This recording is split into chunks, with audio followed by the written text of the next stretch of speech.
Lady in White. Gold and Courage Series, Book 7. By Karen S. Gordon. Narrated by Adam Riley. Chapter 1. Miami, Florida. Thursday. Holidays in Miami sucked for the locals, and this one was off to an especially bad start. The international airport was always a nightmare, and with this being the start of the long Memorial Day weekend, Vance Courage was glad he wasn't the one traveling. Taking a position behind a black Mercedes, he parked the Audi on an angle, trying not to block lanes in the drop-off zone in front of Cayman Air. He checked the time, just after 8 a.m. An officer approached the Benz and spun his hand, motioning the driver in front of him to get moving. The cop's partner, a square-shouldered female with foot-long dreadlocks, stepped off the curb. She opened her palm and gave the hood of the Mercedes a good smack.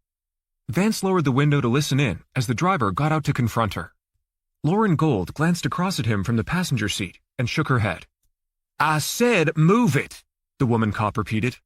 "How am I supposed to drop my mother off? She's old," the driver said, taking a step toward her. "Move back," she warned. "I'm gonna write you a ticket if you don't get back in that car." She blew her whistle, hitting a note that tickled Vance's eardrums. "You're getting pleasure from this," Lauren said, sticking her fingers in her ears and twisting them. "Roll your window up."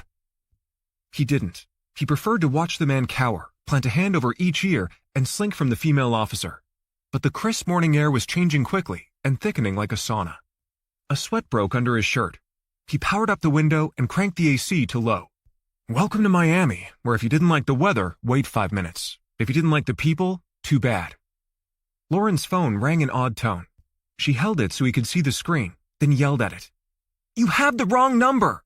She stabbed the red dot with her fingertip, ending the call. "Did you see that?" He did. It was a video call with no one there, just the empty background of a beach scene. "Freaking spammers are hitting a new low," she said. "That's the second time in 2 days I got a call from the same number. Probably some timeshare scam hoping I'll hit redial. I hate video calls. If I wanted to be in front of the camera, I'd have done that years ago." It was true. When he'd first met her, she produced videos for corporate clients working behind the camera. "Can you block the number?" he asked. "What do you think I'm doing?" The Mercedes driver pulled forward slowly and stopped. An elderly lady got out, and the driver who'd tangled with the cop popped the trunk and slung his elderly mother's bag onto the walkway, then drove off.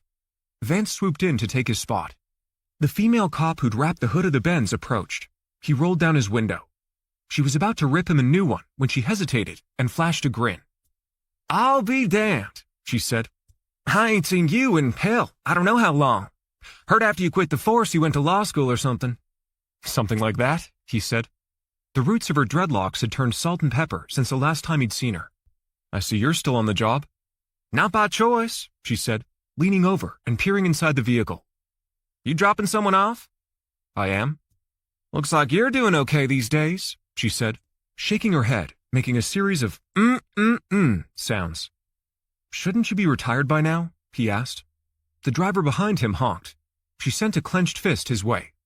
"Yeah, shoulda, but I got a daughter who's an addict and a sick grandkid to look after. Been moonlighting as much as I can to stay ahead of it all." "Sorry to hear." "If you know of any side hustles, keep me in mind," she said, plucking a card from the shirt pocket of her brown uniform and handing it to him.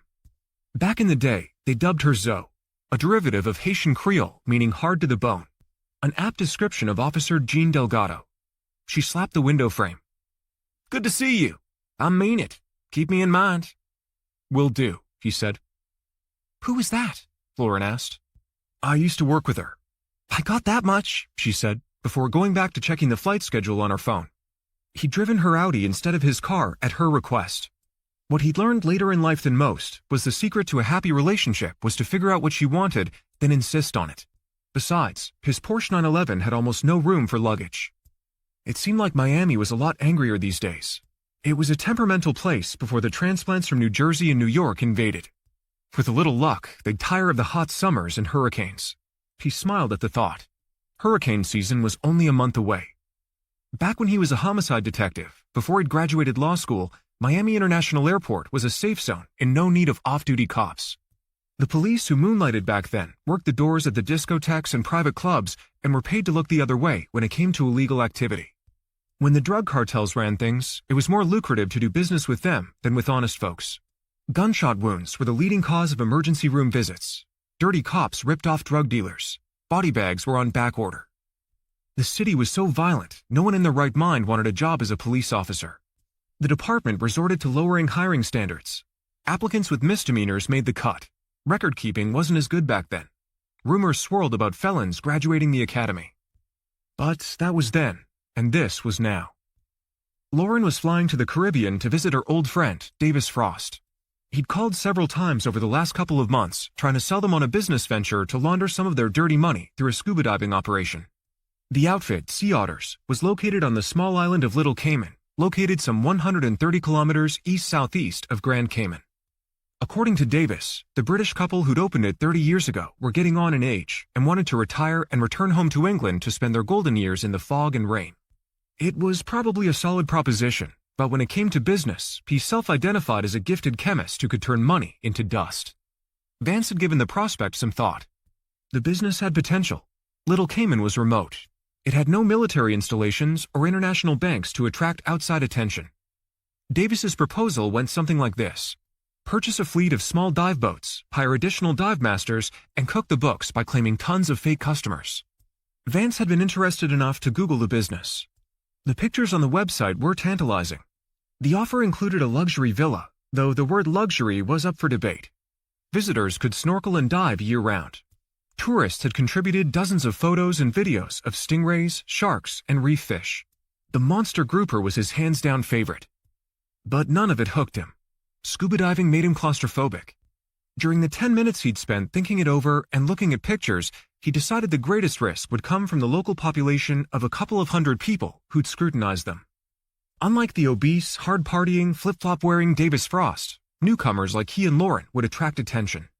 The other problem was it would probably work to launder a couple $100,000 a year, not enough to make it worthwhile. To entice Lauren, Davis promised to teach her how to scuba dive, and unlike him, she thought the business prospect had enough potential to check it out. "Do you need any cash for the trip?" Vance asked. "I'm good," Lauren said. He inched closer to the drop-off lane. "You have your passport and ticket?" "Of course." "Do you plan to go to the bank and meet the eels that manage your moolah?" "They're not eels, they're bankers. And no, I'm not going to meet them. Why risk it?" "Agreed," he said, realizing he was going to miss her when she was gone. She was his first serious relationship, which was saying something for a guy pushing well into his 40s. "You know what my dad told me when I was 8? She asked. "I give up," he said. "Never depend on a man." It was probably good advice, but still, it was harsh. "Text me your arrival information so I know when to pick you up." The line of idling cars finally began to move, and he pulled forward to let her out. "Stay out of trouble, Harry," she said, getting out. He popped the trunk and hurried to help her with her bag. She hadn't called him that for a while, a pet name she'd chosen because she said he looked like the jazz singer Harry Connick Jr. "Don't do anything I wouldn't do," he said, uncertain about his resemblance to the singer, sure she could be mistaken for Gwyneth Paltrow. "That gives me free rein," she said, kissing him on the mouth. "Don't forget to take care of Cash. I left a list of things to do. Walk him in the morning and evening and give him a scoop of kibble." "I know what to do. Don't worry about us. Have a safe trip." He got back in the car and watched a family with 2 children follow her into the airport terminal. His mind drifted to his childhood. By the time he was in 5th grade, being bullied on the playground was a daily occurrence. Kids called him half-breed, though he'd never figured out how they knew he was half Cuban because he looked like his dad. Sometimes he'd lie to his mom. He'd tell her he had a stomachache, always making a remarkable recovery before his father, the doctor, got home from the hospital. This morning, he'd awakened with an actual pain in his gut. He'd promised to meet his old friend, retired Fort Lauderdale PD Sergeant Daniel Ruiz, for an early lunch. Sarge intended to ask for a personal favor, and the only clue he'd dropped was that it had something to do with his son-in-law being suspended by the Florida bar. It was going to be hard to turn Sarge down. He'd accumulated a lot of debt service by way of asking and receiving a laundry list of personal favors. The shrill of the off-duty whistle brought him back to the present. The male cop rapped his side window. He put the Audi in drive, looked over his shoulder, and pulled slowly forward. He had time to kill before the meeting. He headed home to feed the dog and change into his bike shorts. When he was 5 years old, he'd asked Santa for a crystal ball. Though his father scoffed at the idea, if he'd gotten what he'd wanted, it would have saved him the boatload of trouble that was about to unfold. After dropping Lauren off, he had no clue it might be the last time he'd hear from her. Chapter 2. Thursday's spin class at the indoor cycle studio started at 10 a.m., and barring some traffic disaster, Vance had enough time to make it. Dreading the meeting with Sarge, and not having come up with a plausible reason to cancel, like death, he figured 45 minutes of high-intensity cardio might be a good way to blow off a little steam before the ambush at the Italian joint, where Sarge had a frequent diner card. He and Lauren had received a promotional offer in the mail for a free month of indoor cycling, and Lauren had signed them both up. He checked his phone at the next red light, surprised he hadn't heard from her yet. The flight time from Miami to Cayman was approximately 90 minutes, but then again, the way the airline industry operated these days, her plane could still be on the tarmac at MIA. Window-filling graphics of fit models in spandex made the cycle place easy to find. He entered through the front door, dropping his left shoulder to avoid bumping into a guy slurping green sludge through a fat straw. Following the sounds of the music, he entered the exercise room, more a bat cave, immediately recognizing the song playing on the surround sound system. The walls pounded as he looked for an available bike. Selecting one at the back, he set his bag down, tossed his towel across the handlebars, and sat on the rubber mat to change into his new bike shoes. The female instructor approached. "Do you need help setting up the bike?"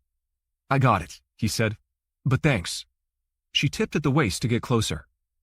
"I don't remember seeing you before." He cupped his hands around his mouth. "I'm new. It's my girlfriend's idea." "And she's not with you?" His phone glowed inside his gym bag. Speaking of girlfriend, her name came up on caller ID. He held up the phone, pointed to the screen, and mouthed over the music, "I have to take this." He left his bag next to the bike and hurried out to the lobby where it was quieter. "Hey," he said. "How was your flight?" "You need to listen up." It was a man with a heavy accent. He must have dropped her call and answered one from a bot. He checked the screen. He was still connected to Lauren's phone number. "I'm going to send you a text. Follow the directions," the man threatened. "Or we will kill her." "Kill who? Who is this?" The caller was gone. His phone pinged. "Meet at Vizcaya at 1 today. Do not be late." He slapped the phone against his thigh, then jabbed the green redial dot on the screen. It went directly to voicemail. "This is Lauren Gold. You know the drill." Another text bubbled up. "Wait at the barge. Alone. Do not call the cops, or we will kill her." The barge? What was that? Vizcaya Museum and Botanical Gardens was a popular tourist attraction located about 10 minutes north of Lauren's condo in Coconut Grove. He replayed the events of the morning. When he dropped her at the airport, he'd seen her enter the terminal. Scenarios tore through his head, but none made sense. Unless she had been abducted in Cayman. If that was the case, the situation just got a lot more complicated. He shoved the phone in his pocket, rushed to the cycle room, grabbed his gym bag, and headed home. He played each sequence of this morning's events over. He and Lauren left their place a little after 7:15 a.m. and arrived at Miami International at approximately 8. He'd chatted with Zoe for a half-minute. He remembered seeing a family of 4 follow her into the airport terminal. Someone could have abducted her before she cleared security. Maybe they'd been followed. He hadn't been paying attention. He remembered the meeting with Sarge. He dictated a message to his phone. "Need to reschedule." 2 seconds later, his phone rang. "No way," Sarge said. "You can't do this." "Something came up and I can't make it." "No can do," Sarge said. "We're meeting in less than an hour. I can get there a few minutes early, but the place doesn't open until 11. He checked the time. If the lunch was short, he'd have enough cushion to make the meeting and get to Vizcaya on time. "Fine," he said. "I'll see you there, but I have to make it quick." Vance arrived home and waited for the security gate to open, parked Lauren's car, and rushed inside. Kashmir waited on the other side of the front door, cowering. He and Lauren had adopted the Poodle Terrier rescue less than a month ago. He saw the yellow puddle and muddy footprints on the tile. Instead of walking him when he'd stopped to change for the gym, he'd left the courtyard door open just enough for the small dog to go in and out. But the poor little guy hadn't figured it out. "Hey, little buddy," he said, scratching the pup's chin. "I know it was an accident." Cash watched with droopy eyes as he wiped up the mess before stripping out of his bike shorts and changing into jeans and a short-sleeved shirt. He took his windbreaker from the coat closet and grabbed the key fob to his Porsche. Kneeling, he patted Cash on the head. "I'll be back." He backed the Porsche out, wiping a droplet of sweat from his brow and drying his hand on his jeans. He checked his phone again. No new messages from Lauren's phone. He felt the 9mm holstered under his left arm. Was the barge code for something? As he dropped the Porsche into reverse, his hand shook. His brain spun a wheel of thoughts. Nothing made sense. Focus, he said aloud to himself. You need to focus. Halfway to the Italian restaurant, he checked his phone. Still nothing. Under normal circumstances, he would have shown the text messages to Sarge and asked him for help, but he couldn't. This was precisely how he'd become indebted to Sarge, and he couldn't dig a deeper personal favor hole without first finding out what his friend wanted. Besides, the retired police sergeant would have company. There had to be security and cameras all over the airport, but getting access to the footage would take an act of God. Then, he had an epiphany. At the next red light, he took the business card from his wallet and dialed the number. You found me a side hustle already? Zoe asked, letting out a hearty laugh. It's more of a personal favor, he said. I want you to find out if my girlfriend got on that plane. What? It's been what, like 2 hours? 2 hours and 36 minutes. If I go poking around, I might be risking a gig I cannot afford to lose, Zoe said. You understand what you're asking me to do? I do, and I pay better. Just do me a solid and find out if Lauren Gold got on the flight to Grand Cayman. Call in a favor, say it's for a friend. Better yet, don't say anything. Miami PD has jurisdiction at Miami International. Get someone to check the passenger manifest or security footage. You must know someone. Been here way too long. I know everyone. If I was you, I'd wait 24 and report it. Do that, and the first thing they'll do is check the footage. I can't do that, Zoe. I ain't gonna ask why you can't wait, 'cause I don't want to know. She hesitated, then added, Where are you gonna be if we need to talk? I'm having lunch with an old colleague of yours. That right? Yeah, Sergeant Daniel Ruiz. You going to that endless spaghetti joint? How did you know? Zoe let out a big laugh. Oh, honey, I told him he ought to buy stock in the place. How Sarge loved that all-you-can-eat lunch special. Some habits never die. Where are you living these days? With my girlfriend in the Grove, he said, adding, It's her place. Ah, Zoe said. So Courage finally gone and got himself a girlfriend. Sarge always yanking that was never going to happen. Well, I'll be, she said. Wishing I could join you, and if I wasn't working and you was buying, I'd fill up on endless shrimp scampi. Seeing as how you're shacking up with his gal, I'll see what I can do. What's her name again? Lauren Gold. We ain't never had this talk. What talk? He said, hanging up. Chapter 3. When Vance arrived at the chain Italian restaurant on Coral Way, the parking lot was only a third full, the benefit of meeting early ahead of the lunch rush. He saw an open space next to a white Jeep Cherokee that looked a lot like Sarge's. Daniel was one of those guys who got the same new make and model every 5 years. He shook his head and chuckled at the bumper sticker. Women want me, fish fear me. He entered the restaurant and while waiting for the hostess, spotted the sheen on the back of Sarge's brown bald head. He headed toward the booth in the back, near the restrooms, not recognizing the man sitting across from his old buddy. He assumed it was Sarge's son-in-law. Sarge stood to greet him. The gray fringy hair circling the bottom half of his head needed a trim, and his Mr. Potato Head glasses could have used a cleaning. You lose some weight? He asked, messing with him. Sarge patted his big belly and grinned. My madre said if you're proud of something, build a porch over it. He choked down the urge to laugh. Thanks for coming, Sarge said, giving him a two-armed bear hug, squeezing the air from his lungs. This is my son-in-law, Rafael Suarez, Sarge said, gesturing to the man sitting in the booth. Suarez didn't stand. He was dressed in a pale blue polo shirt and wore a gold and stainless Rolex on his wrist. His black hair was short and spiked with gel, and he wore cologne strong enough to overpower the scent of grease and garlic. Sarge sat and scooted toward the smudged window to make room for him. Keeping an eye on Suarez, he took the aisle seat next to his friend. Sarge handed him the menu. Get whatever you want, my treat. Truth was, he wasn't hungry, and even if he was, he didn't have time. Vance Courage, he said, extending his hand across the greasy tabletop. I know who you are, Suarez said, reaching and grabbing his palm, squeezing it hard enough to show off the flexors on his right forearm. My father-in-law says you had your own law practice. I did. Had a little place over on Bird Road. What made you give it up? Suarez asked. More like it gave me up. I'm not cut out for the work. How so? For one thing, I speak 10 words in Spanish. I can see how that would be a problem, Suarez said. 3/4 of my clients don't speak English. Suarez eyed Sarge. I don't understand. As I recall, my father-in-law said you're one of us. He cocked his head. Us as in lawyer? No, us as in Cuban. On my mother's side. Well, Suarez said, nodding slowly, you must favor your daddy's side of the family. Daniel said you have some sort of personal matter you want to discuss, he said, pushing the convo along. I do, Suarez said, eyes darting around the restaurant. It's not exactly a personal matter, more a business problem. I've been suspended by the Florida bar. Sarge had already shared this with him. Do you mind if I ask why? I was stopped for speeding, Suarez said, and I blew a blood alcohol level double the legal limit. Good thing they didn't search the vehicle. Why? I had an ounce of weed in the glove box. That was a strange detail to share. You're a lawyer. You could have refused the breathalyzer. Suarez shrugged.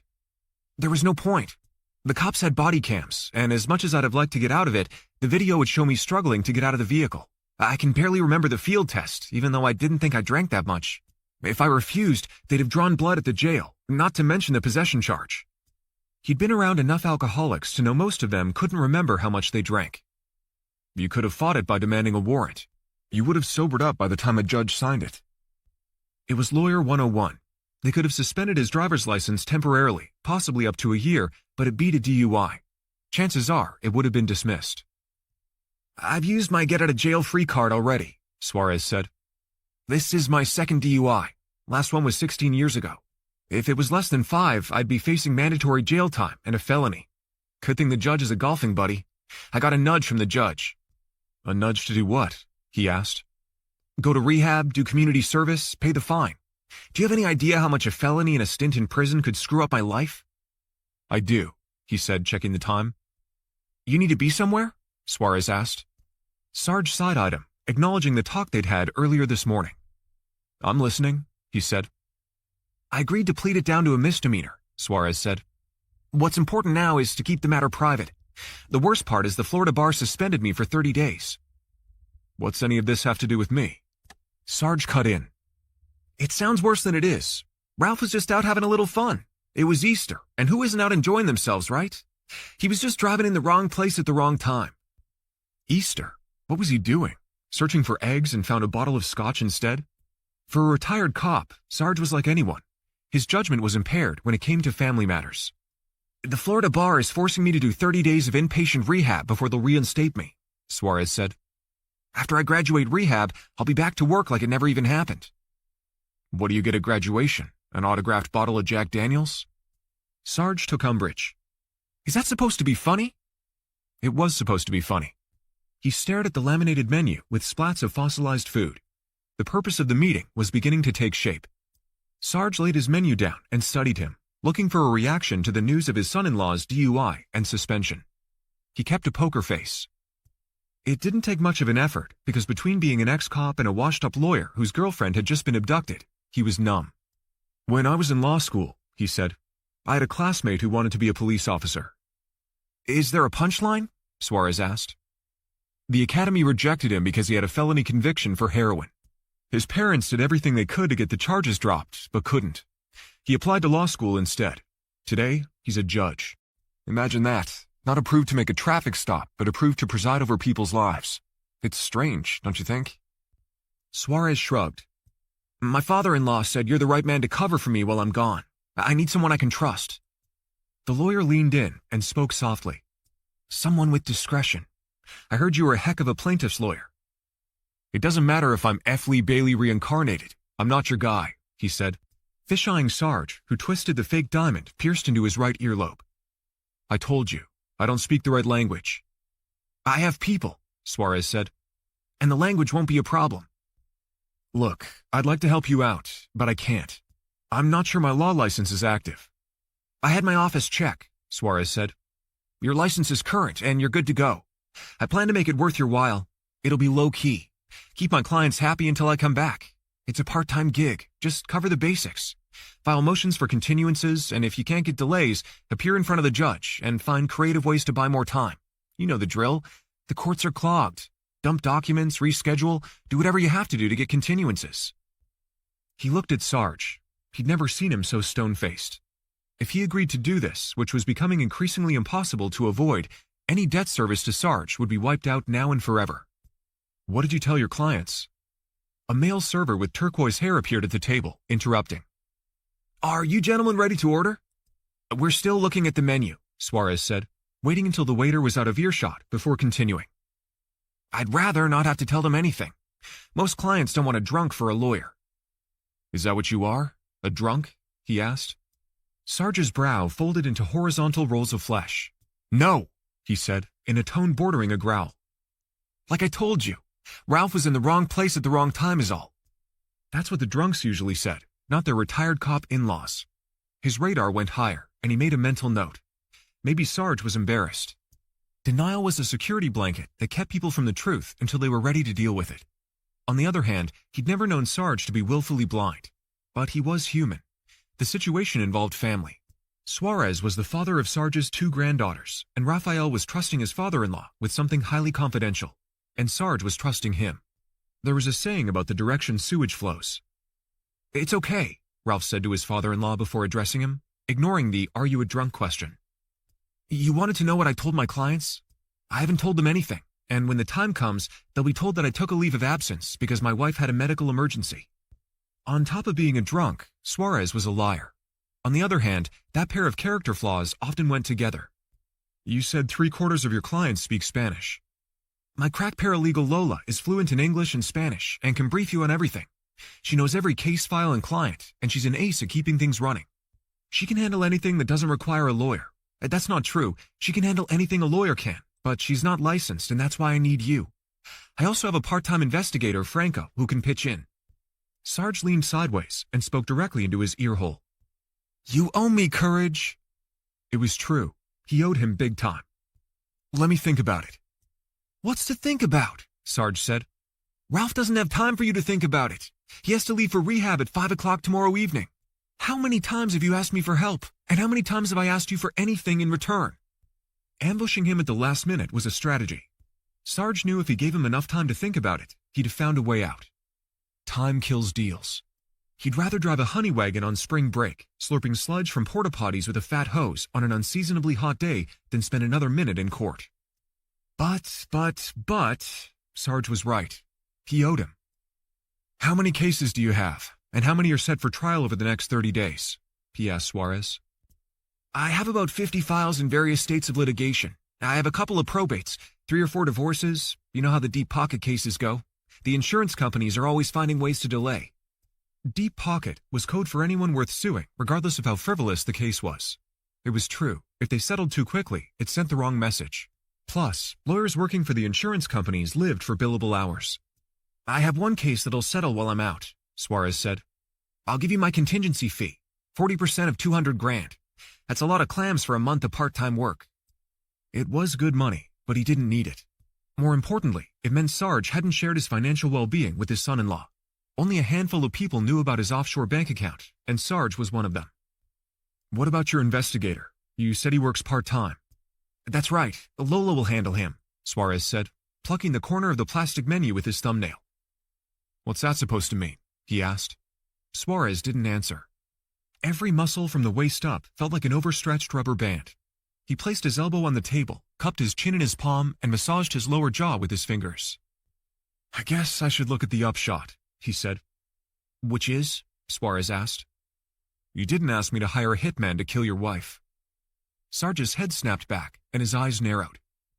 What? Suarez asked, appearing royally pissed off. Haven't you noticed spouses looking for hitmen always get caught meeting undercover cops in cheap Italian chain restaurants? Suarez lightened up and laughed a little, but Sarge failed to see the humor. I'm taking that as a yes, Suarez said. He let it hang in the air a minute, buying a little time, cocking his head and grimacing, gazing out the window, tapping the tabletop, staring at the menu. It was all for show. They were not taking no for an answer. Fine, he said. But this isn't for you. It's for your father-in-law. As far as I'm concerned, you could lose your law license and train for the Mr. Universe competition at a club fed somewhere. Here are the ground rules. No 9 to 5. No going into the office unless I absolutely have to. Ditto for court appearances and no consultations with clients. No new clients. That's non-negotiable. Deal, Suarez said. Sarge nodded slowly, as if digesting the answer. I really appreciate this, Gallego. Gallego, ha! Suarez guffawed. That's funny. That's Cubano slang for a guy who can't get laid. Good one. It was also a very old inside joke. You still seeing that horsey chick? Sarge asked, referring to Lauren. He changed the subject. "I saw an old colleague of yours today." "Is that right?" Sarge said. "You remember Zoe?" "Of course. She was my partner her rookie year up in Lauderdale before she transferred to Vice. Busted the biggest child porn case in Florida history while staking out an illegal gambling operation. Broke the perp's jaw before cuffing him." Zoe's claim to fame went beyond the busted jaw when she rescued 50 immigrant kids being trafficked from a safe house. "What's she doing these days?" Sarge asked. "Still working." "No shit." He wrinkled his brow. "She should have retired years ago." "She's going through some hard times. Family stuff," he said, staring at Suarez. The waiter returned. "Have you gentlemen decided what you want?" He felt his phone buzz in his pocket and discreetly checked caller ID. "Excuse me," he said, sliding out from the booth. "I have to take this." He stood, pulled a 20 from his wallet, changed his mind, exchanged it for a 5, and let it sail onto the table. "Enjoy your lunch," he said, hurrying toward the exit to take the call. If she'd called 30 seconds earlier, he might have had a legit reason to turn Suarez down. Too late for that. His word was his word, and he could tell from the tone of his sister Kathy's voice something was wrong. Chapter 4. Shouldering past the swarm of hungry patrons hovering 3 deep around the hostess stand, Vance made his way out the front door. He stood on the sidewalk beneath an overhang in front of the Italian place, looking at a wall of gray clouds gathering overhead. He held his phone close to his ear. Kathy's tone was stilted. "Is everything all right?" he asked. "Yeah, I'm just having a bad day," Kathy said. "What's up?" he said, jogging, pushing the key fob and unlocking the Porsche. "The roof is leaking." "Where's Larry?" "Larry, the husband that could never make ends meet." "He's at work." "I can't come over now," he said, as large raindrops splattered the windshield. "That's not why I called. The boys are out of school tomorrow, and Ethan will be home alone." "Is something wrong?" "No. Larry's taking the other 3 boys to a paintball place, and Ethan doesn't want to go. I just thought—" She trailed off. "Let me check my schedule." "You don't have a schedule." She lowered her voice. "I know what you're thinking. Larry's going to take care of the roof as soon as he gets his bonus." The one he never seemed to get. "I told you I'd pay for it." "I thought you might like to see Ethan. It might be nice for you to spend some time with him." "Listen, Kat, I'm not sure it's a good thing to keep pushing it." "He asks about you all the time, but if you don't want to see him, I get it. If you say no, I'm sure he'll understand." Jesus. He'd stopped by recently with Lauren, and the Joneses' household was practically a war zone. They dropped off presents for Kathy's birthday and didn't stay long. He should have given her a gift certificate for a roofing company, but he hadn't seen the ceiling damage and catch bucket filled with rainwater until they were on their way out. When he asked about it, Larry told him not to worry. Code for let Kathy worry about it. Larry wasn't a bad guy, but he wasn't a go-getter either. "I know 8 in the morning is probably too early for you," she said. That wasn't it. "Sorry I asked," Kathy said. No, I'll try to stop by. I'd like to see him," he said, as a hard rain pummeled the Porsche. "He'll be happy when I tell him." He spoke loudly over the noise. "Don't promise him, Kat. I'm not sure if I can make it or not." "What's up with you?" she asked. They were close like that. She sensed the anxiousness in his voice. "Everything's fine. I'll do my best to be there." Ethan would turn 18 in 4 years. That was the age Kathy and her husband Larry agreed to tell him he'd been adopted, and Kathy was trying to get ahead of it. Ethan didn't know Vance was his biological father, a fact that he himself didn't know until recently, the result of a fling he'd had with his married secretary who'd gone to Kathy in secret. "I won't promise him," she said, "but it would be good for both of you to spend more time together." He ended the call. The rain intensified, and a powerful gust of wind snapped a grand opening sign tied to a post in the parking lot. The metal grommets barely missed the hood of his car. As the sign flapped, he fumbled for the windshield wipers and headlights. A loud thump on the driver's side window startled him. He automatically reached for the 9mm Glock he'd stowed beneath the driver's seat. A young man stood in the torrential rain, hunched over, stretching his jacket over his head like an awning. Vance cracked open the car window just enough to ask what he wanted. "Your rear passenger tire is flat," the young man yelled, struggling to hold his coat steady over his head. He got out and jogged around the back bumper, getting drenched. The Porsche listed on an angle. "Freaking potholes," he said, heading back to the driver's side to take cover. "I saw the guy who did it," the young man said. "I was sitting in my car checking my phone when I saw him crouching between the cars. It looked like he used a knife or something. I bet those tires cost you a bundle." He rushed back to look again, squatting in the pouring rain next to the rear passenger side flat. Sure enough, the sidewall had a deep gash that matched the guy's story. The wind howled, and he felt a chill. "That's my car," the young man said, gesturing to the Tesla parked next to him on the side with the flat tire. "I can move so you'll have room to jack yours up to change the tire." "I don't have a spare," he said. "It comes with a kit to inflate and seal the tire. It's supposed to be temporary, enough to drive somewhere to get a new tire, but there's no way I can seal a sidewall tear." It was obvious the gouge was a mortal blow. He needed roadside assistance, but he didn't have time to wait. He checked the time. Precious minutes slipped away. He couldn't be late to the barge. Then he noticed the rideshare sticker on the windshield of the young man's car. "Can you give me a lift to Vizcaya?" Sure," the stranger said, standing in the rain. "Since you didn't use the app, this one's off the books. The company has cameras in our cars. To make it kosher, you'll need to sit up front with me and pay cash." "No problem," he said, climbing into the front passenger seat. "Name's Logan," the driver said. Chapter 5. As Logan approached the pale yellow walls surrounding Vizcaya, the sun winked through the gnarled tree branches, forming a canopy across South Miami Avenue. Unlike the garish signage at most Florida tourist attractions, the entrance to the historic home and botanical gardens was understated. Vance eyed the computer monitor attached to the dash of the Tesla. They were 100 feet from the entrance, and as the traffic light turned amber, Logan rolled to a stop adjacent to decommissioned guardhouse with metal latticework around the windows. He craned his neck, looking for the limestone pillars he'd seen 1,000 times before. "Did you get a good look at the guy who cut my tire?" he asked. Logan fish-eyed him. "It was raining pretty hard, and he was fast. Average height and build, I guess. I couldn't see his face because he was wearing a mask and a hoodie." "You're sure you saw him do it?" "I heard a pop and saw a guy run away." When he talked to his sister during the storm, he could barely hear her over the pounding rain, but it was possible. The light turned green, and Logan hung a right, passing the tall posts flanking the entrance to Vizcaya. The winding road to the mansion was narrow and shaded with dense tropical foliage. "How would you like to make some easy money?" he asked Logan. "There's no such thing," Logan said. "I'll pay you to go back to the restaurant and wait for a new tire." He flashed a wad of cash, then placed it on the center console between the seats. Logan eyed the money. "What's the catch?" "There isn't one. I'll call the dealership," he said, getting out of the car, handing Logan the key fob to the Porsche. "Give me your number, and when I'm done here, I'll call you so you can pick me up and take me back to my car."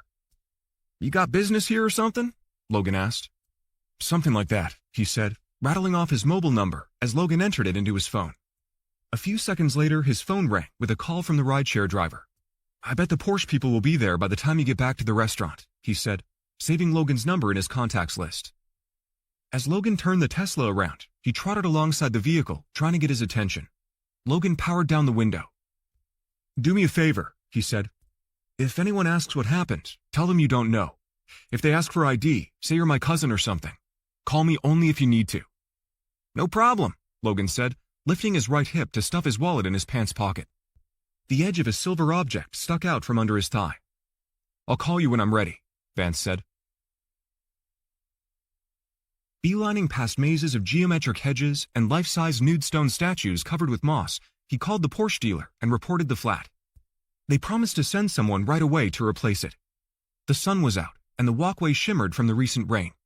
He was barely aware of the electric colors of the orchids in bloom or the musky aroma of wet dirt from the thunderstorm.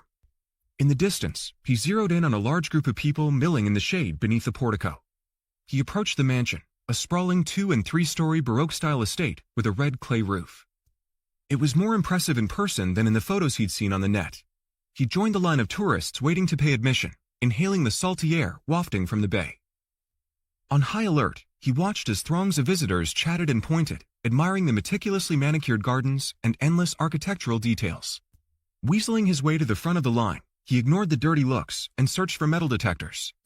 Not seeing any, he slinked to the end of the line, pressing his left elbow against his ribcage, feeling the butt of the 9mm Glock against his bones.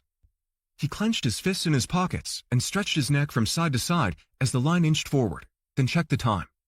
He had 10 minutes to spare before the appointed hour of 1 o'clock. When he reached the front of the line, a middle-aged woman with raccoon eyes working admissions asked, "How many in your party?" "Just one," he said, screwing his head left and right as he pulled his wallet from his pants pocket. "Can you tell me how to get to the barge?" She grimaced as if he were an idiot, handed him the change, and slapped a brochure on the counter. "You can find it on the map, or you can sign up for a guided tour." She tossed her head to one side, jutted her chin, and glared over his shoulder at the folks behind him, signaling him to move it. He entered the open-air walkway, merging to one side, making way for the faster foot traffic. A row of tourists stood 3 deep behind a thick red velvet rope, cordoning off a room. Tall enough to see over most of the tourists, he peered into the living area. People tilted their heads back at the fresco painted on the dome of the soaring cathedral ceiling. The Louis XIV furniture was topped with a dizzying array of valuable knickknacks and art pieces, all frozen in time. He stepped to the side, inhaled deeply, and leaned against the exterior wall. He pulled the brochure from his back pants pocket and unfolded the map to study it. A woman approached and sidled up next to him. "You look lost. May I help you?" she asked. Her voice was husky, and her accent was heavy and familiar, like his mother's Cuban Spanish dialect. "Do you know how to get to the barge?" he asked, blotting his forehead with the sleeve of his windbreaker, suddenly conscious of the unpleasant aromas of the place, ones that reminded him of death and decay. "I do. I'm going that way. I can show you." "You don't mind?" "Not at all. Follow me," she said. The rubber soles of her dirty white plimsolls squeaked on the marble floor. "Have you been to Vizcaya before?" she asked, the sounds of her sneakers mixing with the indistinct voices of tourists gathered in small groups. "No," he said, noticing her purposeful walk. He followed her outside to the gardens, scanning the perimeter. "What is the barge?" he asked. "You'll see," she said. "Did you come with anyone?" "No." She led the way, stepping across large pavers laid in a checkerboard alternating with squares of green grass. His mind turned quickly from the small talk to the strange phone call. How would he know the man he was to meet, and how would he disengage from this woman to make contact? What if she hung around out of boredom or curiosity or whatever? They approached an old concrete balustrade built a level above the seawall, holding back the waters of Biscayne Bay. "There it is," she said, gesturing to a massive man-made structure the size and shape of a freighter rising from the water. It was situated parallel to the bulkhead 75, maybe 100 feet from the water's edge. The middle section was in ruins. What remained was gaudy like everything else. Statues of bare-breasted mermaids sprouted at the bow. The middle of the fake ship was demolished almost to the waterline. "What is it?" he asked. "It's what's left of a stone barge." "I can see that, but what's it doing here?" he asked, head rotating side to side, looking for the man, half listening to the woman. "It was built as a breakwater." "Ah," he said. "They had a live camera on it during Hurricane Irma, and you should see the storm surge and waves breaking big chunks from the middle." "It didn't work?" "No, but nothing could have stopped the surge. It flooded parts of the house." "You better turn around slowly," she said, looking past him. He kept his eyes on her. "Why?" "Just do it. Stay calm." He lurched backward. "What the hell?" "It's more scared of you than you are of it." An iguana with horizontal green and black stripes hugged the top of the cement railing. It was over a foot long, with small hands and long fingers that looked almost human. He took 2 steps away. "How long have you worked here?" She narrowed her inky black eyes. "I don't work here." "What?" "Do you have a problem with people being friendly?" Before he could answer, an elderly, bespectacled gentleman donning a beret and plaid slacks approached. The man led 24 or so tourists. The old man stopped a couple of feet from them, gripping a carved wooden walking stick with both hands. His followers surrounded him in a semicircle. His voice was high-pitched and sharp, like a cat in heat. "What you're looking at is what's left of the Vizcaya barge. In its heyday, James Deering hosted parties on it, and—" He turned his back to the woman and the tour guide to survey the perimeter. He checked the time. His contact was now late. He shifted his attention to the twisted mangrove forests located along the north side of the property near the water's edge. He counted 13 tourists standing on an arched wooden footbridge connecting the estate to the woodlands. He looked skyward. A blanket of white clouds gathered, blocking the sun. He checked the time again. More than 15 minutes had passed since he'd arrived. Did he misunderstand the directions for the meeting? Maybe the man saw that he was with someone. He'd been specific about him being alone. "I appreciate your help," he said to the woman still shadowing him. He took a few steps away from her, but she followed.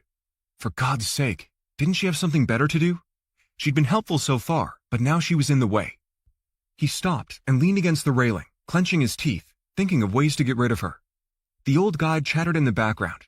It was low tide, and plastic bottles bobbed in the shallow water, lapping against the seawall. For the first time, he noticed the foul smell of the frothy bay water. Where was the man? A plane buzzed overhead, and when it was out of earshot, his ears tuned back to the tour guide. Deering of the International Harvester fortune built Villa Vizcaya as his winter home, but he died in 1925 shortly after it was finished. A ray of sun highlighted the front of the woman's loose-fitting white dress. He noticed a faint brown stain from an old coffee spill, he guessed. Wisps of thread sprouted from the shoulder straps. Why wasn't she picking up on his clues to leave?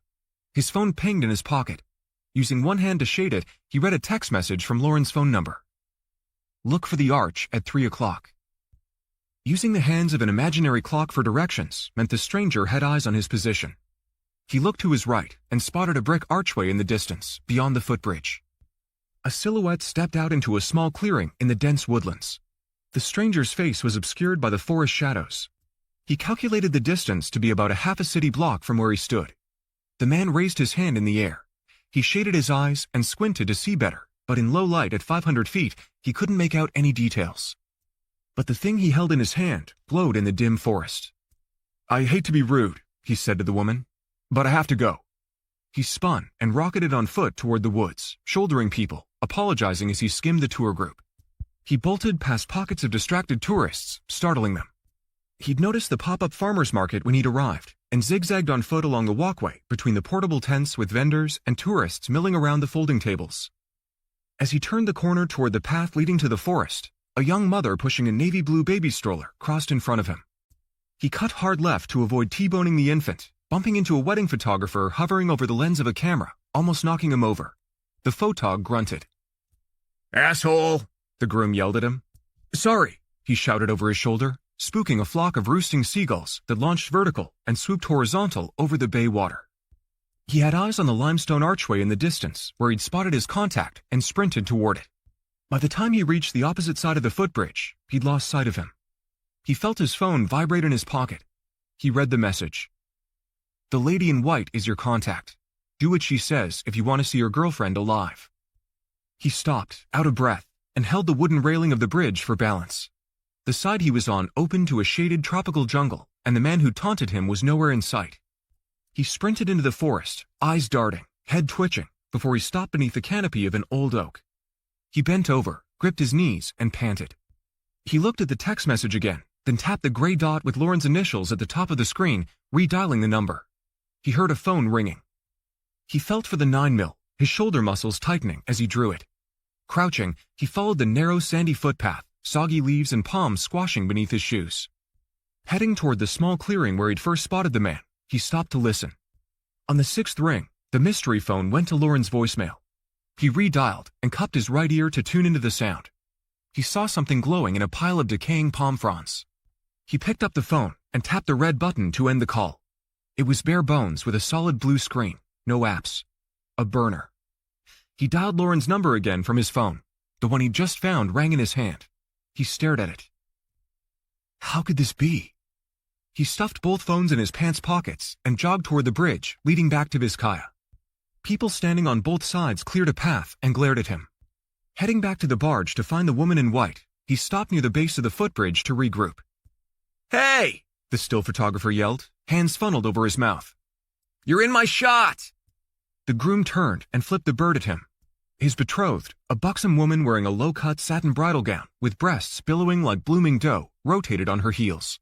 She scowled, flailing her arms, and bellowed, Move it, you dick! You're in our pictures!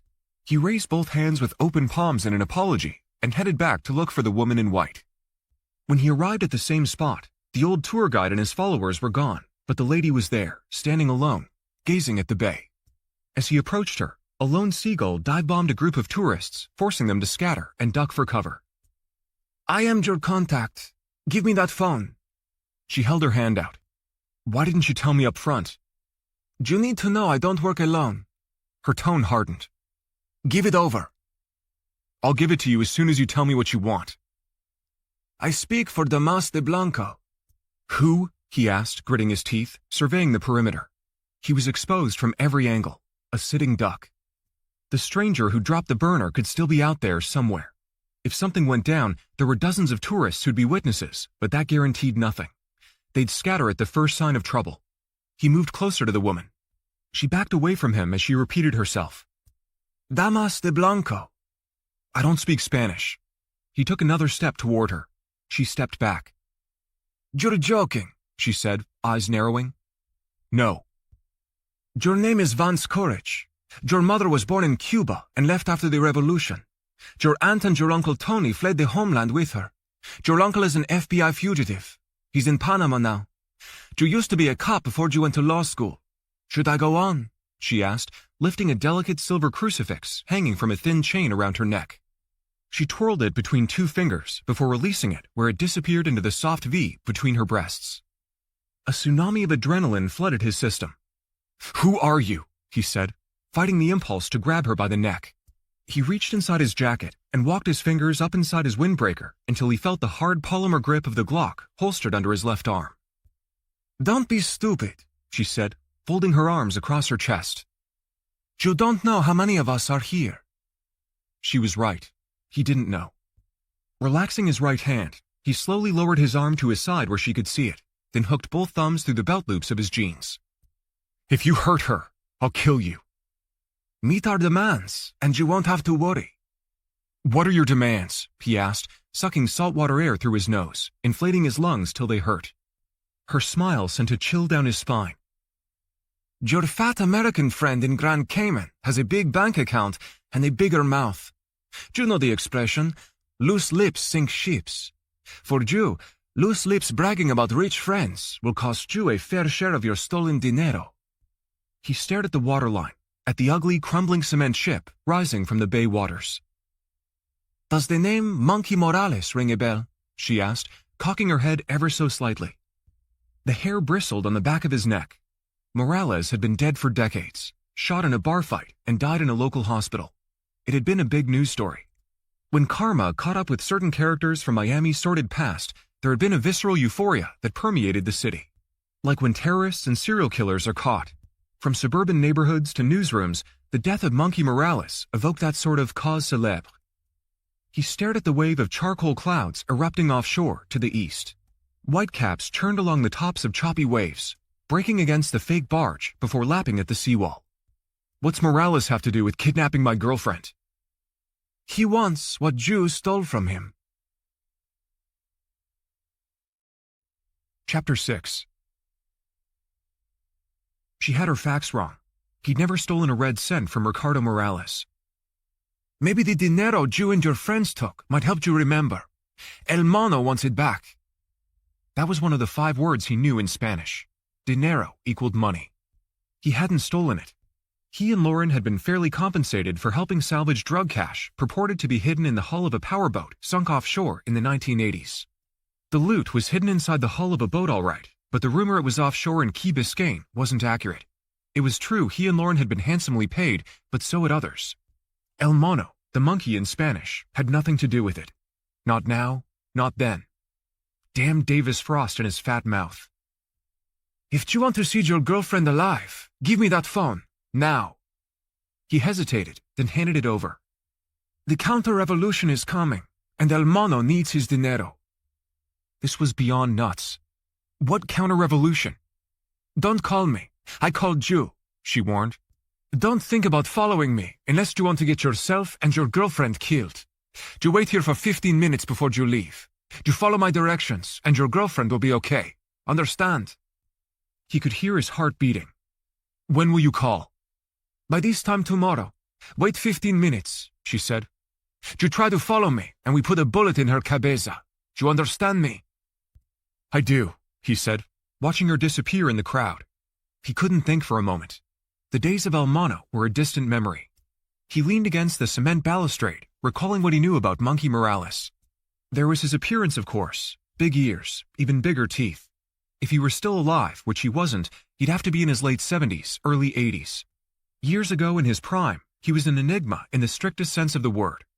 Cuban exile, intelligence agent, FBI undercover, CIA operative, DEA informant, dope dealer, terrorist, bomb maker, international assassin. A key architect of the failed Bay of Pigs invasion to topple Fidel Castro.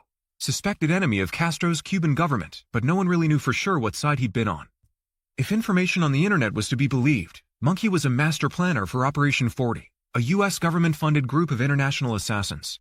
The line between the intelligence agencies and the criminal syndicates was as thin as a human hair. Monkey's son claimed his father knew Lee Harvey Oswald, recognizing him from a CIA training camp, and that Monkey was in Dallas days before JFK was killed.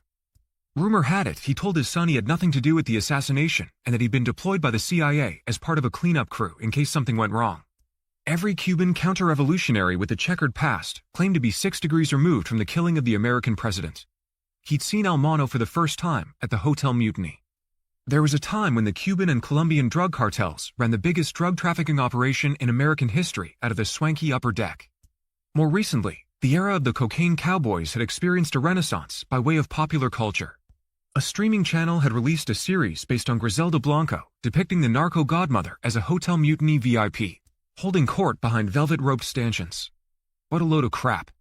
There was no reception line at the hotel, not even for the powerful Dos Guapos kingpins.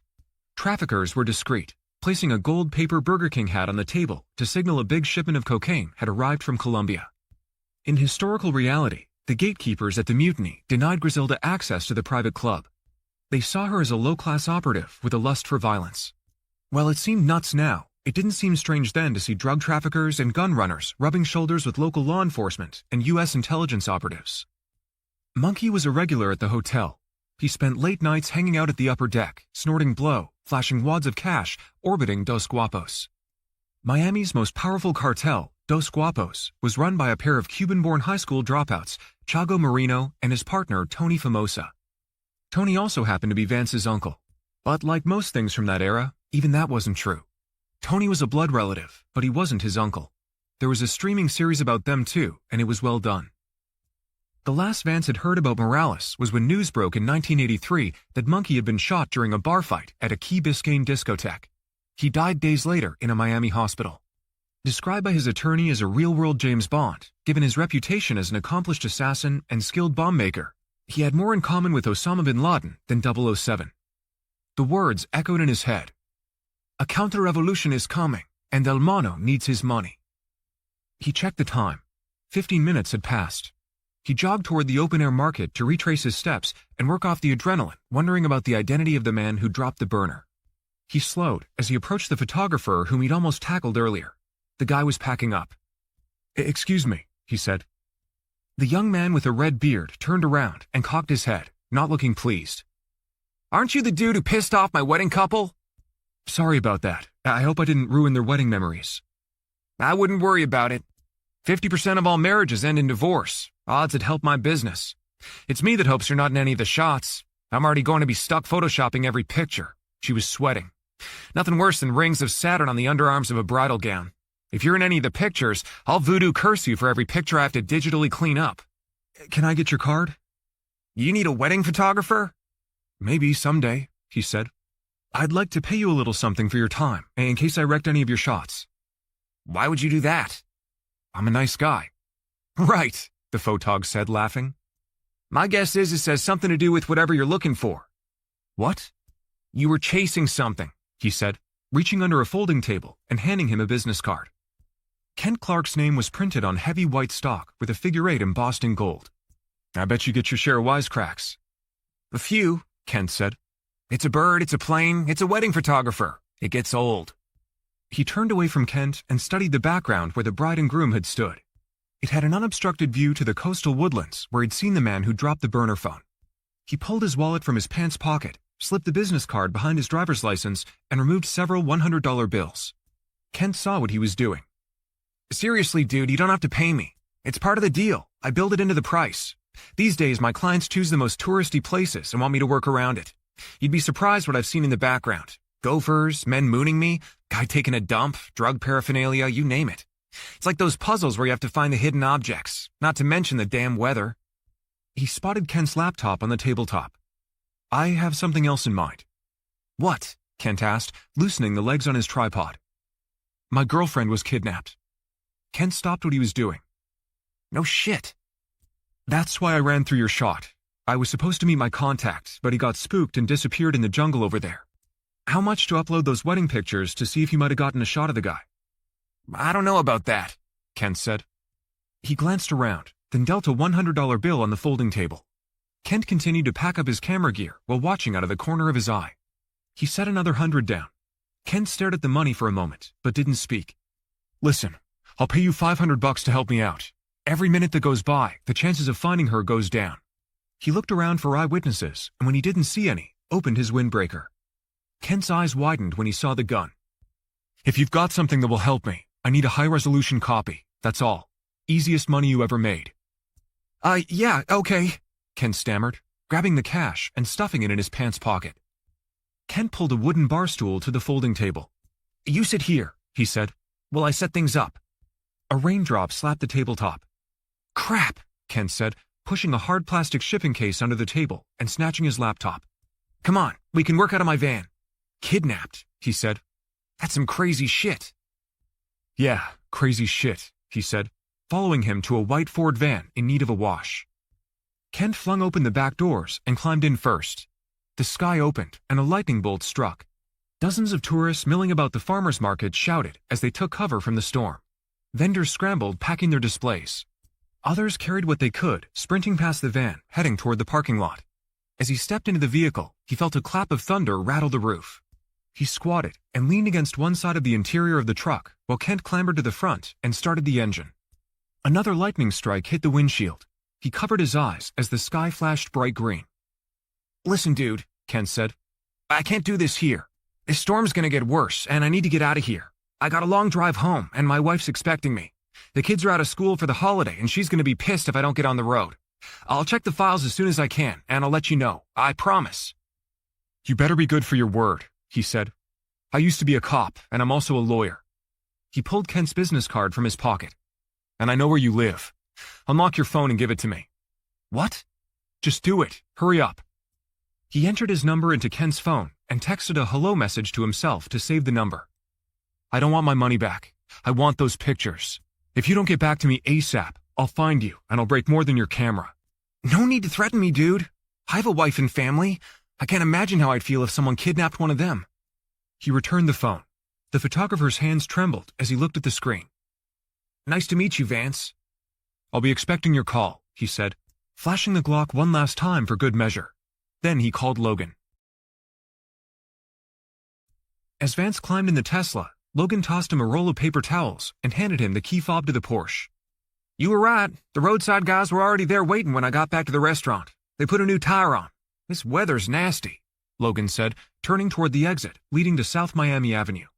Vance blotted his hair and clothes with paper towels while Logan clenched his hands on the steering wheel, driving slowly along the flooded street, craning his neck over the dash, squinting through the windshield as sheets of rain covered the glass. A driver behind the wheel of a redneck truck with mud flaps passed them going over the speed limit, creating a tidal wave that splashed across Logan's windshield, dropping visibility to near zero. As traffic snarled to a crawl, he had a weird thought. Monkey Morales died at Mercy Hospital. If the weather had been better, he'd have been able to see the hospital from where they were. When Vizcaya was donated to Miami-Dade County, a portion was annexed to a group of nuns who operated the only Catholic hospital in Miami. His own father had told him the story. His dad was a doctor on staff at Jackson Memorial, and for years he tinkered with the idea of moving his practice to Mercy because of its seaside location and charm. Mercy was the first American hospital to allow exiled Cuban doctors to practice medicine.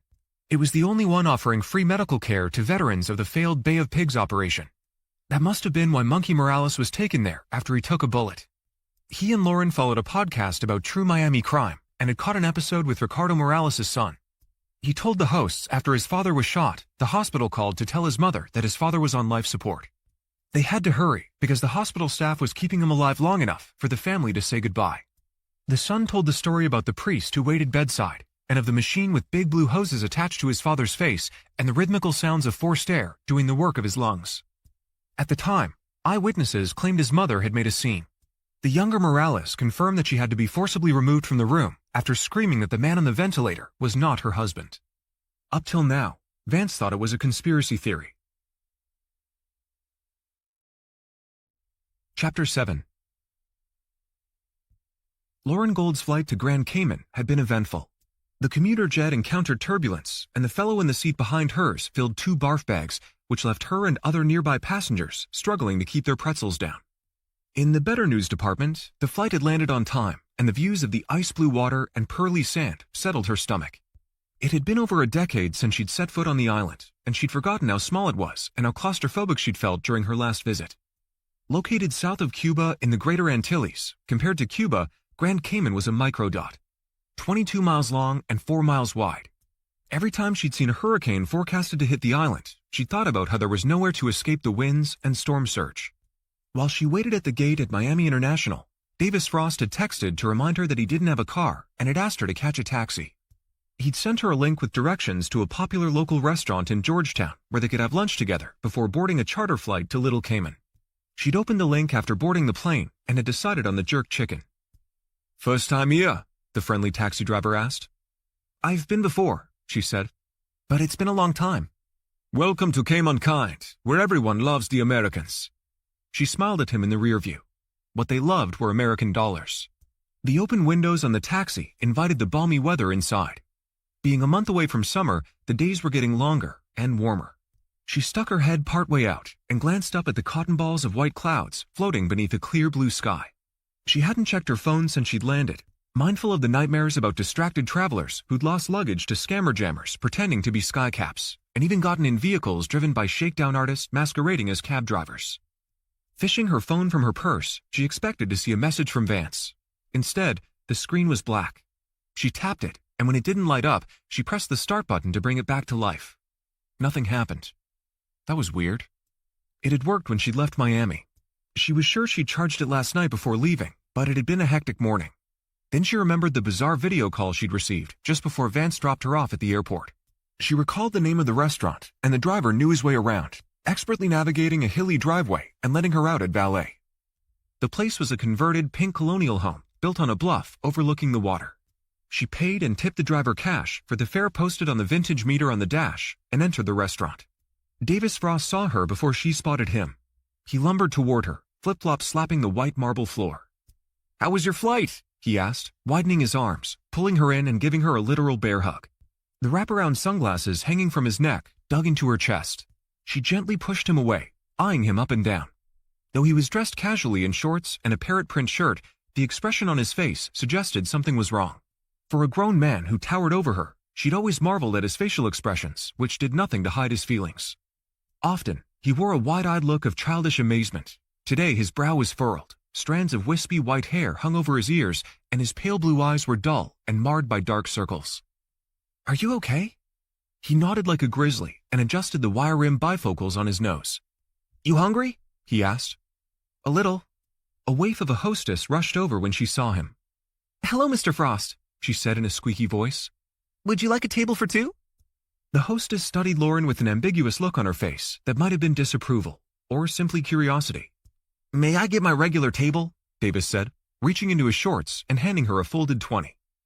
"Look at you," Lauren whispered, as they were led to a corner waterfront booth. "You're Mr. VIP." The waif gave her a dirty look as she set the menus down. "What was that about?" she asked Davis. "She knows my girlfriend." "You have a girlfriend? You look surprised." She was surprised. Davis had discerning taste in women, and as a morbidly obese, middle-aged guy with stringy hair, he'd never been interested in what she considered realistic possibilities. "No, I mean, yes," she said. "But I'm happy for you. How long have you been seeing each other?" "A few months." "And? And what? Do you think you have a future together?" Davis didn't answer. Rather, he stared over her shoulder at something in the distance. She turned in her seat to see what, but there was nothing other than a view of blue water and sky. A waitress dressed in a yellow miniskirt approached. After they ordered and the server was out of earshot, she asked, "What's wrong?" "Who said anything's wrong?" "You didn't have to say it for me to notice."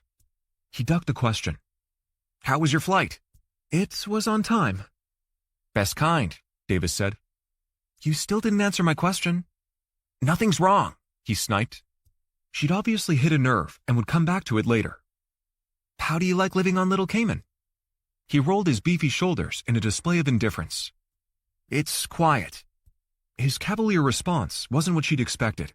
He'd gushed on the phone when he'd pitched the idea about investing in the sea otter dive outfit 2 weeks ago. Living on an island had always been his dream, and he was living it. She'd done some research before the trip. The only civilized way to get to Little Cayman was on a prop plane. To go by boat, one had to cross the Cayman Trench, an ominous deep-sea cave almost 5 miles deep. She'd bought her air ticket to the out island online 10 days ago and had sent him a copy of her itinerary. "I'm excited about scuba lessons," she said, "but I'm a little nervous." "Don't be," he said, lifting one hip and pulling his cell phone from his shorts pocket. He tapped the screen and set it face down on the tabletop. That reminded her. "Do you have a charger?" "Not on me. My phone's not working, and it's weird because I could swear I charged it last night." "Let me see it," he said. "Huh," he said, pushing buttons. "It looks like your battery might be dead." "It was fine this morning." "I mean dead. There's a phone store a few blocks from the hotel." "Little Cayman has a phone store?" "We're not going to Little Cayman," he said, placing his elbows on the table. "What?" "Cancelled," he said in a monotone. "Why?" "I can't go back there." "Why not?" "I can't travel." "What are you talking about?" "They took my passport." "Who took it?" "The RCIPS." "The who?" "The Royal Cayman Islands Police Service." "Why?" she said, pushing the menu off to the side. "You remember the British couple I told you about?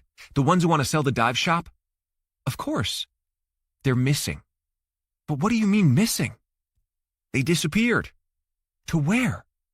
"Now you sound like the cops. I spent 2 nights in a hellhole jail cell where they interrogated me." He looked around, undid the top 2 buttons on his parrot print shirt, and pulled it to one side, revealing his right collarbone. The bruise was big and olive green. "Oh my God, they roughed you up. Why?" "The investigators somehow knew I was planning to buy the business. I only told a couple of people, and I hadn't made a formal offer.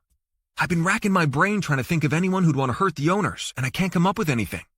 Everyone on the island knows everything about everyone. I've been trying to figure out who would have tipped off the police. The cops think my interest in the dive shop was a possible motive to kill them." "What? They were murdered?" "I don't know for sure. Maybe the cops know something I don't." "As in what?" she whispered. He lowered his voice. "You know." He rubbed his forefinger and thumb together. "When they interrogated me, they wanted to see proof that I was in a financial position to buy the business. You know I couldn't do that," he whispered. It was easy to see how Davis became a suspect. Plenty of rich people frequented the Caymans, and he in no way looked wealthy. He'd lived modestly to provide cover for the large sum of money she and Vance had paid him to move their cash offshore and open their Cayman accounts. If the investigators did a background on him, they'd find no discernible way he could afford to buy the business. "Do you think someone killed them?" "People don't disappear from Little Cayman. If they're leaving, they say goodbye. The whole thing stinks. The LaCroix were a fixture for decades, and lots of people knew they wanted to sell their business. The year-round population is a hair over 200. You can't walk outside your house without someone noticing. It's fishy that they, poof, disappeared." "Why didn't you tell me before I flew down?" He cast his eyes on the table and stared at it for a long moment. "Because I knew if I told you, you wouldn't come." Their server in the short skirt approached. "Can we have a few minutes?" Davis asked, shooing her away. "Is it possible they went offshore and got lost at sea?" Lauren asked. "No." His tone turned irritated. "Like I told you, they were ready to retire. They hadn't been on the water for years and stayed back at the shop helping customers. They have dive masters, and all the boats were accounted for. I checked myself. I'm the one who reported them missing, for Christ's sake. You'd think the police would figure out I wouldn't call it in if I was guilty of something." "Unless they thought you were trying to misdirect them," she said, studying his face for a reaction. "Come on, Lauren. You know I didn't have anything to do with it." "What about the employees? Did the police question anyone else?" "Far as I know, I'm the only one who was detained. A constable came from the mainland to investigate the crime scene. The detective said the couple hadn't used their credit cards or phones since the day they disappeared. The business had been shuttered for almost 2 weeks. They never closed unless the weather was bad, and it's been good. I think whoever took them dumped their bodies offshore, and they'll never be found. They're looking for someone to pin it on. Murders are bad for tourism, and this one has been in the news." It was a cynical outlook, but he was probably right. "I didn't have anything to do with it." He placed his hands over his face for a moment. "I need your help, Lauren. I need a lawyer." "You don't need me for that." I want you to talk to Vance. You need to convince him to come. He's retired. Even if he wasn't, he's not licensed to practice here. He could help me find someone. He'll know what to do. If they keep poking around, they're going to find out certain things. He lowered his voice. This place is a tax haven. They have a whole unit dedicated to investigating financial crimes. That big cryptocurrency scam in the Bahamas was an embarrassment, and there's a lot of pressure to make sure something like that doesn't happen here. I can't get on their radar screen. He already was. Damn Davis and his big fat mouth. He was right. If she'd known about any of this, she wouldn't have come. She should have listened to Vance. He'd reminded her every time they got involved in a deal with Davis, it always went south.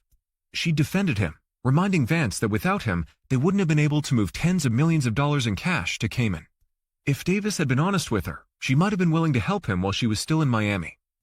Now she was mired in his mess. She shook her head slowly, thoughts spinning at the ramifications if he were arrested and charged.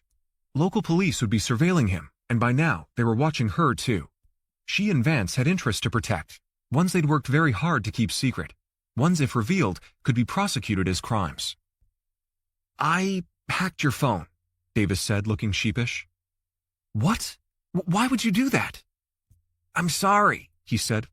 I didn't know what else to do. How? She asked, drumming her fingers on the tabletop. I sent you the link to the restaurant, and when you opened it, I installed spyware. She shook her head in disgust. Then unhack it. I can't. After I was sure you were coming, I tried to delete it, but I couldn't. Your phone already had another virus. I can't believe you. Maybe you do know something about the missing people. Don't say that. His blue eyes turned glassy, and his voice cracked. I had to make sure you were coming. Maybe you should thank me, he said, sniffling. Thank you? Thank you for what? Whatever's installed on your phone is something I've never seen before. It looks and acts like something that can turn your phone into a listening device. I saw a story about an Egyptian politician who found similar spyware on his phone before an election. When I saw it on your phone, I killed it, and in the process, killed your phone. And yeah, he said, nodding his fat, sad head. You should thank me, because who knows what the hell is up with that? Someone else is targeting you. I haven't opened any links other than the one you sent. The way the other one works is it redirects when you open a link and downloads malware, then sends you back to the trusted website. When you open the link to this place, you wouldn't have noticed it installing malware. You mean I was hacked because you hacked me?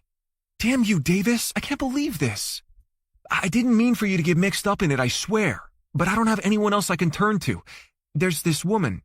Your girlfriend? He nodded meekly. Does she know you have money? Not at first. Oh, great. I lent her $100,000. For what? She told me that she needed the cash to get her daughter out of Havana. This woman is Cuban? Yes. Why would you give her that much money? How well do you know her? I married her. Jesus, Davis, how long have you known her? A few months. My stepdaughter. She cut him off. You're telling me it didn't occur to you she might be using you for your money? The waitress appeared again. We're not ready to order, she snapped, sending her away. I told you, I didn't tell her I had any, and it's not like I flaunted it. Do you have a picture of her? He lit up like a neon sign and showed her a half-dozen photos on his phone. The woman was a knockout. So, you gave her $100,000. How was she going to use it to get her daughter out? I don't know. You didn't think to ask? He shook his head. Did she know you were interested in buying the dive outfit? Probably, but... Her brain switched off. His lips moved in slow motion, but she wasn't processing the words. When it came to women, Davis was an idiot.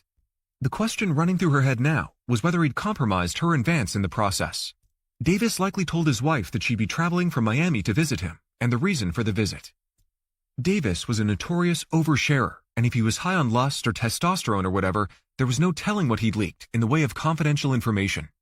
He disabled her phone, leaving her with no way to contact Vance. Even if she wanted to help, which she'd already decided against, he'd made it next to impossible. Her blood began to boil. You're my best friend, he said, looking hangdog. You have to help me. What about your wife? Why can't she help you? Because she disappeared. Wonderful, she said, shaking her head. Chapter 8. Friday morning. The morning drive and commuter traffic from the condo in Coconut Grove south to his sister's place in the burbs to visit Ethan bit the big one.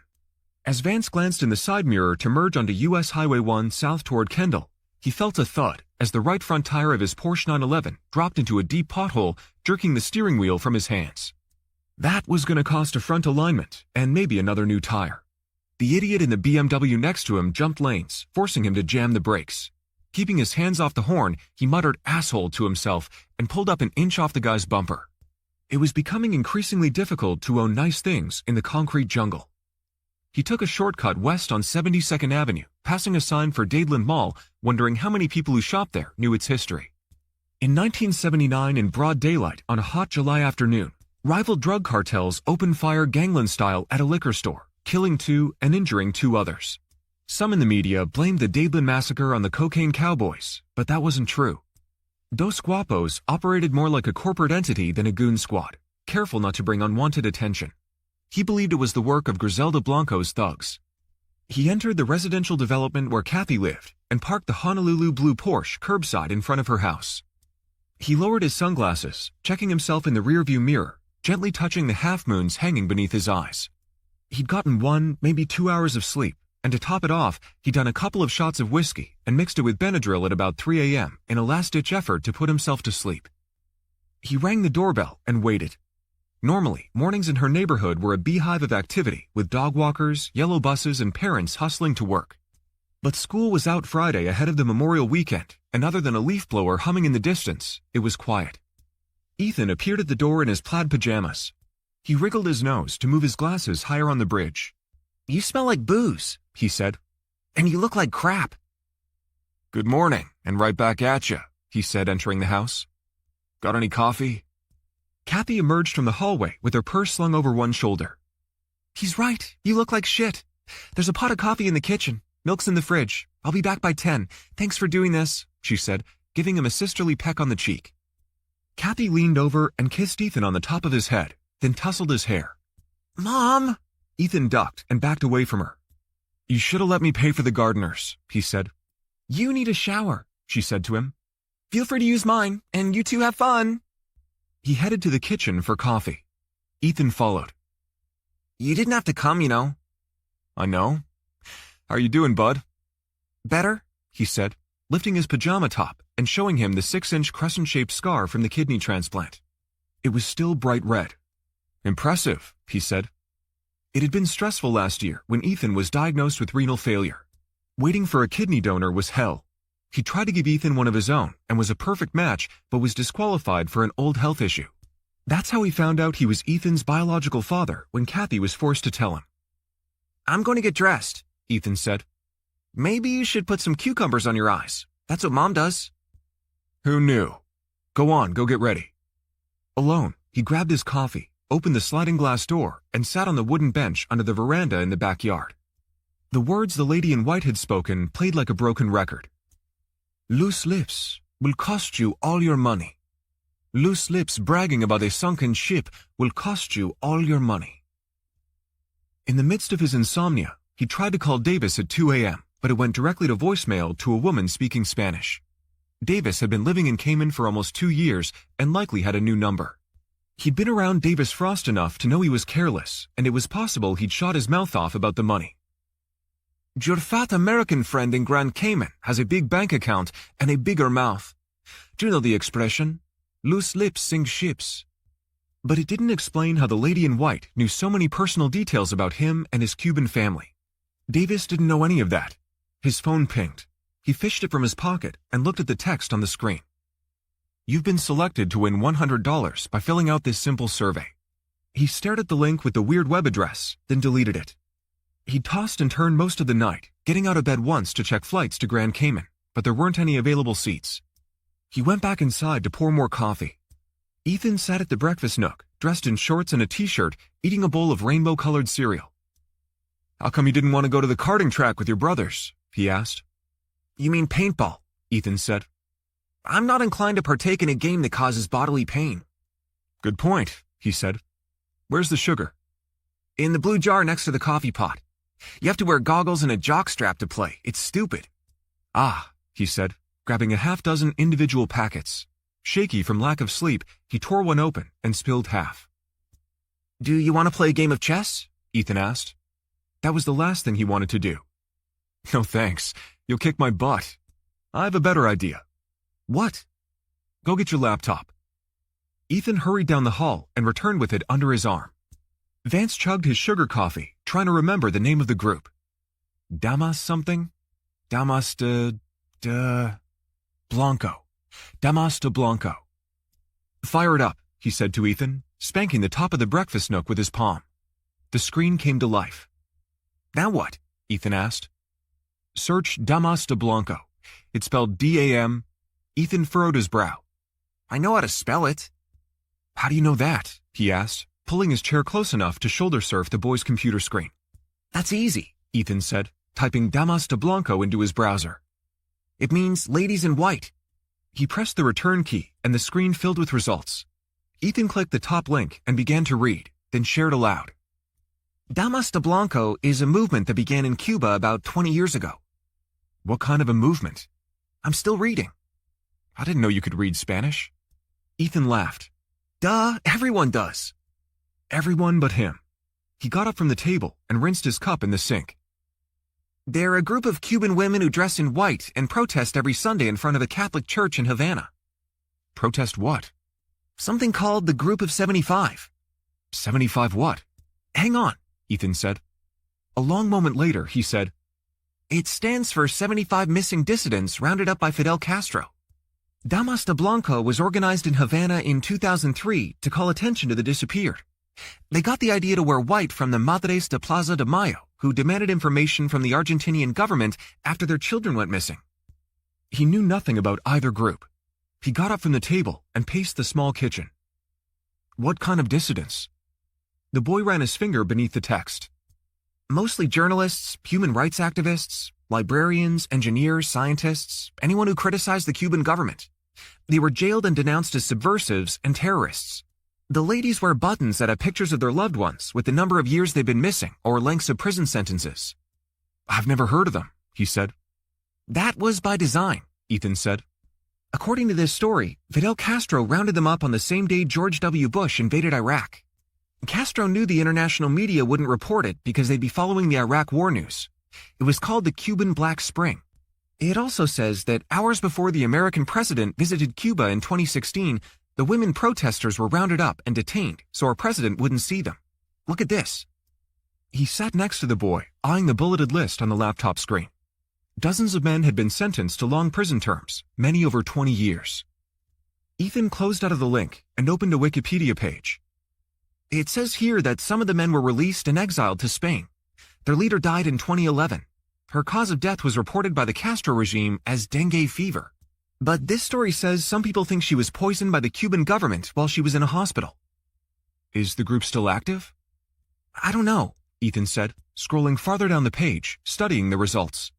He opened a new link connected to an international human rights group. "Yeah, the women still protest every Sunday after Mass at St. Rita de Cassia Catholic Church in Havana." "Are any of the men still in prison?" Ethan turned the laptop on an angle so he could more easily share the screen with him. He squatted next to the table and read the article written in English. He checked the date.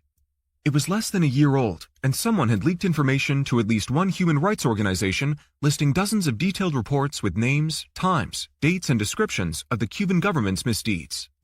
He read the fact pattern detailing bogus arrests and detainments by the National Revolutionary Police. Unfair prison sentences, kangaroo courts, government surveillance, food rationing, fines, and cutting of internet connections were examples of ongoing harassment. But the women were not deterred, even after the suspicious death of their leader. Ethan looked at him. "Why do you want to know about this, Uncle Vance?" His phone vibrated in his pocket. He took it from his pants pocket and leapt to his feet, nearly knocking the chair over. "Hey, bud, sorry, but I have to get this." "You're jumpy," Ethan said. "Must be the coffee," he said. "I'll be right back." Chapter 9. Vance stood on the stoop at his sister's house, looking at caller ID on his phone. Maybe Suarez and Associates showed on the screen. On the third ring, he picked up. "Mr. Courage." "Yes?" "Mr. Suarez said I should give you a call and touch base." "Who is this?" he asked. I work for Rafael Suarez. My name is Lola. I'm his paralegal. Right, he said, recalling Suarez mentioned his bilingual crack paralegal. A dog barked in the distance, while two women wearing pink visors pushed canopied baby strollers on the opposite side of the street. He wants to know if you can stop by today, she said. When? Anytime. Is there a reason? He'd like me to show you around. If you text the office address, I'll get back to you. Sure, Lola said. He ended the call, wondering how much she knew about her boss's upcoming sabbatical. His phone vibrated in his hand. Another call, this time from his sister Kathy. Hey, she said. How's your visit with Ethan going? Good.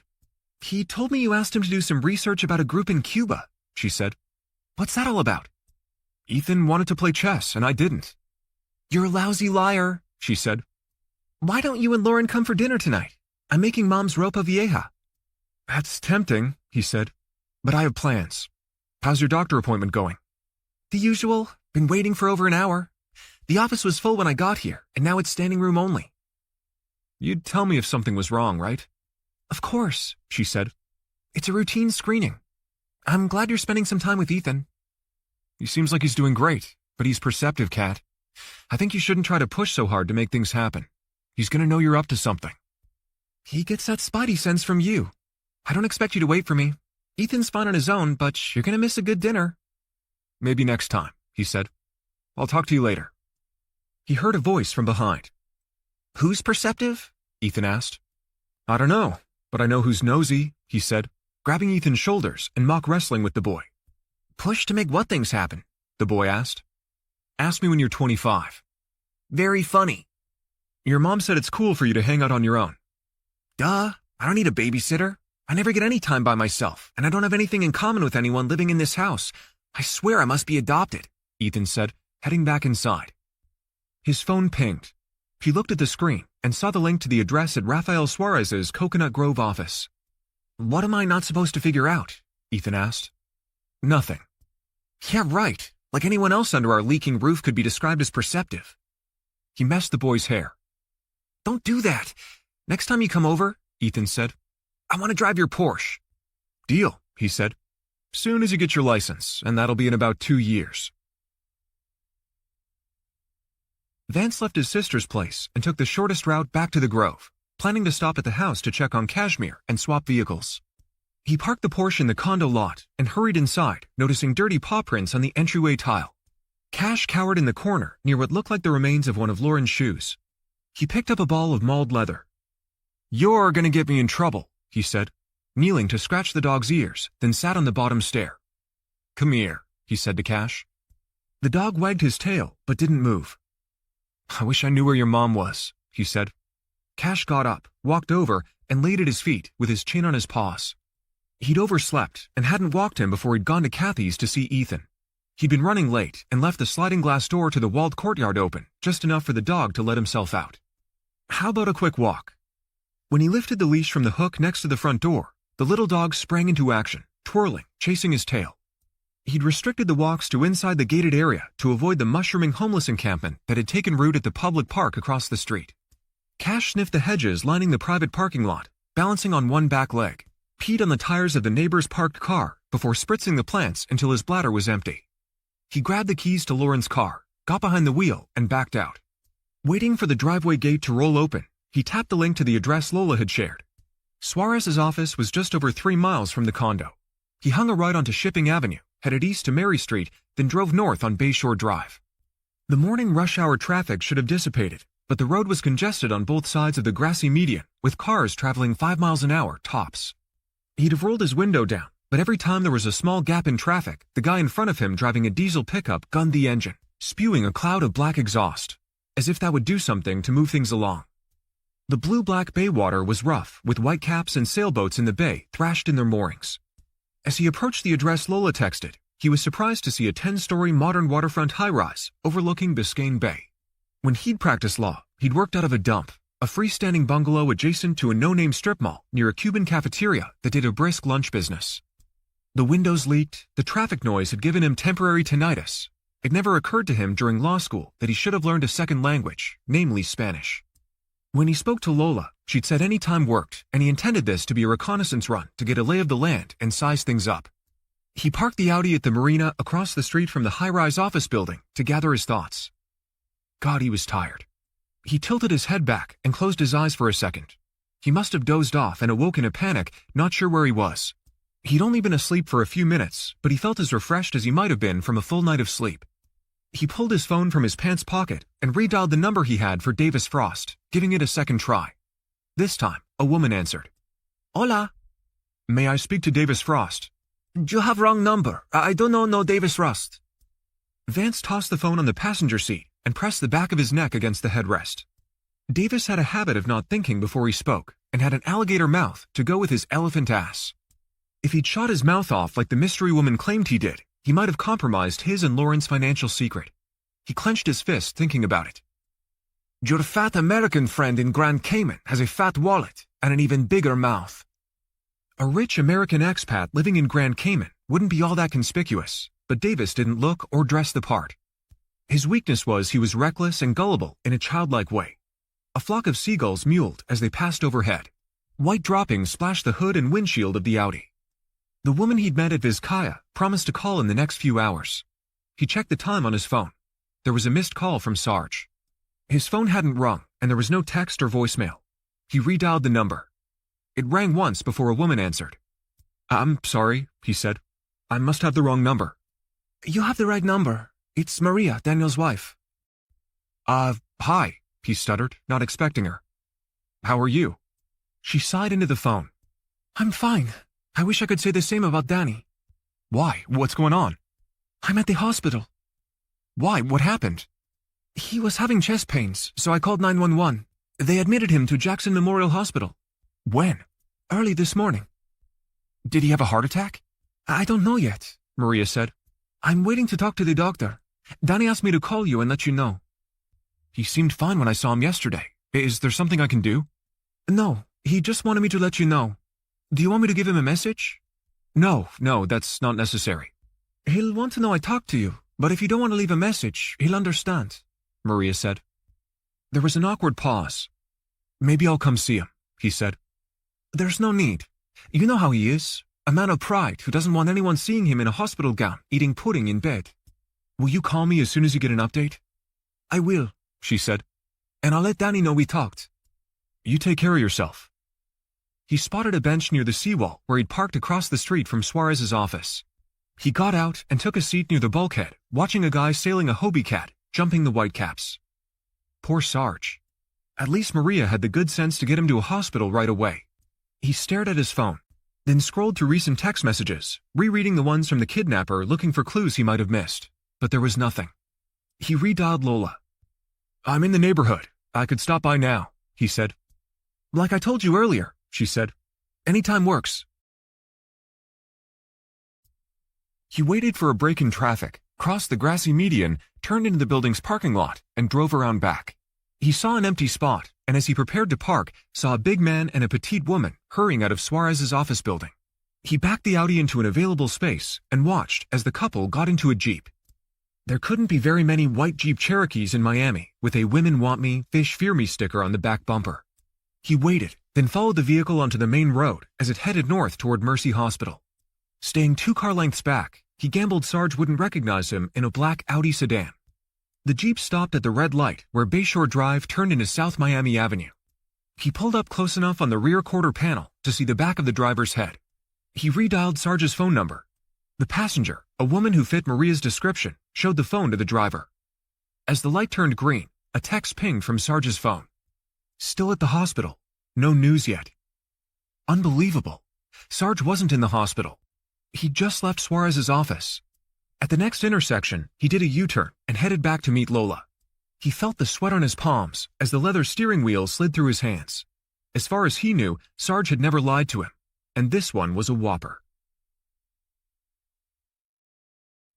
Chapter 10. Lauren awoke to the soft glow of an unfamiliar thermostat on the wall. She'd had difficulty sleeping at the hotel Davis insisted they stay at and hadn't been able to drift off until sometime after 5 a.m. She rolled onto her side and looked at the clock next to the bed. 9:32 a.m.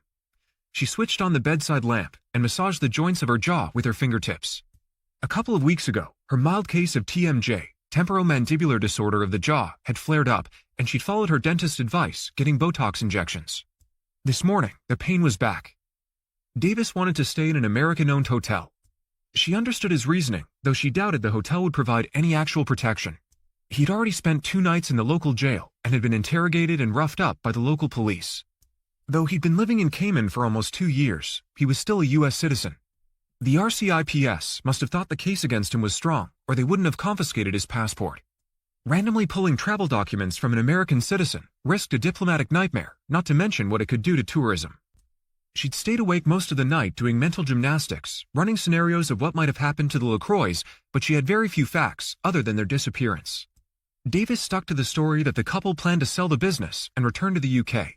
There were only 2 plausible explanations. Either they fled the country for reasons only they knew, or something nefarious had happened. Hurting them wasn't in Davis's DNA. Maybe his cynical version of events was correct. Maybe the RCIPS didn't know who was responsible, figured they'd never solve the case, and chose him as a scapegoat to make tourists feel safe. On the other hand, 2 people were missing, and without a body, there was no proof of a crime. Maybe there was a perfectly logical explanation for their disappearance. What if they had a family emergency back home and left without telling anyone? Then she remembered the LaCroix hadn't used their credit cards or phones since they went missing. If Davis had nothing to hide, he should have gone to the U.S. Embassy for help. She called his room. "Hey there," he said with a hint of his old Minnesotan accent. "I'm going to the phone store to see what they can do to fix my phone. Do you want to go?" "No, I'm going to hunker down here until you figure out what we should do." "We?" She held the hotel landline at arm's length and shook her head. There was a knock on the door. She'd left the room service door hanger on the knob last night. "I gotta go." She was about to end the call when she thought to ask, "Do you still have Vance's number in your phone?" "I got rid of my SIM card last night. Flushed it down the toilet." "Great," she said, hanging up and answering the door. She tipped the bellman $10 for the $10 pot of coffee without letting him inside, set the tray on the table, and opened the drapes. The hotel was in the middle of Georgetown, and from the 4th floor, she could see the western Caribbean Sea disappear into the horizon. She poured a coffee, took it into the bathroom, and started the shower. According to Frost, beyond confiscating his passport, his credit cards and bank accounts had been frozen. When she'd gone to his room last night to talk, she could see he was nervous. If the Cayman authorities seized his assets, interrogated him, pulled his passport, and jailed him, there was a good chance they had him under surveillance. If that was the case, there was a good chance they had her on the same radar screen. The mobile phone store opened at 10 a.m. and was within walking distance of the hotel. After Davis begged her to pay for his room, she'd put both on her credit card. Davis needed cash, and she'd agreed to loan him some money. She'd withdrawn her daily limit at the hotel's ATM yesterday and planned to take out the max amount again today. She should have listened to Vance, who by now had to know something had gone wrong. He'd probably been trying to reach her. When he found out what had happened, he'd say, "I told you so 1,000 times," and she had it coming. She showered quickly, dressed, and hurried to the elevator, riding it alone to the 1st floor. She spotted a young couple in the hotel lobby standing in front of the ATM. A pair of wrinkled, tan senior citizens strolled past wearing hats and sunglasses, their noses painted white with SPF 1,000,000. When she talked to Davis last night, she'd pressed him for more details on why he was a suspect in the case of the missing couple. He'd insisted he had no idea other than what he told her already. She'd known him a long time, and one thing was certain. Davis was a lousy liar. When he was bullshitting her, his eyes widened, and he'd grin and blink. But the look on his face last night was different. He was jumpy, twitchy. He seemed contemplative, which was out of character, and yet she suspected he wasn't telling the full truth. "Sorry," the woman standing with a man at the machine said with a southern drawl. "I swear this has to be the slowest ATM on the dang planet. I think it's running on solar or something." "No worries," she said, scanning the lobby. A minute later, it was her turn. She inserted her debit card and waited. The machine buzzed. An error message came up on the screen. Invalid entry flashed in green letters. She tried again. Same result. "Effing hell," she whispered, fishing inside her wallet for a different credit card. She tried a second, then a third. Each was declined by the cash machine. A young man in a maroon felt cap approached. "May I help you?" the bellman asked. "I think the ATM is out of order. Is there another one in the hotel?" An older gentleman hunched over a walker, shuffled his way toward the machine. "Are you in line?" he asked in a gruff voice. "No, but I think it's out of order." Let me give it a try, the old geezer said. She stepped aside and watched him insert his card. It's the only one in the hotel, the bellman said, grimacing. You might want to try the one at the liquor store down the street. The old man balanced on the metal bars of his walker. Christmas might come before this thing spits out my damn money, he barked. The clack-clack-clack of an ATM spewing cash followed. Maybe you should try again, the old guy said. Gripping the walker with one shaky hand, he used the other to stuff the money in the front pocket of his saggy shorts. She headed for the revolving glass doors, and once outside, took a deep breath. She looked over her shoulder, aware that the problem with her cards wasn't some random occurrence. Whoever was targeting Davis also had her in the crosshairs. She opened her wallet and counted the cash. It might be enough to get her phone up and running. As she walked toward the phone store, she passed 3 international banks located on a single city block. A cool breeze blew wisps of hair in front of her eyes. She brushed the strands from her face and looked up at the pink neon sign she'd seen from her hotel room. The phone store display window was obscured by the long line of customers snaking around the corner. She took her place at the end of the line, her brain returning to the ATM. She took her dead phone from her purse, pressed the on button, and held it for a count of 10. Still nothing. 15 minutes later, the line hadn't moved. There was an internet cafe across the street. She jaywalked to the place, paid cash, took a seat at a cubicle in front of a desktop computer, and logged into her Gmail account. She pulled up Vance's email from her contacts list and composed a message. Subject line: Greetings from Grand Cayman. To vancecourage@gmail.com. From the Mutiny Girl @gmail.com. 10:29 a.m. Hi Vance. I hope you haven't been too worried. There's something wrong with my phone, and I haven't been able to check in. Send me a quick reply to let me know you got this email, and I'll call or text when I figure something out. Love, Lauren. P.S. I might have to buy a burner. Email me your phone number. I don't know it. Sad face. She was about to push the send key when she sensed a presence behind her. She turned in her seat and looked up to see Davis looming. Hey, he said. I thought you were going to get your phone fixed. The line was too long. Davis spied her email. I thought you were going to ask him to help me. This is none of your business, and besides, I didn't say that. She turned back toward the screen, trying to block his view. Wait, he said, grabbing her arm. She wrestled it away from him and pushed the send key. What is wrong with you? She said. Don't you ever put your hand on me like that again. It was out of character, and she chalked it up to his desperation. The shopkeeper who'd taken her cash and shown her how to log onto the computer hurried over. Is everything all right, miss? The man asked, glaring at Davis. Do you want me to call the police? Chapter 11. The visitor parking spaces at Suarez's office building were full, and the car sharks slowly circled, waiting for vehicles to leave. Vance drove to the paid parking garage and found a spot on the 4th floor. Following the signs, he rode the rumbling garage elevator down to the 1st floor, giving him a moment to process what he'd seen. It didn't make sense that Sarge had enlisted his wife Maria to lie for him. The parking garage elevator opened to a gleaming lobby with white quartz walls and a second set of stainless steel elevators that purred. He waited for the next car, pushed the button for the 8th floor, and followed the directional placards to suite 813. He turned the knob, but the front door to Suarez & Associates was locked. About to knock, he saw the buzzer on the wall and pushed it. Who's calling? A female voice asked. Vance Courage to see Lola. Let yourself in, the voice said. The deadbolt clacked, and he entered. A chair on the other side of the reception window was empty, and there was no one to greet him in the waiting room. He strolled the faux wood floor, gazing at the mass-produced modern art hung on the white walls. It looked more like a dental practice than a law office, smiling at the thought that attorneys were like dentists. They often dispense more pain before relieving it. His phone pinged. Be out in a sec. He glanced up and saw a camera attached to the wall above the door, leading to the back offices. It wasn't unusual for lawyers to use security measures. If Suarez handled divorce cases, emotions often boiled over, and disgruntled clients on both sides could be volatile. He'd had a college law school buddy who'd represented a father fighting his alcoholic ex-wife for custody. During a weekly visitation with her children, the mother showed up at her husband's lawyer's office drunk, with her kids in tow, and a handgun. The woman fired 2 rounds before the gun jammed, but not before the attorney was fatally hit in the stomach. He picked up a travel magazine and leafed through it. The frosted window slid open. You must be Mr. Courage, the woman said, eyeing him head to toe. That's right. She had a black patch over her right eye and wavy brown hair loosely tied into a ponytail, held in place with a bright green scrunchie. He approached the window, then took a step back, away from the second-hand smoke wafting from her clothing. "Come on back," she said, disappearing and reappearing as she opened the door leading from the lobby to the back offices. "And you are?" he asked. "Sorry," she said. "I'm Lola." He tried not to stare at the eye patch. "Where's Suarez?"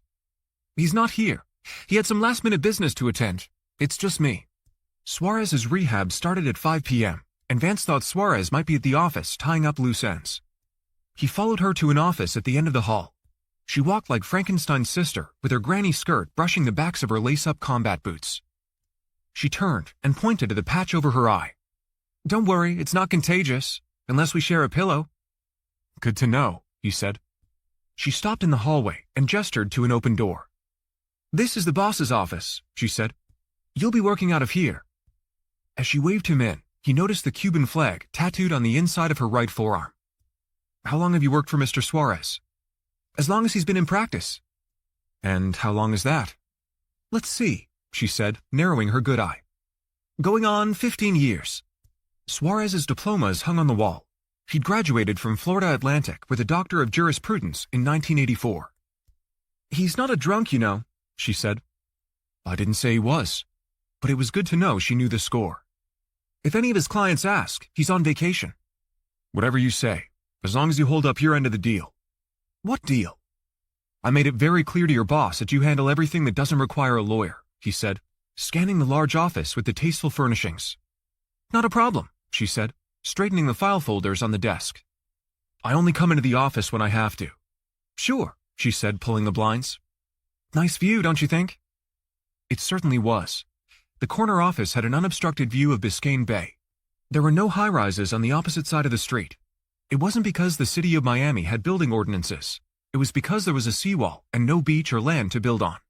He looked to the left, north. He could make out the roof lines of Vizcaya and Mercy Hospital. A fat, high-powered telescope perched on a tripod faced east over the bay. She observed him eyeing it. "You can see Stiltsville on a clear day," she said. "What's left of it anyway?" Stiltsville had become popularized as a shooting location for the TV series Miami Vice.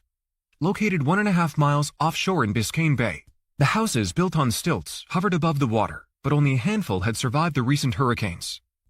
"The other part of my deal is I'm only going to court when you can't get a delay, and I expect you'll do everything in your power to get dates pushed." "No problem," she said. "And no consultations with new clients." "Oh," Lola said, furrowing her brow. "Mr. Suarez didn't mention that." "Now you know." "You have a 4 o'clock consultation this afternoon," she said. "Cancel it." "I can't do that." "Sure you can." "No, I can't." "Get Suarez on the phone." "I can't do that either." He crossed his arms across his chest. "Suarez and I had a deal. No new clients." "Technically, she's not a new client," Lola said, sitting on the edge of the desk. "She's an existing client with a new problem." "I'm sorry, but it's non-negotiable. A deal is a deal." "Just this once," Lola said, "and I'll make sure you don't have to talk to another client the entire time you're here." "Under one condition," he said.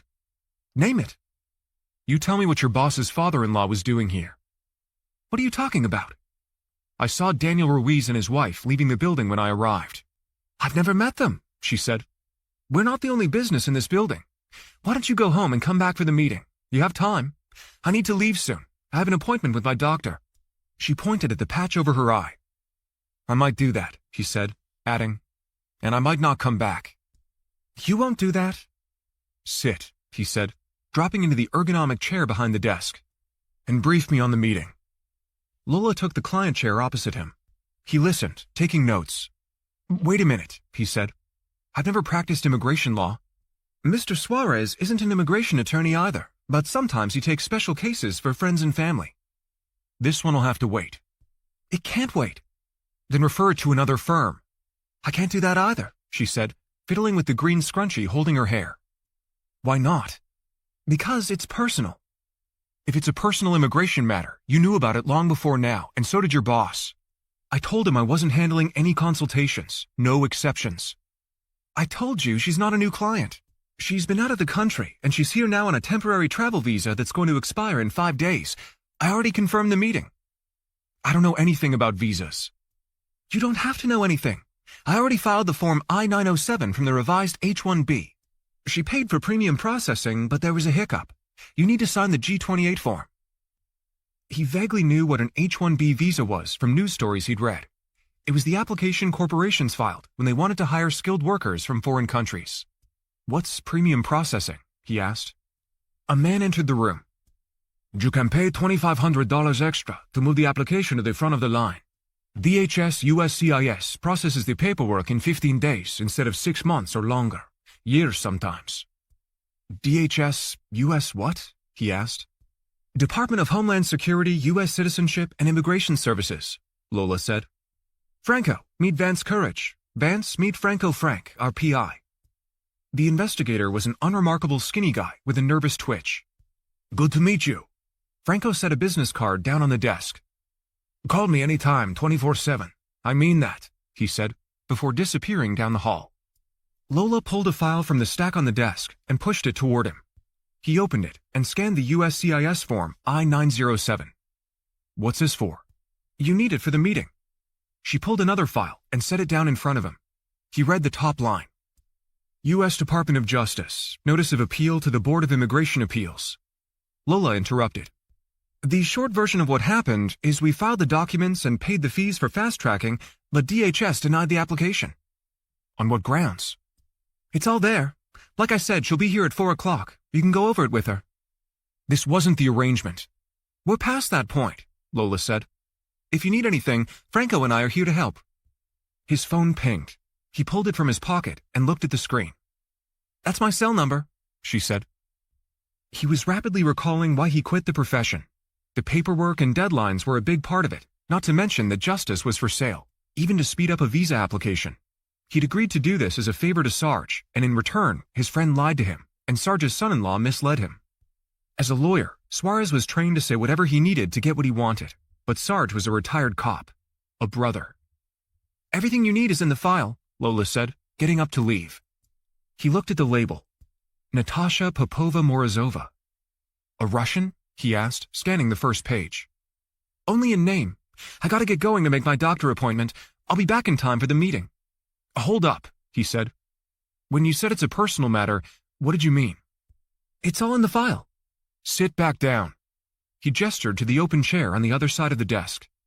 Lola refused and stood with her arms clamped across her chest. I'm looking at this, and it says here Natasha Popova-Morozova was born in Havana, Cuba in 1986 to Anastasia Popova. How is this a personal matter to Suarez? Natasha is a doctor, a Cuban-born, Russian-educated psychiatrist trying to emigrate to the United States. The Russian Ministry of Science and Higher Education selects 100 Cuban nationals as students every year to attend the Russian university tuition-free. She's one of them. That doesn't explain what makes it personal. You're going to make me late. Why does she want to come here? She's not the first Cuban to emigrate. The elites don't leave the country, he said. If she's a Russian-trained Cuban doctor, she has social and professional status. What difference does that make if you live in a third-world country? A lot, I would think. Right, she said, palming her forehead. You can do wonders with mental health when there's no electricity or clean running water. Besides, the only good jobs are working for the government. Psychiatrists are often forced to... She trailed off. Forced to what? Just take the meeting, and I promise you won't have any others. He rubbed his brow. This didn't sit right. First Damas de Blanco, and now some Cuban shrink trying to get a work visa. He posed the question again. When you said her situation is personal, what did you mean? There are hospitals here that can use someone with her background and training. Mr. Suarez told me what you did to save your sister's life. He said you sent her to Switzerland for cancer treatment. Oh no, she said, looking at her phone. You're seriously going to make me late. Don't forget to sign the Form G-28. The what? She handed him another file. The G-28 designates you as her new attorney. All you have to do is sign it. The meeting won't take long. Oh, I almost forgot. You'll need access to the building. Hold on. Lola hurried down the hall, and while she was gone, he thumbed through the file. It was true. Popova was a doctor of psychiatry trained at the University of Moscow. Her H-1B application listed her future employer as a semiconductor company based in Miami. That was weird. What did a place called Hialeah Circuits need to shrink for? The job description listed a director of manufacturing process engineering with a starting salary of $215,000. The company was seeking an applicant fluent in English, Russian, and Spanish. So much for the doctor story Lola told. She reappeared. You'll like her. She's smart, not to mention gorgeous. Here. She dangled the key card over the desk. To get in the office, hold it in front of the scanner, and when you hear the pop, open the door. Remember to keep it with you, or you'll lock yourself out. If you need to use the computer, the login information is under the keyboard. Damn it, I'm going to be late, she said, scurrying out the door. He hung the lanyard around his neck and stared at the files on Suarez's desk. When he was a plaintiff's attorney, the first assessment he'd make was determining whether the defendant had deep enough pockets to make the case worth his time. If so, he did things backwards. Most lawyers studied the merits of a case, then went to the law library searching for case law to support the theory. He often reverse-engineered lawsuits by first finding case law, then formulating the complaint to fit one already on the books. While it was creative, it was not what he'd been taught in law school. He stared at the G-28 form. His Florida bar license number had already been filled in. He had to hand it to Lola. She was thorough. Crack paralegal. Before he signed it, he read through the rejected application, searching for the reason Natasha Popova's visa had been denied. It didn't take long. DHS had rejected it because of a problem with her American husband, D. Morozova. In the comments section, the DHS officer who denied the application wrote, DHS is unable to confirm the identity of the applicant's husband. Further information is required. The personal angle appeared on paper. It wasn't personal to Suarez, it was personal to Lola, who was listed as Morozova's next of kin on the visa application. They were listed as half-sisters. Lola could have told him. If Natasha was married to an American, she could have applied for a spousal visa, and it should have been easy to verify his identity. Lola had a Hispanic last name, while Natasha had a Russian one. Better question, why did her American husband have a Russian surname? He knew there were a few thousand Russian speakers living in Cuba dating back to the 1950s Cuban Missile Crisis. He checked the time. An uneasy feeling took hold. The 24-hour window had expired, and the woman from Vizcaya still hadn't contacted him. Chapter 12. As Vance placed the visa documents back in the file folder, 2 passport-style photos of the applicant fell out and landed on the desk. Natasha Popova Morozova looked nothing like Lola.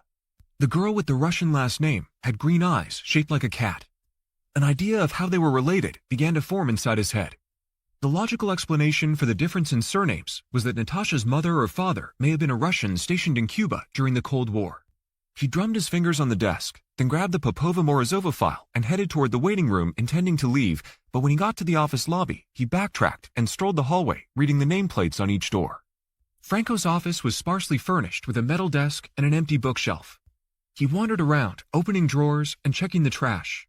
Other than a few office supplies, some yellow gum wrappers in the wastebasket, and a stack of watercraft enthusiast magazines on the desk, there was nothing else in the investigator's workspace. He stepped into the hall and looked over his shoulder before slipping into Lola's office. Her bookshelves were jam-packed with hardcover red law books, perfectly arranged on a heavy-duty metal bookshelf. It was the full encyclopedic version of Florida law, around 400 titles. He pulled a book from the shelf and checked the publication date. It was recent. The set must have cost close to $50 grand.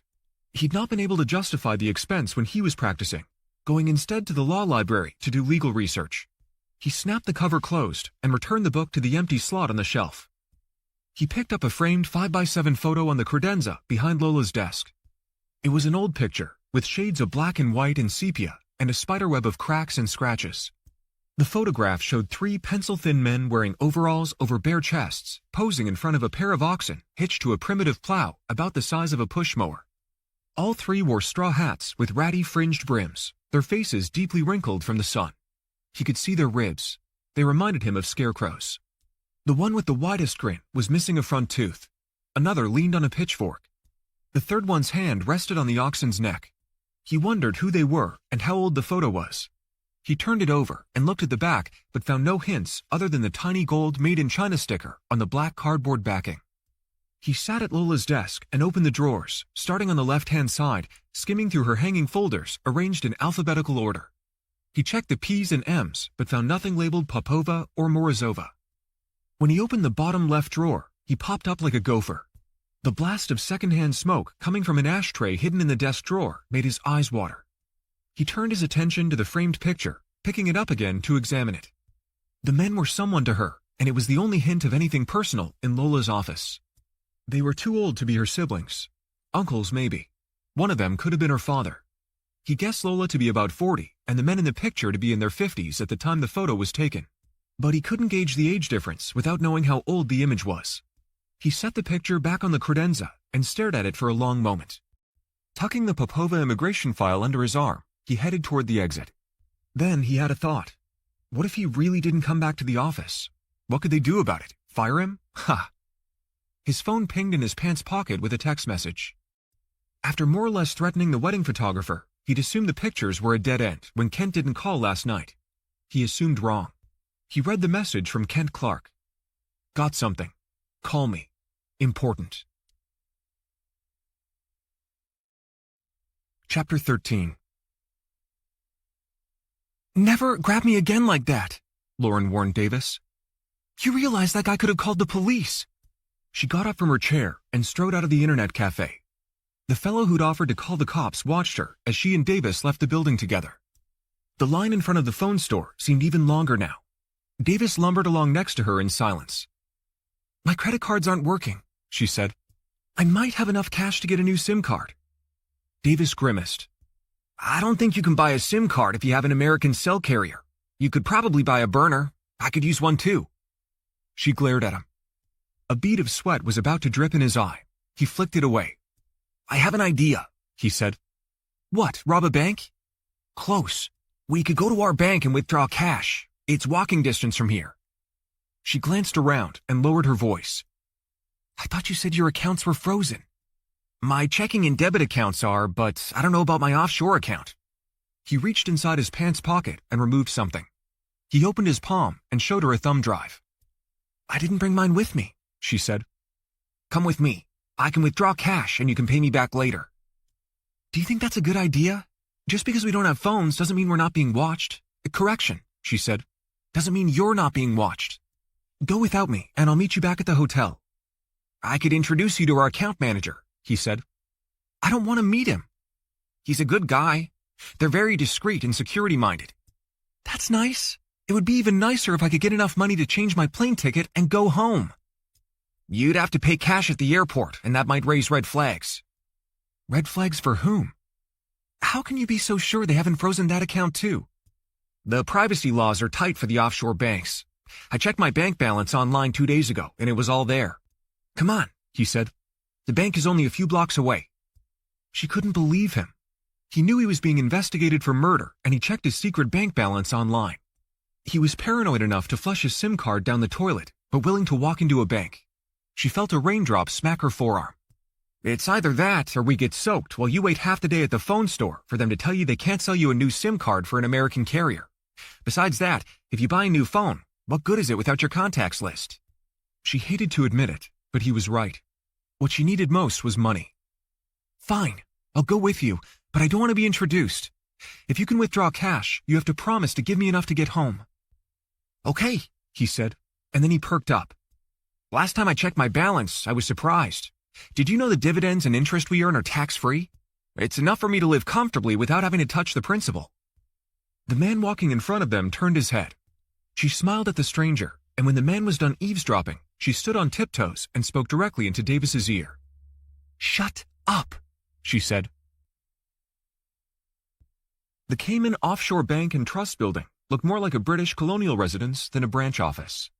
The lobby was airy with white tile floors and mint green paint. The only hint of security was the cameras housed in tinted domes in every corner of the building, giving whoever monitored it a 360-degree view of the entrance and the lobby.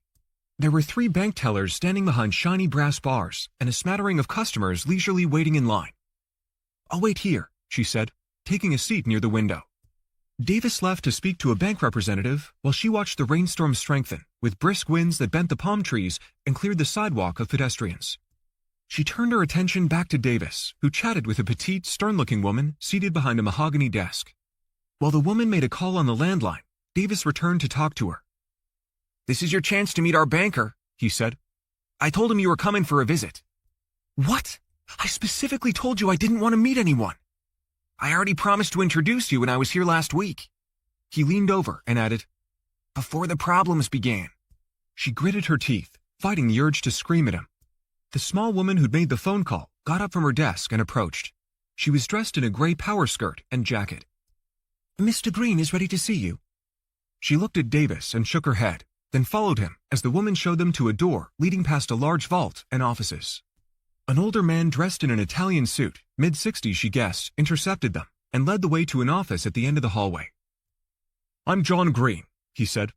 "Very nice to meet you in person, Ms. Gold. Mr. Frost said you might be coming to visit. How long will you be staying?" "I'm not sure," she said, forcing a half-assed smile. "Have a seat," Green said. When the banker's back was to them, she scowled at Davis, who shrugged. Green sat, then asked, "How can I help you?" "I'd like to make a withdrawal," Davis said. "Can you issue a prepaid debit card?" "We can do that." "Any chance I could get digital currency?" Davis asked. "It can be arranged," Green said. "Do a lot of places accept digital money?" she asked. "Many do," the banker said. "The Cayman Islands Monetary Authority has granted custodial services to a lot more institutions." Whatever that was. Green continued. "There are ATMs all over the island that can exchange digital currency into cash if you need it. Most can convert into US dollars if need be." "I wonder," Davis said, hesitating. "Oh no. Does the local government have access to digital currency?" "I'm not sure I understand your question," Green said. "Unbelievable. Could they cut off my debit card?" She couldn't believe her ears. "Theoretically they could, but our in-house legal team would require a court order before we would do that. Why do you ask?" "Just curious," Davis said, looking over at her. "Is that what you'd like to do?" Green asked. "Convert cash in your account into digital currency and have it credited to a prepaid debit card?" "Uh-huh," Davis said, taking the thumb drive from his pocket and laying it on Green's desk. "I don't need that when you're here in person," Green said, referring to the thumb drive. "What about you, Miss Gold? Do you wish to make a withdrawal?" "Sure, I'd like to do the same thing if possible," she said. "May I see your passports?" She took hers from her purse and set it on the edge of the banker's desk. Davis had a goofy look on his face. "I don't have mine on me."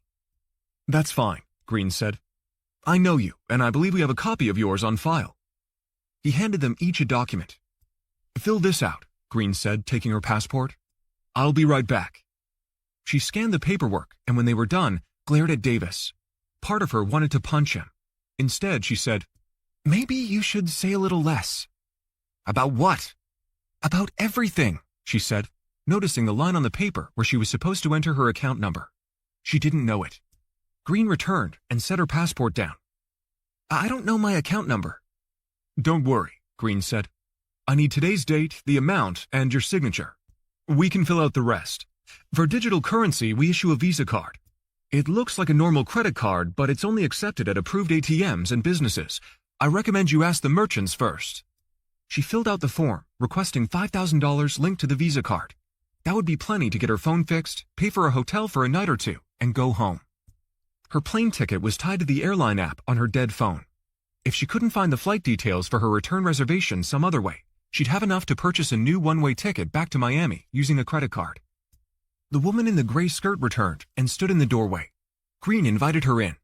She approached the banker's desk, leaned over, cupped her hand over her mouth, and whispered into his ear. When she was done talking to Green, she said, "I have your card ready." Davis reached for it, but the woman only had one and handed it to Lauren. It looked like a typical Visa debit card. "You'll need to enter a 6-digit PIN number to activate it," the woman said. "When you're finished here, stop by one of the teller booths and we can set it up." "What about mine?" Davis asked. She left without answering his question. When the woman was gone, Mr. Green asked Davis, "Did you get a new phone number?" "No. Why?" "Your wife was here trying to make a substantial withdrawal from your account." "When?" "The day before yesterday. We tried to contact you, but you didn't answer. Apparently, we sent several text messages too. The bank also sent an email asking you to call us immediately." Did you give her the money?" Davis stuttered. "You added her to your account. As a joint account holder, she had access, so yes, we authorized the withdrawal." "How much did she take?" Davis asked. "All of it," Green said. Chapter 14. Retired Fort Lauderdale Police Sergeant Daniel Ruiz stretched out on last year's Christmas present, the easy chair his wife Maria generously charged on his credit card. It took up a big chunk of their small living room, but man oh man was it comfortable. Maria busied herself in the kitchen, drying dishes and tidying up. When the timer chimed, she opened the oven door. The aroma of cinnamon chocolate chip cookies baking in the oven filled the room. His mouth watered. "No, no, no!" he yelled at the television. "Damn it!" The Miami Dolphins quarterback fumbled the ball at the 1-yard line. A Buffalo Bill player the size of a Sub-Zero freezer picked it up and lumbered down the field. Daniel straddled the wide chair with both feet planted on the floor, staring in disbelief at the 70-inch screen that ate up one wall of the Cracker Box house. The defensive tackle for the Bills made it to the Dolphins' 20-yard line. Muting the TV, he grabbed his long-neck beer from the chair's built-in cup holder and downed it in 2 swallows. "Holy Madre of God!" he hollered to his wife. "Close the damn window for crying out loud!" Maria hurried to the dining room and cranked the window shut. "What are you going to do about it?" she asked. As far as he was concerned, the smell of weed was worse than a dried fruit fart, not to mention possession was still illegal in Florida. He leaned over, reached beneath the easy chair, and dragged out his old service revolver by the holster strap. He dismounted the chair, clambered to his feet, and pulled his shirt over his watermelon gut. Marching into the kitchen, he searched the pantry. "Where'd you put that brownie mix?" "Try the top shelf," Maria said. "I'll be back," he said, slinging the holster over his left shoulder. "Ay, ay, ay, do you think that's a good idea?" she asked, staring at the gun. "Yeah, maybe they'll get the hint." "What if they have one of those door cameras?" "Who cares if they have one? It's not like I can be anonymous if I live next door." "Why kick a hornet's nest, Danny? You've seen the kind of people coming and going from that place. They're probably cooking drugs or doing God knows what over there. What if they call the cops on you?" "Pray Jesus they do. I'll be back." He walked 20 feet to the house next door and rang the bell. A minute later, a skinny red-headed girl with bare feet and a halter top answered. "What do you want?" she asked.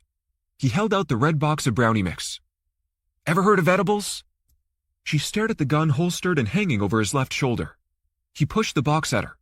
"Here, take it. Tell your friends inside that stuff stinks and to either smoke inside or learn how to bake."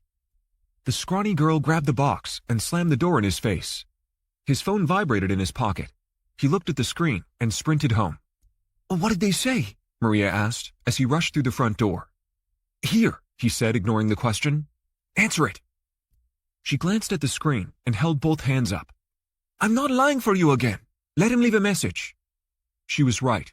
It wasn't fair to put her in the middle between him and courage. But that didn't stop him from pushing the phone at her a second time. "Not unless you tell me why you've been lying to him," she said. When he didn't offer an explanation, she said, "That's what I thought. You're up to something. You should really think about it. He's your only real friend." A comment like that might have hurt, except it was true. He had contacts all over the city, stemming from his long career as a Fort Lauderdale cop before retiring as a sergeant. His sources ran the full gamut, from the IT guys at the mayor's office to the coroner to entry-level lawyers and senior administrative assistants working for the DA. But his relationship with Courage was different. They'd become friends after Sarge's only sister was murdered by a psycho Colombian drug dealer. It was a long, long time ago, when both were still active duty. Sarge had started hanging out at the Hotel Mutiny, hoping to find her killer. Back then, he and Courage were less than friends, but more than acquaintances. More recently, they'd become buds. The phone stopped ringing. He stared at the screen thinking Courage might leave a message, but he didn't. He could have told Maria the truth about what was going on, but he wasn't in the mood for a month of I told you so's. She didn't like Rafael Suarez from the moment their daughter Valeria brought him home to meet the family. Maria said he gave her the heebie-jeebies. He was certain if his wife had had the chance, she would have gelded Suarez. Too late for that. He was the father of their 2 beautiful granddaughters. Val had fallen for a lying, cheating SOB and was somehow blinded to what he and Maria saw. "It's no big deal," he said. "Courage will never know." "Seriously, Danny?" Maria clamped her hands on her wide hips. "You make me tell him you're in the hospital with chest pains? You call that no big deal? I call it a big fat lie. If you're not going to tell me what you're up to, keep me out of it." He shrugged, then reached around for a warm chocolate chip cookie. She smacked his hand. "You can wait." He glanced at the television. The Miami Dolphins were down another 7 points to the Buffalo Bills. It was hard to believe it was more than 50 years ago the team went 17-0, a perfect season ending with a Super Bowl championship. The only undefeated team in National Football League history. Like everyone else who could remember that glorious year, each season at the opening kickoff, he hoped it would happen again. He still had a stack of bumper stickers from their perfect 1972 season. He checked the price on eBay. They were only worth a few bucks, so he'd kept them. "You should get ready," she said. Good thing the game was a recording from last season, and he knew how it ended because his oldest granddaughter Leah's violin recital at the Catholic Church started in 1 hour. The NFL season didn't begin for another 4 months, and there was no way he could wait to see the Dolphins play. "Take a shower and put on a sport coat, Danny." "Should I blow dry my hair?" He ran his hand over his slick dome. "You could powder it." "Touché." "Raphael will be there, and you know he always dresses like a peacock," she said. "You two can sit together. Better if he doesn't sit next to me." Ralph drank too much, he worked too much. He was a womanizer, though Sarge had no actual proof of that. He was many things he didn't want in a son-in-law. On the other hand, he was a good provider, and Val and the girls lived a life he and Maria had never dreamt for themselves. As first-generation Cuban Americans who'd struggled to make ends meet and educate their 2 daughters, his and Maria's wish was always that their children and grandchildren would have a better life than they'd had. From a financial standpoint, Ralph measured up. "If you text an update to Courage," he said, "I'll make sure you don't have to sit next to Ralph. Tell him I'm in the hospital and I'm gonna live." "You'll text him," she said, packing freshly baked cookies in a small brown paper bag. "Hurry up and get ready. If you're a good boy, I'll give you a cookie on the way to church." He smirked. "You know what I really want." "When will you stop thinking about that all the time?" He placed a hand over his heart and feigned a painful expression. "When I'm dead," he said, then sat on the edge of the easy chair and typed a text to Courage. "He's still in the hospital. He's doing much better." He pushed the send button, and 2 seconds later, his phone pinged. A thumbs-up icon from Courage appeared atop the blue text bubble. He felt bad for lying, but he sensed Courage was agitated when he left the restaurant, and he couldn't give him the chance to back out of the deal. He didn't care that Ralph was in a tight spot. He had his daughter and granddaughters to think about. If Ralph screwed up and didn't complete his rehab, he could be disbarred permanently. He and Maria were not in a financial position to support Val and the girls. At Easter dinner, Ralph got so drunk he'd snapped at the kids for no reason. Val had left the table in tears, while Maria comforted the children. His oldest daughter Gloria was there too, visiting from Santa Fe, and witnessed the event as it unfolded. That night, Ralph was arrested for a DUI and had called Daniel from the jail. He and Maria had argued about it. She thought Ralph should spend the night and face the consequences, but Val came to the house and begged him to help. Against Maria's wishes, he went downtown and bonded him out. Ralph seemed distraught and confused. He claimed he didn't have that much to drink, but that's what all the drunks he'd ever arrested had to say. When the judge ordered Ralph to inpatient rehab, Val came to him again for help. It was Val's idea to ask Courage to cover for her husband. If he ran it by Courage privately and gave him time to think about it, he ran the risk he'd say no. That's why he decided to put him on the spot. It was also the reason he was ducking his calls and lying about being in the hospital. On the days leading up to the lunch meeting at the Italian place, Ralph began to ask questions. How did an unemployed lawyer with no discernible income afford a Porsche? Daniel didn't have a good answer, but thought it even weirder that Ralph knew Courage sent his sister to Switzerland for cancer treatment. Sarge suggested it might have been family money, since it had been less than a month after Courage's father passed away. The answer about the pricey condo in Coconut Grove was easier. It belonged to Courage's girlfriend Lauren, who'd apparently inherited it from her uncle. As Ralph pressed on with the questions, Val intervened, telling her husband to mind his own business. But he'd lain awake a whole night last week, wondering how Ralph knew so much and why he asked so many questions. Of course, he couldn't tell his son-in-law the truth. He'd never breathed a word about Courage's money to a living soul. He'd never told anyone he'd been offered a piece of the action, refusing a hefty chunk of the drug cash. Not because he was incorruptible, and not because he didn't need the dough. Rather, if he got caught, he could lose his pension, and possibly even go to prison. "Come on," Maria said. "You need to get going, or we're going to be late." He headed to the bathroom to freshen up and change clothes. He hadn't told Maria about Ralph's situation and was waiting for the right time. He told himself he'd kept the mandatory rehab from her because he didn't want her to worry, but it wasn't that simple. Val was the one who made him promise not to tell. Daniel hurried out of the house ahead of Maria to open the car door for her. "Good Lord, Maria said, bending over and picking up an empty box of brownie mix from the driveway. The mound of brown powder was piled on the hood of the white Jeep like an anthill. "Give me that," Daniel said, using the box to knock most of the cake mix off. It puffed into a chocolate cloud before dissipating. "Assholes," he said under his breath. He jogged to the garbage on the street and tossed the box in the can. On his way back to the vehicle, he noticed the bumper sticker had been vandalized. The "Women Want Me" part of the bumper sticker had been changed. The W and O of women had been blacked out to read men, and between the words want and me, to blow had been added using a thick black marker. He squatted and picked at the corner of the sticker. A small piece tore from the edge, leaving the vulgar part intact. "What are you doing? We're going to be late," Maria said, walking his way to see what he was up to, rounding the corner where he squatted. "It's 3:30, and the traffic's going to get bad," she gasped as she peered over his shoulder. "I told you not to put that stupid bumper sticker on the car, and I told you not to mess with those neighbors. Danny, see what they've done? A veces pienso que estás loco." Maybe she was right. Maybe he was crazy. The skinny red-headed girl and her two emaciated male friends sat on the stoop smoking a joint, whooping and cackling as a stink as bad as skunk spray fouled the air. "Get in the car and wait for me," he said. "And lock yourself in. I'll be right back." He slammed the driver's side door, swallowing the rage building inside. Chapter 15. The drive from Suarez's office back to the condo should have been a 5-minute trip, but at the rate traffic was moving, it might take a week. Vance watched the side mirrors waiting for the lane next to him to open so he could pass a slow-moving dump truck dropping dirt and gravel. He dialed Kent Clark from the Audi and listened as his phone connected to Bluetooth. A moment later, Kent was on speaker. "I looked through those files and I found some photos I think you want to see." "Text them to me." "They're too big.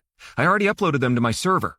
Text me your email address and I'll send you a link. Open it and you'll see a bunch of thumbnails. You can zoom in and look at details." "Any hints about what you found?" "You'll have to see for yourself. Text or call if you have any trouble." As he ended the call, the dump truck he was stuck behind hit a pothole, spewing dirt, dusting the hood and windshield of the Audi.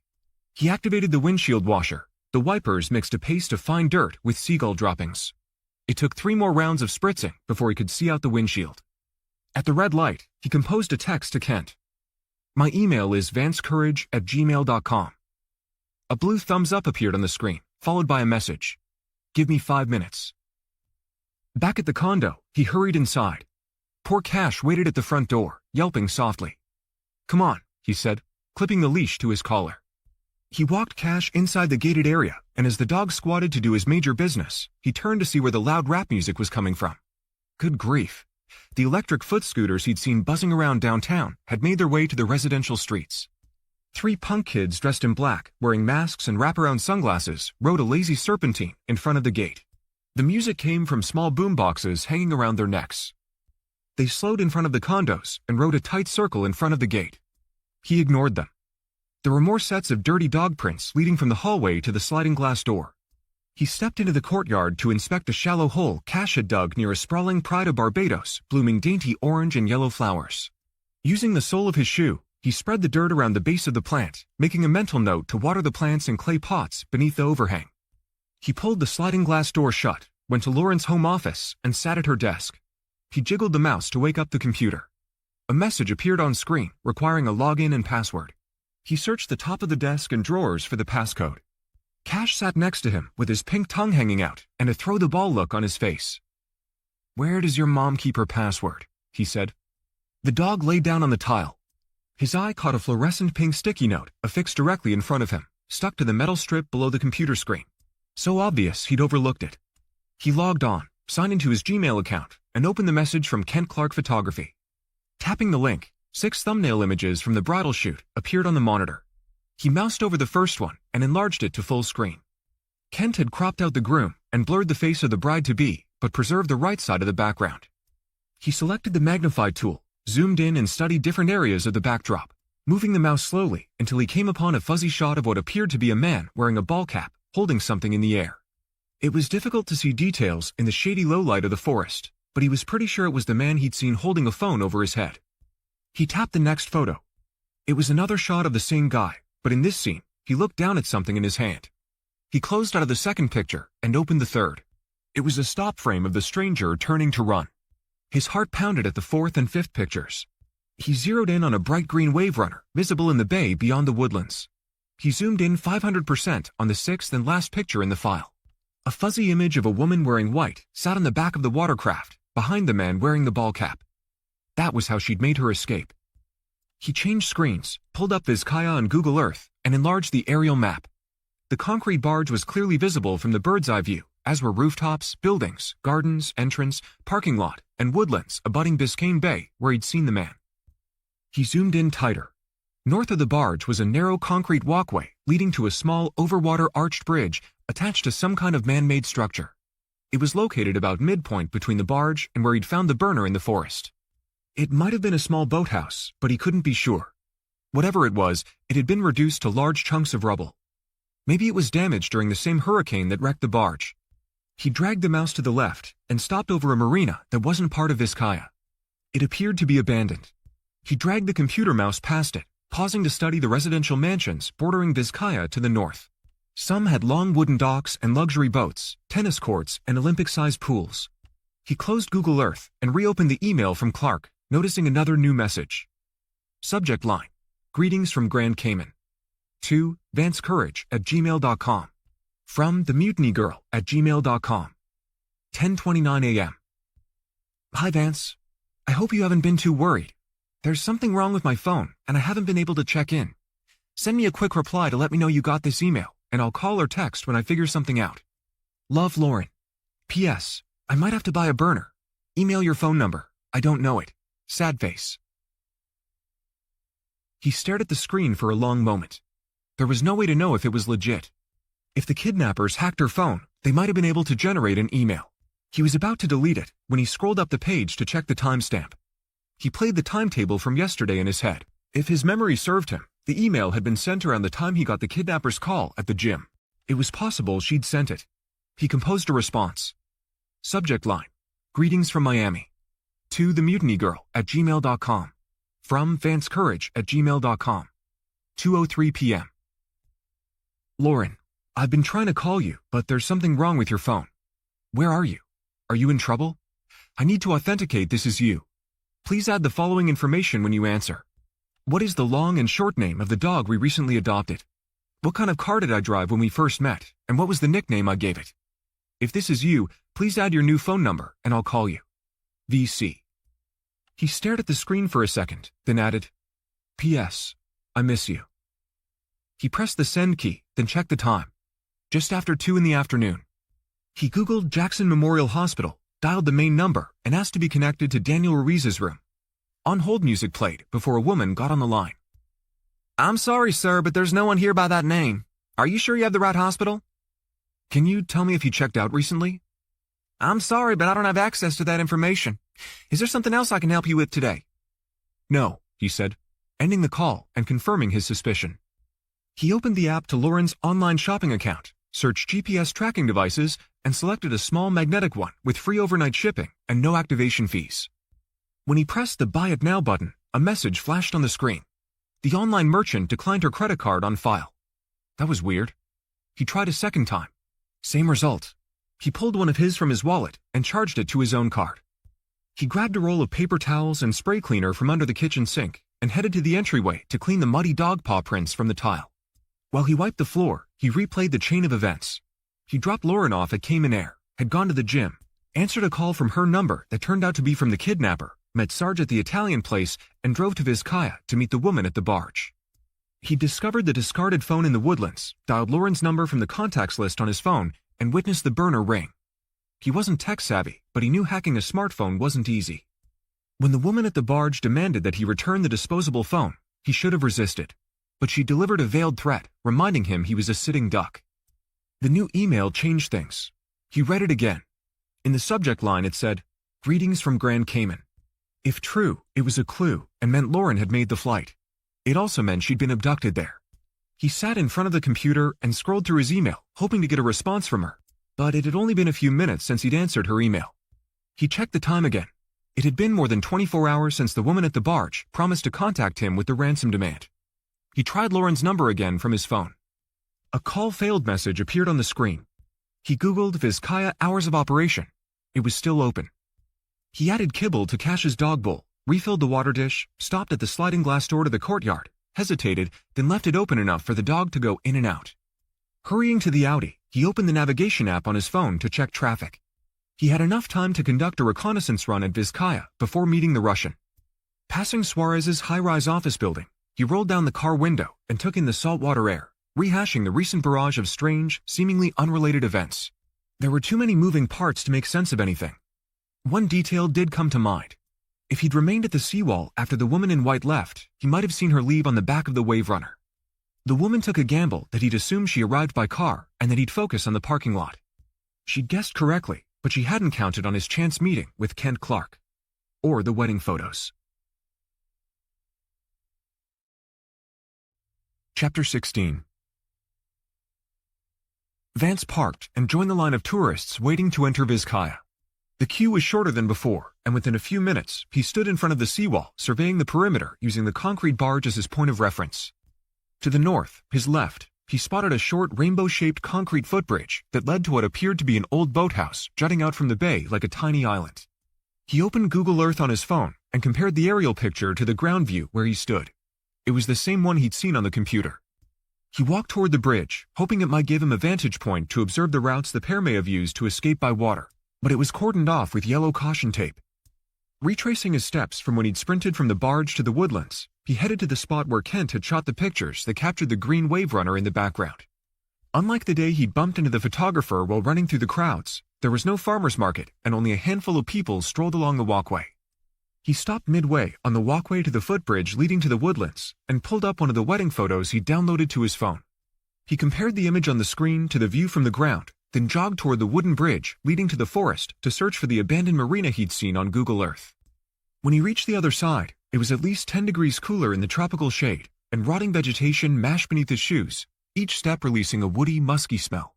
He swatted at a mosquito buzzing his ear, then used his hands to push away fronds and branches, making a path through the foliage as he neared the shoreline. When he reached the water's edge, he squatted to examine the ground for shoe prints or other evidence. There were 2 sets of sneaker treads still visible after the rain, protected by the natural canopy. One set of tracks was bigger than the other. He touched the soft dirt and rubbed the sandy mud between his thumb and forefingers. A ray of sunlight glinted off a wadded foil gum wrapper. He pulled his phone from his pocket and snapped a photo. A plastic soda bottle bobbed in the water near a small cove constructed from large boulders arranged as a barrier. He stood on the tallest rock, shaded his eyes and looked south to his right, in the direction of the barge. He ruled it out as the path the pair used to land the Wave Runner. The terrain along the shoreline in that direction was devoid of vegetation or buildings, making it too exposed to pull off a stealth water landing. The man who dropped the burner phone most likely came from somewhere to the north, where the mangroves were dense, where the Vizcaya property line ended and the residential mansions began. Getting a visual on the abandoned marina, he stepped down from the rock and followed a path along the water's edge until he came to a clearing with a view to the dock. It was about 75 feet long, had no vehicle access, and there were no boats. Water gently lapped at the trash bobbing along the pilings. He tested the footing. The dock swayed slightly, and he reached for the railing as he took a step onto it. The wooden plank beneath his left foot snapped, and he lost his balance, his left leg plunging through the gap. He fell to one knee, soaking one pant leg and filling his shoe with seawater that smelled like rotten fish. He crawled to the rail and palmed another plank, testing its strength before standing and grabbing a solid-looking piece of handrail. Small baitfish darted around the decaying pilings that resembled telephone poles, many reduced to nubs barely visible above the waterline. Squeezing water from his pant leg, he removed his shoe and sock, listening to the mewling of passing seagulls overhead. From this vantage point, in the distance he could see the Rickenbacker Causeway, the massive 6-lane overwater bridge more than a mile long connecting the mainland to the islands of Key Biscayne and Virginia Key. If he were trying to gain access to Vizcaya inconspicuously during daylight, he'd have launched a small watercraft from the island side of the causeway. He reopened the map on his phone and studied the surrounding topography. The Rickenbacker Bridge would have offered a point of reference and shelter during inclement weather. The map showed the causeway also linked to state parks on the islands, and he knew from experience that the one on Key Biscayne had a public boat ramp. He considered the only other option. From this vantage point on the rickety dock, he could clearly see what lay in the opposite direction. The southernmost side of the Vizcaya property line had an inaccessible beachhead too heavily forested with mangrove trees to land a watercraft. Farther in that direction, The bulkhead and parking lots for Mercy Hospital and the adjacent Catholic school were developed up to the water's edge. If he were planning to enter Vizcaya surreptitiously by the bay, there was only one way. He'd have come from Key Biscayne and used the causeway for visual reference and shelter. He'd have towed the wave runner across the bridge and launched it from the public boat ramp at Crandon Park. He remembered the storm the day he'd met the woman at the barge and the whitecaps he'd seen topping the waves like whipped cream. If they'd come by water, it meant the man and woman were comfortable on rough seas. Recreational boaters wouldn't have been out at that time, meaning they risked less chance of being seen from the water. He checked the time. He had to get back to Suarez's office to meet with Natasha Popova-Morozova. He'd do a recon run to Crandon Park later, after his meeting with the Russian, before sundown. As he reached the apex of the footbridge, his phone dinged. A text from Lauren's phone number. He tapped the green bubble. A link appeared, and a video played. Lauren's face popped up on the screen. "Hey," she said. "I'm okay, but you need to do what they say. I'll be fine as long as you follow directions." "Where are you?" The screen went black. He pressed redial, attempting to reconnect, but the video call rang 10 times before the call dropped. He searched his text messages, but there was no record of the video. His phone pinged with a new message from the same number. "You know what to do." He held the screen in front of his face and yelled, "No, I don't!" He stopped and leaned against the bridge railing, gazing over at the concrete barge. Closing his eyes, he played the video back in his head, again and again. It had been shot in front of a plain white wall. It could have been recorded anywhere. Then it occurred to him that's why they chose it. There was no point of reference. He wanted to see it again, to study her facial expressions for hints about her emotional state, but it had disappeared from his phone. He scrolled through recent texts and calls, but there was no trace of the video. He had to find Davis Frost. He remembered the name of the place he'd pitched as an investment. Sea Otters. It would be easy to look it up on the net. But first, it was time to rattle Sarge's cage. Chapter 17. Maria hardly spoke to him on the drive to the church, and when they arrived, the parking lot was mostly empty. Daniel Ruiz watched the onboard camera as he backed the Jeep into an available spot. If he'd had more time, he'd have used paint thinner and a putty knife to scrape the vandalized sticker from the rear bumper of the Cherokee. As a quick fix, he slapped on a Miami Dolphins 1972 undefeated champion sticker to cover it. "Hurry up, we're already late," Maria said. When the back tires touched the curb, he put the Jeep in park and killed the engine. "It's not like there's a big crowd," he said. "I'm pretty sure there'll be plenty of seats left." "I don't understand why you had to go and mess with those people," she said, letting herself out of the car. It was going to be a night of I told you so's. Just as she had predicted. Inside the Catholic school auditorium, a dozen or so children with musical instruments sat on folding chairs on the stage beneath ancient lighting fixtures. Daniel spotted his daughter Val seated in the second row with their youngest granddaughter, 6-year-old Ava. He felt for Maria's hand and led the way. "Where's Raphael?" Maria whispered in his ear. He shrugged and placed his hand across her lower back. "Excuse us," he said to the young parents sitting in the aisle seats, escorting Maria, who sidestepped in front of them as the mom and dad craned their necks to see the stage. Maria crossed in front of Val and took the farthest seat next to Ava, who spotted the top of the brown paper bag poking out of Maria's purse. "How's my little angel?" Maria asked. "I'm fine, Gamma." Ava leaned forward in her seat and spoke past her mother to him. "Guess what, Grandpa?" "What?" he asked. "I traded Sarah 5 pennies for a quarter." "Who's Sarah?" "My BFF," Ava chirped. "Why did you do that?" "To make 20 cents, Ava said, giggling. "Then I bet her 2 quarters it would rain today." "It rains every day," he said. "I know," Ava said, smiling at him. "Ava," Val warned. "That wasn't a nice thing to do." He fought the urge to laugh out loud. Ava looked like a little angel, reminding him of Val when she was that age. Looks could be deceiving. Sister Agnes, dressed plainly in dark slacks with a navy blue veil pinned atop her head, doubled as the music conductor. Standing with her back to the audience and holding a wooden baton, she began to wave her hands gently, instructing the children. Ava reached into Maria's purse and stole a cookie. His wife pretended not to notice. Daniel leaned forward and peered past Val, placing his hands over his eyes. Ava let out a naughty tee-hee as she bit a chunk of chocolate chip cookie. "Where's your husband?" Maria asked Val, loud enough for him to hear. "Shh," Ava warned, placing a tiny finger in front of her mouth. "We have to be quiet." "Meet the Imperial Ava," Val said. "Where's your husband?" Maria repeated. The little boy and girl seated in the row in front of them watched a video on their phone and laughed aloud. Ava leaned forward and yanked the ponytail of the girl with such force she yelped. The little boy sitting next to her turned in his seat and flipped the bird. Ava laughed. Ava, Maria warned in a low voice. That's not funny, and you shouldn't do things like that. Ava smirked. Daddy's not coming. Maria shot Val a look. Is that true? We can talk about it later, Mom. A look of disgust formed on Maria's face as she pulled her shawl tighter around her shoulders and stared at the stage. He knew what his wife was thinking. She'd asked him to dress up because their son-in-law would be there. His phone buzzed in his pocket. He sneaked it from his pants pocket to see who was calling, but even from a few seats away, Maria saw what he was doing. He stuffed it back in his pocket. Leah's solo's coming up, Val said in a loud whisper. She sucks, Ava announced. She hates the violin. Ava, Val warned. Leah, the fledgling violinist, sat in a chair near the middle of the stage, dressed in a white short-sleeved shirt and a plaid skirt covering her ankles. Leah picked up a bar of rosin and sat the pine tar over her violin bow, stood, bowed, and balanced the instrument on her left shoulder.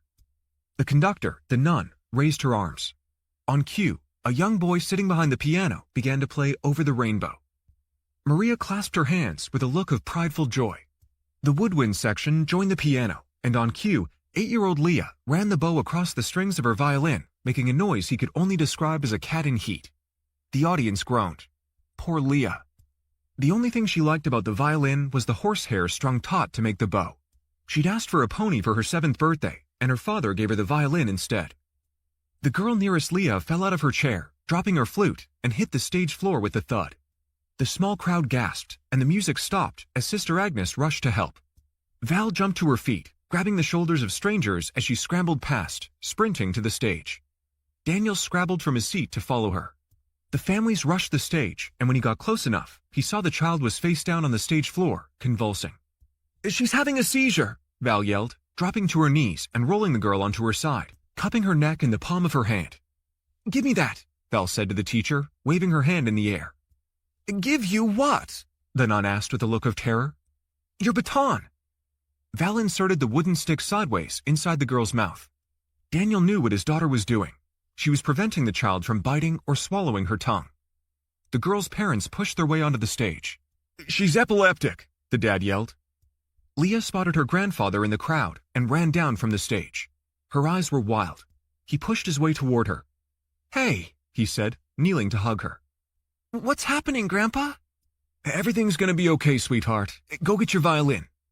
Leah hurried back to the stage, hesitating for a moment as she passed her mother attending to her schoolmate. Go on, Sister Agnes said, waving Leah past.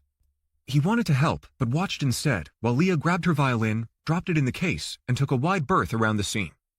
She trotted down the stairs and handed him the violin. Daniel tucked it under his arm. The seizure had passed, and the poor child lay limp on the stage floor in the fetal position, whimpering. Her parents huddled around her, trying to stop people from staring. A young boy held his cell phone over his head, taking pictures. Val clambered to her feet. Give me that, she said, snatching the boy's phone. The children who'd come to play had dispersed and huddled with their peers and families. A few of them, mostly adults, congregated near the stage, trying to get a better look at the sick child.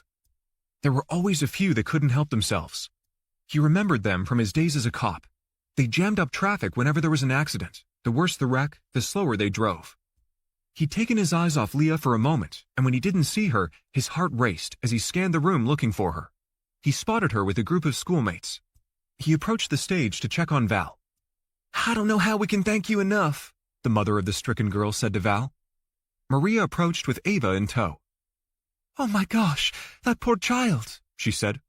It's a good thing there was a doctor in the house. I know, Daniel said, as 2 paramedics passed carrying an empty gurney toward the stage. I wish she never married that guy, Maria said.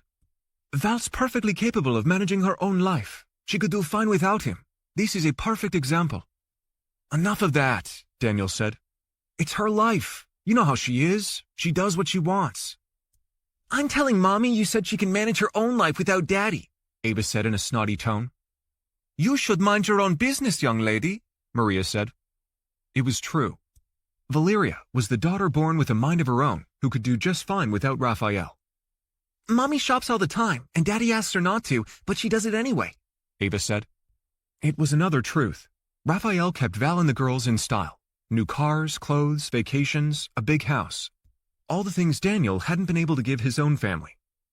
Children don't always understand what adults mean, Maria said to Ava, trying to get ahead of the story. I understood it, the imperial Ava said. You think Mommy doesn't need Daddy. Wow. If it wasn't for your father, Maria said, I wouldn't have two beautiful grandbabies. We're not babies, Ava said. Leah joined them. Where's Mom? She's talking to the parents, he said. I want to go home, Leah said. I know, Maria said, hugging both children. Which one of you wants one of Gamma's cookies? I do, Ava said. She reached into her purse and gave Ava another. What about you? She asked Leah. Maybe later, Leah said, wandering off again. He took one step to the side where he could keep an eye on his oldest granddaughter. He and Maria had scrimped and sacrificed to save up for their daughter's college educations. The oldest, Gloria, had graduated with a degree in theater and the arts and had moved to Santa Fe, where she ran a struggling community theater. Val was the ambitious one, borrowing more money for medical school and graduating with honors. She was on a fast track, employed as an ER doctor at one of the big hospital networks before she'd met Rafael Suarez. Those poor parents, Maria said, watching the mother and father follow the paramedics out the side door. Maria eyed the violin case tucked under his arm. Give me that, she said, holding Leah's violin bow. It isn't right. She doesn't want to play the violin. It's what her dad wants, and he didn't even bother to show up today. What kind of padre does that? He left the comment about Ralph's absence unanswered. We should stay out of it. Leah and Ava are too young to understand, and if Ava tells Val what we said, it can only cause problems, he said. His mind wandered to Easter dinner at the Suarez home. When he and Maria arrived, Ralph was already hammered on red wine. He didn't know what Val and Raphael had been fighting about that day, but it was serious enough that Val had left the table in the middle of the meal, visibly upset. When he'd asked Gloria what happened, his oldest daughter reminded him that it was none of his business. It was a valid point until it came time to bail Raphael out of jail. It was the same evening he'd accepted Ralph's invitation to his man cave to imbibe in some Macallan 30-year-old scotch. He tried to beg off, but Raphael was wasted and wouldn't take no for an answer. His phone buzzed in his pocket. He checked caller ID. It was Courage again. He'd ignored his last call, thinking the recital was about to begin, and he'd expected Courage to leave a message, but he hadn't. He let this call go too. A text popped up on the screen. He took his readers from his pocket and looked at it. Checking in to see how Sarge is doing. Maria stood on tiptoes and spied the message. He held his finger on the blue bubble and tapped the thumbs-up icon. She scowled at him. Seriously? Another text from Courage followed. Called the hospital. No patient with your name there. He shoved the phone in his pocket. I'll be right back, he said. Stay with the kids while I use the little boy's room. He passed the restrooms, slipped out the side door, and redialed Courage. On the 6th ring, it went to voicemail. Without leaving a message, he returned to the auditorium to find his wife pacing. What's wrong? I was packing Leah's bow in her violin case, and I found something, Maria said. What? She handed him a folded piece of paper. He read the typed note. The rush of adrenaline almost strangled him. Who did this? He asked. Maria raised her shoulders. I have no idea. Does Val know? I don't think so. The girls were with Val, and the threesome approached. He squatted and whispered to Leah. Did you see a note in your violin case? What note? Leah asked with a puzzled look on her face. It's nothing, sweetie, he said. Val pulled him aside. What did you ask her? He took the note from his pocket and showed it to her. Keep your mouth shut, or you'll be sorry. Where did you get that? Val asked. It was in Leah's violin case, Maria said. The music teacher interrupted, still frazzled. I can't thank you enough, she said to Val. I've been teaching that child all year, and nothing like this has happened. Her parents said she hadn't had an episode in 3 years. Seizures can be spontaneous, Val said. The good news is, most kids grow out of them. When the nun was out of earshot, he asked Val to step aside with him so they could chat privately. Do you have any idea who would have left that note in Leah's violin case? No, maybe it's a joke. Probably one of the kids. You know how cruel they can be, Val said. Why would they do that? He asked. Who knows? They're kids, Val said. You should report it to the school, he said. I don't see what good that would do. What could they do about it? Maria barged into the convo. That's so cynical. If you don't report it to the school, I will. Mom, have you seen stuff on social media? The kids get upwards of 600 text messages a day on their phones. This is nothing by comparison. That's insane, Maria said. And I politely disagree with you. It's a threat. I wish they didn't have phones. They're too young. I can't stop them, Mom. That's like you trying to stop Dad from watching football. I need the app to pick the girls up from school. It was true. He'd borrowed Val's phone once to get them after class the day Val had a medical procedure and couldn't drive. Kids these days need phones, Val said. I have a tracking app on all our phones, so I know where everyone is all the time. No one has cyberbullied either one of them. I'd know. If I don't let them have their phones, they'll find another way to get them. His blood boiled. Like asking their daddy, he said sarcastically. Exactly, Val said. His own wife was familiar with social media. 2 years ago, she'd reconnected with her high school sweetheart and had run off with him for almost a year before coming home. That was the worst year of his life. He'd moved into a shitty, cramped apartment and drank himself into a stupor most nights. His daughter Val was the only one who checked in on him regularly, bringing the girls on occasion and delivering food. Val reassured him her mother would come to her senses eventually, and she was right. He changed the topic. Good job up there, Val. I'm proud of you. Thanks. Come on, Danny, Maria said. Let's go home. Keep your mouth shut, or you'll be sorry. Leah was in 2nd grade. What second grader made a threat like that? Keep her mouth shut about what? He stuffed the note in his pocket and walked Val and the kids to her Range Rover. He surveyed the parking lot, watching over his shoulder. What did Val know about her husband's sabbatical? Raphael must have told her something, but she obviously hadn't shared it with her mother, and he had no intention of getting into the middle of that. What a day, Maria said when they were alone in the Jeep. I wonder what excuse Ralph has for not being there. He's the one pushing that poor child to play an instrument she has no interest in. He couldn't agree more with the first statement. It had been a hell of a day. As for the second comment about Ralph's absence, he wasn't going there. On the third point, a medical emergency had spared the audience from suffering through Leah's violin solo. An anonymous note that said, "You suck at violin," was believable. He wondered who had access to Leah's violin case, but he had no way of knowing. His son-in-law came to mind. He stopped himself. That was crazy thinking. When are you going to tell me what's going on between you and Courage? Maria asked. Why are you lying to him? Chapter 18.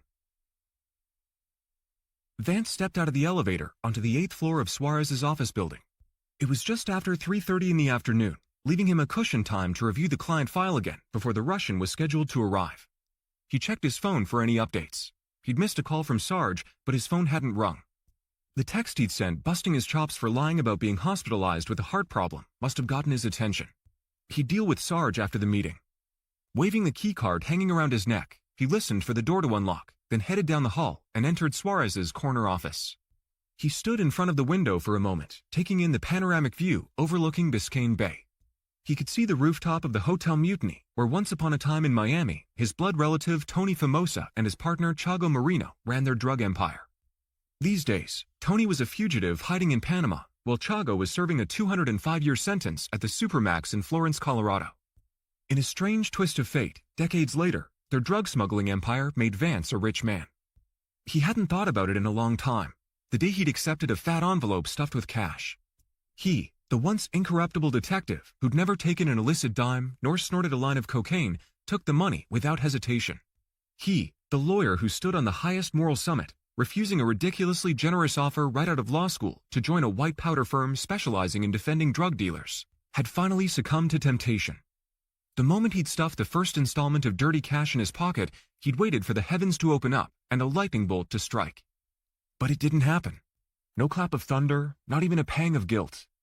Instead, he was glad he had the cash to replace Edgar, the hideous Nissan Cube with an amputated roach leg still bolted to the roof of the car he'd accepted in lieu of money from a client who couldn't pay. Lately, he was beginning to see how it worked. The bad karma would come in dribs and drabs. Sometimes big, like million-dollar investments gone south. Some small, like flattened tires.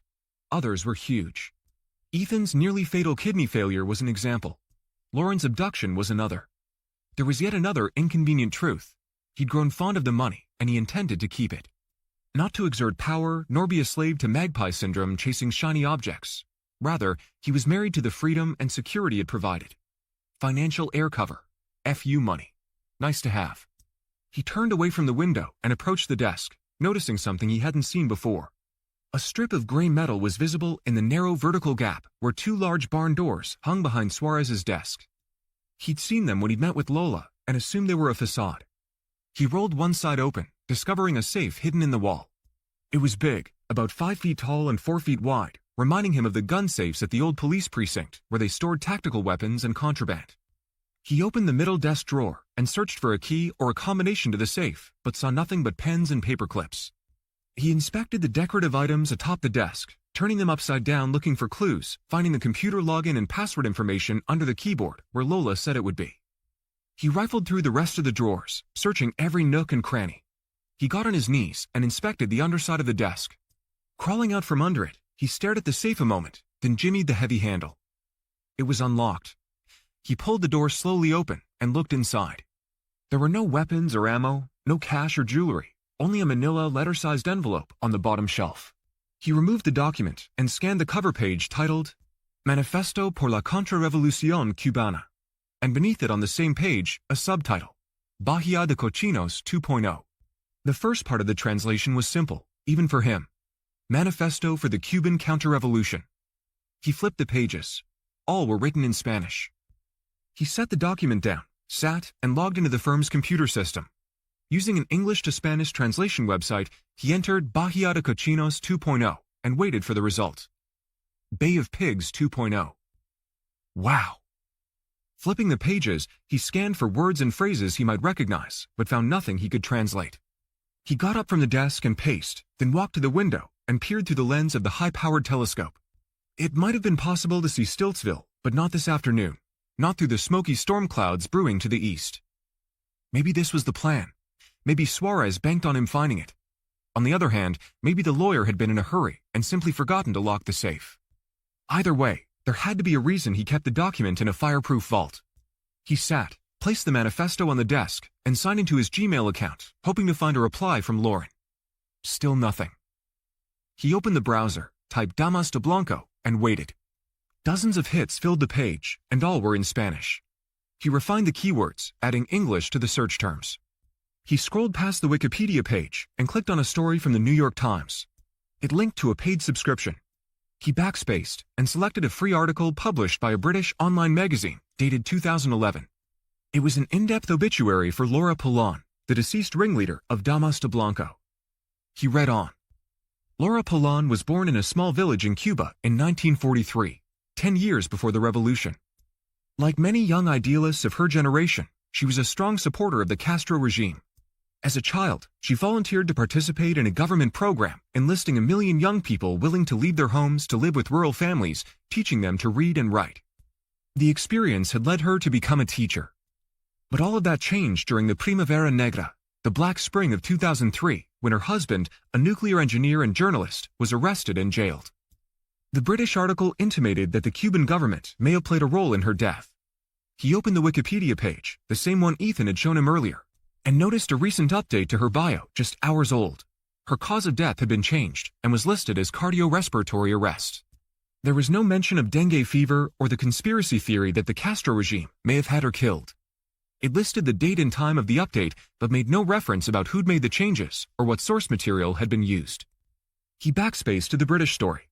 Laura Polan was survived by her jailed husband and a daughter from a previous marriage. He double-checked Wikipedia. There was no mention of Laura having a daughter.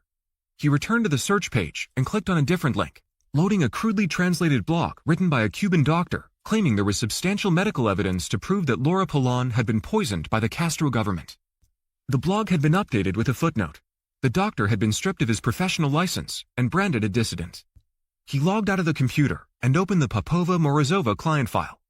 Running his finger along each page of the work visa application, he located the line denoting next of kin residing in the U.S., then stared at the single entry. Lola Polan. His heart ticked faster. It was possible Lola was Laura Polan's daughter. He checked the time again on his phone, exactly 10 minutes before Natasha Popova Morozova's scheduled arrival. He hurried to the copy room, powered up the machine, and waited, but nothing happened. He held his finger on the power key for 5 seconds, then saw the electrical cord laying on the linoleum. He plugged it in, powered it, and fed the manifesto into the tray. On the 5th page, the machine stopped, and a paper jam message flashed.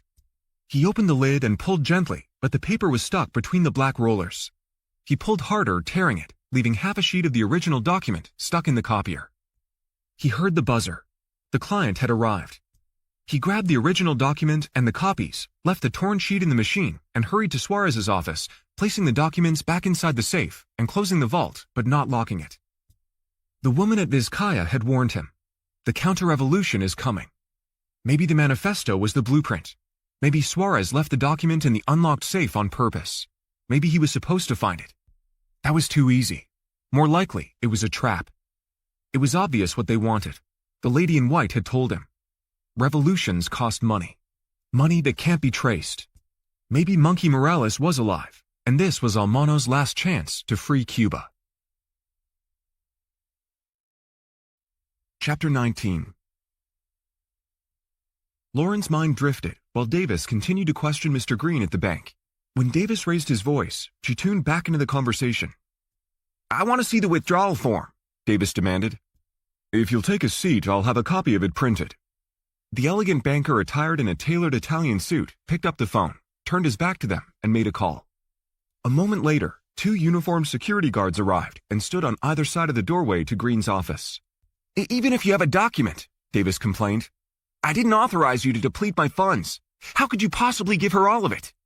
"When you were here with her in person," Green said, "you added her to your account, giving her co-signing authority. I've already explained to you that we tried to contact you. We're not obligated to do so. We did so as a courtesy." "This isn't happening," Davis said. "Tell me this didn't actually happen." The guards took a step inside the office. Lauren tried to lay a hand on his shoulder, but Davis brushed it away.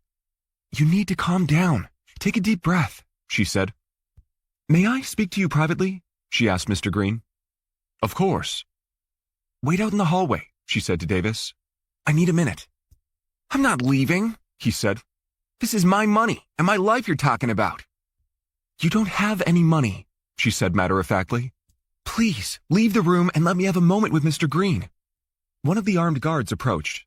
Davis glared at her, pushing his bifocals higher on his nose.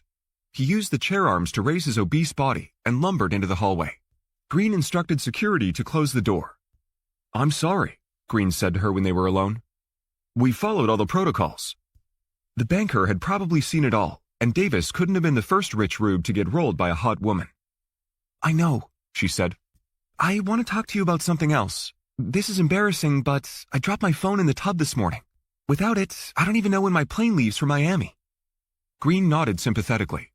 "I'd be lost without mine. How can I help?"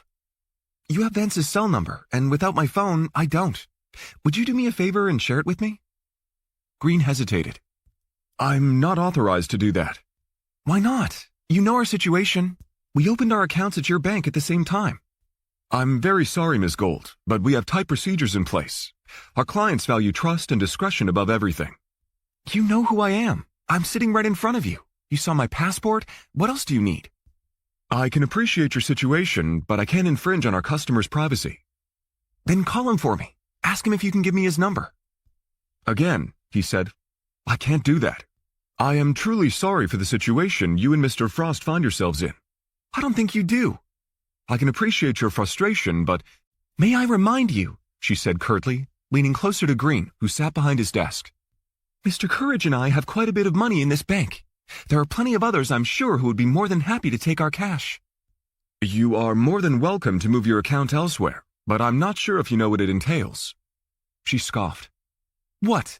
A phone call? An online application?" "It's more than that. May I remind you that you deposited US dollars delivered in duffel bags. It's unconventional, and it kept your account from certain outside scrutiny." "What scrutiny?" He hesitated, then said, "The money starts here, at this bank. A bit like the American expression of the buck stops here, but in reverse. If you move the money, you'll generate an electronic trail." "Are you threatening me?" "Of course not. If that's what you'd like to do, I could get the process started right now. And please don't take this personally or the wrong way, But you're hardly our biggest customer. Back to what I was saying, it's much easier to deposit money than it is to transfer it to another bank and possibly catch the eye of regulators. Interbank transfers are conducted by SWIFT, and a multi-million-dollar transfer will create an electronic trail that might catch someone's eye. At the very least, there will be a digital footprint. SWIFT?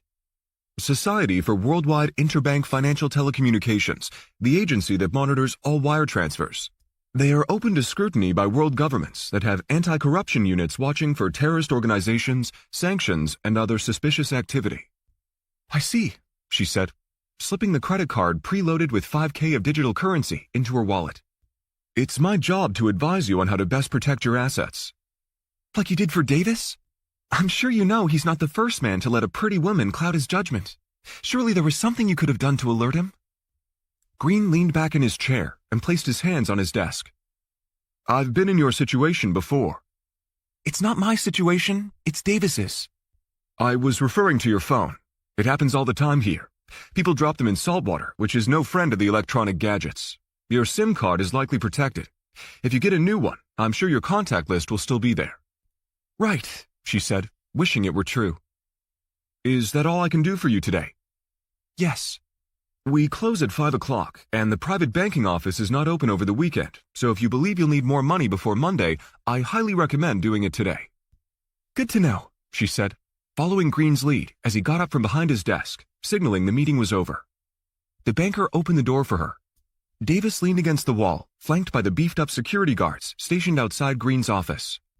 Davis hung his head in a look of defeat. Come on, she said to him. Let's get out of here. The storm had passed, and the sidewalk glistened with fresh rainfall, bringing with it a wallop of humidity. We need phones, Lauren said. Did you fix it? Davis asked. Fix what? My bank account. I'm broke. I literally don't have a penny to my name. You always fix everything. I can't fix that, Davis. He wouldn't even give me Vance's phone number. What am I gonna do? I don't know. You'll figure it out. In case you forgot, you'd still be living in some shitty rental in Key West if I hadn't brought you to the deal. I know, she said. You earned the money. But don't forget, the day we met, you didn't have 2 nickels to rub together. Don't get on the victim bus and act like someone stole the silver spoon from your mouth. You've spent most of your life barely getting by, and you'll do it again. You know what? He stared at her with wide eyes. What? It was only a matter of time before some good-looking woman was going to roll you for every penny. What's wrong with you, Davis? Don't you have a mirror? Ouch. That wasn't very nice. I know. I'm sorry, she said, meaning it. But you put me in a terrible spot. Only because I didn't have a choice, he said. Don't give me that crap. You had a choice. You could have kept your zipper up. If they arrest you, how are you going to pay for a lawyer? Did you think about that before you gave this woman you barely knew access to your bank account?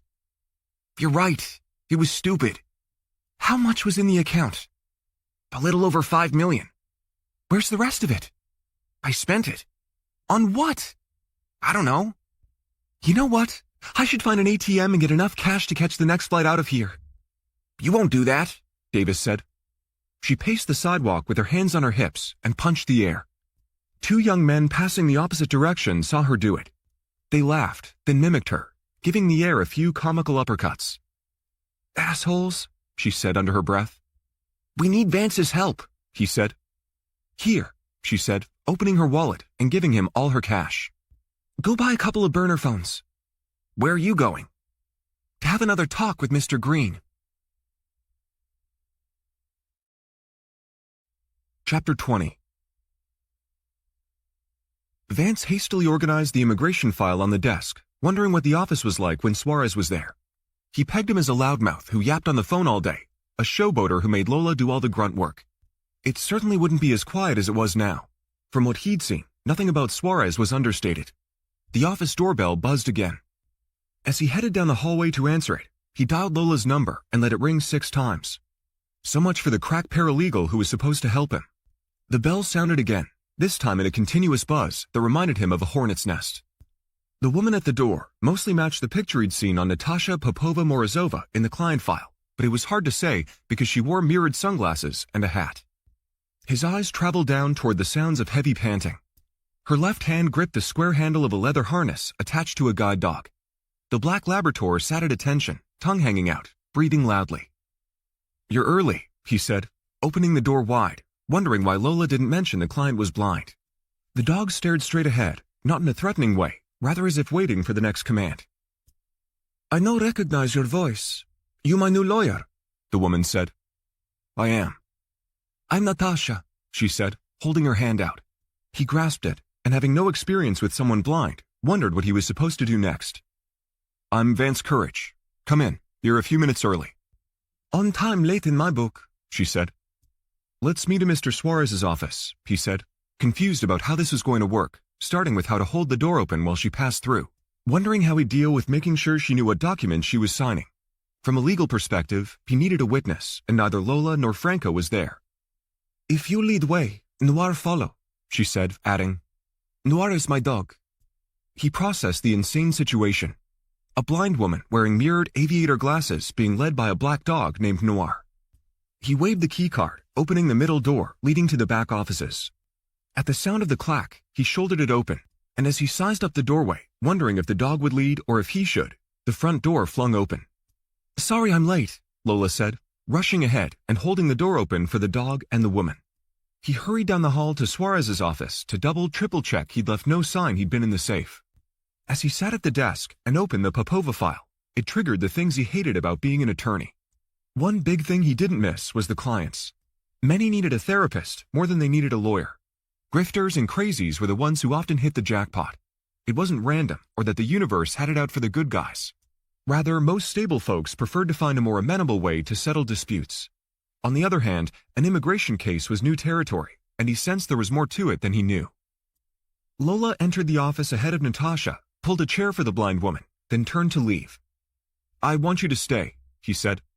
"Miss Popova will need to review and sign documents, and I need a witness. You'll have to read the documents out loud. You could record the audio to be safe." "That won't be necessary," Lola said. "I'll be right back." When Natasha released the handle to the harness, the animal laid down next to her chair. He watched as she felt for the chair arms, then sat, crossing her legs and smoothing her short skirt over her tan thighs. "Did you look at file?" Natasha asked. "I did. If you don't mind my asking, why didn't you apply for a spousal visa? It would have been simpler." "My husband filed for divorce. Mr. Suarez say that's why they reject application. Mr. Suarez say my new lawyer fix it." "I can't promise that." "Lola say I need to sign paper to make a new lawyer. I sign it, no problem. I can pay." Lola returned with an energy drink. At first, he hadn't noticed she wasn't wearing the eye patch, and there was a lighter circle around her eye, like a farmer's tan. The white of her injured eye had a large red blotch around the iris, but other than that, looked normal. He separated the papers that needed to be signed, and as he pushed them across the desk, wondered how long they thought their little charade would last. Did they assume he wouldn't read the file?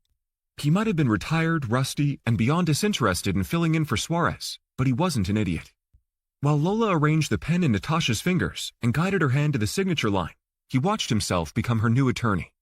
Lola signed as a witness. "I'll show Miss Popova out," Lola said. "No," he said. "May we have the room? I'd like to speak to Miss Popova privately." Lola tilted her head as if confused. Please leave," Natasha interrupted, blindly staring straight ahead at the barn doors covering the safe. The distorted reflection of herself in the lenses of her mirrored glasses was unnerving. "Fine," Lola said, snatching her energy drink and shutting the door with a bang. When they were alone, he said, "I read your file. You speak 4 languages." "Yes." "I only speak 1, and not all that well. Let's see here," he said, scanning her application. "It says you went to medical school in Russia." "Yes." "What is the nationality of your husband?" "What of it?" "I read your file, and it says your visa was denied because the U.S. government can't confirm your marriage." "That's what Suarez tell me too." "Do you know where your husband is?" "No." "Do you have a marriage certificate?" "Husband have everything." "Did you get married here in the U.S.?" "No." "That complicates things," he said, tapping a pen on the desktop. "Yes, I know. That's why I'm here." "I'm not an immigration lawyer, Miss Popova. I'm sure Mr. Suarez told you that. I'll have to do some homework." "Homework?" "Legal research." "My visa good for 4 days. What do I do?" "I don't know. But what I do know is I don't think it's fair for immigration to hold up the process because they can't find your husband. It looks like the company that's sponsoring you wants to hire you, not your husband. I like your name. It means brave, right? Something like that, he said, getting up from behind the desk. He wanted to ask her why Hialeah Circuits was hiring a blind person with a medical degree, but he couldn't think of a polite way to do it. He'd Googled the company. They made RF and microwave components. I'll let you know if I have any questions. Expect to hear something from me early next week. As he stood and came out from behind the desk, the dog sat up, saliva drooling from both sides of its mouth. Natasha waved her hand, feeling for the harness. He reached for it slowly, and when the animal didn't growl, placed the handle in Natasha's hand. I have 4 days, not whole week. It's late on a Friday. Government offices are closed. The best I can do is make some calls first thing Monday morning. That mean you help me? Yes, he said. I'm going to help you. I promise. It was a pleasure meeting you, Miss Popova. Call me Natasha. He reached for the doorknob, and when he opened it, saw Lola standing just outside, eavesdropping. Would you please walk Miss Popova out, he said to Lola, following them to the bank of elevators. When the double doors whooshed open on the 8th floor, Franco Frank stepped out. As the two women and dog got on, the doors began to close before Noir was clear of the threshold. Franco offered no help. Vance lunged forward to stop the automatic doors from trapping the dog. It's after 4 on a Friday, he said to Franco. Don't you have a cheating spouse to spy on? What's it to you? The investigator asked, chewing gum and smacking his lips. He pressed the down button, waited for the next elevator, and rode it to the 2nd floor where he could observe the two women from the window overlooking the parking lot. A white Tesla was parked illegally in the fire lane. Natasha and Lola spoke for a minute, then hugged and kissed on both cheeks. The driver got out, opened the back passenger door, and the dog jumped into the vehicle. He bolted to the stairwell and raced down to the 1st floor. Shouldering the glass double doors open, he reached into his pants pocket and activated the phone on his camera. As the Tesla pulled away, he pointed the camera at the license plate, but missed when he fumbled the phone. When it hit the pavement, the screen cracked. What are you doing? Lola asked, as he knelt to pick it up. He didn't have a good answer. Paranoia was often a symptom of sleep deprivation. Chapter 21. Lauren entered Cayman Offshore Bank and Trust alone. The Praetorian guard-like security goons flanked the open doors, and she felt their eyes upon her as she beelined toward the woman in the power suit sitting behind the reception desk, talking on the phone. When the woman saw Lauren, her hand sprung into the air, instructing her to wait. When she finished the phone call, she motioned Lauren to approach. I'd like to speak to Mr. Green, she said, trying to read the small name tag pinned to her jacket. Your name? She asked, acting as if she didn't recognize her from a few minutes earlier. Lauren Gold? Just a minute, she said, picking up the landline. She turned away from Lauren and spoke softly into the phone, making it impossible to eavesdrop on the convo. A moment later, she swung her chair around and said, Please take a seat, Miss Gold, and Mr. Green will be right with you. Lauren didn't sit. She paced. 10 long minutes passed before Green greeted her in the lobby. Hello, Miss Gold. You're back, Green said. If you need to make another withdrawal, you may speed up the process by presenting your Visa card and ID to one of our tellers. Fill out a withdrawal form, and they can transfer the funds directly to your card.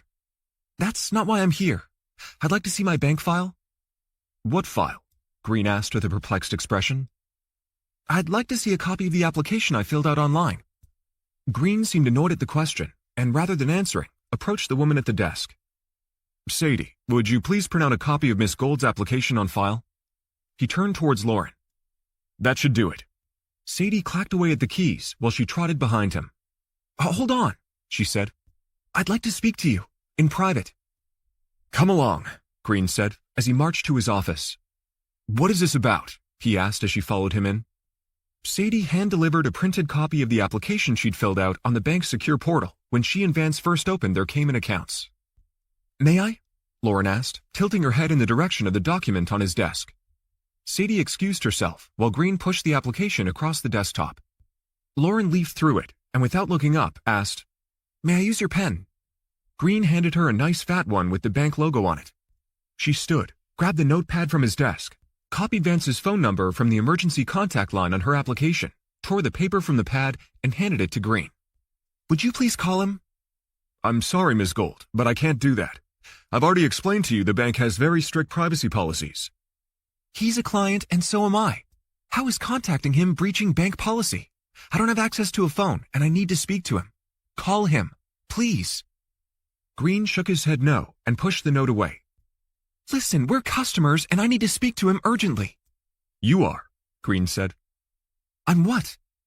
A customer. It took a moment to decipher what he just said. What are you implying? I've already gone out on a limb, Miss Gold, and I can't say anything more about it. Vance isn't a customer? I thought you knew when you came here, but it has become obvious that you didn't.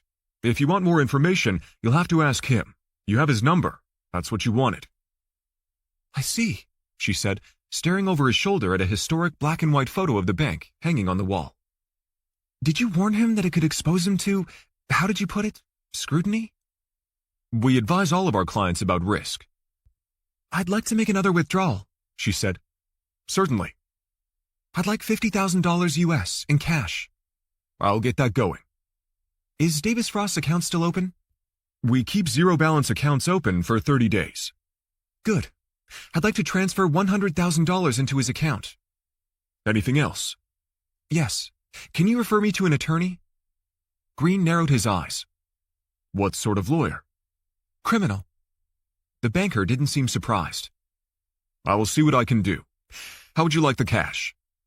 5 20s, 10 10s, and the rest in hundreds. Green returned with a tan pouch with the bank's logo filled with cash and a receipt for the deposit into Davis's account. My brother is an attorney, Green said. I put his card in with the money.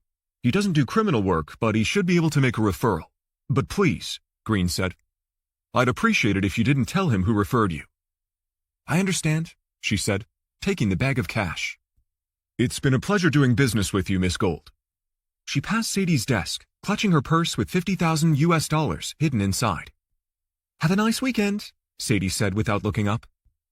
You too, she said, wadding the paper with Vance's phone number into a little ball and dropping it in the wastebasket on her way out.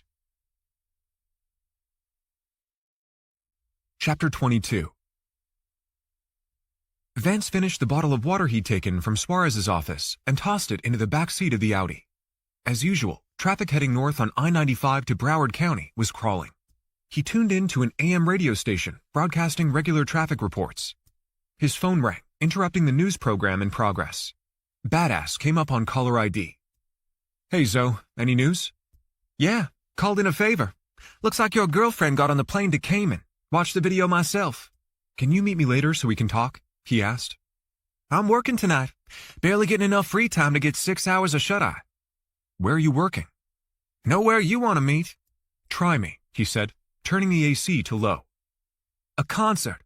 Shift starts at 6 at that casino where the old dog track used to be. Couldn't even tell you who's playing. Some washed-up band from the 80s. I'll ping when I'm in the neighborhood. Pack your earplugs, Zoe said. He ended the call and dialed Sarge. Oi, Gallego. You're sounding pretty good for a guy who had a heart attack. It wasn't a heart attack. It was chest pains, Sarge said. I'm 2 minutes from your house. I'm not home. Too bad, he said, cruising slowly past Sarge's bungalow. I was going to stop in for a visit. Try calling ahead next time, Sarge said, hanging up on him. The white Jeep was in the driveway, and a red Range Rover was parked curbside. Vance drove around the block and stopped at the end of the street where he could watch for a minute. A woman walked out of Sarge's house, got behind the wheel of the Range Rover, and drove off. He pulled up and parked out front. He got out of the car, grabbing the weird document he'd found in the safe at Suarez's office, and strolled past the back bumper of the Jeep. It appeared that the Fish Fear Me decal had been covered with a vintage Dolphins Championship bumper sticker. He squatted and picked at the corner of the new one, pulling it back a couple of inches, far enough to confirm it had been slapped atop the distasteful one. Turning on his heels, maroon dots glistened on the concrete. The spatter made a trail from the neighbor's place next door to Sarge's front door. He knelt, dabbed his fingertip in a droplet, rubbed his fingers together, and sniffed. It was sticky with the metallic scent of fresh blood. He unholstered the 9mm from under his arm and tucked it in the waistband of his pants and covered it with his shirt. More drops led to the welcome mat on the stoop. Careful not to step in the blood, he rang the doorbell camera. No answer. He counted silently to 5, then called Sarge's phone. He was about to hang up when Maria answered the door, "Oh my God, I'm glad you're here," she said. "Danny's been shot." "What? By who?" he said, pushing his way into the house. "I told him not to mess with the crazies next door, but he won't listen to me." Sarge hobbled to the entryway with one pant leg rolled to the knee. His calf was dressed in blood-soaked gauze. "He should go to the hospital," Maria said. "Maybe you can talk sense to him." "It's nothing. Bullet grazed my leg. Got plenty of natural padding," he said, patting his belly. "What happened?" "It was nothing," Sarge said. "It's not nothing," Maria said. Sarge's shirt was ripped. He had a fat lip. His clothes were covered in dirt, and he had road rash on his left elbow. "Who did this?" he asked. "The drug addicts next door," Maria said. "He went over there again, and this time they attacked him." "Again?" "They went for my gun," Sarge said. "and I got grazed is all." "They jumped him," Maria said. "They could have killed him." "Where's the gun?" "They took it," Maria said. "They shot him with his own gun. I told him we have to call the police, but he won't do it." "You need to get that leg checked out," he said. "Already did. Val came over and looked at it. Said it's a flesh wound." "Val?" he asked. "Our daughter," Maria said. "She used to be an emergency room doctor. She just left." "The red Range Rover. Is the gun registered to you?" "What do you think, Gallego?" Maria scowled at her husband. "Danny, language!" "What are you going to do?" he asked. "I haven't figured that out yet," Sarge said.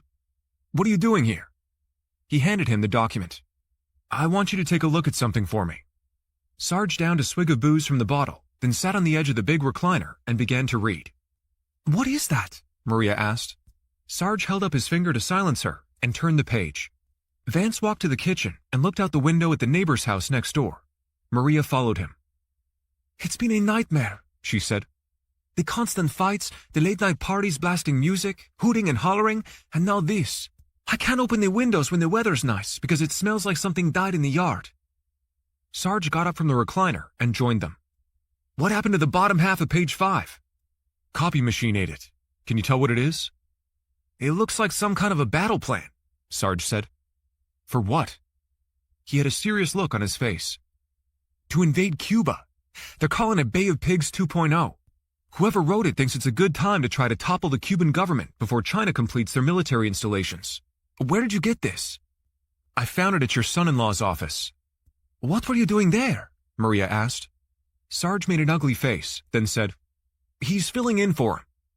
"Doing what?" she asked. "Lawyerly things," Sarge said. "Why?" she demanded, untying her apron and tossing it on the kitchen counter. "Ralph's gone to rehab," Sarge said.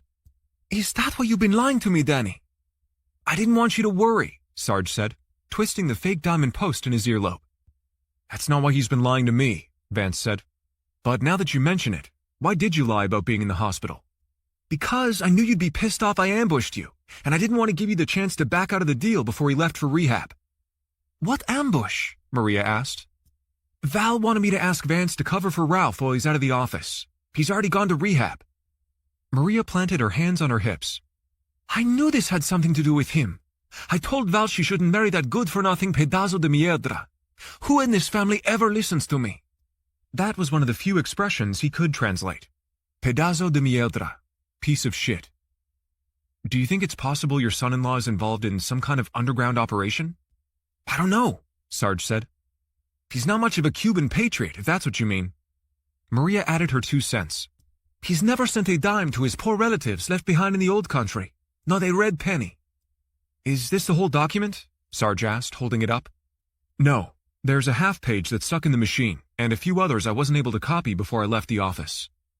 "There are no names, no dates or anything," Sarge said. "Just numbers that might be code for people and places. The top of page 5 looks like the timeline. If you can get it out of the machine and bring it to me, I can translate it for you." Maria interrupted them. "Val should have married a man like you, Vance." She turned to her husband. "You should check up on him, Danny. Find out if he really went to rehab. For all you know, he's in Las Vegas gambling." "Is he a gambler?" Vance asked. "Who knows?" Sarge said. "I'll try to check up on him, but first I gotta get my gun back. Those people next door are nuts." "My advice is to wait," Vance said. "Don't mess with them." "Maybe they'll shoot each other," Maria said. "No such luck," Sarge said. "May I use your computer?" Vance asked Maria. pointing to a desktop computer on a postage stamp of a table pushed up against the wall in the tiny dining room. "Sure," she said, then turned to Sarge. "May I speak to you in private?" He watched out of the corner of his eye as Sarge downed another slug of whiskey before limping down the hall behind his wife. He set his Glock on the edge of the table, opened the browser, typed Sea Otter Little Cayman, and waited for the results to populate on the screen. Listening to the muffled sounds of Maria ripping her husband a new one in Spanish, he drummed his fingers on the table, waiting for the search results to load. He opened the website for the dive operation and dialed the Cayman number from his cell. It went to a voice recording. "Hi, my name is Daniel Ruiz," Vance said. "I'm calling from Miami. I'm trying to reach Davis Frost. I talked to him the other day about an upcoming dive trip. Would you please make sure he gets this message and ask him to call me as soon as he can?" He added his phone number to the message and hung up. The argument in the back room continued, and while the words were indistinct, Maria's was the dominant voice. A Ruiz family photo was perched on the windowsill. It had to have been taken around the time he'd first met Sarge. Daniel was shirtless on the beach, dressed in shorts, with a full head of black hair and six-pack abs. Maria wore a wide-brimmed hat and sunglasses. Their two daughters, still little girls, sat on the sand with their buckets and shovels. The ocean in the background had faded to a pale blue. Back in the early 1980s, Miami was in chaos. He couldn't imagine what it had been like working patrol while trying to support a family on a cop's salary. The streets of South Florida had become the most dangerous place in America. A stack of yellowed newspaper clippings was partially hidden under an old PC for Dummies book pushed next to the computer monitor. He looked over his shoulder, listening to Sarge and Maria still going at it. He lifted the book and carefully unfolded the top document, a crude black-and-white illustration of Monkey's face with an uncanny resemblance to a chimp with big teeth and wide lips. During the height of Morales' infamy, a popular lifestyle magazine had put him on the cover. He set it down and sneaked a look at a more recent article, an interview with Morales' son published last year in the local newspaper. Maria turned the corner, startling him. "What are you doing?" she asked. "Looking for a pen and paper," he lied, slipping the recent article in between the pages of the manifesto. She went to the kitchen, opened the junk drawer, and returned with a pad and pen. He copied the phone number for the dive shop onto the notepad. "Who's Davis Frost?" Maria asked. Vance hesitated. "He's a friend of my girlfriend." Sarge stood behind his wife, shooting him a look that could have burned a hole in his forehead. "Why did you leave a message for him to call Danny?" she asked. Sarge shook his head behind his wife's back, eyes big as silver dollars. "Danny told me you were thinking about going on a vacation to Grand Cayman," Vance said. Maria scoffed, turned and faced her husband. "What's up with all this lying?" "Baby monitor," Sarge said, pointing to a white cone on the kitchen countertop. "Maria babysits." While Maria berated Sarge, he tucked the gun in the front of his pants, stuffed the phone number in his pocket, and grabbed the manifesto. His phone vibrated in his pocket. He checked it. No caller ID came up on the screen. "May I use your restroom?" he asked. "First door on the right," Maria said. He hurried down the hall, and once inside the bathroom, turned on the faucet and answered the call. "I sent you a text," the woman said. "Download the link and wait for instructions." It was the lady in white. "You're late. Where's Lauren? I want to talk to her." There was no response. "Where is she? I want to talk to her." He looked at the screen. The call had ended. A text popped up. It linked to a messaging app. He downloaded it and read the instructions. "Deposit 5 million crypto into this account, and we let her go." He redialed the number. The call rang once, then failed. He composed a text. "Bank closed until Monday." He didn't know jack crap about crypto. A new message followed. "You have 48 hours." Monday was Memorial Day. The bank would be closed for the holiday. Chapter 23. Lauren stood on the sidewalk outside the bank. As a cab pulled up to the light, she rushed to get the driver's attention, stepping into a puddle of rainwater. The cabbie spun his finger, motioning her to hurry. Hugging her purse, she clambered into the back seat, and before she had time to shut the door, the light turned green, and the car behind them honked. The cabbie stuck his arm out the window, made a fist, then asked, "Where to?" "The Hilton." "That is 3 blocks from here. You could walk it." She unzipped her purse and took 2 20s from the pouch and passed them to him in the front seat. "Are you visiting?" he asked, snatching the money, keeping an eye on her from the rearview mirror. "I am," she said politely, offering nothing more in the way of small talk. A block and a half from the hotel, Traffic jammed up, and as the cabbie got closer to the hotel, she saw a white RCIPS mobile communication van stopped in the middle of the road, obstructing their view. She craned her head out the window. A half-dozen police cars were parked every which way in front of the hotel, blocking the entrance. "You'll have to turn around," he said to the driver. "But I'm staying at the hotel," Lauren said. "I'm sorry, ma'am," the officer said. "What's going on?" she asked. "It's a police matter. The road's closed." The cabbie turned around. "What do you want to do?" "You can drop me here, I guess." She opened the door and was about to step out when her heart stopped. Davis Frost lumbered onto the walkway in front of the main entrance to the hotel, flanked by 4 uniformed police officers. His chin hung to his chest as gawkers gathered and took pictures with their phones. "I changed my mind," she said, closing the taxi door. "Do you mind waiting here until the road opens?" "It is by the minute," he said, pointing to the old meter on the dash. "I know." She watched quietly from the open car window, feeling a sweat dampen the back of her blouse. Davis did nothing to resist, as officers clumsily loaded him into the back of a marked Ford Interceptor. "Is it possible to drive around to the back entrance?" she asked. "I can try," he said, putting the vehicle in reverse and backing up on a sharp angle to avoid the car behind him. Pedestrians swarmed the streets, trying to see what was going on at the hotel. The taxi driver expertly navigated around them, tapping the horn gently to get their attention.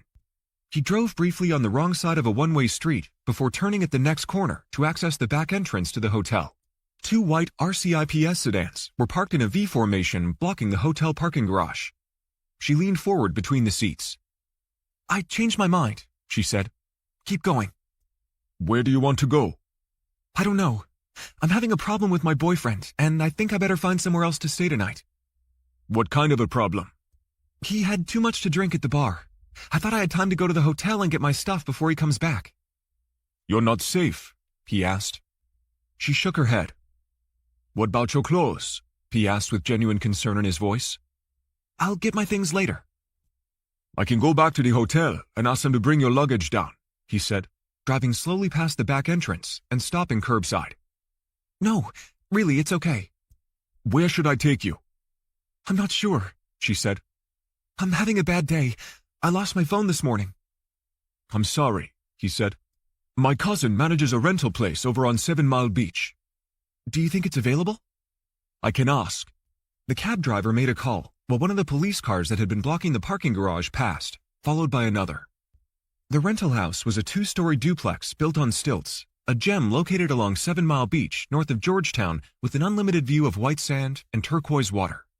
As the cab driver slowed to a stop, a blue Ford Taurus pulled up to the taxi, and the 2 men spoke through open vehicle windows. "This is my cousin Sven, the property manager," the cabbie said to her. "I didn't get your name." "Lauren." "How many nights will you be staying?" Sven asked through the car window. I'm not sure," she said. "At least 1. "Did my cousin tell you how much?" Sven asked. "No," she said, peeling her sweaty blouse from her chest. $450 a night." "Oof." $450 US? "That's right." That was a lot more than she expected. "Do you accept digital currency?" "We take it all," Sven said, tapping his thumb on the steering wheel. "Do you mind if I go inside and check it out before I decide?" "Sure," Sven said. "Let me park and I'll let you in." She waited, then followed him up the stairs. The duplex was bigger than what she needed, with a full kitchen and 2 bedrooms decorated with pastel fabrics and rattan furniture.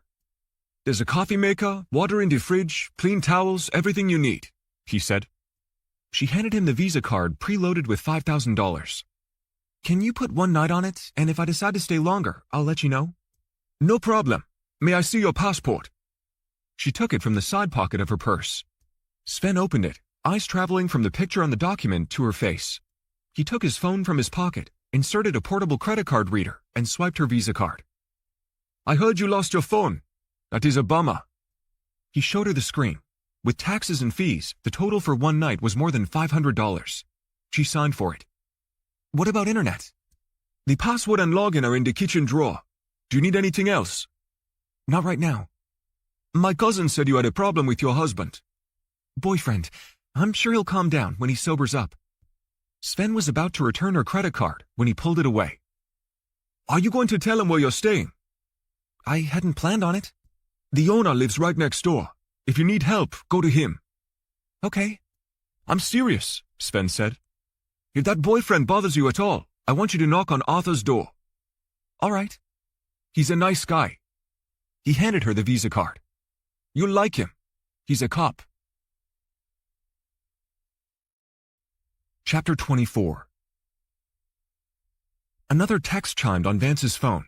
He flushed the toilet in Sarge's bathroom while he read the next set of instructions. Open a digital wallet. Deposit 5 million cryptocurrency into this account.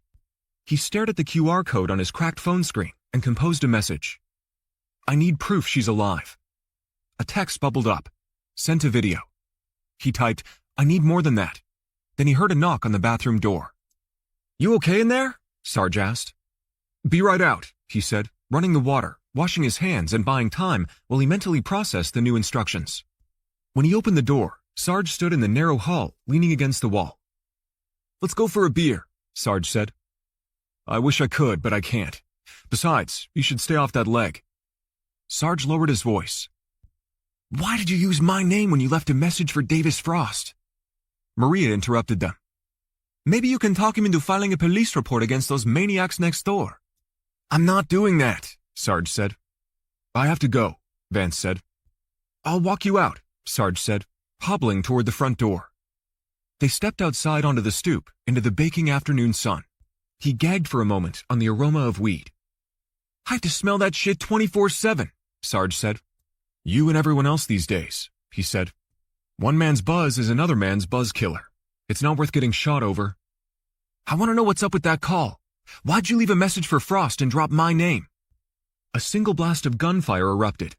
Shit, Sarge yelled, pogoing back inside the house. Vance dove to the ground. The sound of metal on metal followed as the slug lodged in the passenger door of Lauren's car parked on the street. The spent shell casing landed with a plink, then rolled along the driveway. Crouching, he used the Jeep for cover as he peered around the front bumper. He saw the nose of a pistol sticking out from an open window at the house next door. The occupants inside howled like hyenas. He drew his gun and, staying low, zigzagged to Sarge's front door and turned the handle, but the door was locked. He rang the bell, then waited. Leaning with his back against the wall, he peered around at the neighbor's place, then pushed Sarge's doorbell 5 times quickly. No one came to the door. He squatted and duck-walked from the stoop to the hedges, sprinted to the opposite side of Sarge's house, away from the crazy neighbors, and pounded on the bedroom window. A moment later, Maria appeared, peeking through the curtains, and pulled it open. He punched out the screen, squatted and jumped, using his forearms to hoist himself up and in. I told him, Vance! I told him not to mess with them! What are we going to do? Sarge appeared in the doorway to the bedroom, standing on one leg like a flamingo. What do you know about them? Vance asked. They're punks, Sarge said. Stoners and tweakers. Tweaker was street talk for meth users. How long have they lived there? A month, maybe less, Maria said. The man who owned the house passed away last year, and his kids have been renting it out. Do you know how to contact the family? He asked, walking away from the window into the hallway. Sarge and his wife looked at each other, then at him, and shrugged. Aren't you going to call the police? Maria said. You could have been killed. And tell them what? That the gun belongs to your husband? He said. I have to go before one of your other neighbors calls the police. I wouldn't worry about that, Sarge said. It sounds like the 4th of July every weekend, Sarge said. He has called, Maria said. Last time, it took 2 days for an officer to respond. In that case, I really have to go, he said, adding, I wouldn't mess with them if I were you. That's what I've been saying, Maria said. He used the back door, and as he made the turn toward the Audi, heard the 3 assholes sitting on the front porch howling and waving Sarge's gun in the air. He activated the laser on his Glock. As he jogged toward the car, he pointed his weapon and let the red dot dance all over them. They jumped to their feet and went nuts, skittering in place like insane marionettes, hands flailing, as if that would stop a bullet. Chapter 25. Lauren removed the small bills and a few 100s from the pouch, then stuffed the $50,000 in cash under the mattress. She looked out the bedroom window at rows of navy blue umbrellas and lounge chairs evenly spaced on the pearly sand. The afternoon sun was beginning to drop, and there were no signs of people on the beach. The doorbell chimed. She hurried to see who it was, peering through the peephole. It was a man she didn't recognize. She waited quietly for a minute. The bell rang again. She cracked the door open enough to look out with one eye. "Hi," he said. "I'm Arthur from next door. My property manager told me you lost your phone." He showed her his badge. "I'd be happy to help you out. How? I can give you a lift to the phone store." Okay, she said. You don't mind? "I couldn't function without mine," Arthur said. "I'd be happy to help." Will you give me a few minutes to get ready? "I'll bring the car around and wait out front. Take your time." You're sure you don't mind? "Not at all." She washed her face, fluffed her blonde hair, applied lipstick, then met Arthur, who waited outside in an unmarked white Ford Crown Victoria. You're off today? She asked, getting into the passenger left-hand side on what would be the driver's side at home. "I am," he said, pulling onto the road. "Have you thought about filing a report?" My phone wasn't stolen. I dropped it in the bathtub. He looked over at her. "I was referring to the problem you're having with your boyfriend." Oh, I thought about it, but if I report, it'll just complicate things. I'm planning to go home as soon as possible, she said, noticing the blinking array of police electronics in the vehicle. "When are you leaving?" he asked, keeping his eyes on the road as they passed two cyclists. I'm not sure. I haven't been able to check my airline reservation since my phone stopped working, she said, careful to keep the story simple. "Does your boyfriend know where you're staying?" No. "Sven said you left your bags at the hotel." I did. It's not worth going back for, she said, eyeing the peppering of gray hair at his temples and the bulging bicep as he turned the wheel. I bet you have an interesting job with all the tourists. "It can be," he said, offering nothing more. I dated an ex-detective for a while, she said, digging around her purse, making sure she had her passport. "Not the drunk boyfriend, I hope," he said, stealing a sideways glance at her. No, of course not. "I'm Arthur MacDonald," he said. "And you are?" Oh, pardon me, she said, chuckling at the oddity of getting in a vehicle with a strange man in a foreign country whose full name she didn't know, not to mention poor manners on her part. I'm Lauren Gold. "Where are you from, Lauren?" Miami. "Then you're probably not as impressed with this place as the folks from Ohio." MacDonald pulled into a strip mall and parked in front of a shabby electronics store, windows plastered with fluorescent pink and green posters hawking deals. "These guys ought to be able to help you out," he said. I don't need anything fancy, she said, getting out of the car. While she asked for help inside the store, she kept watch on MacDonald parked out front. She paid cash for a burner and 30 days of unlimited international calls and texting, then hurried back to the car. On the way back to the duplex, she opened the box and read the directions on how to set up the new phone. "I don't want to be nosy," Arthur said, "but what are you going to do about food and clothes?" I don't know. Aside from having no clothing other than what she was wearing, leaving her things behind at the hotel would eventually arouse suspicion. The staff might be concerned something happened to her. On the other hand, her credit card was going to be declined, and it might make sense she skipped out. It also might look like she disappeared because Davis had been arrested. Management or local police might review surveillance video and see her interacting with Davis. She'd gone to his room, but couldn't remember if she'd been with him in the lobby or not. Arthur's voice brought her back to the present. "The house isn't walking distance to anything. There might be a bike in the garage, but you have to be careful. Most of the tourists aren't used to driving on the left side, and last week a local was killed when he was hit in the head with a side mirror." That's awful, she said. A bike ride sounded tantalizing. What if I stayed off the highway? "I might join you," he said. They rode in silence, and when they arrived at the seaside duplex, MacDonald offered to look for the bicycle. She followed him down to a small shed beneath the house. The bike had 2 flat tires. "You're not going far on that," Arthur said.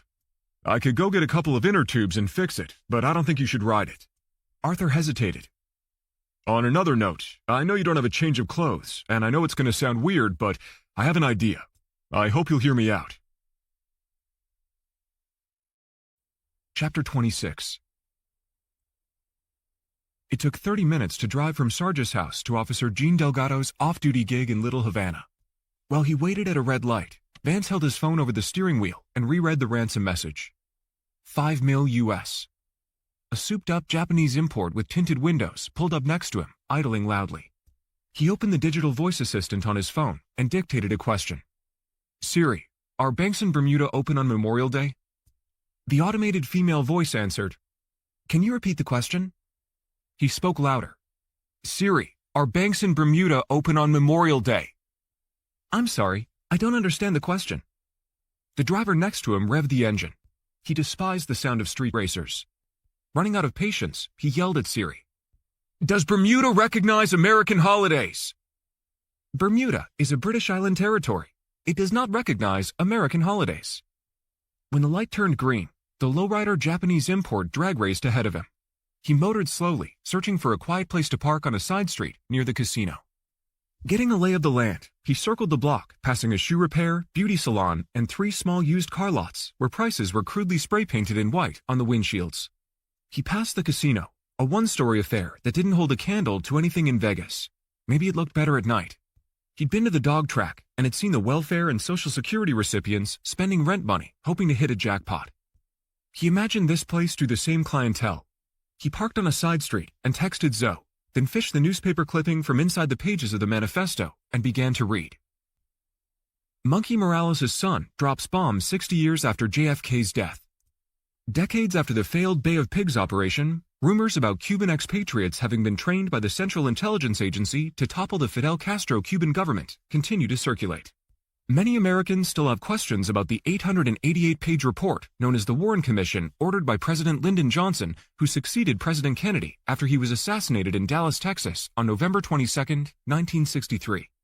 One such individual is Ricardo Morales, Jr., who has criticized the last 3 presidents for failing to follow through on their promise to release classified documents relating to the 1963 assassination of President Kennedy.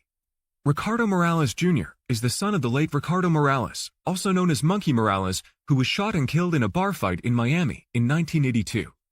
Every president for the last 30 years said they would, but after they got into office, none of them ever did.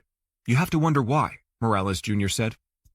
Morales went on to say the last time he saw his father was at the gun range when he was 9 years old.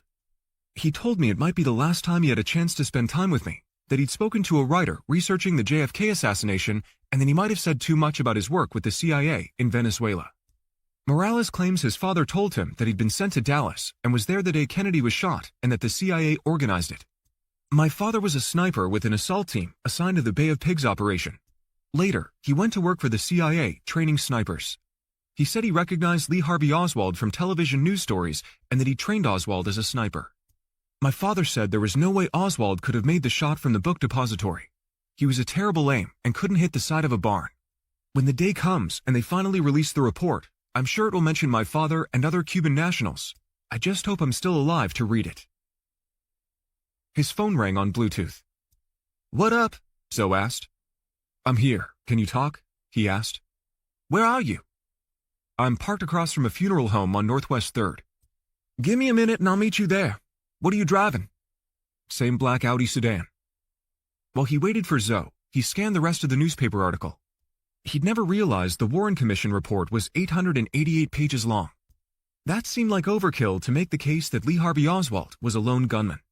It had been over 60 years since JFK was assassinated in Dallas, and keeping CIA documents classified spawned conspiracy theories that wouldn't die. But his curiosity was more personal. What was Sarge doing with a trove of newspaper stories about Monkey Morales? A white truck rolled up behind the Audi. He watched the rearview mirror as Zoe, dressed in uniform, got out of the pickup and approached. He unlocked the passenger side door, and instead of getting in, she squatted on the passenger side of his vehicle. Zoe said, opening the door and getting in. Bullet hole looks and smells fresh, honey. This car sure got itself dirty since I seen you last. That bird shit on the windshield? I see you're still doing good police work, he said. Mind telling me how that happened? The bird shit or the bullet hole? Don't fuck with me. I ain't got time. I was driving in Hallandale and caught a stray. You saying you got caught up in a drive-by? City's all invested in putting in new bike lanes while them drive-bys keep on keeping on. Old problem, new mission, he said. What do you want from me? My girlfriend's been kidnapped. How do you know that? He pulled his phone from his pocket and showed her the ransom message. Zoe's eyes got big. What the? $5 million? You dating a Walmart heiress or what? Something like that. They want to be paid in crypto. I can see that, but I don't know nothing about it. Can you raise that kind of smack? I have 48 hours. Report it, Courage. Miami's got a department that does nothing but cybercrime. What do you know about Monkey Morales? She looked at him like he was nuts. What you asking me for when you should be asking your buddy, Daniel Ruiz? Why would I ask him? He said, searching her face for visual cues. Her chin snapped back, and she stared at him in disbelief. Morales is related to Ruiz's wife. How do you know that? Seriously? You gotta be the only one who doesn't, and that's whack, 'cause rumor has it you and Sarge is chummy. As I recall, you got a shady relative of your own. You know what I say? Zoe asked. Don't leave me in suspense. I say you can pick flowers and you can pick lotto numbers, but you can't pick your damn relatives. Do me a solid, run across the street to that gas station store over there and give me a Dr. Pepper. I need something to perk me up, and that clerk is always wasting my damn time talking about how the police ain't doing nothing about crime. Nothing worse than being told you ain't doing your job while you is on the job. You say no, and we're done talking. He left the convenience store with a 64-ounce plastic cup. Zoe stood outside the Audi smoking. You didn't have to go all out, she said, snatching the monster drink as she got in the car, hammering the fat straw on her thigh, using one hand to break the paper cover. Do you think it's possible Morales is still alive? He asked. You gotta stop smoking whatever you've been into lately, and you need to report that kidnapping. You playing with her life. How much is left on your mortgage? I don't know, 150 G's maybe, she said, sucking soda through the straw. How much do you need for childcare? Where are you going with this? You need money, and I need someone with computer and banking skills. I don't know jack shit about either one of them things. Something tells me you know someone who does, he said, lowering the AC. You for real? Yep. You trying to bribe a cop, Zoe said. I could arrest your skinny pink ass right now. Then Zoe let out a thunderous laugh and slapped the knee of her uniform. Fuck yeah, she said. I'm so tired of this shit, but if I get caught, I'm taking you down with me. Seems fair, he said. How much smack we talking about? Enough to take care of your mortgage, medical bills, daycare, and some to stash away for a rainy day. Maybe even a new F-150. It rained here almost every day, and I sure could use a new set of wheels, Zoe said. You lay it out for me, honey, and I'll figure out the rest. If you was bullshitting me, you was gonna regret it. Chapter 27. Lauren waited for Arthur McDonald to finish pumping air in the bicycle tires. He knelt and held his ear close to the valve, listening for air to escape. That might do the trick, he said, leaning the bicycle against the shed beneath the beachfront duplex. She'd been anticipating he'd share the weird idea he'd teased earlier, and he delivered. My wife passed away a couple of years ago, he said. I'm sorry, she said, wincing. It came as a surprise. She guessed McDonald to be in his late 40s and wondered what had happened to his wife, but didn't ask. She also understood loss. While her first divorce felt like a default, her last one felt like a death.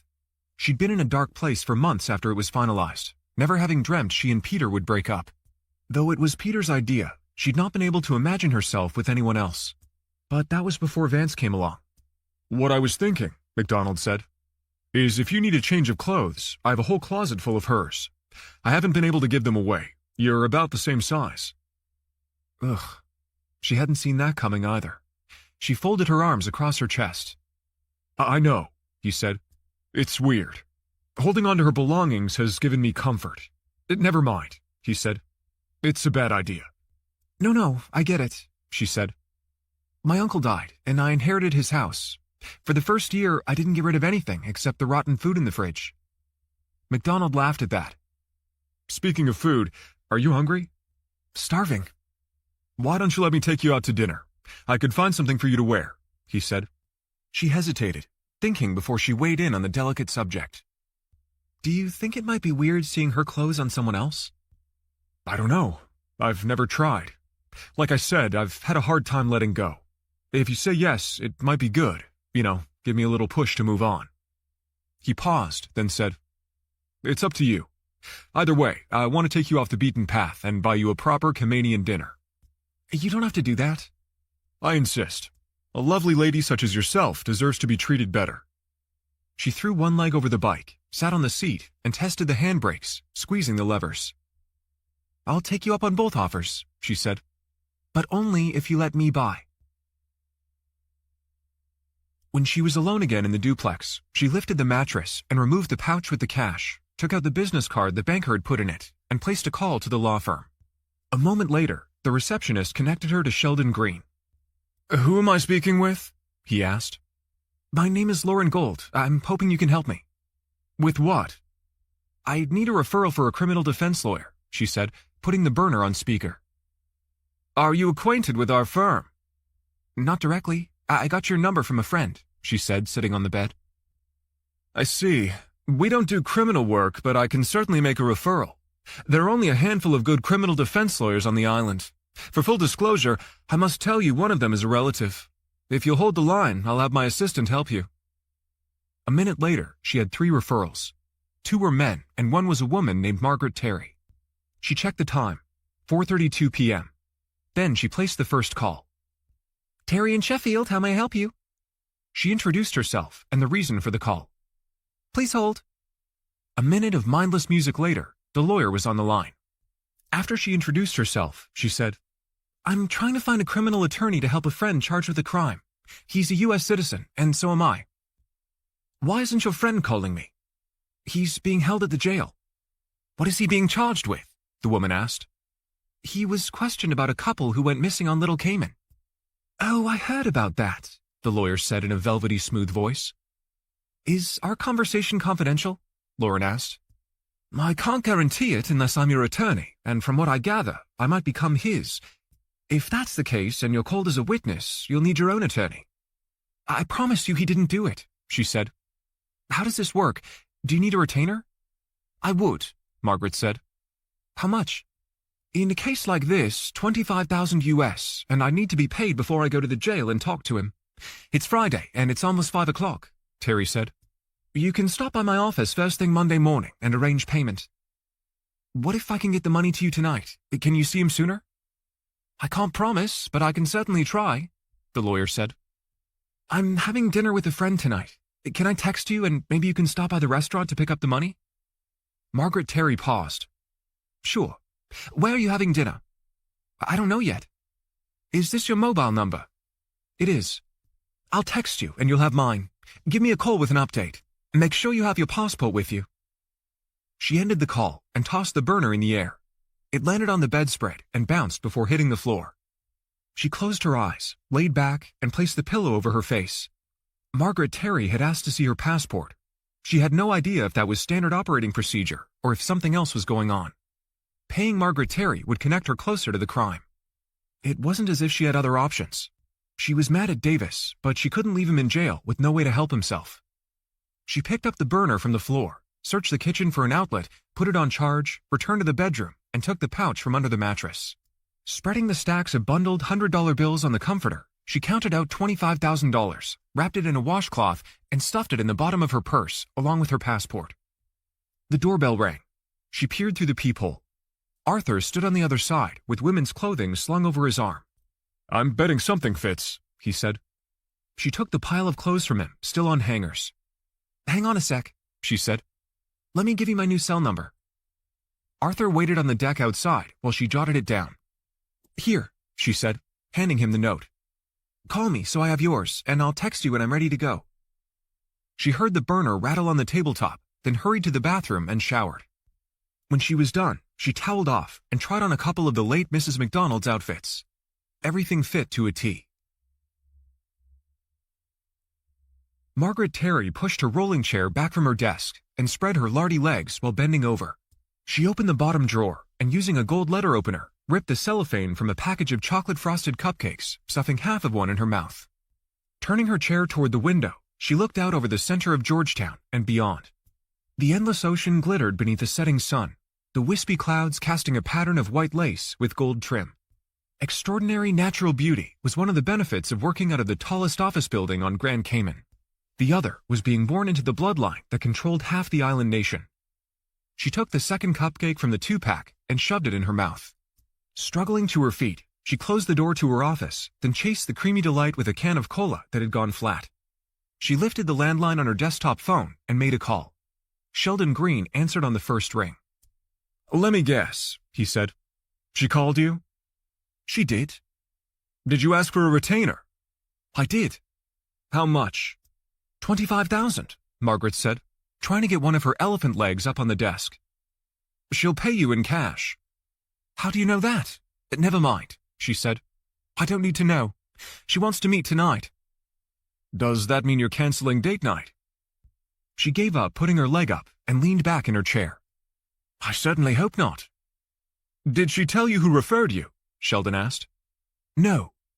That's good. Margaret smiled as she gazed out the window at the orange orb beginning to drop. This is the kind of case that could launch my career into the stratosphere. Don't get ahead of yourself, Meg. You don't need the money, he warned. Let me know about dinner. I have reservations at your favorite place, but if you can't make it, we'll go another time. Margaret hung up the phone and twirled the curly black cord in her fingers. Sure, she didn't need the money, but thinking about it tingled her spine. The referral had come through her husband Sheldon's brother, who handled high-net-worth offshore accounts, meaning there was money. More importantly, there hadn't been a case this big on the island, maybe ever. A U.S. citizen charged with murdering 2 British nationals? It was a dream come true. She'd spent her entire life overshadowed by the Terry family dynasty. Just because she was 80 pounds overweight didn't mean she wasn't a damn good criminal defense lawyer. There were only 3 good trial lawyers on the island, and she was one of them, and this was her big chance. She dug through the trash and hid the empty food wrapper under a recent edition of Condé Nast she'd tossed, then rubbed her palms together. She'd have taken the case for free, but getting the retainer was a guarantee she'd be the one representing a juicy double murder. Chapter 28. On his way to Suarez's office after hours to retrieve the missing pages and the half of one stuck in the copy machine, Vance ran into a jam of another kind. Headlights on the Audi reflected off fluorescent bands on orange traffic barrels, funneling traffic on Northwest 27th Avenue down to a single lane. The trip from the casino where he'd met Zoe on a side street to the high-rise building was only 6 miles, but a 10-minute drive had morphed into 30. Traffic was déjà vu all over again. He cut east on Coral Way, south to Bayshore Boulevard, and parked the Audi in the nearly empty lot at Suarez's building. Waving the key card to gain access to the high-rise, he rode the elevator to the 8th floor. Using the access card again, he entered the front door to Suarez's firm, then passed through the second door, leading to the back offices. He stopped when he heard a noise like a radio playing, and it smelled like smoke. He drew his gun and crabbed the hallway with his back against the wall, clearing each office until he reached Lola's. The door was ajar, and a light flickered. He approached slowly and listened. The noise was coming from her office, and so was the smoke. Standing with his shoulders pressed against the wall, he activated the red laser on the Glock, elbowed the door open, and pointed his 9mm at the intruder. "What the?" Lola hollered, scrambling to her feet and grabbing a blanket as she dove under her desk. Her tablet lay on the floor face up, flickering colorful light and emitting dialogue from a show she was streaming on her iPad. "It's all right," he said, lowering the gun and approaching the desk slowly. Lola peeked her head out. "What the hell are you doing here?" "I came to pick up Natasha's file." "What are you doing here?" he asked, noticing a duffel bag next to her desk. She crawled out, dragging a sleeping bag, tapped the pause button on her tablet, and said, "I was working late, and I got too tired to go home." He flipped on the lights. She was barefoot, dressed in a tank top and sweatpants. A pile of clothing was neatly folded on the floor next to her combat boots. A clear baggie with toiletries was on top of her desk, and she'd propped a pillow against the wall. "That's not what it looks like to me," he said. "How long have you been sleeping here?" She grimaced and took a deep breath. "This is the first night," she said, wrapping the sleeping bag around her waist. Leaning against the wall, she slid down to a sitting position and hugged her knees. "Does Suarez know you're here?" "No." "Do you mind telling me what's going on?" "My life is shit." "Wait here," he said, recalling the bottle of good scotch he'd seen hidden in Suarez's desk drawer. "I'll be right back." He returned, sat cross-legged on the carpet opposite her, and poured 2 shots of whiskey in paper cups he'd taken from the office water cooler. "He'd kill us if he knew what we were doing right now," she said. "Then we better drink up before he finds out." They toasted with paper cones and downed the alcohol. The burn felt good on his throat. "Ugh," Lola said. "This tastes like crap." She held out her empty cup. "Give me another." He poured and asked, "Why are you staying here?" "It's just till I save up enough money for my own place." "What's wrong with your place?" "I let my ex-husband move in. Now he won't leave. I shouldn't have believed him when he said things would be different. They were, for about a week." "Why did you let him move back in if you're divorced?" "I have a teenage son who's been running with the wrong crowd. He's involved in one of those smash and grab rings that move stolen merch online. I thought having a man around the house might help. Instead, I got this." She pointed to her right eye, the injured one. "What happened?" "We were at a bar, and he got tanked and decided to try to put my eye out with a pool cue." "Ouch," he said, wincing at the thought. He never understood why so many women went back to their abusers. That shit was sour milk. You couldn't put it back in the fridge and expect it to smell better a month later. "Listen," he said, "I can loan you money for a hotel if you need a place to stay." She took umbrage, scrambling to her feet. "I'm not a charity case. I thought while Suarez was out for the month it would give me time to save up a little money. It didn't sound like you planned on spending much time at the office. And here you are after hours, and you don't start till Monday." "I'm an overachiever." "Is that supposed to be funny?" "Where's your son now?" "With my ex. Just until—" "I get it." He stood, walked to the credenza behind her desk, and picked up the framed photo of the 3 pencil-thin men posing with the oxen and plow. "Who are they?" "They're my uncles." "When was this taken?" "What business is it of yours?" she asked, standing and trying to take the picture from him while covering herself with the sleeping bag. He set it down. "I'm curious why you have a picture of them and none of your kid." "I can see my son every day. I haven't seen my uncles in 25 years. That information gave him something to work with. "Where are they?" "They live in a small town outside Havana." He poured more whiskey for both. "Are they still alive?" "As far as I know." "Are they farmers?" "They were until thieves came in the middle of the night and butchered their animals for food. They used to write me letters, and I used to send them money, but that stopped a few years ago. The last one I got said they were eating grass and weeds. Can you imagine living like that?" He couldn't. He also couldn't overlook the fact that her uncles, the woman in white, the Manifesto, Lola, Natasha, Suarez, Monkey Morales, and even Daniel Ruiz all had something in common. They were Cuban. "I haven't heard from them in over 3 years." "What about your dad?" "I don't know. I never met him. I heard he died during the Cuban Revolution." "And your mother?" "What is this, an interrogation?" "No. I thought maybe if you had family you could—" "Seriously? You think I wouldn't have thought about that before you did?" "Right," he said. "Sorry." The in-depth obituary he'd seen, the one published by the British online magazine, said Laura Polan had a daughter from a previous marriage. If this was her, maybe she knew something about the Manifesto.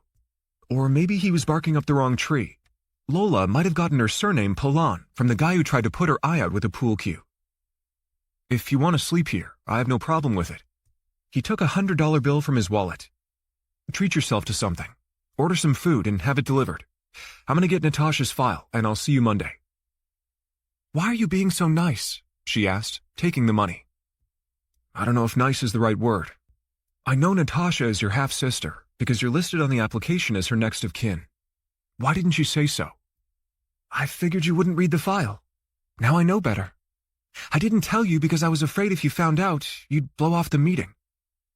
"You were wrong about that," he said. "I'll see you on Monday, and lay off the cigarettes." He stood outside her door for a moment, listening, thinking, taking in the new information. He headed down the hall, entered Suarez's office, closed and locked the door. Gently pulling back one of the barn doors, he opened the safe and removed the manila envelope with the original 9.5 pages of the Manifesto. He'd have to come back for the half page still stuck in the copy machine. He stashed the document inside the folder with Natasha's immigration paperwork, stuffed the file under his shirt, closed the safe, and spun the fat dial. He jimmied the handle, making sure it was locked, then headed to the elevator. Riding it to the ground floor, he couldn't help but feel sorry for Lola. A single mother working her tail off, unable to get out from under an abusive relationship she'd gone back to in order to help her kid. What if she was Laura Polan's daughter? The age math worked. Laura Polan was 63 in 2011, the year she died. He guessed Lola to be in her late 30s, early 40s. He wondered how she and Natasha Popova were related. It had to be on the paternal side. The more immediate question was whether Lola knew about the documents in the safe. Maybe she didn't know about Bay of Pigs 2.0. Maybe it was Suarez's secret. If Suarez was so reckless he drove drunk as hell, maybe he was careless enough to leave the safe open. Anyone with half a brain knew the most important aspect of any battle plan was the element of surprise. Leaving the documents unsecured while he was away for a month was plain stupid. His thoughts reverted to Lola. It was possible her ex might figure out where she was staying. He turned around and rode the elevator back up to the 8th floor, let himself into the office, and knocked on her door. "It's me," he said, pushing it open a few inches. "Are you decent?" "Yeah," she said, silencing her tablet. She was sitting on the floor atop the sleeping bag leaning against the desk. "Can you defend yourself if your ex-husband shows up?" "He doesn't know I'm staying here," she said, lifting one leg and removing a small .38 caliber revolver. "But if he does, I'm ready." Chapter 29. The hop from Suarez's office to the condo was less than 5 minutes, enough time to call Ethan. "Hey, Uncle Vance." "I need a favor, kiddo." "That's the only time you call," Ethan said. "That's not true," he said, feeling a pang, wondering if it seemed that way. "I want you to look up a last name for me and tell me how common it is." "Why?" "I'll tell you when you're 25, and meanwhile, don't tell your mom." "I never tell her anything," Ethan said. "The name is Pollan. It's spelled Pollan. There's one of those slash marks over the A that points—" "It's called an acute accent," Ethan said. "In Spanish, it always points to the right over an A. Why do you want to know how common it is?" "Just do it." "Does this have something to do with the thing you wanted me to research earlier?" "What makes you think that?" "I'll do it if you let me drive your car." "It's gonna have to be at the post office, in the parking lot, at night. 2 laps at 10 miles an hour, and you can't tell your mother." "Deal," Ethan said. He waited on hold for a couple of minutes while the boy did his thing. Lola seemed close to her uncles, yet didn't know much about her own father. Maybe it wasn't that strange. His own mother's family was torn apart when they emigrated from Cuba to the United States in the late 1950s after Fidel Castro came to power. He pulled past the gate and parked the car at the condo, waiting for Ethan to get back on the phone. His own mother had told him that the Cuban people supported Castro because they believed he would improve their lives. Castro railed against capitalism and demonized the casino operators, tourism, and the U.S. sugar companies that had gotten rich, creating a vibrant economy. Castro made speeches claiming that Cuban citizens had been exploited, overrun by imperialists, and he promised after the government was in charge, wealth would be divided and shared among the people. The government kicked out the American companies and seized their assets. A special police force was set up, pressuring neighbors to watch each other and report unapproved activities to the authorities. Quality of life for citizens deteriorated and had never recovered. "I got it," Ethan said, taking him out of the story in his head. "The name is very uncommon." "What countries did you check?" "I did a global search." "Can you narrow it down by country?" "Probably, but it'll take me more time." "Can you check Cuba and the U.S.? "I was right, wasn't I? This has something to do with Damas de Blanco." Chapter 30. The restaurant Arthur chose was off the beaten path, on a narrow, sandy road on a remote dead-end street where the endless blur of black ocean met a moonless sky. "You picked one of Anne's favorite dresses," he said, opening the car door for her. "It looks nice on you." The vibe inside the Liberty Inn was cozy, with amber lighting and the flames of lit candles flickering against the windows. As the hostess in a red skirt led them to a small table for two near the kitchen, Lauren's mouth watered at the aroma of clove and garlic. "How long were you married?" she asked Arthur. 14 years. "Any children?" she asked, laying the cloth napkin across her lap. "No. How about you?" "No," she said. "Have you ever been married?" "I'm divorced." "I've heard people say it can feel like a death, except with a ghost," he said. Their waiter arrived with a basket of crispy plantain strips and a pitcher of water. Arthur moved the candle to the middle of the table to make way for the menus. "May I get you something to drink?" the male server asked. "Would you like to share a bottle of wine?" Arthur asked. "There's an excellent Merlot on the menu." "No, thanks. Just club soda with lime for me," she said. "I'll have a glass of the house red," McDonald said. "The special tonight is the sautéed lionfish." Gross. Lionfish were a popular aquarium fish before the idiots in South Florida began dumping them into canals where the population exploded and wreaked havoc on coral reefs as far away as Australia. "I didn't know people ate them," she said. The brown and white zebra-striped fish had a face like the cartoon phlegm character in the mucus relief ads, not to mention venomous spikes. "It's part of a sustainable effort to stop them from damaging the reefs. They taste like grouper." Poor grouper. It was to fish what chicken was to weird food. After they ordered, She excused herself from the table. "I'd like to freshen up. I'll be right back." As she left the table, she felt Arthur's eyes plastered on her. Weaving between diners, she made her way to the ladies' room and texted Margaret Terry from a stall. "I'm at the Liberty Inn. If you can get here within the hour, I can meet you. I'm with a friend, and I'd like to be discreet." 3 gray dots danced on the screen, showing Margaret had read the message, but she didn't answer immediately. A moment later, a message popped up. "I'll be there in 15 minutes. When she returned to the table, MacDonald had already polished off his first glass of wine. "Are you a Cayman native?" she asked. "5th generation," he said. "The place you're staying has been in our family for over 150 years. We've rebuilt it twice after storms. It used to be my grandmother's house before we subdivided it as a rental." As they exchanged more small talk, her mind fixated on Davis Frost. It wasn't like he was 13 years old and had a crush on every pretty girl he met. It was hard to believe his judgment was so poor that he found himself destitute and accused of a crime he didn't commit. She'd barely noticed that Arthur had downed the first 2 glasses of house wine by the time their main courses were served. She used her fork and knife to cut the jumbo shrimp into smaller bites and a fork and spoon to wind the ribbons of fresh fettuccine. Arthur ate quickly, and after he'd wolfed his food, he made small talk while she finished hers. He told stories about growing up on the island, and another about how he'd met his wife Anne while taking sailing lessons. "Did you check your airline reservation yet?" Arthur asked. "I didn't get a chance." While Arthur motioned the waiter to the table to order another glass of vino, her phone chimed with a text. She sneaked a peek. A message from Margaret. "I'm here." She typed quickly under the table. "Meet me in the bathroom. I'm wearing a blue dress." "Would you excuse me?" she said to MacDonald. "Is everything okay?" he asked with a look of concern. "Everything's fine. I'll be right back." The restaurant was much busier than when they'd arrived, and a line had formed outside the bathroom door. Lauren joined the back of the queue with a view to the hostess stand. An obese woman dressed in a gray pantsuit entered alone, lumbered past reception, and walked directly toward the restroom. She hadn't asked Margaret Terry what she looked like, nor what she'd be wearing. The woman took her place behind her and said, "You must be Lauren Gold. You're the only one in a blue dress." "I am." "Margaret Terry. It's nice to meet you. I hate to come across as rude, but may I see your passport?" "Let's wait until we're inside," she said. Margaret nodded, and they didn't speak again until they were standing side by side in front of a mirror and a row of sinks. "Do you have a business card?" "I do," Margaret said. Lauren eyed it, then slipped her passport to Margaret, who looked at the photo page and returned it. She took a step sideways, closer to the lawyer, and lowered her voice. "I brought cash. I'll pass it under the stall door." "Is that necessary?" Margaret asked. "We could do it now." In the mirror, Lauren saw 2 women exit stalls next to each other. "Come on." She entered an available stall, waited for Margaret to take the one next to her, and handed the $25,000 wrapped in a washcloth to Margaret under the partition. They met again in front of the sinks. "All good?" she asked the attorney, washing her hands. "Assuming it's all there," Margaret said, patting her purse.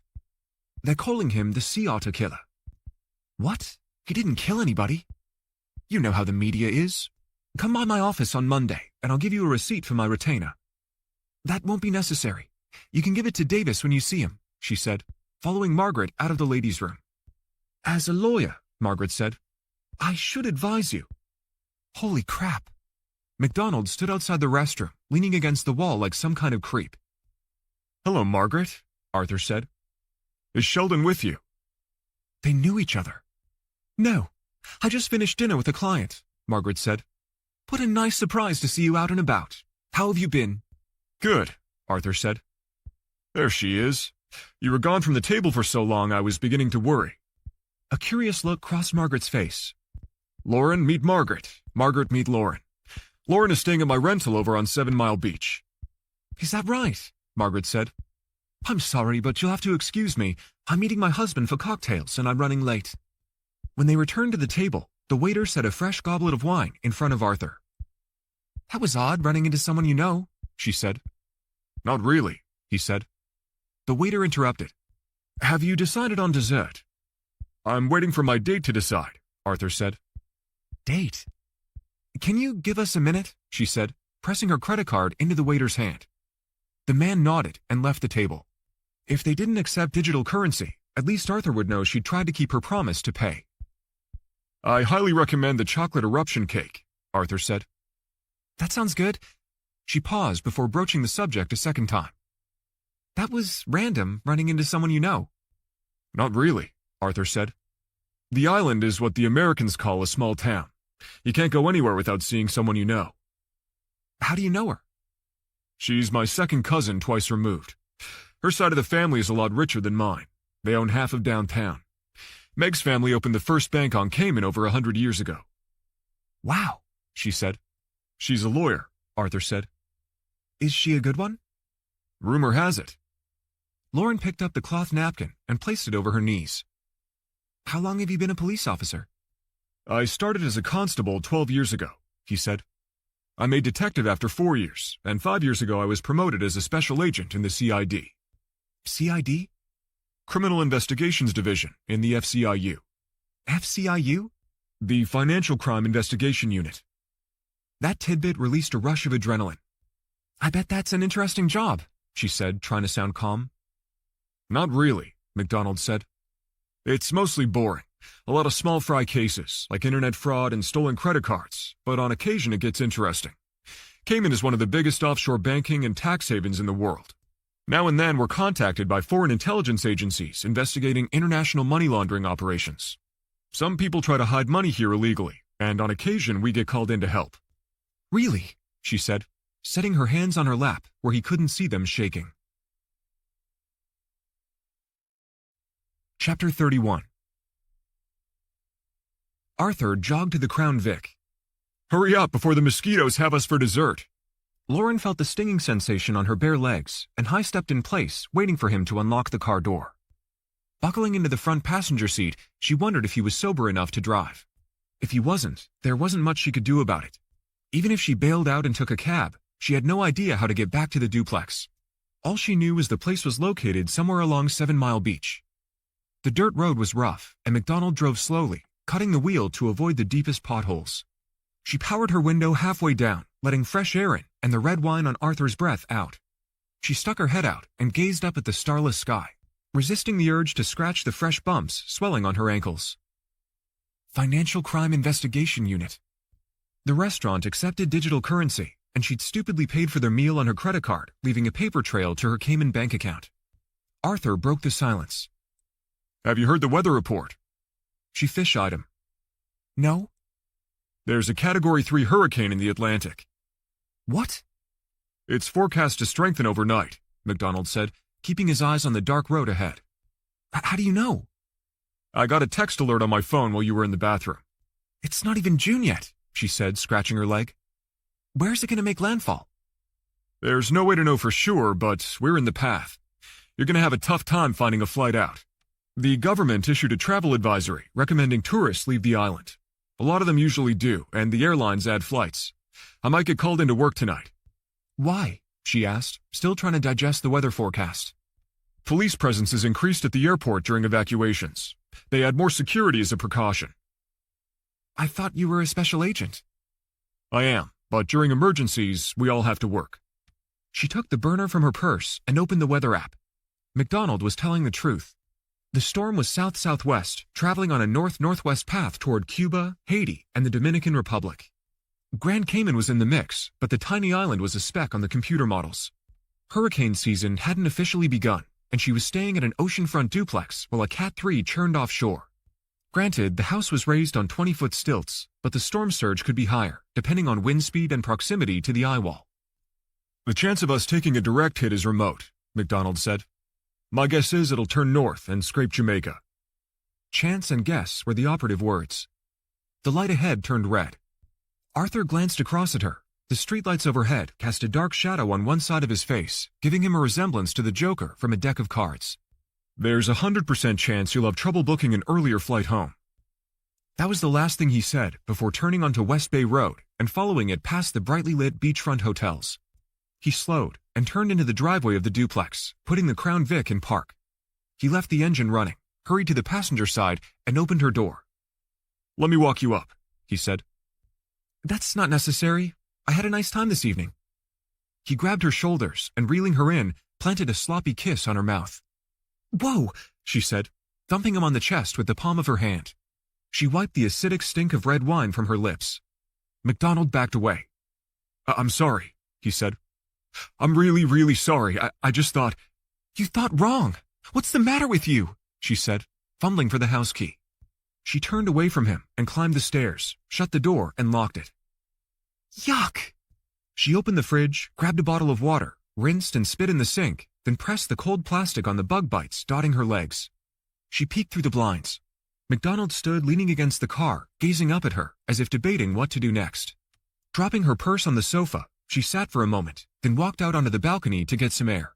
The ocean was an endless black void, and the wind breezy, with a few light gusts helping to keep the mosquitoes away. A high tide had rolled in, the foamy lip from the last wave dissipating under the house before the salt water retracted into the sea. Her burner rang. She went inside to answer. It was Margaret Terry, the lawyer. I wanted to give you an update, Margaret said. I called the detention center and they're short-staffed because of the weather forecast. I'm sure you've heard by now we have our first hurricane. It's too early in the season if you ask me, but Mother Nature never wants my opinion. We're not in the bullseye, but that doesn't... Amidst the flow of words, stillness is the most important bridge.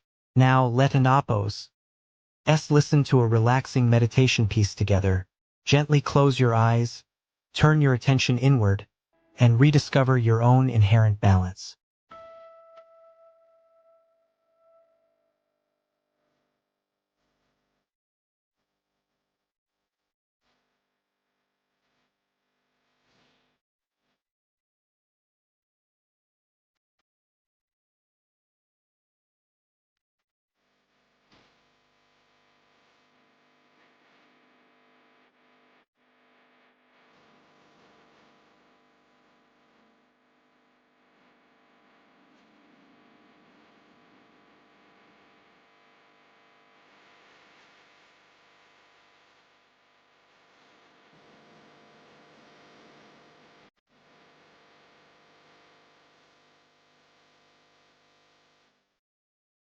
We won't get some rough weather. It's too late for me to visit your friend tonight. I hope to go first thing in the morning ahead of the storm. Do you want to go with me? I could arrange it. Is it necessary? She said, standing in front of the window, imagining what could happen if the storm intensified. No, I just thought I'd ask. I'm going to catch an earlier flight out. There was an awkward pause before Margaret spoke. I'd stay put if I were you. Trying to get out now will be next to impossible, and you might get stuck at the airport. We'll know in the next 48 hours where Hurricane Anne is going to make landfall. Hurricane Anne. Will you give Davis a message when you see him? Sure. Tell him I'm sorry I didn't come to visit, and remind him he has enough money to get through this. Is he mentally challenged or something? No? Wouldn't he know how much money he has? She said, followed by, it's probably a moot point because I have no idea how much bond will be, or if the judge will even grant it. It's a double murder case. It sounded as if Margaret had already convicted him. It wasn't a double homicide case. It was a missing persons case, unless there was something she didn't know. For what it's worth, I'll say it again. He didn't do it, she said, pulling the sliding glass door shut. Margaret glossed over the comment. I'm glad you found a safe place to stay. It's off the beaten path, and having Arthur next door should give you a sense of relief. If things get ugly, you'll be in good hands. If you don't mind my asking, how did you find his place? Airbnb would have been the fib of choice, but Margaret and Arthur were related, and she couldn't afford to get caught in a lie, not even a small one. Believe it or not, a cab driver suggested it. Imagine that, Margaret said, sounding surprised. She peeked out the blinds again. Arthur walked a big dog on a leash along the grassy shoulder of the road on the other side of the street. I shouldn't pry, Margaret said, but I can't help myself. Will you on a date? MacDonald scooped up the poop with a plastic bag and dropped it by the side of the house. Sheesh, what was it, 20 more steps to put it in the trash? Heavens no, he knew I lost my phone and he offered to help me get a new one. And that led to dinner, Margaret asked. Yes. I see, Margaret said. I'll call you after I talk with your friend. I hope that's tomorrow, but of course it will depend on the storm. The chat with Margaret couldn't end soon enough. It wasn't Margaret's business who she had dinner with. When the call was done, she set the phone down and squirmed out of the blue dress, letting it fall to the floor. Wrapping herself in a bath towel, she sat on the bed and downloaded the airline app. A banner appeared on the homepage. Due to the hurricane advisory, we cannot change existing reservations or book new ones. Please check flight schedules before traveling to the airport. A text alert popped on her phone. Due to the hurricane warning, ORIA will close tomorrow at noon. ORIA, Owen Roberts International Airport in Grand Cayman. Chapter 32. Vance parked the dirty Audi beneath a street lamp on a quiet side street 2 blocks away from Tavern on the Grove. The dive bar was an old hangout of his, located less than a mile from the condo. He grabbed the envelope with the manifesto and the GPS device that the delivery driver had tossed over the gate. Sarge's Jeep, with the crooked 74 Dolphins decal slapped on the rear bumper, was parked in on the side street in front of the bar.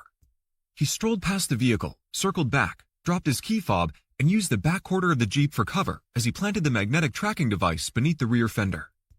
After his chat with Ethan about Lola's last name, he'd called Sarge to see if he still wanted to meet up for that drink. Before he left the condo, he checked his email. Still nothing from Lauren.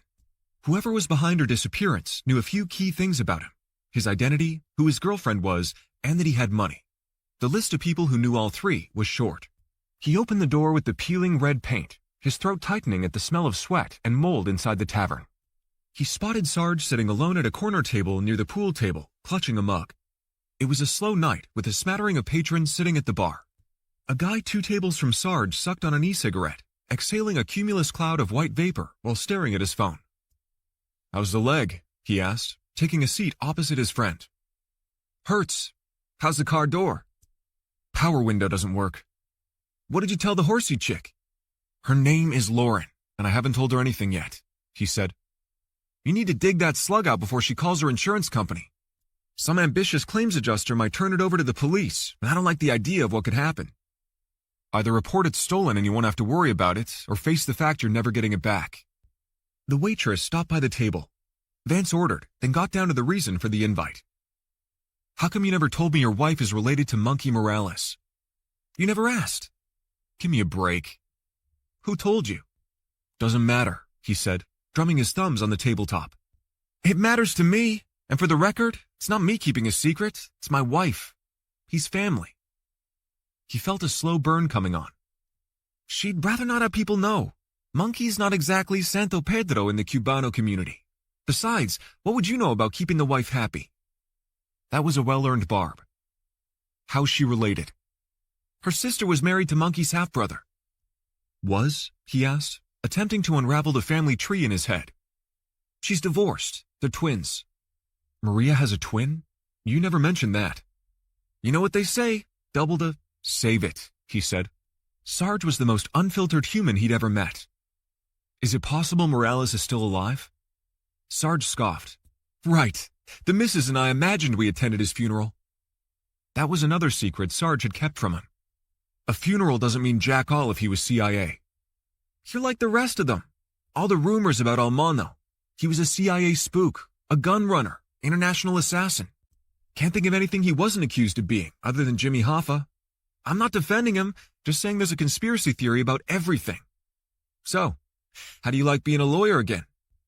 Sarge was good at minimizing some things and deflecting others. He'd play along. "I don't start until Monday." He unzipped his windbreaker and set the envelope on the table. "Here's all 9.5 pages. Sarge pushed it away like it was radioactive. "You went back to the office?" "Just read it." "Find someone else, Gallego." "Lauren was kidnapped, and I think this has something to do with it." "You're joking." "She left for Cayman the morning before we met for lunch, and I haven't heard from her since." "How do you know she's not ignoring you? Maybe she's having a good time. She might have figured out you're a die-hard bachelor, too afraid of forced refinement to make a commitment. Missing persons show up all the time, and they always have a perfectly reasonable explanation. You know that." "Not when there's a ransom demand." Sarge was quiet for a moment. "You heard from them?" "That's what I just said." "When?" "Right before lunch with your son-in-law." A look of hurt came over Sarge. He tilted his head slightly to one side and was quiet for a moment. He gave him time to digest the new information. Sarge pushed his mug of beer to the side. "Was she kidnapped in Cayman?" "That's what it looks like." "Jesus. What was she doing there?" "She went to see Davis Frost," he said, taking a deep breath, forgetting about the foul smell in the bar. Sarge knew the name. Frost was Lauren's friend who'd helped salvage the transport cases they believed were loaded with drug cash hidden in the hull of a powerboat sunk offshore in Biscayne Bay. Jesus, Sarge said. You called him from my freaking house. You left a message using my name. I didn't call him. I called the dive shop where he hangs out and asked him to pass a message to him. Sarge pounded the table with his fist. If this thing blows up, there's geo-tracking on your phone that'll put you at my house at the time of the call. The bartender headed to the table. The guy was built like a WWF wrestler. No fighting, he said. Pound the table like that again and you're out of here. Sorry, Sarge said. When the gorilla was out of hearing range, Vance said, Don't worry about the call. If this thing goes sideways, you won't be implicated. You don't know that, Sarge said, pausing for a 2 count. How much is the demand? $5 million. $5 mil? Sarge squeezed his eyes shut and pushed his fingers into his temples as if to pop what he'd just heard out of his head. I have 48 hours to deliver it. You have that kind of smack? Sarge asked. On second thought, I don't want to know. Why'd you use my name when you left that message? I couldn't use my own. Why not? That should be obvious. It's not, Sarge said, reaching for his beer. I've done some banking in Cayman. Shit, Sarge said. That's more than I need to know. I had a face-to-face with one of the kidnappers. When? After our lunch meeting. Sarge ran his hand over his slick head. You talked to him? Her. This is getting batshit crazier by the minute. Who's she? I didn't catch her name, he said. Where'd you meet? Vizcaya. Sarge rubbed his head briskly. But what did she say? She said El Mono wants his money. Sarge's hands began to shake. He set the mug down, the bottom of the glass rattling as it touched the tabletop. The woman claimed to know about a counter-revolution. Vance dangled the envelope in front of him. That's why I need you to take another look at this. My daughter married the dumbest Sarge caught himself mid-word and rephrased the next sentence. You don't have the right to go through Ralph's stuff. Put that back in the safe and forget about it. What were you doing at Raphael's office yesterday?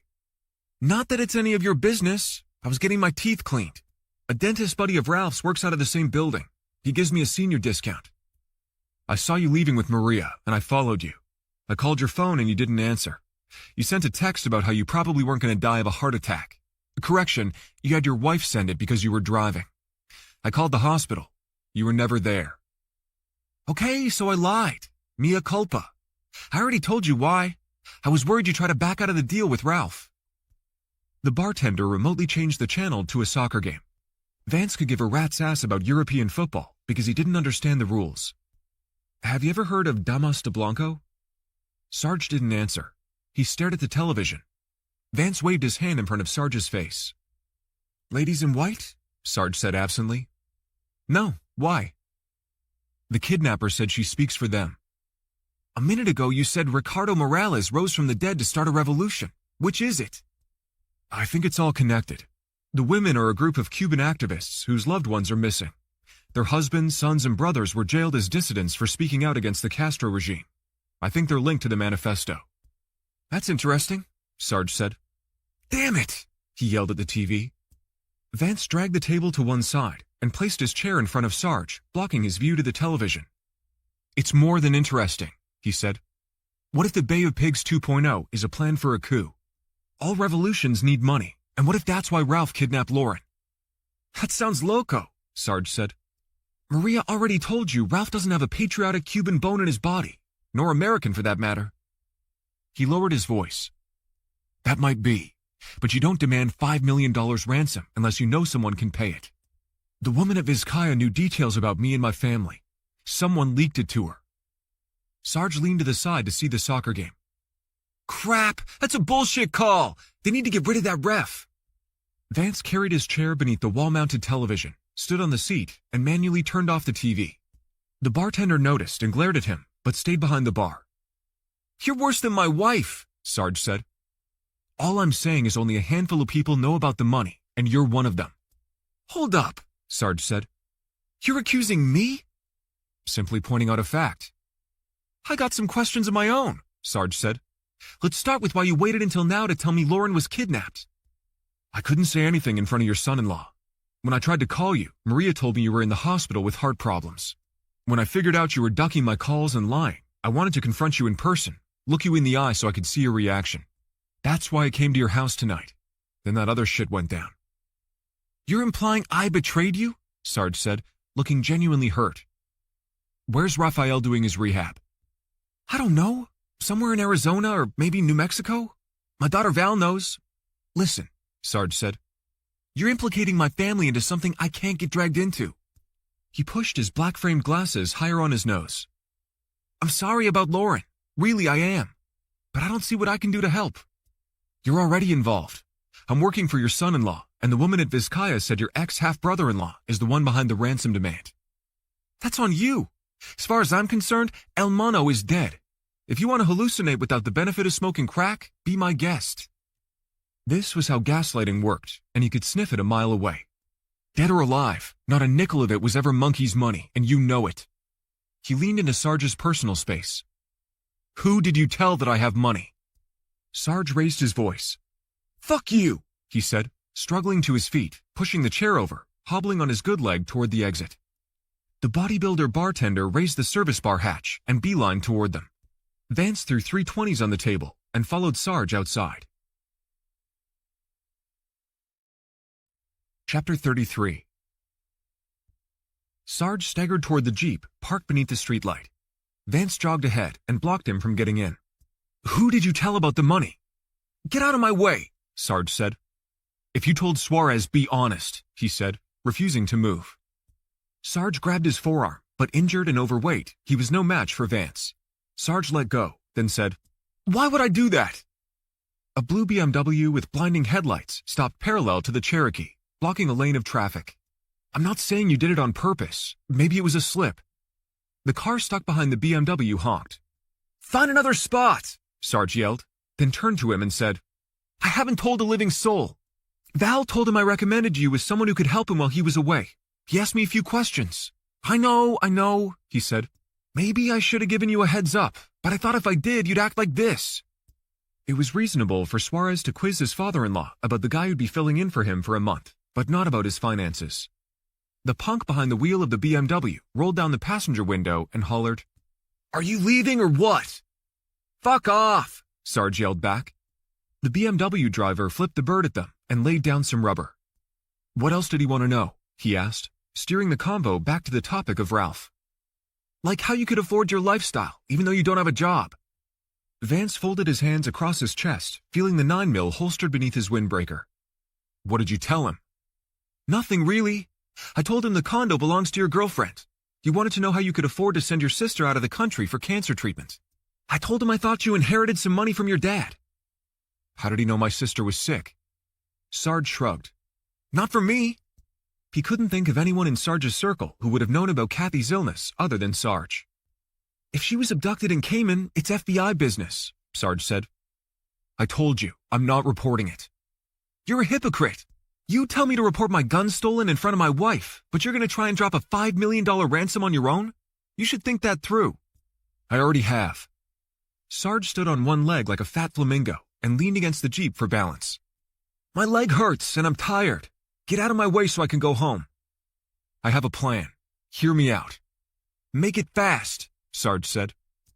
When he finished presenting his idea, Sarge said, Let me get this straight.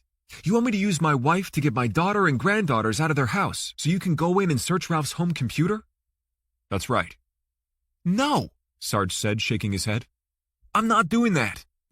If he's not involved, that'll be the end of it. What are you looking for? Sarge asked, licking the wound on his lip. The demand is in cryptocurrency.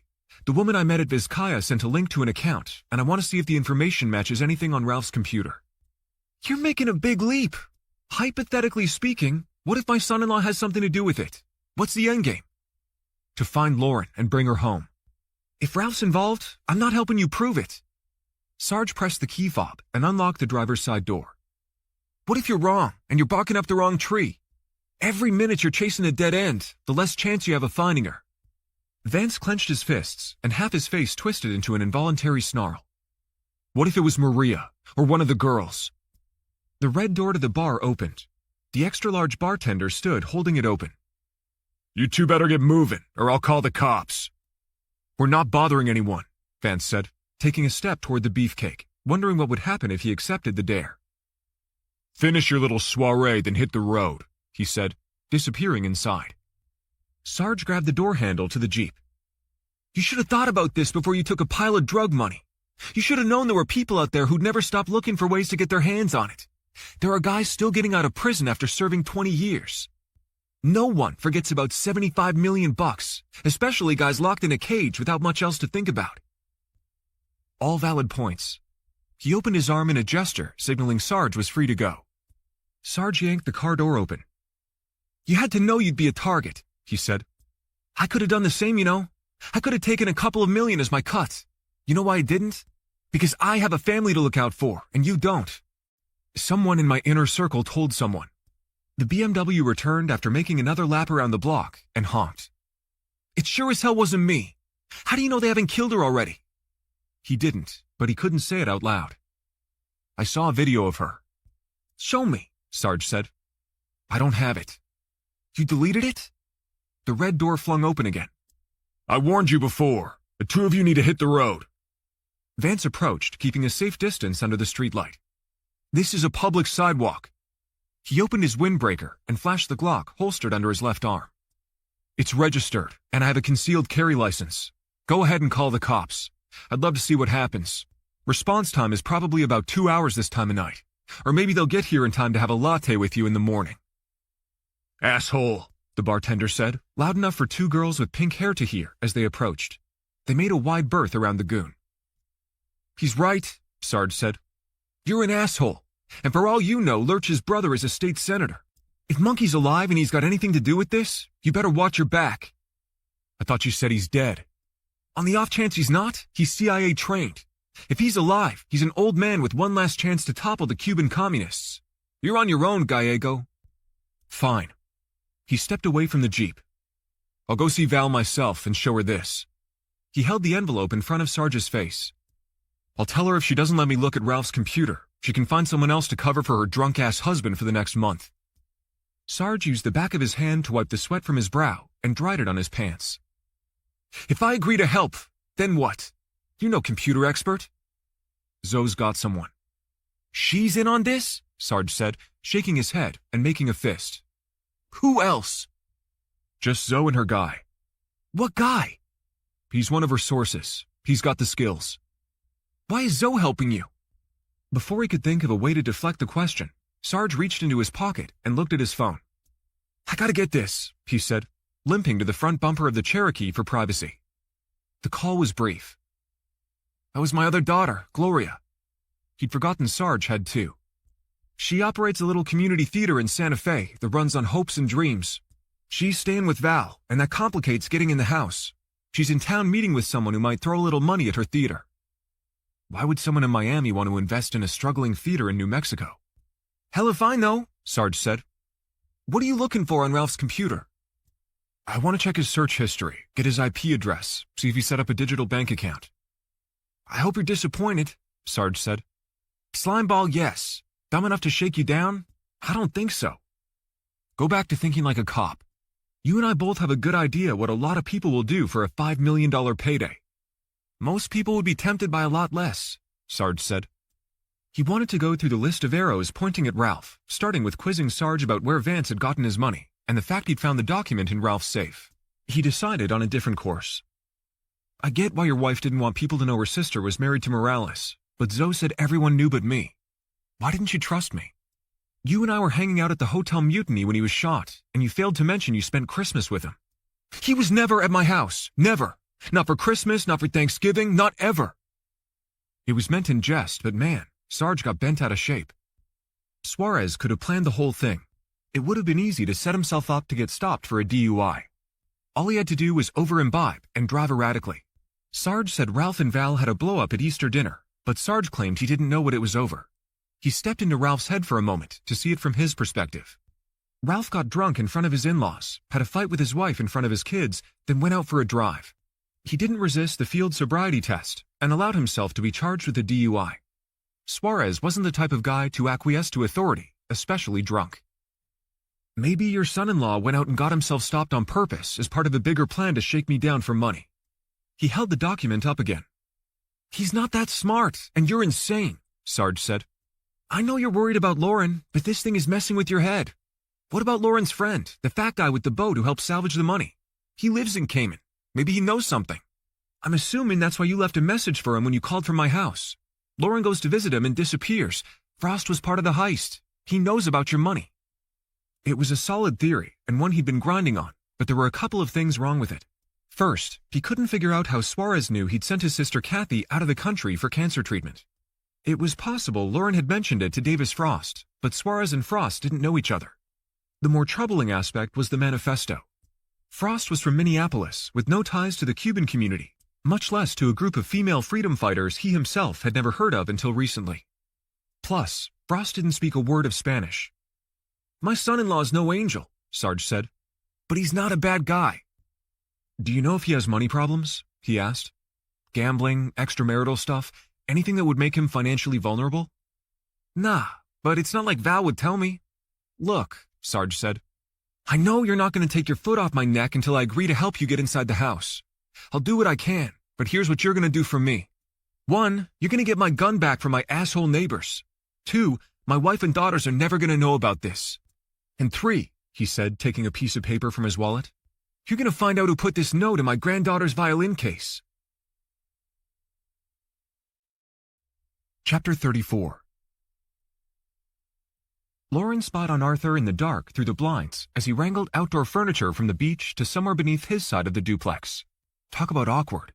She cringed at the thought of the unwanted kiss and the acidic taste of red wine on his mouth. She'd done nothing to lead him on, and chalked it up to a mix of booze and loneliness. She observed him through the window a little longer as he dragged the blue beach umbrellas up the stairs and tied them to the balcony railing. After he was finished, she dressed into her own clothes and sneaked down the stairs for a walk on the beach. A lot of what had happened up until now was her fault. She'd conjured the story about the abusive boyfriend to avoid going back to the hotel after Davis was arrested. That led to Arthur's generous offer to help her sort out her phone. She should have left it at that, but she'd accepted his dinner invite because she was famished. Margaret had seen them together, and it was bound to raise questions. What if Margaret called Arthur to quiz him? It wasn't a paranoid delusion. Margaret and Arthur were related in what seemed to be a tight-knit family, and she appeared genuinely surprised to see him out on what looked to be a date. It would be natural for her to pry. She rolled up her pants, left her shoes on the bottom rung of the stairs, and stepped onto the wet sand, feeling the sand squish between her toes. As the waves rolled in, seawater covered her feet up to her ankles. She'd been through enough hurricanes in Florida to recognize the calm before the storm. She jumped sideways as something brushed against her leg. Ew! It was the bag of dog poop she'd seen Arthur drop near the house. It must have floated out with the step-up tide. She had to prepare herself for a conversation with him. Margaret might tell him she'd hired her as the lawyer to represent Davis, and it was a given Arthur knew about the missing couple on Little Cayman. Margaret might tell him she'd paid cash. Lauren was aware of attorney-client privilege, but as the payee, Margaret had already advised her she didn't have the same right to confidentiality as a client. Worse, Margaret said if the case moved forward, she could be called as a witness by the prosecution. According to what Davis had told her, the RCIPS investigators believed money was the motive for the crime, but it didn't make sense. It wasn't as though Davis was next of kin and would inherit the business in the event of the LaCroix deaths. It seemed more like Davis was the fall guy, an outsider unable to defend himself. At some point, Margaret would wonder how she'd been able to access a large sum of cash on short notice. She took a deep breath and held it an extra moment as she walked along the shoreline, feeling the cool water rushing over her feet. This was a small town. Of course she and Arthur were going to talk. Everyone was going to talk. Margaret Terry was probably on the phone with Arthur right now. She clenched her hands and kicked at the salt water, splashing her clothes. She was concerned how Davis would behave when Margaret showed up at the detention center. He was needy on a good day, and behind bars would be desperate. His default was diarrhea of the mouth, and under duress, there was no telling what he would say. It was a little late to regret tossing Vance's phone number in the trash. He would have known what to do. The temperature plummeted at least 10 degrees, and she lost her balance as a strong gust of wind erupted, buffeting the crowns of the palm trees. Shivering, she leaned into the headwind, glancing back at Arthur's place. Thin ribbons of light emanated from half-open blinds. He might be watching her. She shuddered at the thought, the uncomfortable feeling inside interrupted by a group of young people hooting and hollering from the balcony of a house a few doors down. The row of folded umbrellas staked into the sand behind their place had tipped over like dominoes, and as another strong wave rolled in, 3 washed out to sea. Another wave roared in the distance, the frothy crest fully formed before it broke and rushed to shore. She ran toward the wooden pilings near the neighboring house where the party was in full swing. A shirtless guy in swim shorts wobbled down the stairs, grabbed the railing, and vomited before he made it all the way down. She couldn't outrun the wave. Calf deep in the receding water, she held her arms out like the wings on an airplane, trying to keep her from losing her balance. When the water receded, she jogged back to the house, out of breath by the time she reached the stairs. Grand Cayman might not take a direct hit, but the effects of the storm were already being felt. She opened the screen door, but the wind ripped it from her hands. It clattered and banged as more heavy wind gusts bent the trunks of the date palms, the fronds sweeping to one side like a balding man's comb-over. Waiting for a break in the wind, she held the aluminum screen door with both hands. A lightning bolt struck, blinding her for a moment, followed by a boom of thunder that rocked the house. She wrestled the screen door and scrambled inside, pulling it shut. A series of lightning strikes turned the sky brilliant white, followed by roaring thunder. The house lights flickered, then the house plunged into darkness. Oh my God. She waved her hands in front of her, navigating the unfamiliar floor plan. The power could be out for hours. No electricity meant no wireless internet, and possibly no cell service. There was no food in the house. Using her hands as a guide, she slowly patted her way to the kitchen and felt for her purse. She fished the burner out and checked the battery. It hadn't been on charge long enough and was already in the red with 18% power remaining. The only phone numbers stored on it were Arthur McDonald and Margaret Terry. Her chest tightened and she could hardly breathe. The wind howled and the house on stilts shook. Lightheaded, she sat on the kitchen floor and ran scenarios in her head. Her only connection to the outside world was a pair of strangers. Lights reflected off the windows. Lauren made her way across the living room to see who was arriving. No one was coming. Arthur was behind the wheel of the Crown Vic, and he was leaving. He backed out onto the dark road, and the high beams on the sedan bounced as he looped around and headed toward town. She watched until the red taillights on his vehicle disappeared into the blackness of night. Her phone pinged with a text. I've been called into work and will be at the airport until it closes. Storm is strengthening and heading our way. Not sure how long cell service will work. Conserve battery. Power is out on most of the island. Stay inside. Should be back by daylight. I have enough supplies to get us through the storm. Arthur. Us. Activating the flashlight on the burner, she headed to the bedroom and crawled under the covers. Her mind raced with a million thoughts, all drawing the same terrifying conclusion. She was isolated on a small island in a foreign country with a hurricane in the forecast. Unable to calm herself, she opened the weather app on her phone. The storm system was huge, 100 miles in diameter, and Grand Cayman was now under a hurricane warning. She opened her email on the burner and saw a new message from Vance. Thank God. Subject line. Greetings from Miami. To themutinyGirl@gmail.com. From vancecourage@gmail.com. 2:03 GMT. Lauren, I've been trying to call you, but there's something wrong with your phone. Where are you? Are you in trouble? I need to authenticate this is you. Please add the following information when you answer. What is the long and short name of the dog we recently adopted? What kind of car did I drive when we first met, and what was the nickname I gave it? If this is you, please add your new phone number, and I'll call you. VC. P.S. I miss you. That was weird. Why did he want to know the name and nickname of the new dog? She didn't have enough battery to worry about it. She typed quickly. It looks like I'm stuck in Cayman because there's a hurricane warning. Some other stuff is going on with Davis, and I can explain later. The dog's name is Cashmere, Cash for short. You drove a weird car when we met, a Nissan Cube, I think. It had a cockroach leg on the roof. The name of the car was... She stared at the screen glowing in the darkness. The vehicle had been part of an extermination fleet, and a partial leg of a cockroach sprouted up from the top of the car where a giant bug had been bolted and sawn off at the knee. What was the nickname he'd given it? Come on, brain, kick on. It was from a movie. Will Smith was in it. So was Tommy Lee Jones. Gale force winds shrieked and rocked the house. Men in Black. Vance had nicknamed the car Edgar. She continued typing. Edgar. I had to get a burner phone after mine died. Here's the number. Opening the settings page on her phone, she copied the new number and was about to add it to the email when a bolt of lightning struck close to the house, followed by a crack of thunder so ferocious it shook the bed. The phone slipped from her hand and fell to the floor. She dropped to her hands and knees and swept her palms across the tile, beneath the nightstand and under the bed. It couldn't have gone far, but she couldn't find it in the darkness. She scooted on the floor toward the bed, leaned against the mattress, and closed her eyes. Another streak of lightning lit the room like a flashbulb, revealing the outline of the phone that was within arm's reach. Grabbing the burner from the tile, she gently tapped the screen with her fingertip to wake it up. But it didn't light. She thumbed the screen a few times, then stabbed it with her finger before smacking the phone with her open palm. My God! The battery was dead. She tossed the phone over her shoulder onto the comforter. There was no way to track the storm, no way to call for help, no way to monitor the airlines. She couldn't even get messages from Arthur. The airport would probably shut down soon, and there'd be no way off the island until the storm passed. If the airport suffered serious damage, then what? Margaret Terry was supposed to visit Davis tomorrow and give her an update. The latter was a moot point. With no power, the jail would be closed. The surf pounded. She scrambled to her feet and used her hands to guide her toward the window, smashing her foot into the chair leg in the darkness. Damn it! She shoved it out of the way and looked out. The sea had morphed into snow-capped mountains of water with 10-foot waves roaring as they pounded the beach and crashed under the house. On the U.S. mainland, meteorologists could give people living near the coastlines ample warning. But storms formed quickly over open water, leaving islanders more vulnerable with less time to prepare.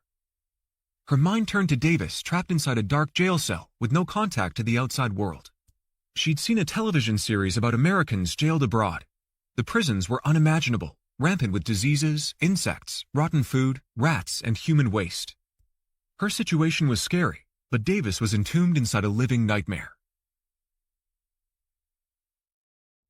Chapter 35. Vance leaned against the Jeep outside the tavern and read the note again. Keep your mouth shut, or you'll be sorry. Where did you get this? He asked Sarge. It was in my granddaughter's violin case. Who put it there? If I knew, do you think I'd ask you to find out, numbnuts? She takes it to school with her. My wife thinks some kids might have done it, but it's not the kind of thing kids Leah's age do. How old is she? He asked, studying the rumpled piece of paper. 8. The note was old school, written in cursive. Hardly anyone under the age of 15 could read or write script. Contemporary kids torture their peers electronically. The only promise I can make is that Val won't find out you helped us get in her house. I'll do my best to get your gun back. As for this, he said, referring to the note, no promises. I know you'll do your best, Sarge said. There's something else I need to come clean about. He tugged and twisted the cubic zirconia diamond in his earlobe. I wasn't at the dentist when you saw me leaving Ralph's office. I know. I checked the directory, and there's not a dentist in the building.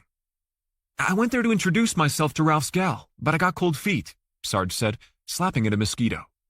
Lola? Son of a bitch, Sarge said, waving his hands in front of his face. Hurry up and get in before these suckers eat us alive. As Sarge unlocked the doors with the key fob, Vance felt a stinging sensation on his neck.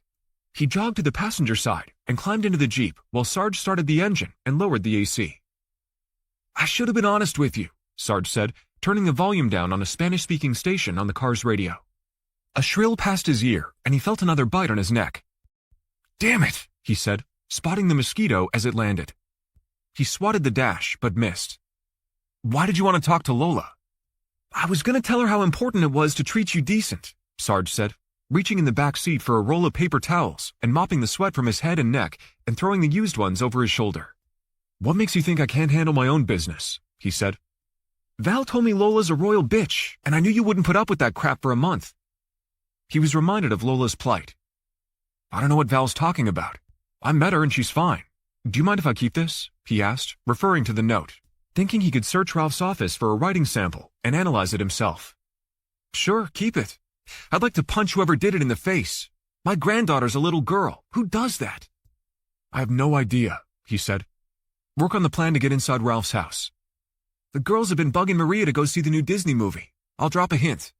Vance reached for his wallet. You don't have to do that, Sarge said. Take it, he said, handing him 2 folded $100 bills. Maria likes to go to the matinee, he said, taking the money. But I gotta approach with caution. I swear my wife can read my mind. Val hates kids' movies. My bet is she'll head to Bal Harbor to burn some of Ralph's dough on designer crap. Not sure why he puts up with her spending sprees, but he does. Here's an extra $500. Tell Val to buy something nice for your wife. Sarge hesitated, then snatched the money and stuffed it in his pocket. My anniversary's coming up. I'll keep you posted. Figure out how to get me in the house ASAP. I'll do my best. Where'd you park? Sarge asked. Around the corner. Let me give you a lift. No, thanks, he said, getting out of the Jeep. I'll walk. He set the envelope on the passenger seat. Read the whole document and find out where Ralph is doing his rehab so I can verify his whereabouts. I'll try. If this thing goes south and you get caught inside his house, you're on your own, Sarge said. Deal. If my son-in-law is dirty, you have my permission to take him down. I don't need your approval, he said, shutting the car door. As Sarge drove away, he was unable to shake an uncomfortable truth. He and Sarge had been friends for a long time, but just because he'd known him a long time didn't mean he really knew him. He checked his phone. No new messages. He wished he had a way to track down the woman in white, but he knew nothing about her. He had to figure out how to transfer the money from his bank account in Bermuda into cryptocurrency. He had a phone number for the bank and tried calling earlier, but the automated recordings said they were closed until Monday. The 48-hour window to wire the ransom ended day after tomorrow, Sunday. He read the threatening note again, unable to come up with a rational reason why anyone would intimidate an 8-year-old child. He should have asked Sarge how he came to possess it. Sarge's recent behavior was out of character, and it was clear neither he nor Maria cared for their son-in-law. But as with most situations, Vance didn't have all the facts. The note could have been planted for any number of reasons, and although kids bullied each other electronically these days, it was possible a classmate did it. As a former police officer, Sarge had had a front-row seat to the best con men working the streets. They'd been buddies for a long time, but their friendship leaned professional. Band of brothers stuff from their days as cops. While Vance had never been married, Sarge had always been a family man. More than a family man, it was his main purpose in life. He'd seen it firsthand when Sarge went off the deep end after Maria ran off with an old high school flame she'd secretly reconnected with on social media. It was the same year his own relative, deposed drug kingpin Tony Famosa, snuck into Miami from Cuba and roped Vance into helping him salvage $75 million dirty dollars the Dos Guapos cartel had stashed before Tony became a fugitive. Sarge was a mess after Maria flew the coop. Vance recalled how he'd worried about him and how Sarge's daughter Val had checked in on her dad regularly before Maria finally came to her senses and returned home. He'd offered to cut Sarge in on the cash, a $2 million bonus, mostly to keep quiet about Tony being back in Miami. But Sarge had turned it down. He walked the side street to where he'd parked the Audi, passing a guy on a bus bench in the fetal position, clutching a black trash bag.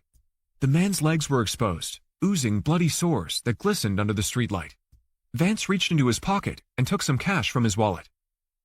Hey, he said, but the man didn't respond. He gently poked his shoulder, but the homeless guy didn't react. He tucked the cash in the pocket of the man's pea coat. He jogged the rest of the way, passing shops closed for the evening, stopping as he caught a faint reflection of himself in the window of a clothing store. He'd never been shy about making snap judgments about others. His sister should have married someone more responsible than her husband Larry. The guy on the bench should have had a job or gone to a homeless shelter. If it wasn't for Tony, he wouldn't be trying to figure out how to pay the ransom.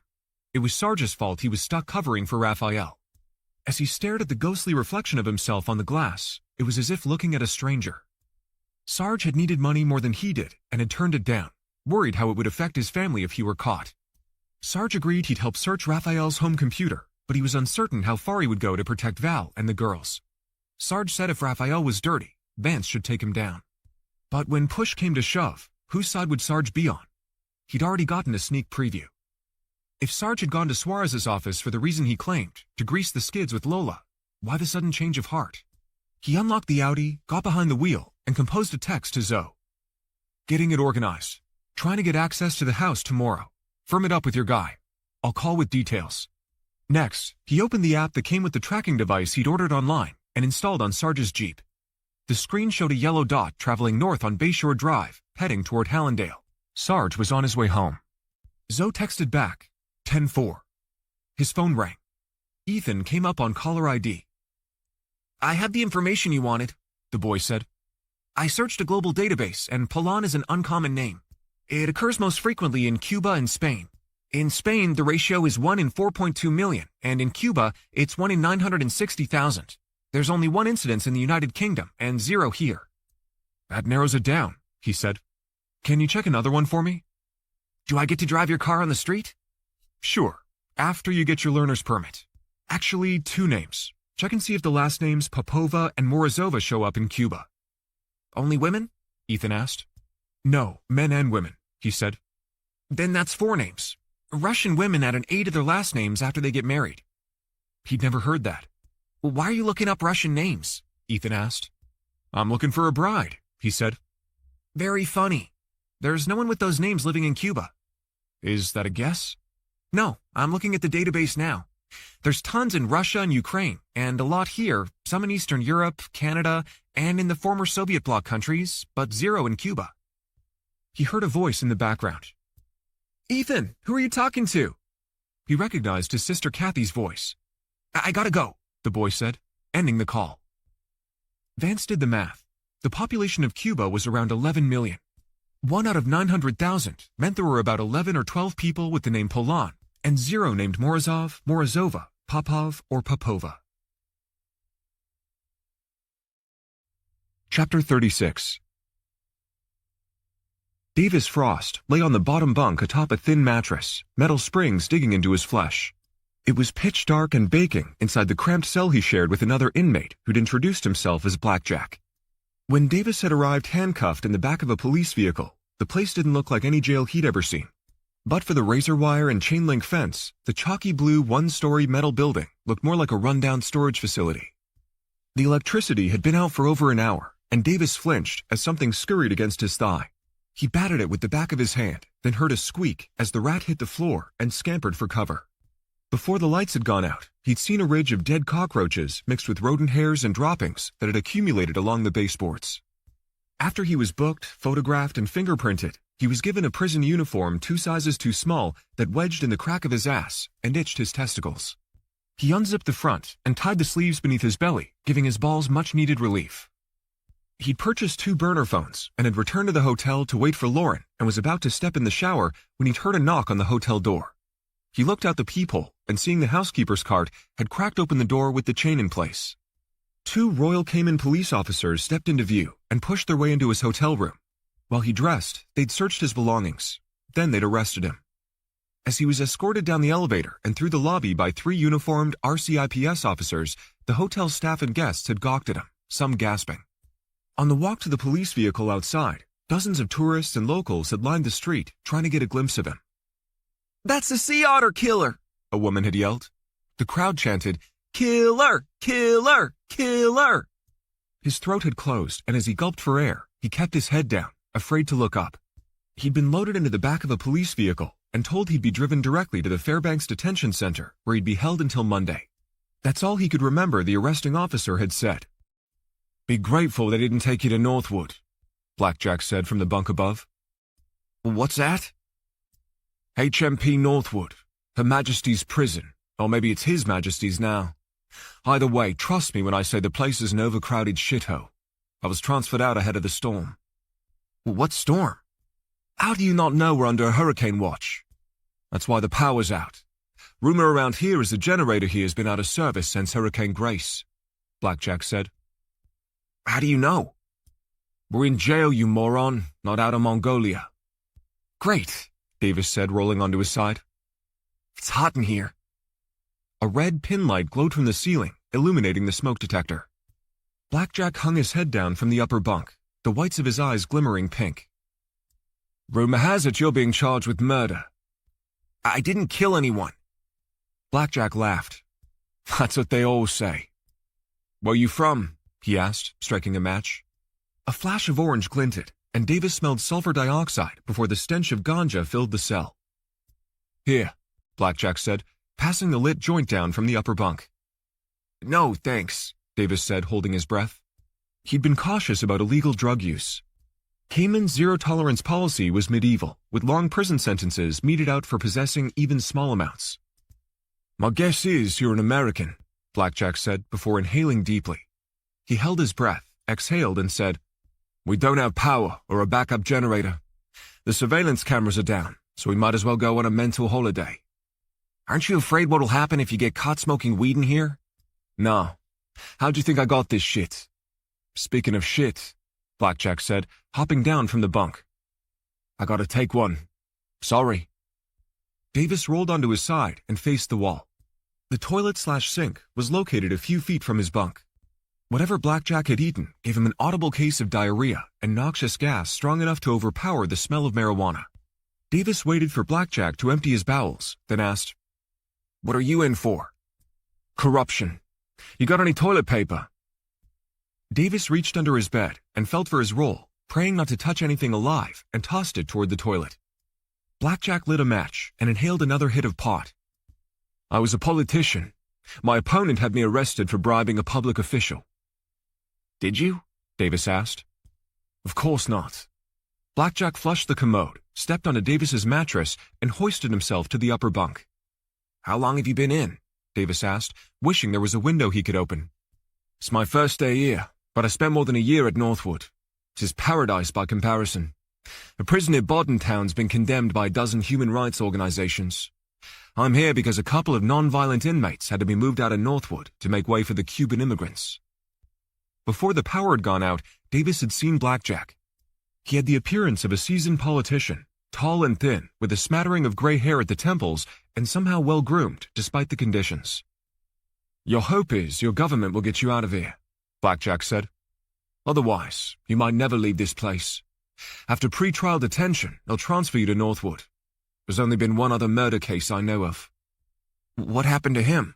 Davis asked, listening to the sound of something rustling under his bunk. "He was convicted and extradited to Great Britain." "Why?" Davis asked. "Was he British?" "No. He was a security risk," Blackjack said.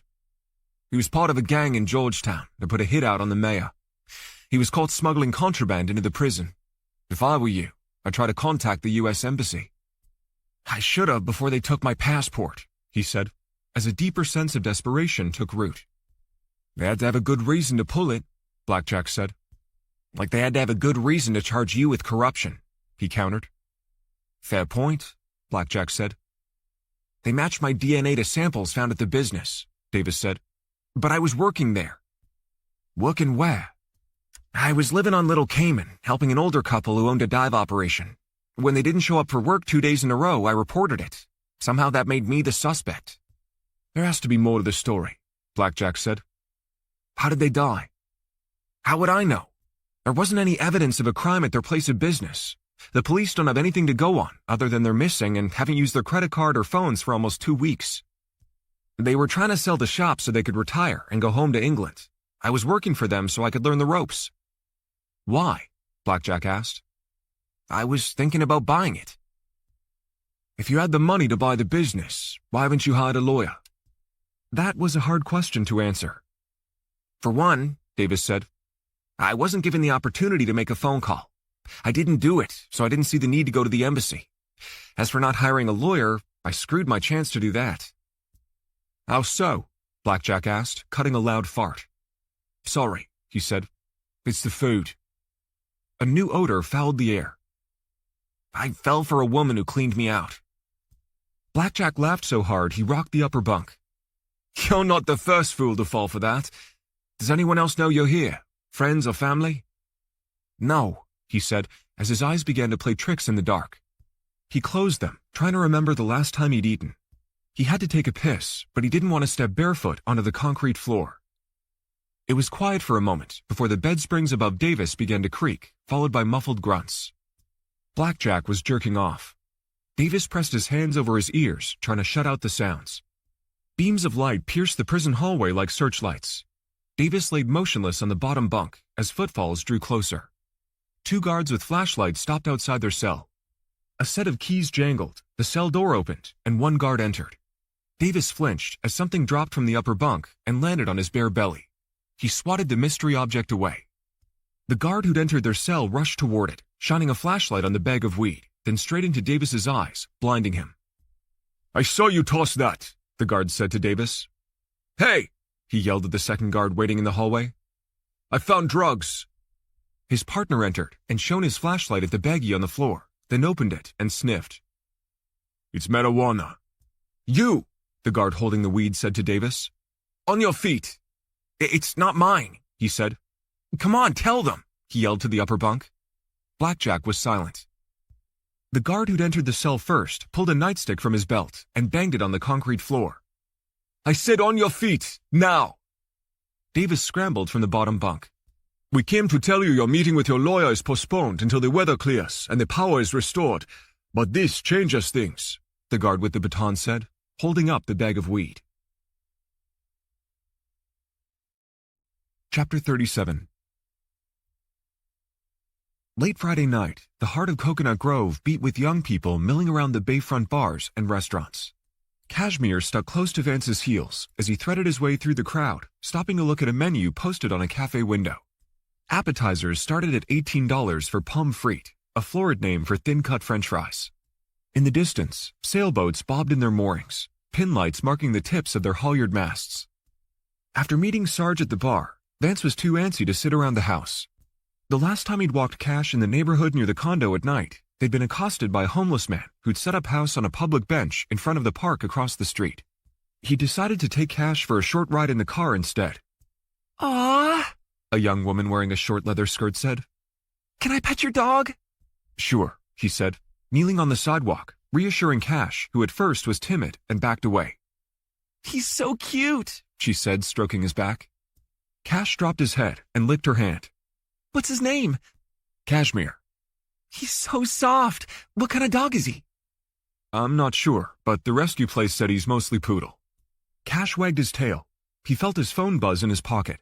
Sarge's name came up on caller ID. "Maria's taking the girls to the matinee at 11 in the morning. Val's not going with them. I asked her to come by the house, and I'd give her money to pick out something nice for Maria for our 30th anniversary. I told her she should go shopping while the girls are at the movies. You know how kids are? They can't keep a secret."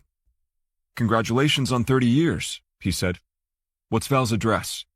"I'll text it," Sarge said. "I don't know where Raphael is doing his rehab because I didn't have a chance to ask Val." No worries. We'll know soon if it matters. "They have one of those door locks with a passcode. I'll send the combination with the address. Don't get caught." Good luck, Sarge said. A moment later, his phone chimed with the address and combination to the door lock. He dropped his phone in his pants pocket and strolled with Cash to a casual joint at the end of the block, taking a seat at a small metal table beneath a yellow umbrella.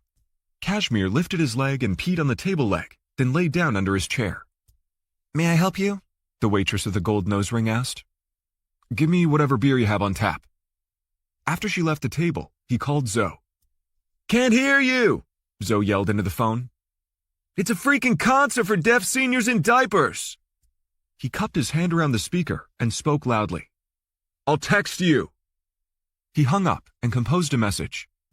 Plan to meet me tomorrow morning at 10:30 with your guy. I'll text the address later. Zoe confirmed with a thumbs-up emoji. The waitress returned, holding a molasses-colored beverage with a frothy white head.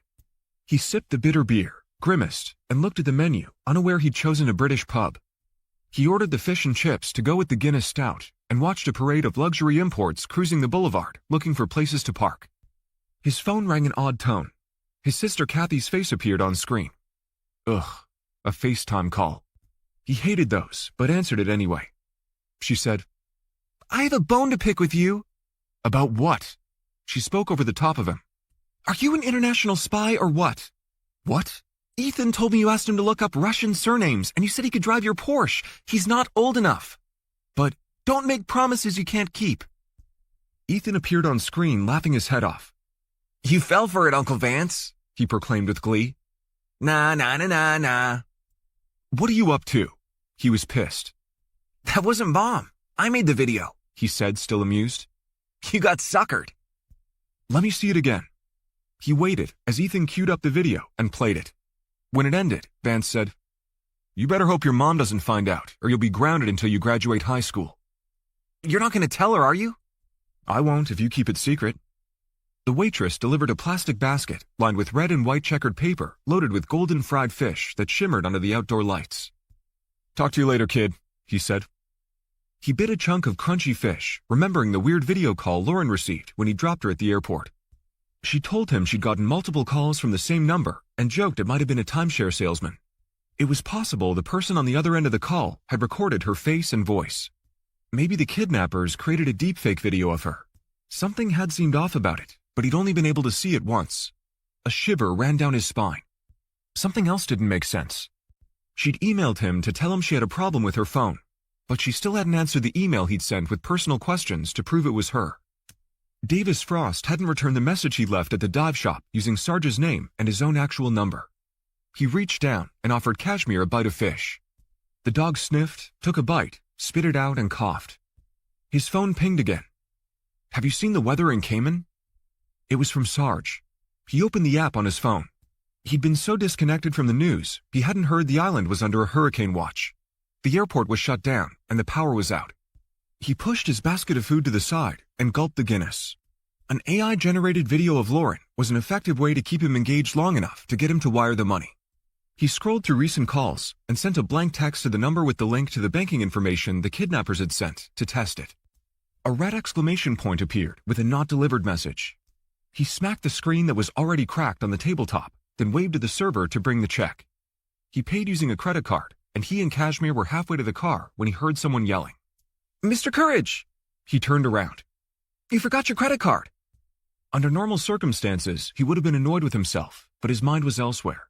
He had a hunch Rafael Suarez's computer would provide the clues he needed to find Lauren. Chapter 38. Saturday morning, 9:51 a.m. Zoe backed her truck in front of Hijinks Inc. Tattoo Parlor to wait for Jesse to show up, flattening an empty beer can in a brown paper bag in the parking lot. Half the stores in the strip mall had rusted bars on the window, and most didn't open until 10 a.m., except the Supermercado. It was open 24/7. She'd been on her feet until 2 a.m., working a side hustle for the Geezer Band playing at the casino, where she'd taken an impromptu break to meet Courage around the corner last night. She reached into the glove box for Tylenol and swallowed 2 pills without water before heading to the supermarket bakery for a to-go cup of Café Cubano. The place was nearly empty, and her stomach roiled as she passed the grocery meat department. There was something about the smell of blood. Climbing back behind the wheel, she sipped the espresso, reached into the top pocket of her shirt, and removed the 9mm slug, rolling the metal between her thumb and forefinger. She'd taken the liberty of digging it out of Courage's car door last night without asking, when he'd gone across the street to the convenience store to buy her a soft drink. She had a buddy at the Hallandale Beach Police Department and planned to give it to him. Bullets from drive-by shootings were often matched to stolen weapons and other crimes. It was next to impossible to collect latent fingerprints on strays, but lands and groove markings, the spiral indentations carved on the metal when a bullet is discharged from the barrel of a gun, could help identify a weapon. She checked the time on the dashboard. It was 7 minutes after 10 a.m. No sign of Jesse yet, but the dude would be late to doomsday. As Zoe tossed the empty coffee cup in the back seat, the neon open sign inside the tattoo parlor illuminated. She got out of the F-150 and entered Jesse's shop. The turquoise walls were filled with colorful framed drawings from snakes to Jesus and everything in between. "Change your mind and decide to let me put that pretty butterfly on your thigh?" he asked, changing the trash bag at his workstation next to a black barber-style chair. He was a tall, knock-kneed guy under 40 with a resemblance to a scarecrow or maybe an axe murderer. "Nope, visit is more official," she said, resting her hands on her hips. "Oh?" he said, rolling a red metal mechanics toolbox with skinny drawers. Jesse had been working as a confidential informant for the last 2 years as part of an unusual plea deal he'd cut with the Florida Attorney General's office. He was facing 10 to 15 for a cyber attack that shut down a Tampa hospital group for more than 24 hours. The first domino had fallen when Zoe busted him for a DUI, which led to his arrest. The thumb drive discovered in his possession when he was booked into the Broward County Jail was turned over to the Florida Cyber Fraud Enforcement Unit. It contained sensitive financial and medical information, proving Jesse was involved in the hack on the hospital chain that had been bought out by a private equity group. He'd sworn under oath he'd broken into the hospital's network for dragging their feet on the cancer treatment his mother needed, an expensive immunotherapy drug that could arrest her stage 4 melanoma. Instead, the hospital administrators kept putting her off. It was obviously more profitable if she died, which she did. Zoe had a soft spot for him. If they'd done that to her mother, she probably would have killed them. While it was a noble cause and probably played a role in the DA's sweetheart deal, Jesse also earned the dubious distinction of being the first cybercriminal busted for operating in the same jurisdiction where the crime had been committed. That allowed the state of Florida, rather than the feds, to prosecute him. As part of a bargain to avoid prison time, he ratted out his cohorts. Since then, he'd been working as a full-time tattoo artist and part-time snitch. "I need you to be ready to go on a job with me in 30 minutes, Zoe said. "I got a full day booked with clients," he said. "No can do. Tomorrow's better." "Tomorrow's not an option," she said. "I don't have time to cancel my clients," he said, pulling on a set of blue disposable gloves. My Saturdays are booked 6 months out. He rearranged needles and tubes as he wiped down his work area with rubbing alcohol. It might smell like it, but you ain't doing brain surgery here, she said, resting her left wrist on the butt of her Glock. They can wait, Picasso. What's the gig? He asked, removing his gloves and dropping them in the trash. Need you to look at a home computer. Download search history. Give me the IP address. Gig pays. It would help if you'd narrow down the search, he said, locking the cabinets at his workstation. Looking for banking info.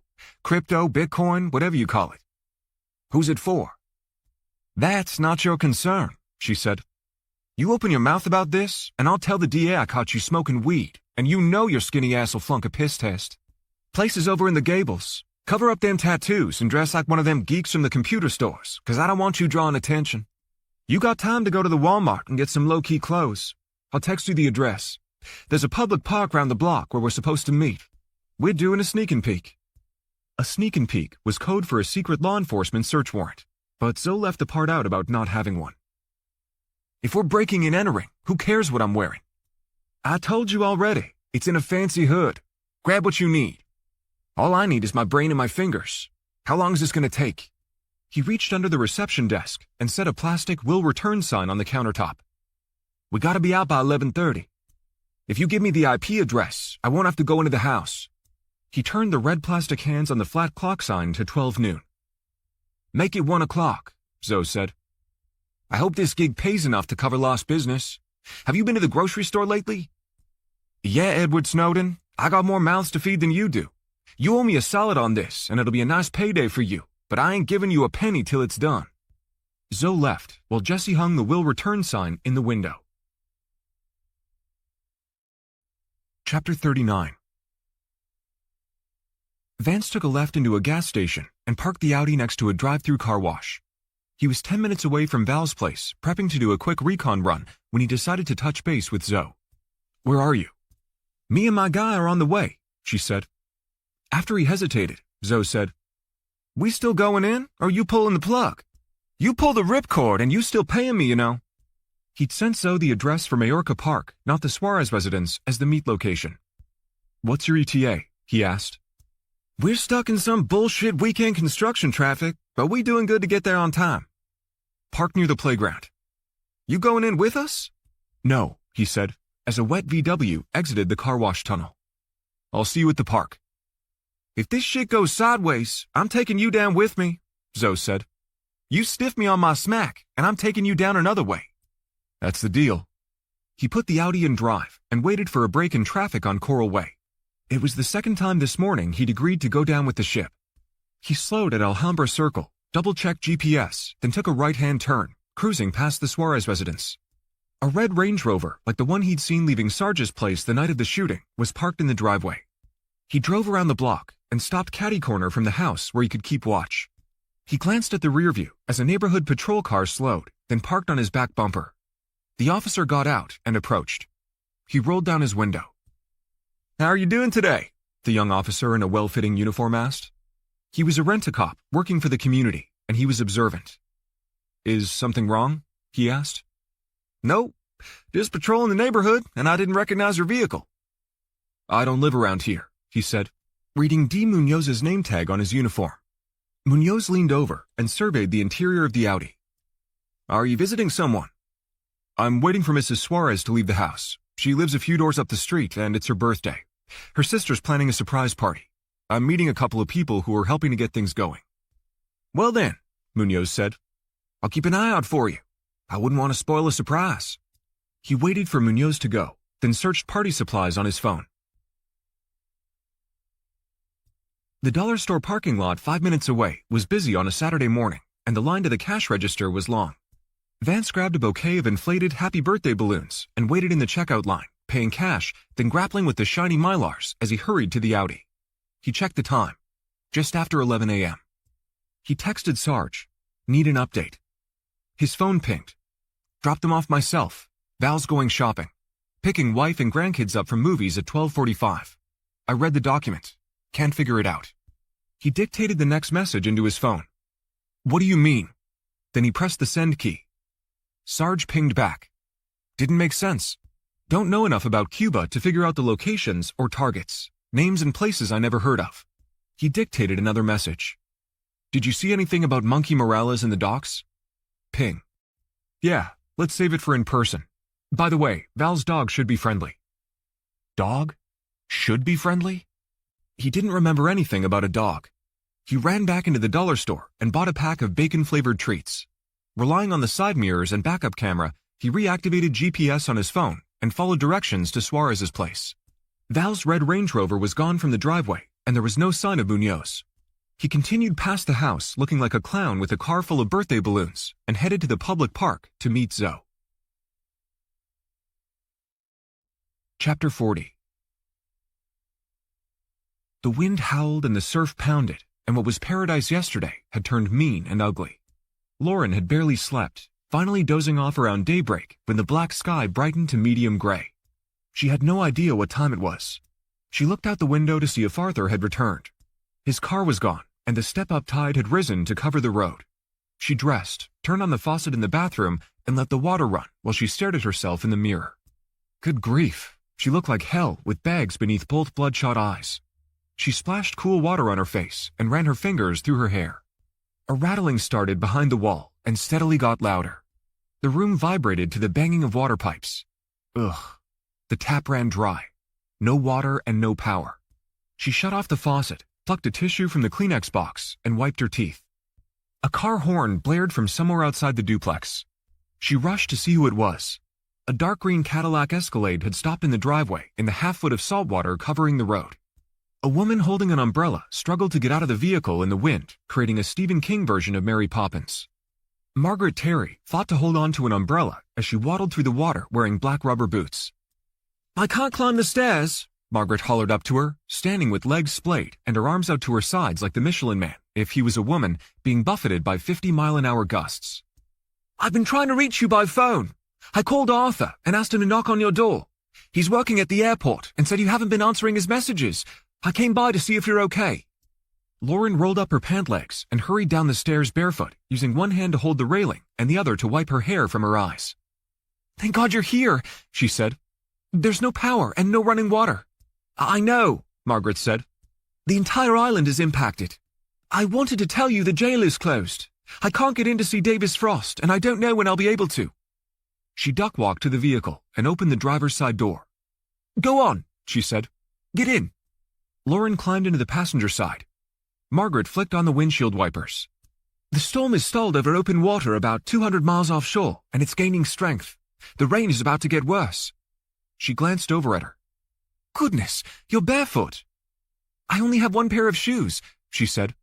The battery on my phone died, and I thought Arthur would be back by now. Arthur figured that's what happens. I can't in good conscience leave you here, Margaret said, as another rogue wave rolled in and swashed under the car. The tide is rising fast. Hurry and go get your things. But where are we going? Don't worry about that. Just go. Lauren sloshed through the water and raced up the stairs. She grabbed her purse, phone, and shoes and sprinted back to the vehicle, plowing through salt water, almost losing her balance twice. Margaret turned the Cadillac around and hovered over the dashboard, her large breasts pressing the steering wheel like deployed airbags as she squinted to see through the torrents of rain. This place is a ghost town, Margaret said, wet hair dripping. Can you drop me at a hotel? Lauren asked. I doubt you'll be able to find a room, she said. Arthur mentioned you left your suitcase at the hotel where you were staying. We should try and get it. Otherwise, you're going to have a hard time finding anything. The stores are sold out of most everything. We're running out of time and need to get to higher ground. Shit. She'd forgotten to get the rest of the money she'd hidden under the mattress. I forgot something. I need to go back. Is it life or death? Margaret asked. Kind of. Good grief, she said. The back window of the car was fogged up. Margaret's eyes were glued to the car's side mirrors as she slowly backed the caddy beneath the house. The water had risen to almost a foot above the base of the pilings, holding the duplex. Hurry up! Lauren hopped out barefoot into ankle-high salt water and headed to the house. Before she got to the stairs, she felt a terrible pain. Ah, ah, ah! She danced in place with her skin on fire as if she'd stepped onto a red anthill. She looked down, but didn't see anything as the water from the last wave receded. Then she saw at least a dozen jellyfish. Margaret slumped across the center console and pushed open the passenger door. Get back in the car! Lauren climbed in and planted one ankle on the car seat, wincing. Margaret said, "I'm afraid you've been stung by a jellyfish. If you touch it, you'll make it worse." "Oh my God, what should I do?" "Hold tight," Margaret said, as the sky opened and ferocious winds growled and gusts blew sheets of rain beneath the house in waves that splashed the windshield. Margaret reached over and opened the glove box, rifling inside and knocking half the contents out before grabbing a small bottle of yellow liquid. "It's the best I can do. Splash this on your leg, but don't scratch it, or I promise you'll make it worse." Lauren cracked open the bottle and doused her feet and ankles. Margaret restarted the windshield wipers and put the Cadillac in drive. "It's going to hurt like hell before it hurts less." "Oh my God! Ah! What is this?" "It's mouthwash," Margaret said, pulling onto the highway in near zero visibility conditions. The caddy rocked in the rain. "You're lucky you're on land. Lots of people who've gotten stung in the water go into shock and drown." Death didn't sound that bad. The pain was excruciating, and the Listerine didn't do much to lessen it. "Vinegar and heat are the best remedies, but I had to improvise." Lauren wrapped both hands around her ankle and squeezed as hard as she could. It hurt like shit, and her ankle had swollen where the tentacle had touched her skin. "Ah!" "You can stay at our place," Margaret said. "We have plenty of room and a backup generator for the whole house." "Are you sure?" she asked, gritting her teeth, wondering how long the burning sensation would last. "Of course," Margaret said, creeping along the center line of the road in blinding rain. "I'll tell my husband you're my client and you've been stranded. He'll understand." "What time is it?" "I can't look right now," Margaret said. "There's a clock on the dash." Good God. It was after 11 in the morning. She reopened the bottle of mouthwash and dabbed more on the wound. When she set it down, she saw a phone charger hanging between the seats on her side. "Do you mind if I use your charger?" she asked loudly over the noise of the storm. "Go for it," Margaret said. She plugged in the burner. Several text messages bubbled up, and all were from Arthur, but they were old, and there were 0 bars on her phone. She'd been in hurricanes before, but she'd never attempted to drive this close to shoreline when storm conditions worsened. The car shook like a mechanical bull, and blowing rain pounded the windows of the caddy in waves. Somehow, Margaret kept the car on the road. A fallen tree appeared, blocking the route. Margaret slammed the brakes, and the caddy shimmied as the ABS brakes kicked in. Lauren white-knuckled the door handle, barely aware of the pain from the burn from the jellyfish, as the lawyer backed up and cut through a yard. What she didn't know was Margaret Terry used her maiden name. Mr. Green at the bank had given her Sheldon Green's contact information to get a criminal defense lawyer for Davis. When she'd contacted Sheldon, he disclosed that he was related to one of the 3 defense attorneys he'd referred her to. Sheldon's last name was Green. It occurred to her there was a 1 in 3 chance it was Margaret, but it never crossed her mind that Sheldon Green was married to her. She'd made her decision before discovering Margaret was second cousin to Arthur McDonald, a special investigator in the RCIPS Financial Crimes Unit in Grand Cayman. Lauren had $30 million hidden in Margaret's brother-in-law's bank. Chapter 41. The recent rains had turned the manicured grass at Majorca Park almost chartreuse, and the lush tropical landscaping every other shade of green. Vance parked the filthy Audi near the giant cypress stump in front of the tiny playground. Designed equally for dogs and children, there were no pets, parents, nor kids today. He got out and strolled the sidewalk, waiting for Zoe. "What up with that?" Zoe said, peering into the back window of the Audi filled with balloons. "The community is a sharp neighborhood cop. I told him I'm organizing a surprise party for the wife. Where's your guy?" "He'll be here." They heard Jesse before they saw him. "What the hell?" Zoe said, as a space-age 3-wheel fireball orange trike stopped behind her truck. The rider removed his helmet. The smell of marijuana wafted from him. "I told you to tone it down," Zoe said, skipping the introductions. "You ain't riding that thing. You're going with me." "I'll lead the way," Vance said. Zoe pulled out behind him and followed a few car lengths back. 5 minutes later, he turned onto Alhambra Circle, slowed, stopped, and rolled down his passenger window. Zoe pulled up alongside. "I'll park here. You go ahead. It's the big white house with the red clay roof on the right. Go to the end of the block and park on the side street." As Zoe continued driving past the Suarez residence, he planted a ball cap on his head and waited. When he saw Jesse and Zoe turn the corner on foot, heading toward the house, he grabbed the bouquet of happy birthday balloons. His phone chimed with a text from Zoe. Doorbell camera. He stepped back, unsure if he was in the line of sight. The camera was attached to the front door. He crossed the street with the balloons to meet up with Zoe and Jesse. "What's the plan?" Zoe asked.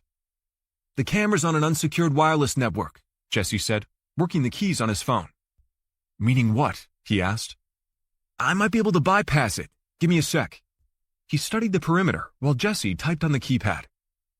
"Doorbell cameras come with factory settings," Jesse said. "I'm checking to see if they changed the login and password." A car approached, and a little girl hung her head out the car window. "Happy birthday!" she yelled. He turned his back and waved to her over his shoulder. "Good news," Jesse said. "The one on the wireless belongs to a different house. The doorbell camera at the target house is offline." "You're sure?" he asked. "I'm positive. It's a scarecrow," Jesse said. He opened his phone to retrieve the message Sarge had sent with the combination to the door lock. "Thought you weren't coming with us," Zoe said. "I changed my mind." He headed up the walkway, looking over both shoulders as he approached the front door. He tapped the first number on the keypad. A dog barked on the other side of the door. "They have a dog," he said. "I don't do dogs," Zoe said. "I got this," he said, while Jesse kept watch on the street. Zoe reached into her pocket and pulled a can of pepper spray. "No," he said, shoving the balloons at her. "Take these." The scent of cashmere would calm Val's dog.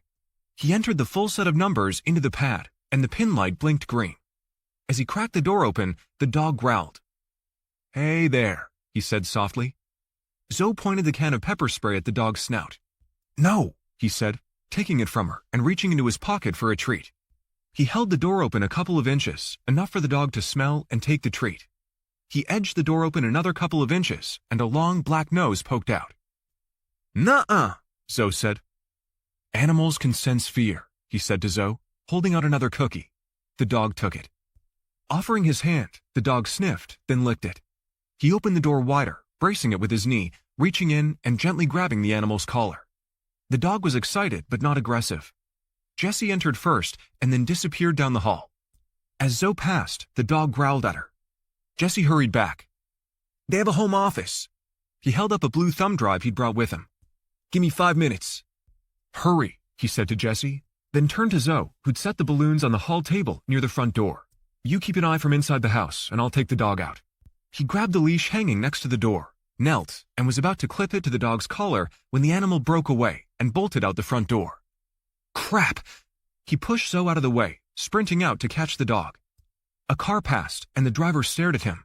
He was almost to the end of the block when he saw a red Range Rover. His heart thumped under his shirt. The car didn't slow, rather it continued to the next block, rolled through the stop sign, and disappeared. As he caught up to the dog, the black lab lifted its leg and urinated on a trash can on the street. He approached slowly with another handful of bacon-flavored treats. "Here, boy," he said, taking one step, then another. The dog stopped running, and he waited, offering more cookies, holding his hand out. As the dog took the bait, he snapped the leash to the leather collar. The green metal tag had the dog's name. "Good boy, Ebony," he said, scratching his ears. "What were you doing running out the door like that?" A bombed-out economy car turned the corner. The driver stopped, got out and dropped a large box in front of a neighbor's front door, took a picture, then hurried and drove off. As he passed the house across from Suarez, he saw a doorbell camera with a ring of blue light flashing. A white SUV with Georgia plates approached from the opposite direction. It was too far away to see the person behind the wheel. The car slowed, activated the turn indicator, then turned into the driveway of the Suarez home. A woman got out carrying a bag of groceries. He pulled his phone from his pocket and called Zoe.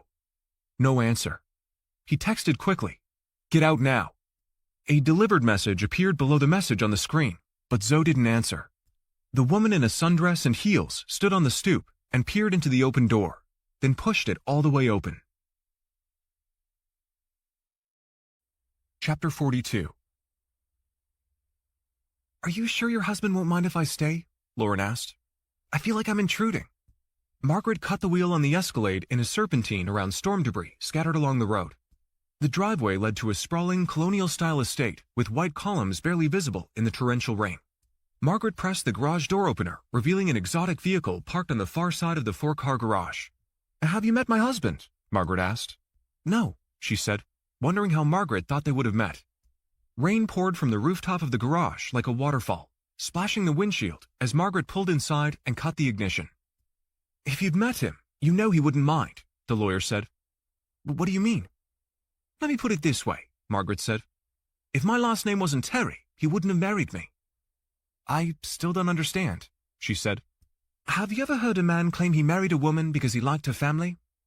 Lauren thought about it for a moment. No. Honey, it's code for he likes her family's money or influence. Oh, Margaret said. Don't look at me that way. I knew what I was signing up for. To Lauren, it was a form of settling.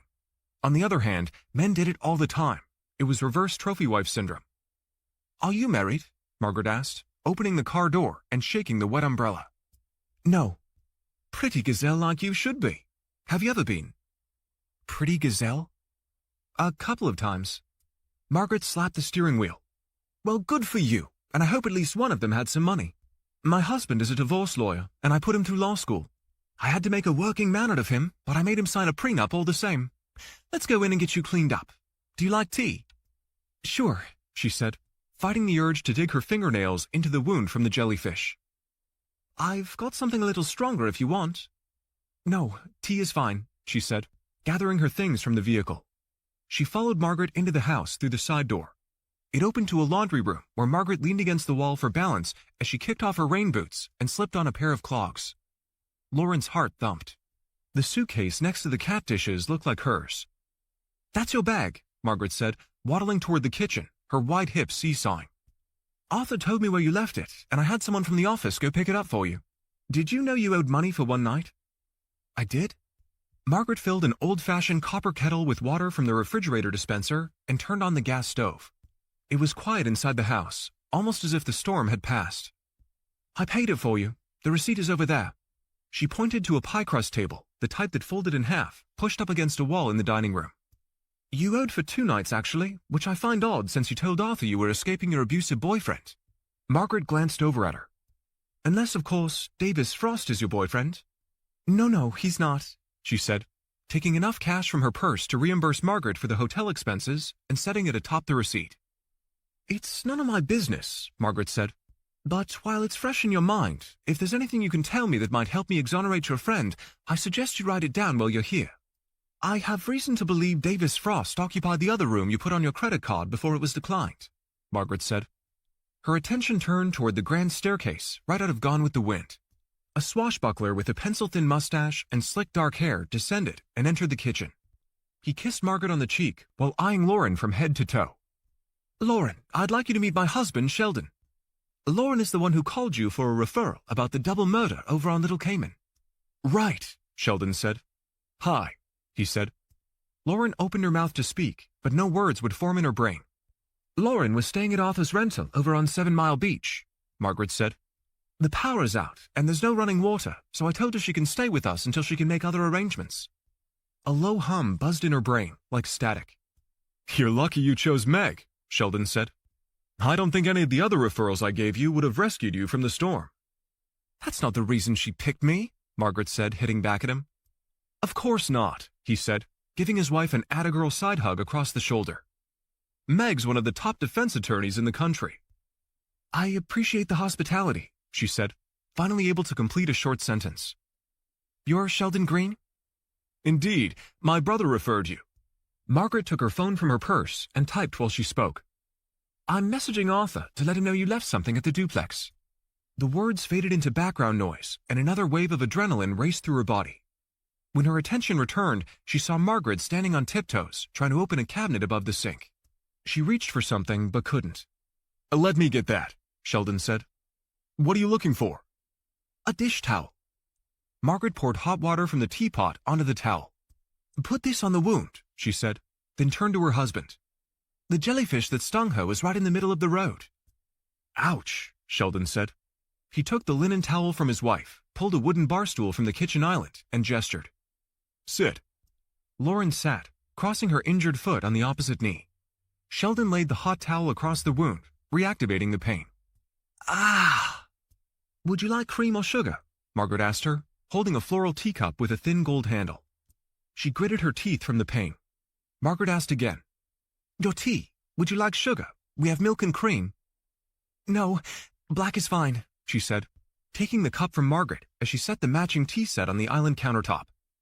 Sheldon left the room for a moment and returned with a crystal decanter and pulled the glass stopper. How about a splash of brandy? No, but thanks, she said, sipping the hot tea. I could use a shot, he said, pouring one for himself and throwing it down his throat. Hand me that towel, Margaret said to her. She gently removed it from her ankle. Margaret squeezed it over the sink and freshened it with more hot water. Arthur took it from his wife. I'll take that, Lauren said, preempting him, draping the hot compress over the red welts resembling a lightning bolt. Those lines are where the tentacles touched your skin, he said, inching closer to her. Do you have cell service or internet? She asked, changing the subject. We have a dedicated satellite connection that should be up and running in the storm. At least that's what they told us when they installed it. Sheldon took his phone from his pocket and checked. An uncomfortable feeling began to eclipse the pain and fatigue. It was Sheldon. He gave her the creeps. It's so quiet in here, she said, sipping her tea. I can barely hear the wind or rain. The hurricane shutters are closed, and the windows are bulletproof glass designed to take a direct hit from anything a Category 5 storm can throw at us.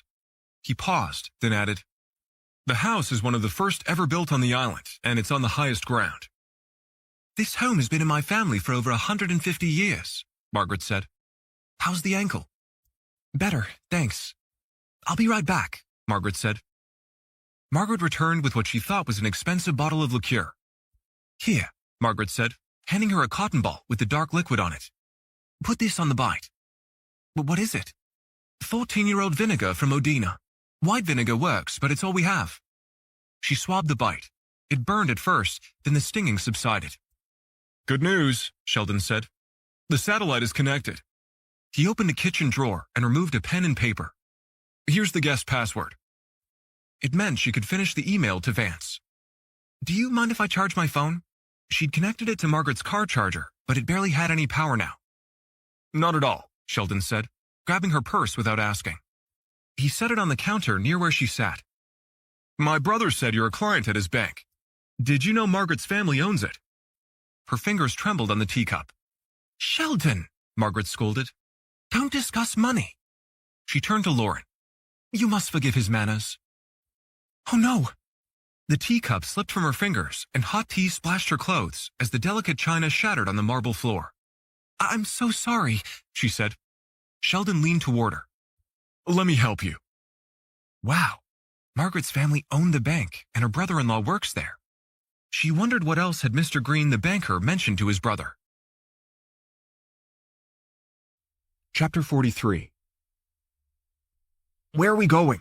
Davis asked, handcuffed, sitting cross-legged on the floor of the panel van, the tight jumpsuit wedging farther up the crack in his ass over every bump in the road. The red-headed driver, dressed in a guard uniform, didn't answer. His partner, another corrections officer Davis had never seen before either, sat quietly in the passenger seat. The sky was dark gray, and rain pummeled the windshield as the one driving sawed the wheel, avoiding tree branches in the road. A bolt of lightning lit the clouds, followed by the rumble of thunder. This was the first time Davis had been able to see outside four walls since he'd been arrested at the hotel yesterday. Yesterday. It seemed like weeks had passed. The marijuana wasn't mine. Yeah, right, the guard in the passenger seat said. These were two different guys than the ones who discovered the bag of weed Blackjack had tossed. You can give me a drug test, and I can prove it wasn't mine. It might prove you didn't smoke it, but it won't prove it wasn't yours, the driver said. You should shut up. I will if you tell me where you're taking me. You don't get a say in this, the redhead driving said. The shocks on the van groaned every time they hit a pothole. Are you taking me to Town? There was no response. Fear struck like a knife. Blackjack had told him about the prison at Northwood. That fucker. It was his weed, and he let him take the fall for it. The wind whipped the sides of the van, and rain pounded the roof. Wipers slapped the windshield, unable to keep up with the rain. The inside of the van felt like a greenhouse in summer, and the guard riding shotgun wiped the fog from the glass with his sleeve. In the distance, red and blue lights flickered against the blurry windshield. The driver pulled up to the scene and stopped. Emergency vehicles blocked the road going both directions. A cop in yellow rain gear approached. The driver rolled the window down a few inches, and Davis struggled to listen in. The power lines are down. We're transporting a prisoner from HMP Fairbanks to Northwood, the guard said. Sorry, but the road is closed, the cop said. It's impassable from here. High water. The driver rolled up his window and turned around in his seat. His eyes were slits like a snake. "It's your lucky day," he said to Davis. A radio crackled up front, but Davis couldn't make out the words. The guard riding shotgun held the radio to his ear, then answered the call. 10-4, we have the prisoner. He leaned across the center console and whispered to the driver so Davis couldn't hear. The guard behind the wheel made eye contact with him in the rearview mirror. "What's going on?" Davis asked, streams of sweat dripping down his face. "Shut up back there," the driver said. "That wasn't my weed. I know the laws here, and I know what happens. I'm not stupid. If I had a lawyer, he'd demand you give me a drug test." The snake behind the wheel did a tight three-point turn in torrential rain, avoiding tree limbs in the road. He pointed the van in the direction they'd come and stomped the gas. Davis fell backward in a half somersault, handcuffs digging into his tailbone before hitting his head on the metal flooring. He blacked out. "You got a lawyer, Fatso," the driver with lizard eyes said. "And I hope you got a good one, because they found the bodies." But Davis didn't hear him because he was unconscious. Chapter 44. Vance looked both ways, and when the street was clear of traffic, he released the dog. "Go, go, go," he said, as Ebony galloped home, startling the woman standing on the porch in front of the Suarez residence. He tossed the leash over the fence into a neighbor's yard and checked his phone. No response from Zoe. He texted her again. "Get out now." Ebony ran circles on the walkway in front of Val's house before darting from the woman and back toward him. He pulled the brim of the ball cap down as the woman chased the dog in high heels. "Ebony, come back here!" He walked toward the side street with his phone in his hand, hoping not to be seen, but it was too late. The dog arrived first, then the woman. Ebony sniffed the treats in his pocket. "Dumb dog seems to like you," she said, holding her shoes. The stem of one heel was broken off. "Babies and dogs always know," he said. "Know what?" she asked, looking at him strangely. She grabbed the dog by the collar and began to pull. Ebony squatted and growled at her. "Let me help," he said, gently taking a hold of the collar and taking a sly picture of the woman's face. He released his grip on the collar and took a step forward, testing the animal. Ebony followed him. "Is he your dog?" "No, I mean, yes, he's my sister's dog. I can't imagine how he got out." "He's probably scared is all. I'll walk you home if you like." She debated the offer silently, then shrugged. "Why not?" She led the way, walking on the balls of her feet, carrying her broken shoes. When they reached the driveway, he turned to leave, but the dog followed him. He walked halfway to the stoop. The front door was ajar. The bouquet of balloons flew above the credenza. He tilted his chin toward the house. The woman looked inside the entryway, then back at him with a puzzled look on her face. Ebony panted, with his long pink tongue dangling from one side of his mouth, before trotting into the air conditioning.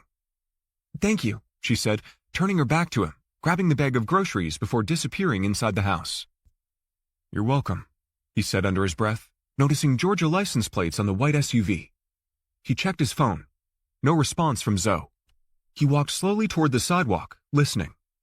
Nothing. Zoe and Jesse turned the corner on foot. Fighting the urge to run, he strolled to meet them. "Jesus, that was a close call," Zoe said. "I thought you said we had a half hour." Jesse wiped his forehead with the back of his sleeve. "Did you get what we need?" he asked. "I'm not sure," Jesse said.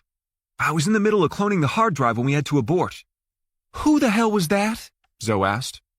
"Sarge's daughter." "I thought you said she'd be gone," Zoe said, pissed off. "He's got two," he said. "Do you know if she saw you in the house?" "Don't know, but you paying me either way." Chapter 45.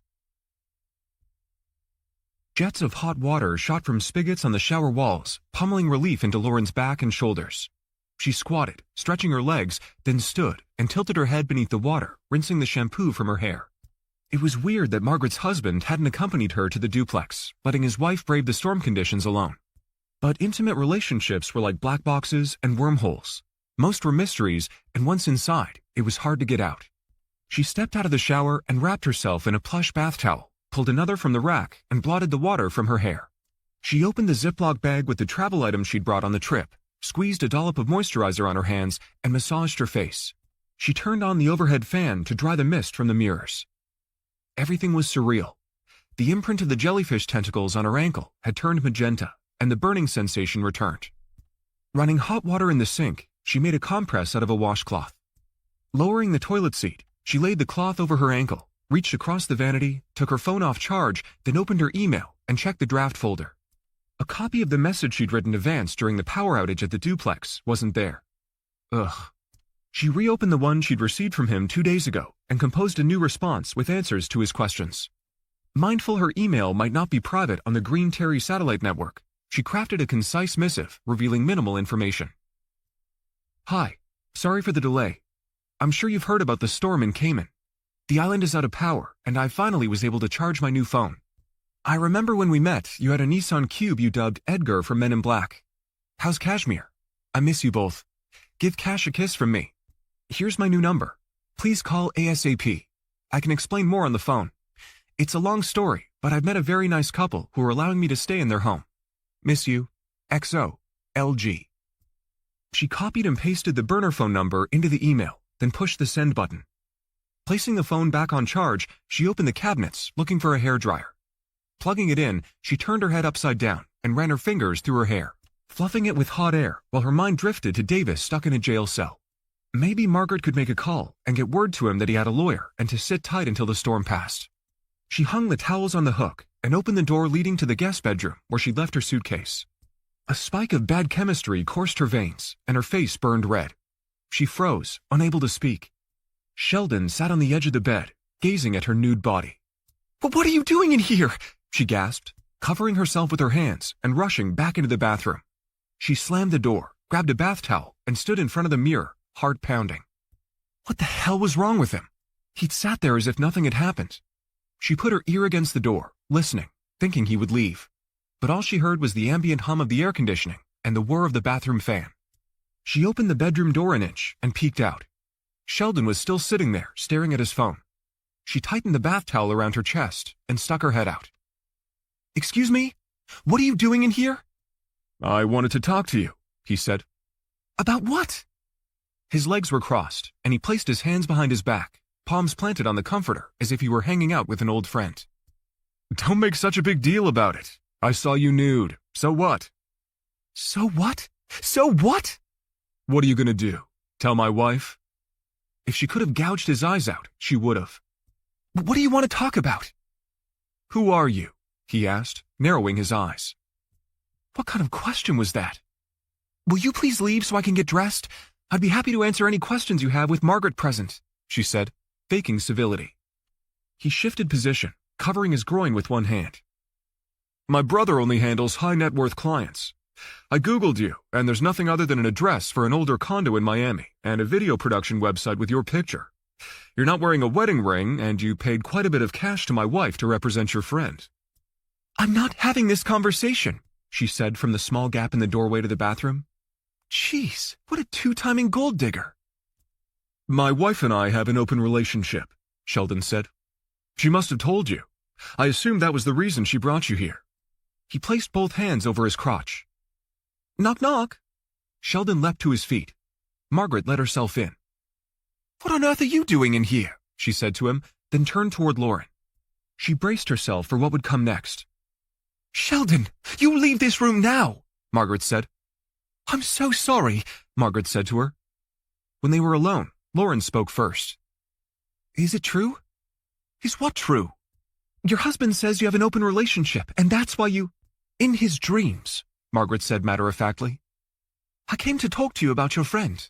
I called the jail at Fairbanks, where Davis is being held for pretrial detention, and he isn't there.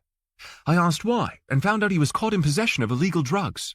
They were transporting him to Northwood HMP on the other side of the island." "Northwood? It's a more secure facility." "In this storm?" she asked, still wrapped in a towel. "Yes. The road was closed, and they had to return to Fairbanks when he had some kind of accident and hit his head. Oh my God, is he all right?" "He's fine. It's a bump is all. They treated him at the infirmary. He's adamant the drugs aren't his and belong to his bunkie. I've ordered a drug test." Davis wasn't that reckless. If he'd had illegal drugs on him when he was arrested, they would have discovered them when he was searched before being locked up. "I've requested both he and his cellmate be tested for marijuana." "How long will that take?" There are test kits at the jail, but the power is out and the backup generator is out of commission, so I'm not sure. Margaret walked closer to the bed and pressed her hand on the comforter, straightening the dip where her husband had been sitting. Anyway, get dressed. You must be hungry. Margaret turned to leave, then paused. I almost forgot. The internet is down. Apparently, the satellite we paid a bundle for couldn't handle the wind and rain after all. We're going to have to sit tight and wait to see what happens. When Lauren was alone, she checked her email. The new one she'd sent to Vance was unsent. Chapter 46. After the close call at the Suarez residence, they'd agreed to split up and meet back at the public park to regroup. Vance was first to arrive, passing Jesse's orange trike where he'd left it, and stopping the Audi in front of the yellow slide near the playground. Waiting for Zoe and Jesse to catch up, he selected the blurry photo he'd secretly taken of the woman with the broken high heel and texted it to Sarge. Sarge pinged instantly. Where did you get that? He skipped the where question and went to who. Do you know her? It's my daughter, Gloria. His phone rang. How did you get that? Sarge asked, on edge. She came back to the house while we were there. He shared what had happened with the dog. Don't worry. She didn't see me take the picture, and she doesn't know who I am. She thinks I'm some guy her dog likes more than her.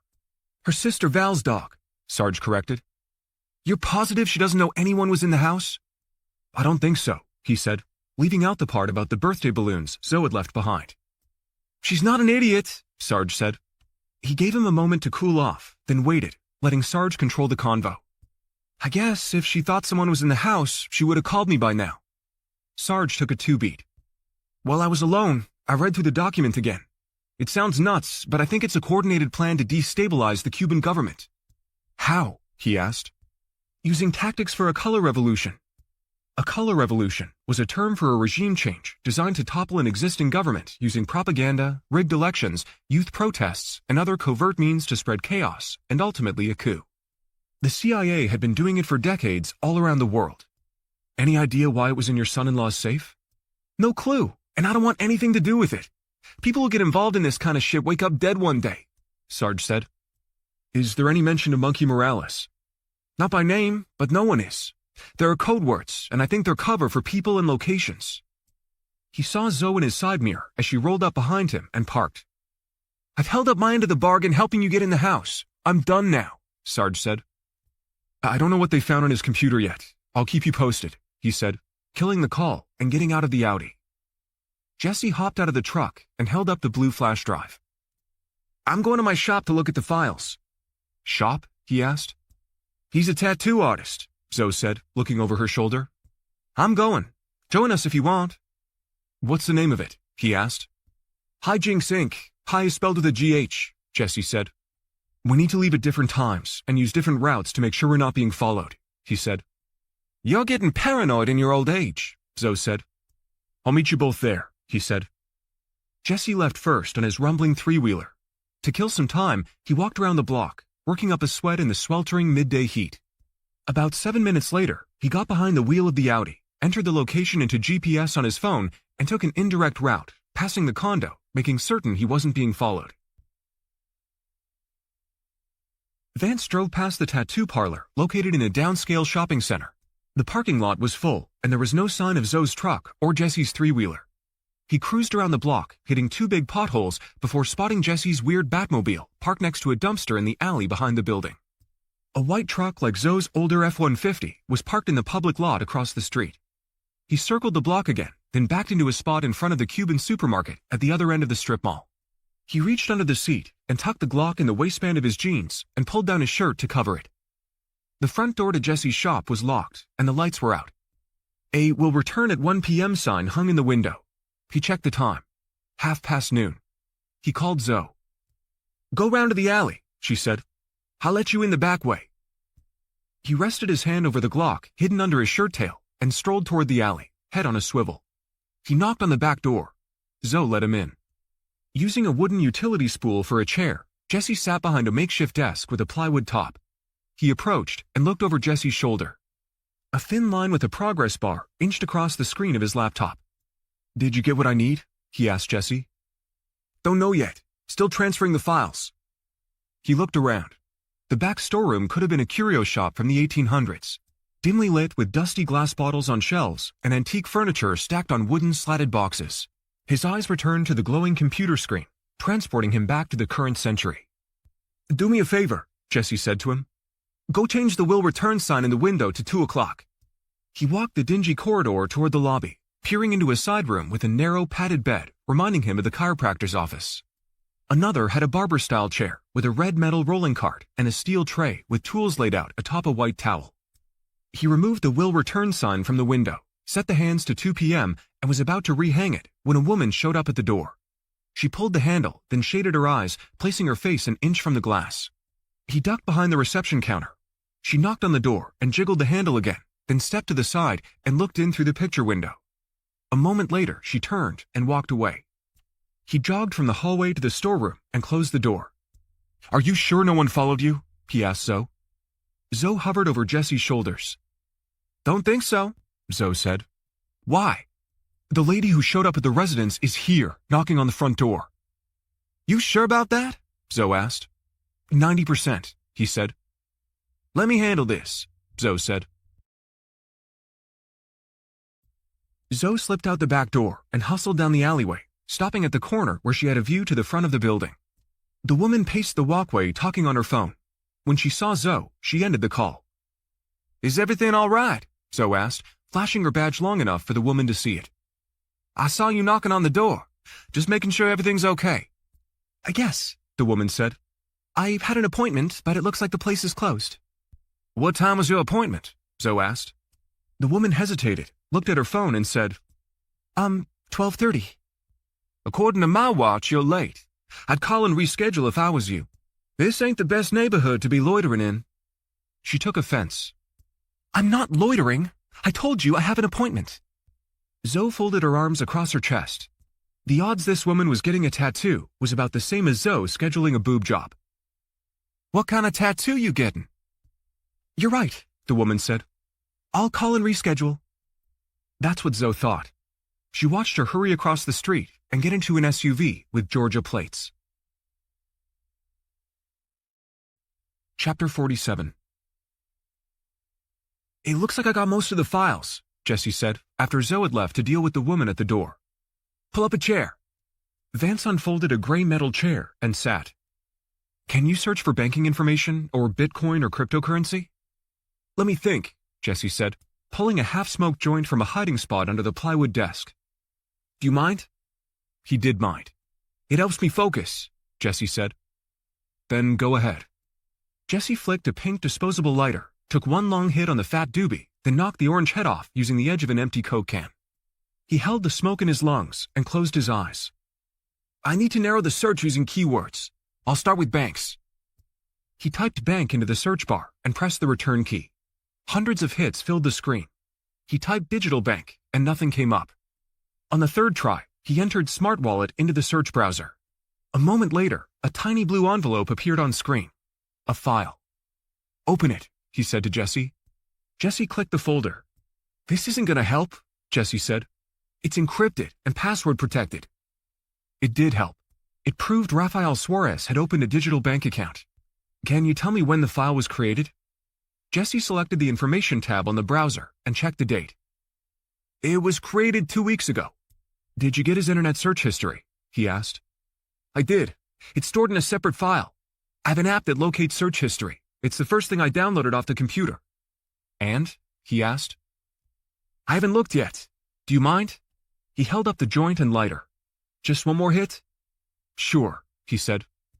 Jesse took another drag of weed, coughed, and opened the folder with the browser history, then scrolled down a dozen or so pages with single-line entries before pausing. "I don't think they've cleaned up their search history for a long time. Maybe never," he said, continuing to page down the results. The files began to look never-ending. "Check the last 2 weeks," he said. Jesse relit the weed and sucked in the smoke, holding it in his lungs while he knocked the lit head off the head of the joint. As it sizzled in the aluminum drink can, he leaned over and stashed the roach in a secret spot somewhere under the desk. There was a knock on the back door. Vance got up and let Zoe in. "Did you find out what she was doing here?" he asked her. "Said she had a 12:30 appointment." "Jesus, what's that smell? You gotta be kidding me," Zoe said. "You smoking dope in here?" Jesse changed screens on his computer and opened a digital calendar. Are you sure she said 12:30? Mm-hmm, Zoe said, contorting her face at the odor. I didn't have anyone scheduled for that time. He reached under the desk, placed an incense cone on top of the Coke can, and lit it with a disposable lighter. That shit smells even worse, Zoe said. Gonna give me a migraine. What did she look like? Vance asked, watching Jesse tap the backspace arrow and return to Suarez's search history.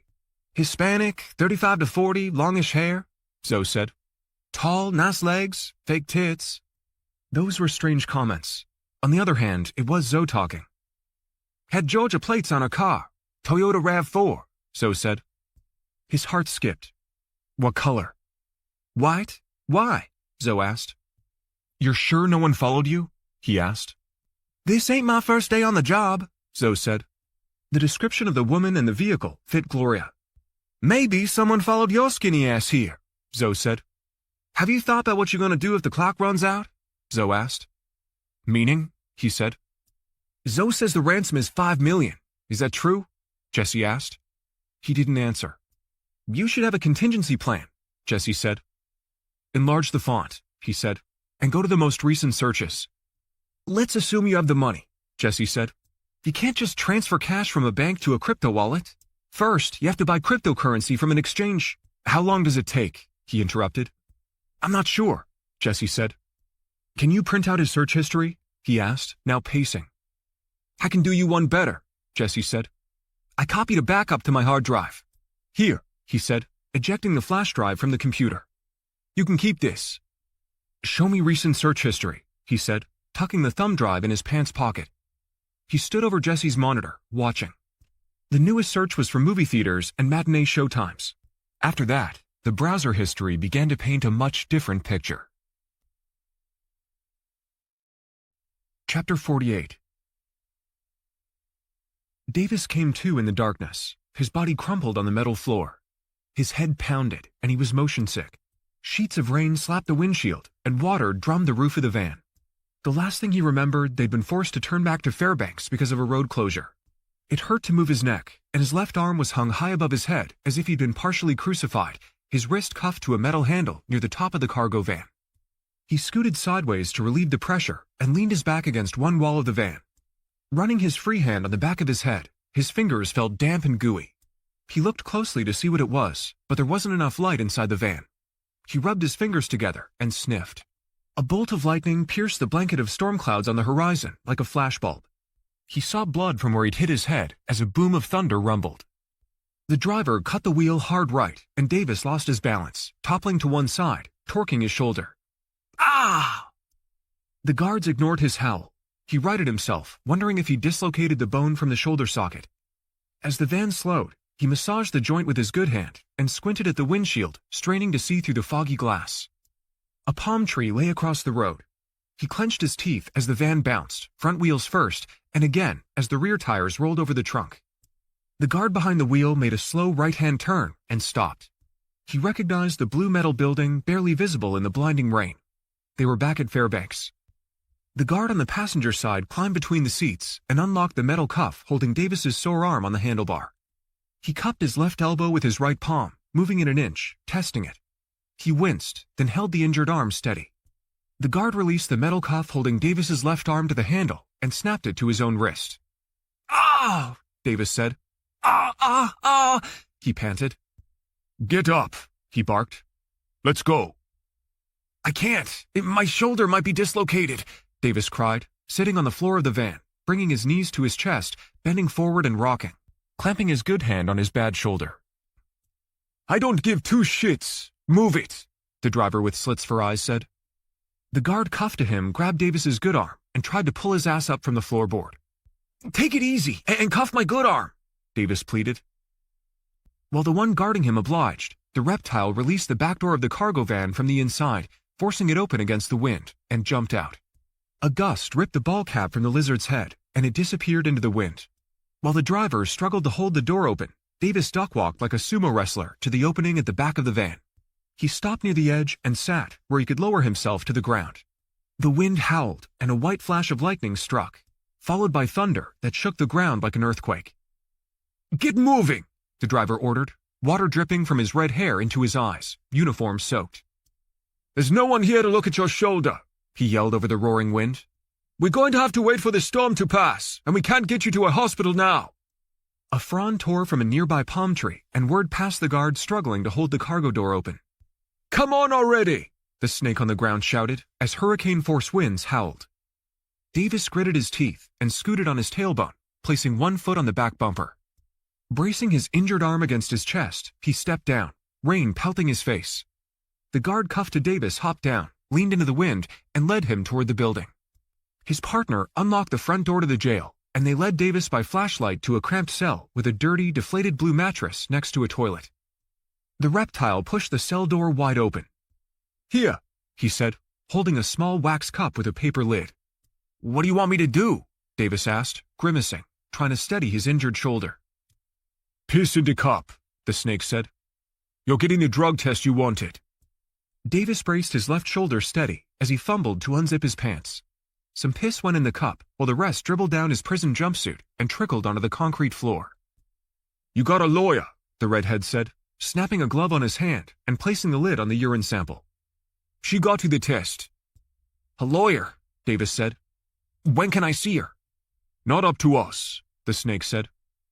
"How long does it take to get the results?" Davis asked. 5 minutes, the gingerhead said. "We'll know if you smoked weed today, yesterday, or if you're a daily user." "Then you'll know I'm telling the truth." "Don't be so sure," the lizard said. "Your lawyer asked for 2 tests. We're getting a sample from your old cellmate to find out which one of you pieces of shit is lying." "How could I smuggle anything in when I was searched and booked just hours before you found his dope?" "I don't know," Snake Eyes said, holding up the Dixie cup. "It's awfully dark in here. I hope we don't mix up the results." Chapter 49. Vance blocked the Jeep with the crooked Dolphins bumper sticker in the driveway in front of Sarge's house, got out of the Audi, and rang the bell. Sarge answered the door wearing baggy shorts, exposing his left calf, wrapped in an ace bandage. His lip had swelled, and the road rash on his elbow had crusted with a fresh scab. "You could have called," Sarge said. Sure, he could have, but he wanted to see his reaction. "I have proof Raphael's up to something." "What are you talking about?" Sarge said, ushering him inside. "I have the search history from his home computer." "And?" Sarge asked, sitting on the edge of his recliner and muting the audio replay of a Dolphins game on his DVR. He opened a smart wallet. "What's that? A wallet with an IQ over 100? "No," he said, in no mood for wisecracks. "It's a bank account set up to deposit cryptocurrency." Sarge scoffed and side-eyed the game on the flat-screen TV. "That doesn't prove anything." The mayor of Miami was trying to get the city to go crypto. He might have opened an account for a client at his law practice. There could be a lot of reasons. The mayor was pushing crypto 2 years ago. Your son-in-law opened his account 2 weeks ago. "Still doesn't prove anything," Sarge said. He searched travel to Cuba. "Yes!" Sarge yelled, holding both arms over his head. The Dolphins had kicked a field goal. The score was 3-0, Dolphins over North Carolina. "So he was thinking about going to Cuba on a family holiday. So what?" Sarge said. That was bullshit. He also searched Sea Otter Grand Cayman. That got his attention. "When?" The searches all occurred over the last couple of weeks. Any idea why I'd look for information about seeing eye dogs? "No," Sarge said. "No clue." I had a consultation with one of Raphael's clients. She's blind. "I thought you weren't doing that." I wasn't, he said, walking to the tiny kitchen.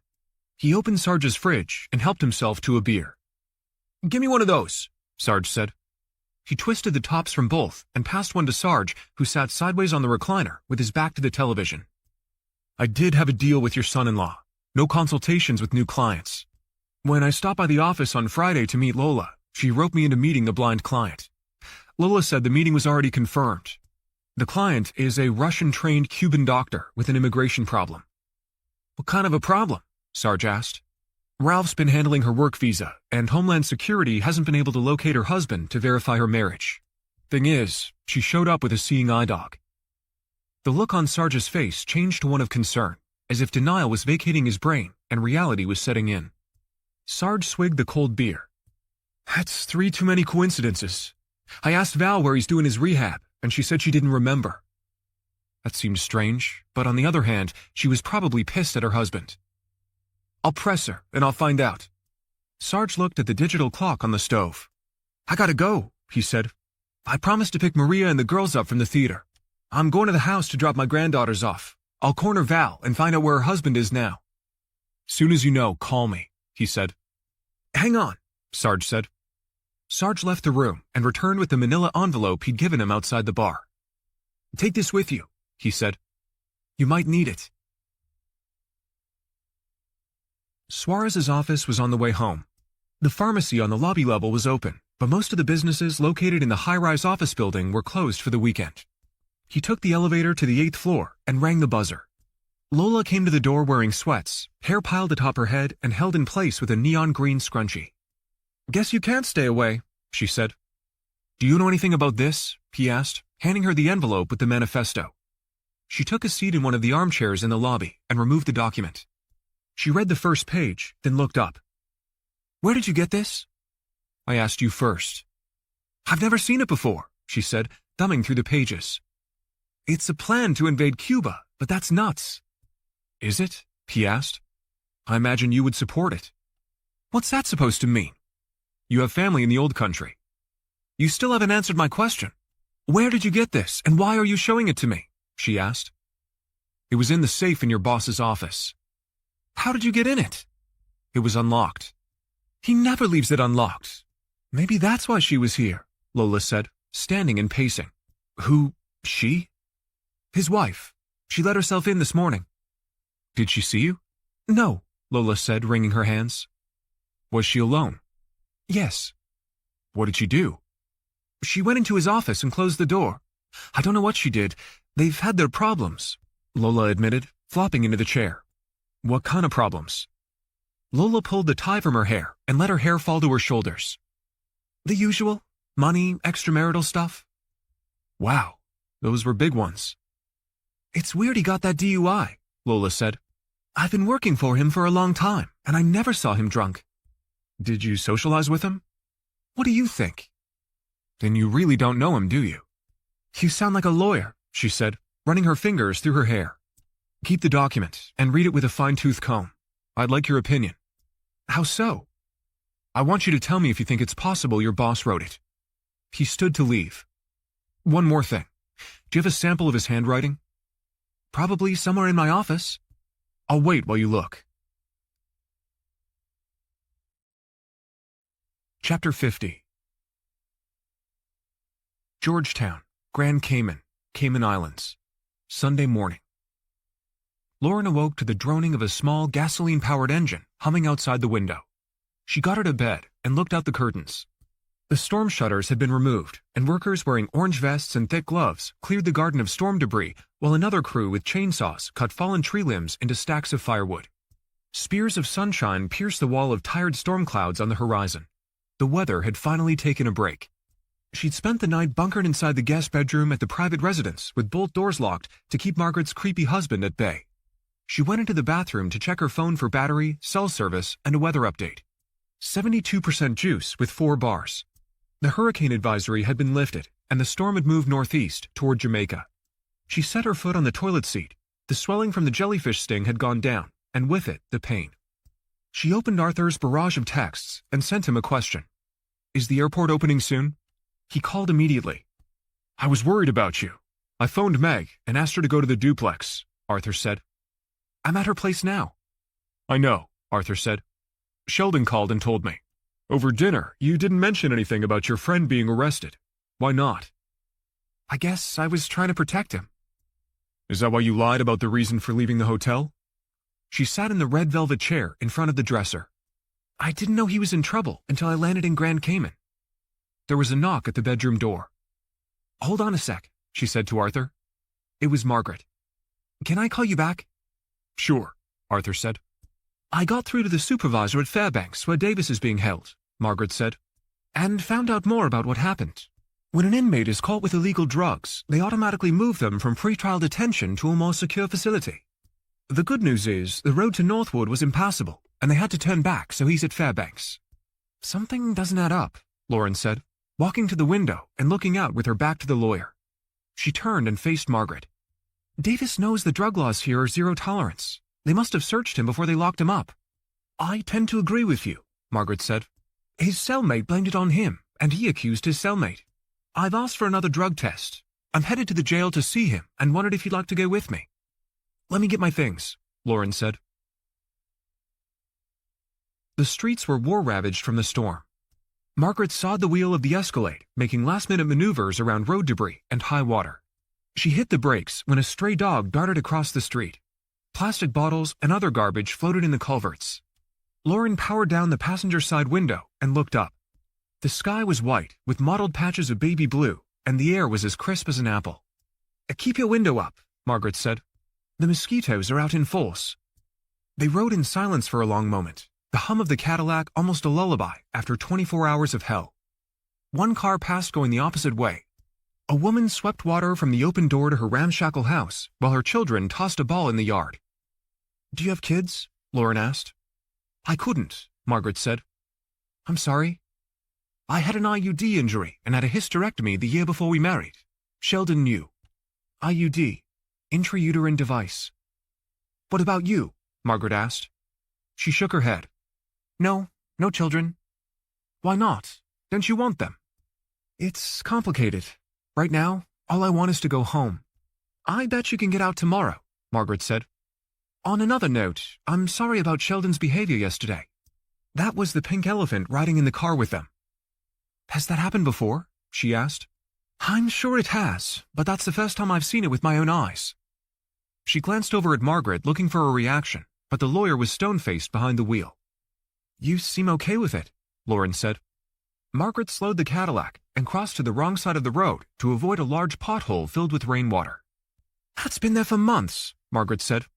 I feel for the people who have to avoid it every day, and sorrier for the ones who don't see it first. The conversation stalled. Lauren gazed at the rows of shotgun houses on cinderblock foundations, jamming both sides of the street. Up ahead, an elderly man stood barefoot in the dirt, hunched over, clearing branches with green leaves off an old car. Margaret broke the silence. I've looked like this since 4th grade. Sheldon was one of the most eligible bachelors on the island. He married me for my family money. Have you ever had sex with a drunk? Margaret asked, side-eyeing her. The lawyer waited for an answer, and when none came, she said, I'll take that as a no. I'm married to a man who has to get hammered to touch my naked body. You're okay with that? She asked. I knew what I was getting into. You don't mind what he did yesterday? Coming on to me? Only if you do, Margaret said, slowing to let an emergency vehicle pass. I never had the options like you, Margaret said. When you get to be my age, those things don't matter so much. Would you believe Sheldon tried to convince me you have more money than I do? Her heart raced and her stomach roiled. Of all the mind games he's played, and all the passive-aggressive moves he's made about my social standing, comparing us financially is a new low, even for him. If you had that kind of money, you'd have found a way off the island, and you sure wouldn't be staying at that duplex Arthur owns. Margaret looked over and smiled like a Cheshire cat. I did a background check on you. You're a pretty girl who makes videos for a living. More money than me. Ha! Imagine him saying that. Margaret slowed, turned onto a gravel driveway, and parked in front of a blue metal building. Here we are. The air inside the jail was muggy and stank of ripe socks. Lauren waited in the lobby behind a security door with a small window leading to the bowels of the jail. She took shallow breaths, trying to acclimate to the smell, watching through the glass as Margaret spoke to a man in uniform. The door opened. This is my associate, Margaret lied. She'll sit in on the interview. She followed Margaret into a small windowless room where Davis waited, dressed in an orange jumpsuit. Margaret pulled the door shut. Well, what are you doing here? Davis asked Lauren. How did you find me? Margaret interrupted him. I'm your lawyer. My name is Margaret Terry. I got the results of the drug test. You tested positive for THC. That's impossible, Davis said, eyes welling, hands trembling, handcuffs jangling. I'm ordering another drug test, Margaret said, planting her palms on the rickety metal table and pushing herself to her feet. Rings of sweat had formed under the arms of her dress. She opened the door and stuck her head around the corner. Guard! One appeared in the corridor. I want another drug test, Margaret said. That's not possible, he said. Why not? We're out of them, he said with a smirk on his face. Lauren, Margaret said, bring me my bag. She brought it, and Margaret reached inside, producing 2 unopened test kits. "Here," she said, handing them to the guard. "Come on, Davis, let's try this again." Alone in the cramped room, Lauren took her phone from her purse and opened her email again. Rumor had it 3 times was a charm. She began to write an email to Vance, then changed her mind and deleted it. Her phone chimed with a message from Arthur. "Margaret said you left something at the duplex. I'll look for it." Chapter 51. Miami, Florida, Sunday morning, 9:57 a.m. 14 hours and 3 minutes before the deadline. "Come here, Cash," Vance said, sitting on the bottom stair at the condo as he set his empty coffee mug on the tile. Exhausted and barely aware of the day or time, he clipped the leash to Cashmere's collar and followed the dog outside where the animal sniffed the hedges of the enclosed driveway. A squirrel leaped from the telephone wire to a tree, exciting the dog, who yanked on the leash, almost knocking the phone from his hand. He recovered from a near miss and opened the GPS app on his phone. The Jeep appeared as a yellow dot 1 block from the condo. When the Cherokee appeared at the gate, Vance punched the code on the keypad, and the wrought iron fence wobbled open. Sarge's wife Maria stepped out of the vehicle. "I'm sorry to bother you on a Sunday morning, but Danny told me you were inside Val's house. He told me why, and I have some information that might help you." "Does he know you're here?" "No," she said. "Let's go inside and talk," he said, as Cashmere tugged on the leash and led the way. "What's his name?" Maria asked. "Cash, short for Cashmere," he explained. "Is this your place?" she asked, following him through the narrow, covered courtyard to the front door. "It's my girlfriend's place, but I live here." "Danny told me she's been missing for 3 days, and you think Raphael knows where she is," she said, taking a seat at the dining room table. He moved a stack of papers from the glass tabletop and set it on the kitchen counter. "What do you know?" he said, uncertain how much Sarge had shared with his wife. "Danny said she's been kidnapped.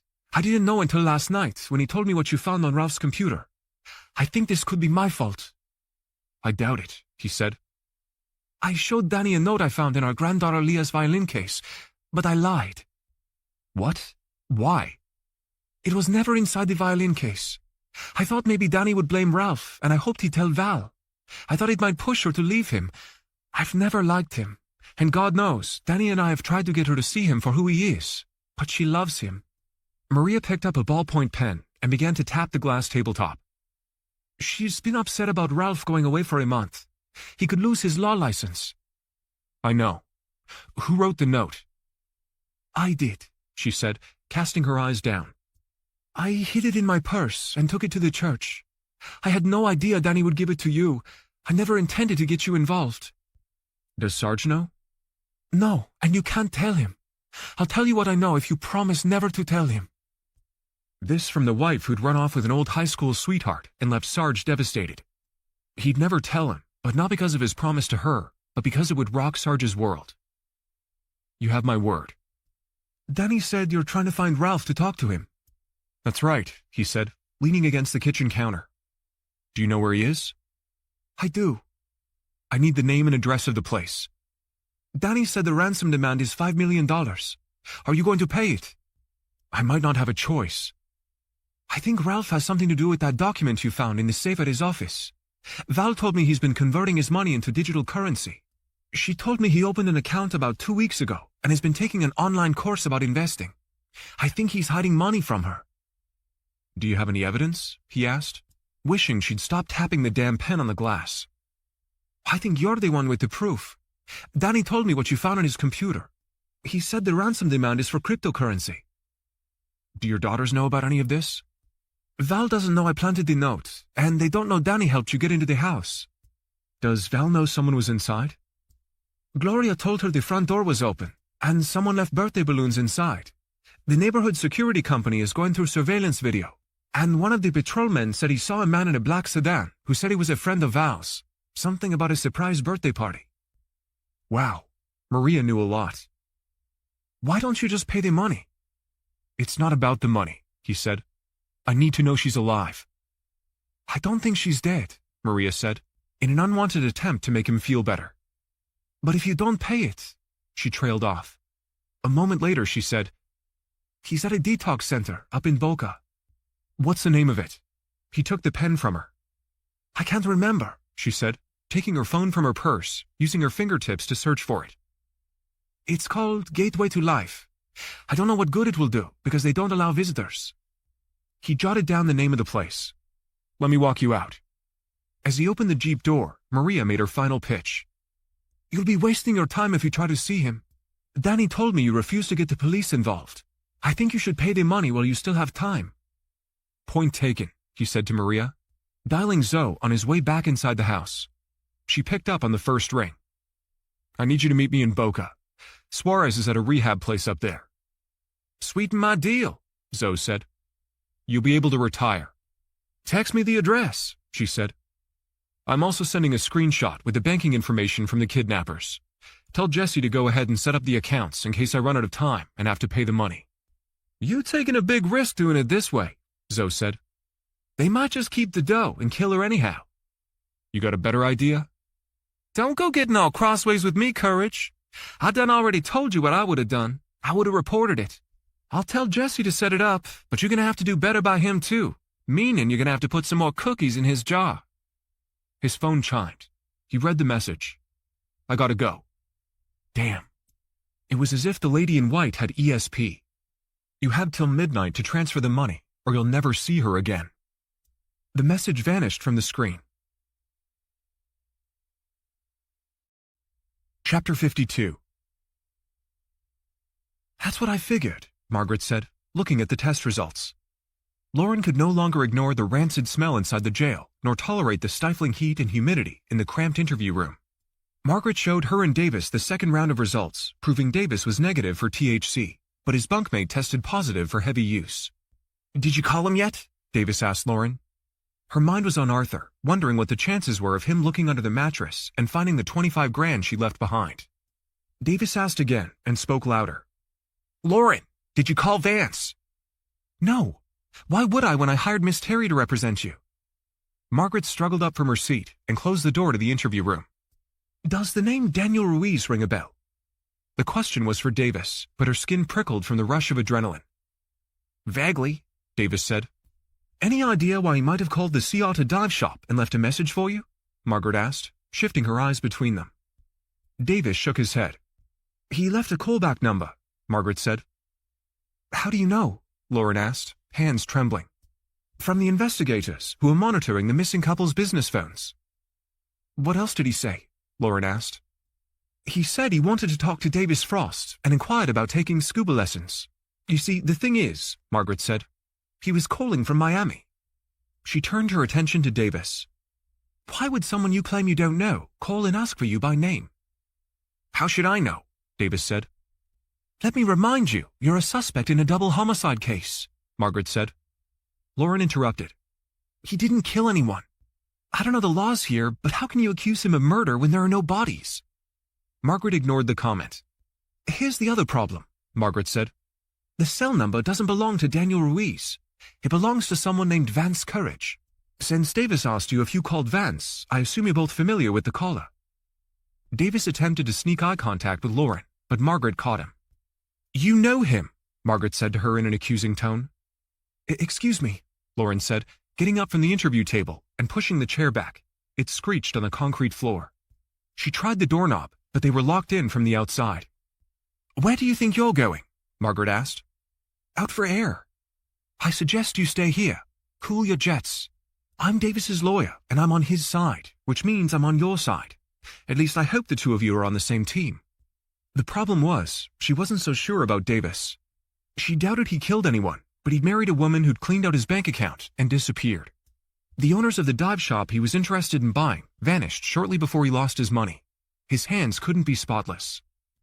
I can explain, Lauren said, standing in the room and pacing. Vance is my boyfriend, and he's probably worried about me. I lost my phone the day I arrived. I don't know his number from memory, and I haven't called him since I left Miami 3 days ago.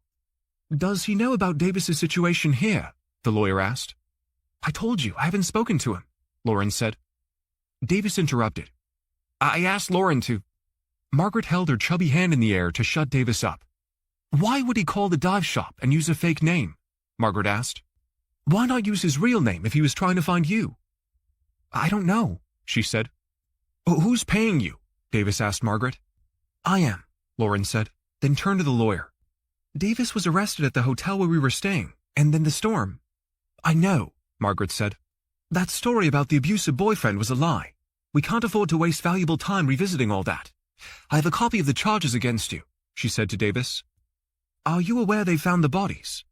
No, Davis said, sitting up in the metal chair, shifting his weight from one buttock to the other and tugging at the fabric around his crotch. Where? What happened to them? Chapter 53. Boca Raton, Florida, approximately 45 miles north of Miami, 11:52 a.m. It took about an hour to get to Gateway to Life Recovery, located inside a 2-story Addison Meisner building, reminiscent of a Spanish fortress with arched windows and an orange tile roof. From the outside, it appeared Rafael Suarez wasn't exactly roughing it. He was about to ping Zoe to check her ETA when he saw her strolling along the sidewalk in front of Gateway, scoping out the perimeter. He composed a text. Look for me on the west side of the street. Zoe climbed in the passenger side. What are we doing here? This is where Suarez is doing rehab, he said, scanning the building, noticing the blinds were pulled on all the windows. Could figure that, Zoe said. I might need your help getting in to see him. Zoe said. I doubt having visitors is part of his treatment plan. I had to leave a side hustle I can't afford to lose for this shit. My grandkid is sick again. My daughter's in some dark alley renting God knows what body part to get high. I'm going in, she said, getting out of the Audi. No matter how fancy these places are, they is used to seeing the cops. He watched her strut to the front door and disappear inside. A moment later, she headed back to the car. They saying there's no one here by that name. Do they know you're a cop? You deaf? They saying he ain't here, Zoe said. Even if he here, you can't do nothing if they protecting the identity of a patient.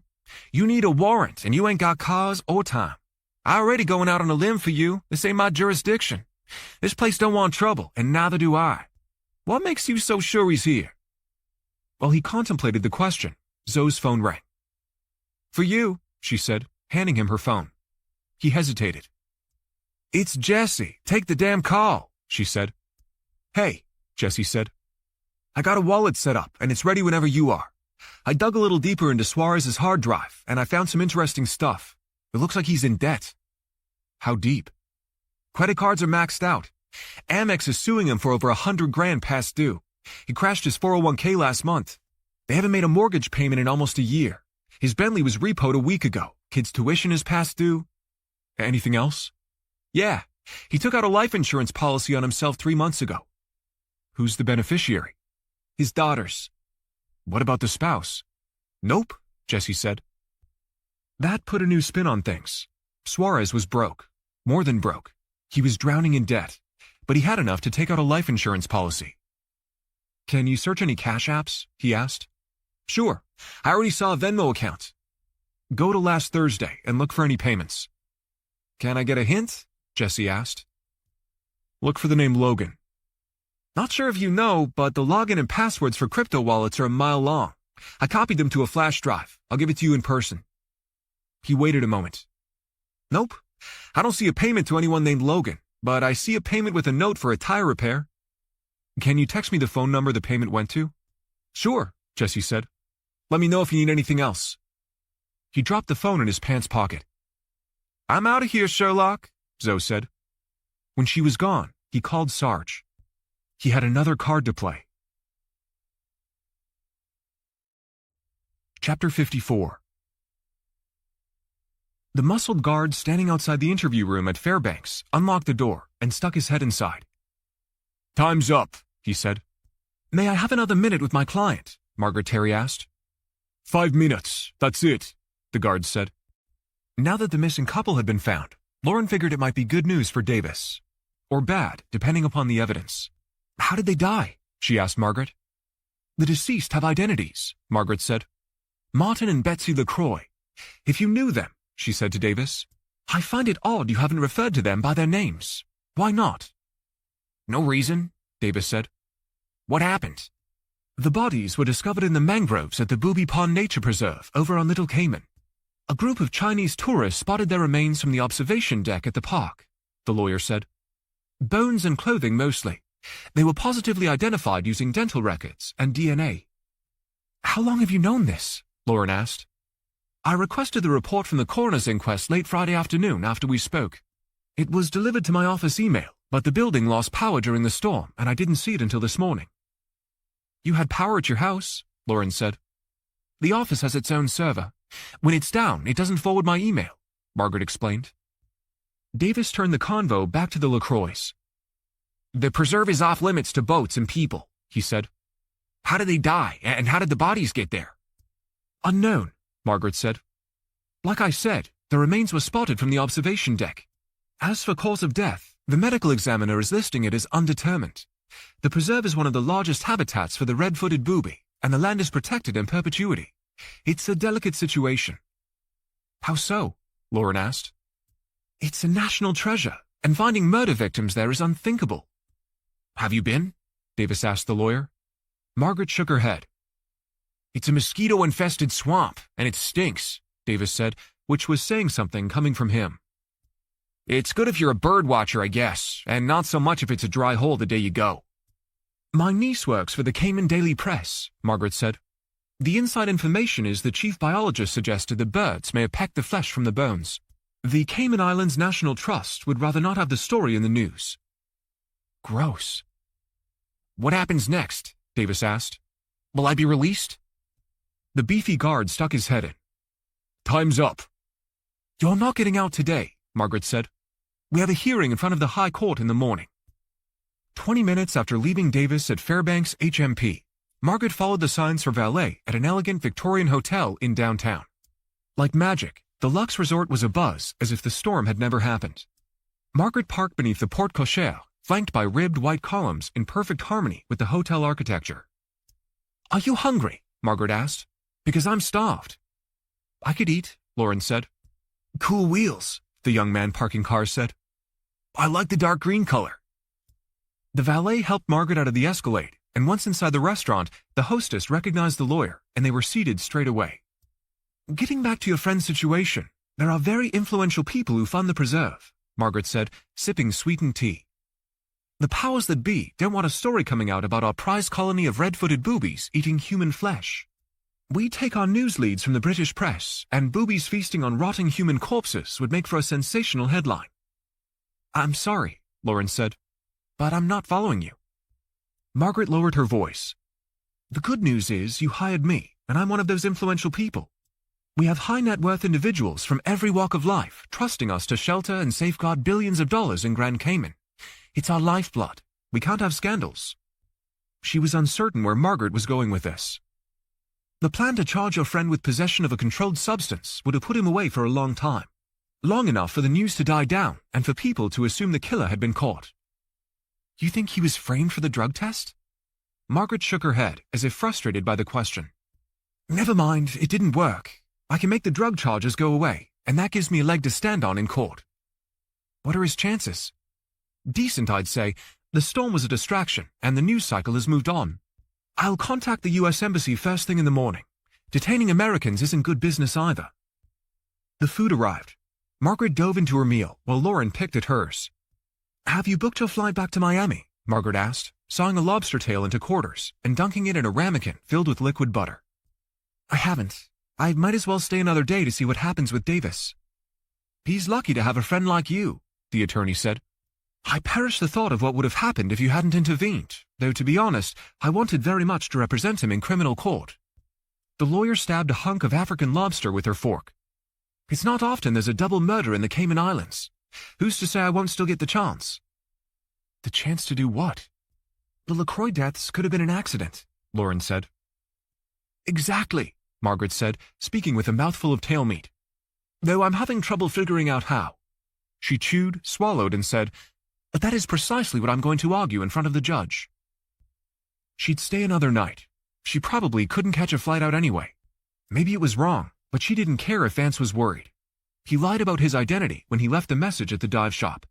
He moved his money behind her back. She could have asked Margaret for the phone number he left at the dive shop, but why take the chance? It seemed like all he cared about was himself. She'd let him sweat a little longer. Chapter 55. Miami, Florida, 3:15 p.m. 8 hours and 45 minutes left. The interior of the Suarez residence offered no hint of imminent bankruptcy. An original Mark Rothko painting with wide lines of primary colors with sharp edges hung on the entryway wall, and below it, the wilting birthday balloons draped from the credenza like dying tulips. Vance carried a box of fresh meals that had been left on the doorstep by one of those online delivery services. "Where's Val?" Sarge asked. Gloria ignored the question. "I'll take that," she said to Vance, grabbing the package. "Girls, go to your rooms." Ava spouted back at her. But nothing. You heard me. Both of you in your rooms now." "But I want to see Grandpa," Ava argued. "Listen to Aunt Gloria," Sarge said. Vance watched the girls climb the winding staircase and disappear. "What are you doing here?" Gloria asked him.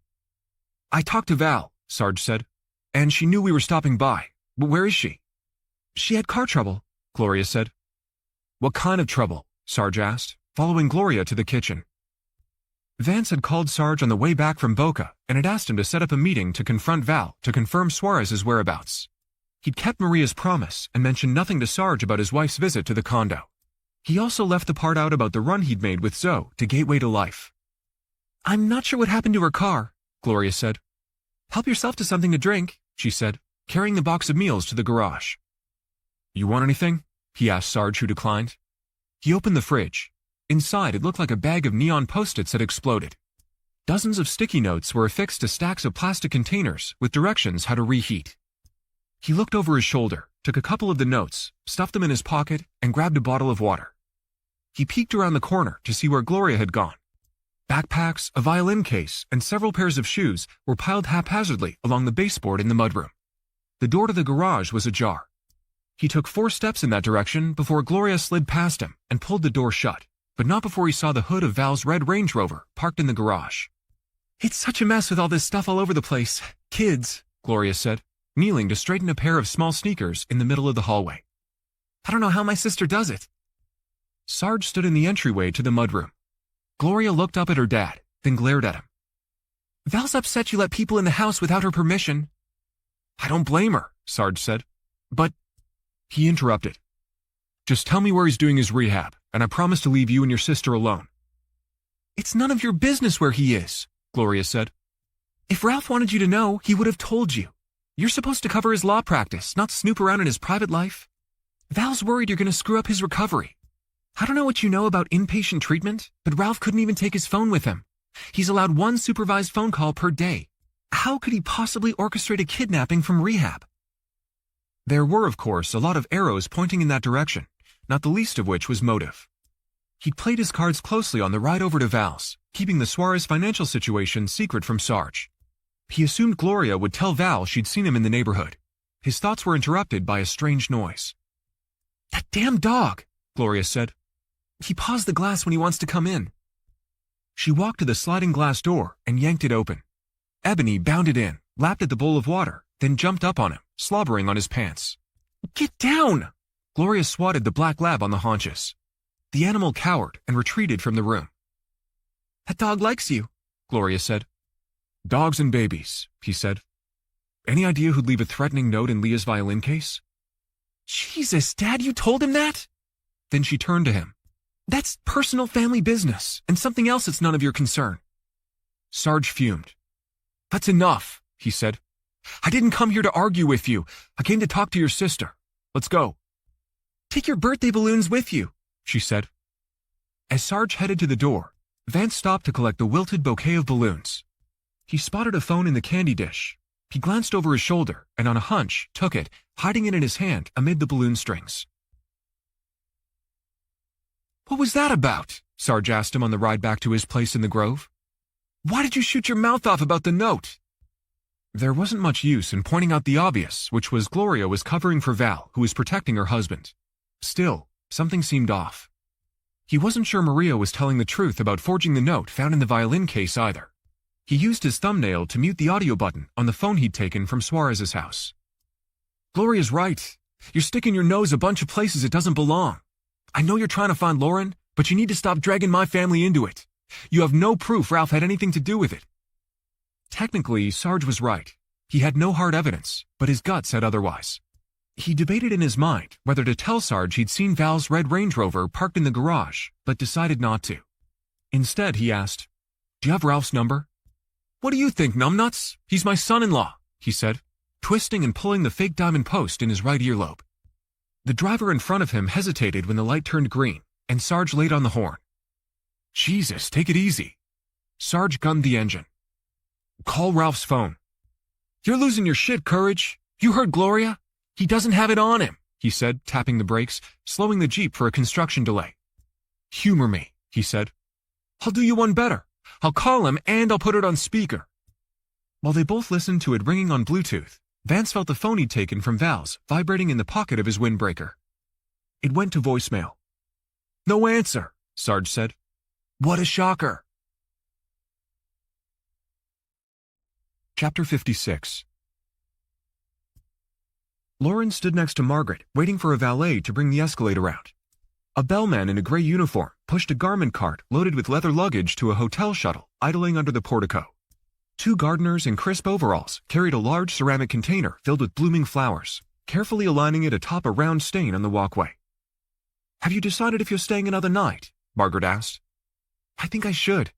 I'd like to see what happens with Davis in court." "Do you want to stay with us tonight?" "Us, meaning her and that dog husband Sheldon." "Thanks for the offer, but I think I'd like to go back to the duplex." "I'd probably make the same decision," Margaret said, pressing cash into the palm of the young man who'd parked the caddy at valet. "I'll take you to the house to get your things," she said, "and I'll give you a lift to the duplex." On the way home, Margaret took 3 detours where the roads were closed from storm damage and debris.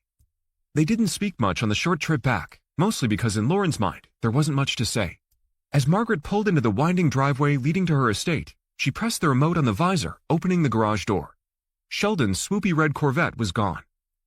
Lauren hurried down the hall to the guest bedroom and quickly gathered her belongings. When she was finished, she found Margaret standing in the kitchen, talking on the phone. "That was Arthur," Margaret said. "I thought I'd call ahead and let him know you'd be staying with him another night."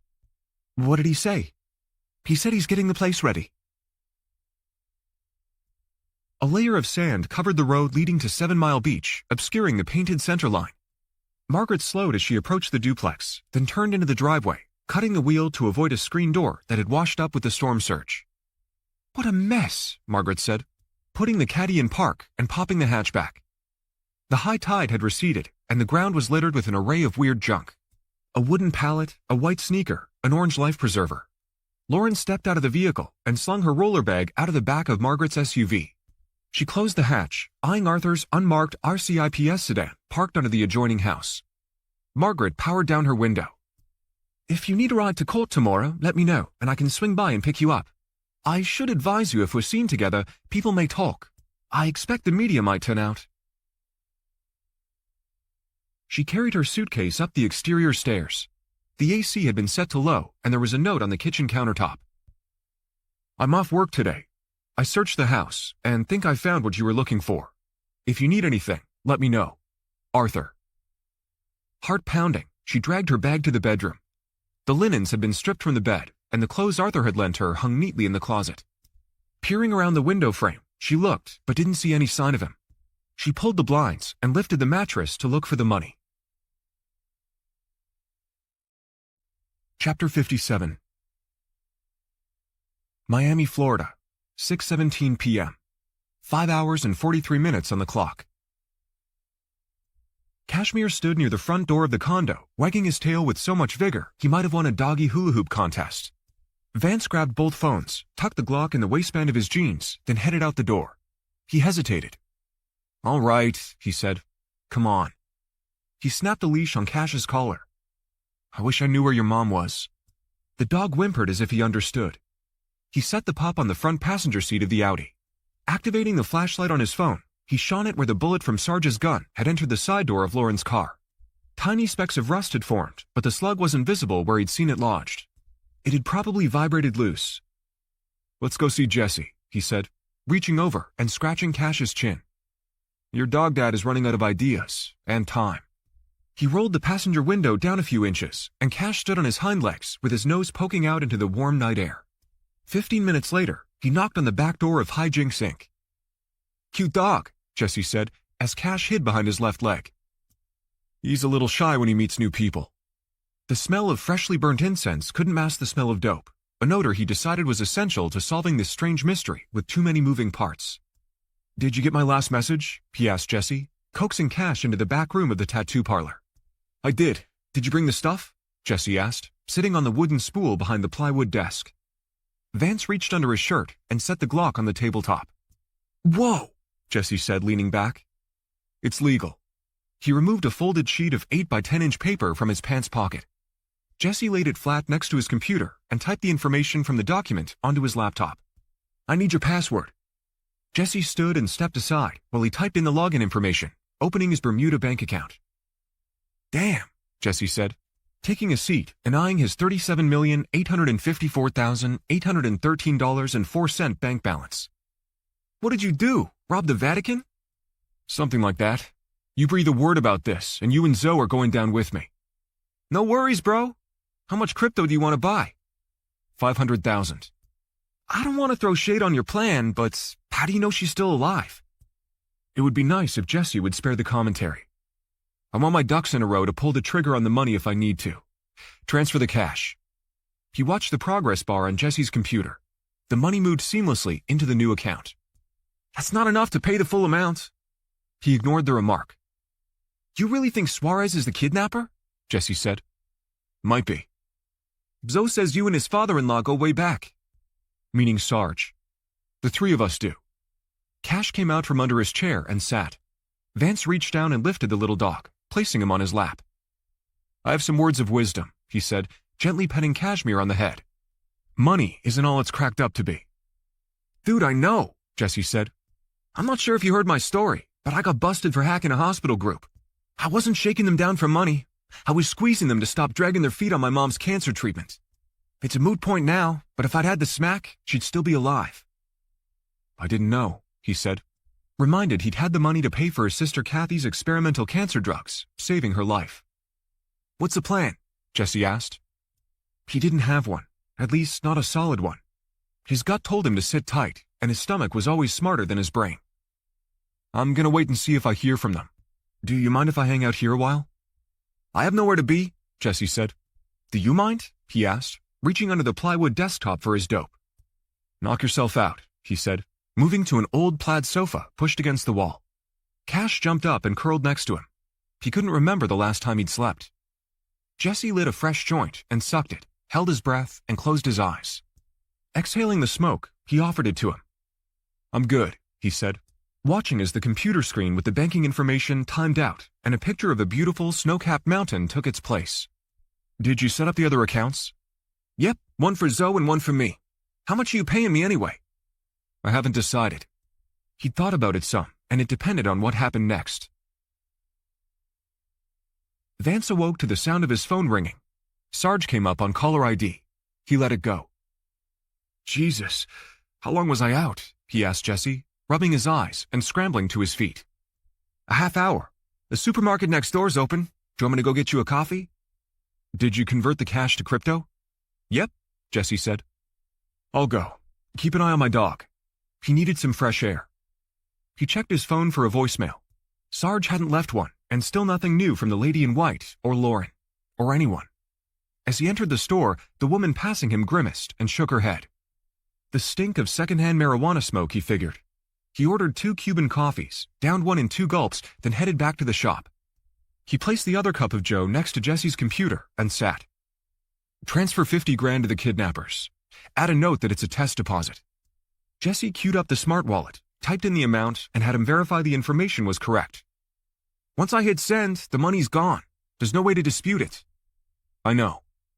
Jesse let it rip. 10 minutes passed and nothing happened. The phone he'd stolen from Val's candy dish pinged. He didn't need a password to see the incoming text and showed the message to Jesse before the screen timed out. Courage deposited $50,000 into the account. He couldn't tell who'd sent it. A moment later, his own phone chimed with a text from unknown sender. "Partial payment received. Send the rest by midnight or she's dead." "Dude, that's freaking weird," Jesse said. "What do you want me to do?" "Nothing." He tapped the screen on his own phone to look at the message again. A picture of Lauren holding Cashmere appeared on the display. Jesse stared at it for a long moment. Is that your girlfriend? Yeah. I might be able to help you, Jesse said. While you nodded off, I found something you need to see. Chapter 58. Lauren awoke disoriented to a loud knocking on the door at the duplex, and it took a moment to gather her bearings. After Margaret had given her a lift back to the rental, she checked for the money under the mattress, surprised to see the bed stripped of linens, and relieved to find the cash still there. She'd searched the closets for clean sheets, and after not finding any, was so wiped out she laid down on the couch for a moment and must have fallen asleep. Half awake, she clambered to her feet and looked through the peephole. Arthur stood outside with an armful of bedding. Thank you, she said, reaching for the blue and white striped sheets. I'm sorry, he said, letting himself in. I meant to take care of it earlier, but I got carried away cleaning up the mess outside. He headed to the bedroom, where he set the stack on a chair, took the bottom fitted sheet and placed it near the middle of the mattress. She hurried to the foot of the bed, near where the cash was stashed, and pulled her corner taut, then stretched the sheet toward the headboard. Arthur was quicker than her, finishing his side, then grabbing the top sheet from the stack. He snapped his end, where it billowed over the top of the mattress like a sail. He moved to her side of the bed, leaned over, and was about to lift the corner. I appreciate the help, she said, grabbing the edge of the top sheet and trying to take over. I can take it from here. It's no trouble at all, Arthur said. A rush of adrenaline passed through her body as he raised the mattress high enough to tuck the corner near where the money was still hidden. He folded a neat hospital corner, paused, then said, I think I know what you were looking for. Her mind raced, thinking of a way to explain the cash. He reached into the back pocket of his pants. You wouldn't have gotten too far without this, he said, placing her passport on the nightstand. Oh my God! She must have dropped it in her hurry to get out of the duplex during the storm. Margaret said you might want to go to the hearing tomorrow to support your friend, he said, slinging the comforter on top of the bed and smoothing it with his hands. I'm still a little surprised you didn't mention anything about him, but either way, the case is going to be heard before the Grand Court, and the setting is formal. The dress code is strict. I see you found your baggage, he said, side-eyeing her roller bag. Do you have something suitable to wear? How strict? She asked, averting eye contact. Dresses for the ladies, sport coats and ties for the men. After I spoke to Margaret, I took the liberty of putting a few more of Anne's things in the closet for you. Taking liberties seemed to be Arthur's specialty. She fluffed a pillow on her side and propped it against the headboard. No pressure, he said. I'm sorry about the other night. I don't know what I was thinking. Cringing at the thought, she had a pretty good idea what was on his mind when he planted an unwanted kiss on her mouth. Reminded of the taste and smell of fermenting wine on his breath, she turned away to hide her gag reflex. I work out of the same building and would be happy to give you a ride to the courthouse. He paused, then said, Unless you have other plans. I don't want to inconvenience you any more than I already have. You wouldn't be. I'd be happy to help. Let me think about it. After Arthur let himself out, she lifted the mattress and pushed the bag of cash deeper beneath it and stepped out onto the balcony into the misty air, listening to waves crashing under a clear night sky. There were no rideshare services in Cayman, and she could probably call a taxi service to get to the courthouse in the morning. Weighing her options whether to accept Arthur's offer or ask Margaret for a lift, her thought process was interrupted when headlights beamed next door. Squatting in the shadows, she held on to the balcony railing and craned her neck. A red Corvette pulled in and parked behind Arthur's Crown Vic. Sheldon Green was paying Arthur a visit. Chapter 59. Miami, Florida, 7:47 p.m. 4 hours and 13 minutes on the clock.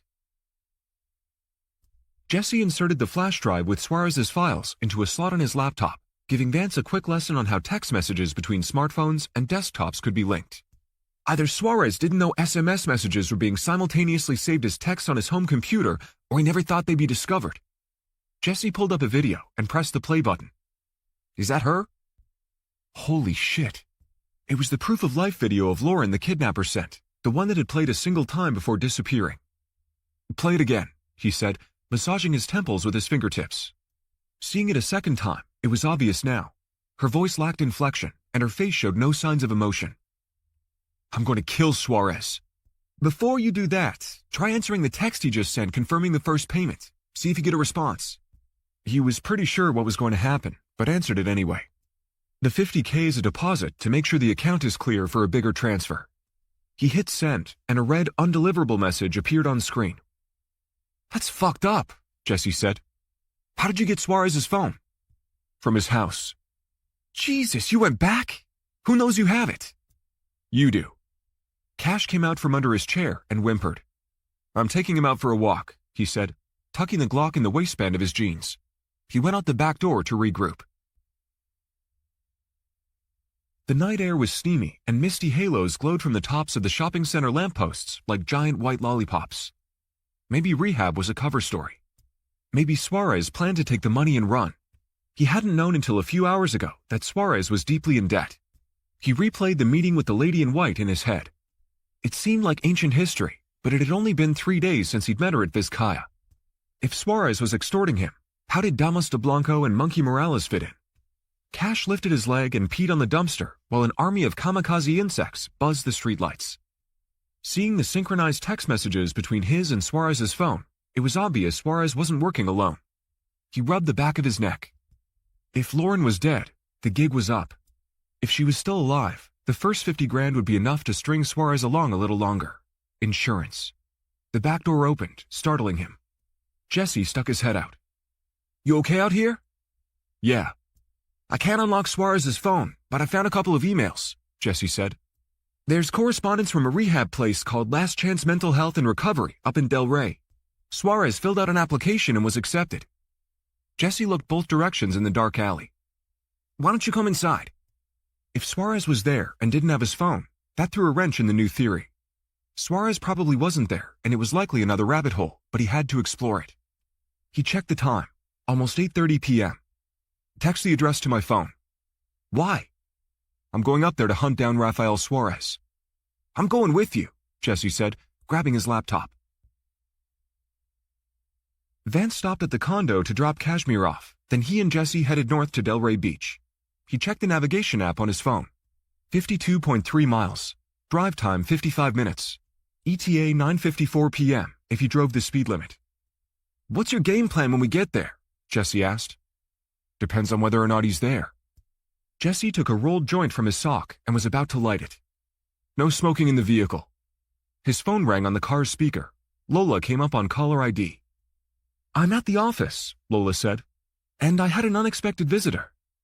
"Hold on," he said, taking the phone off Bluetooth and putting it to his ear. "Your ex?" he asked. "No, Mrs. Suarez came back again." "What was she doing there?"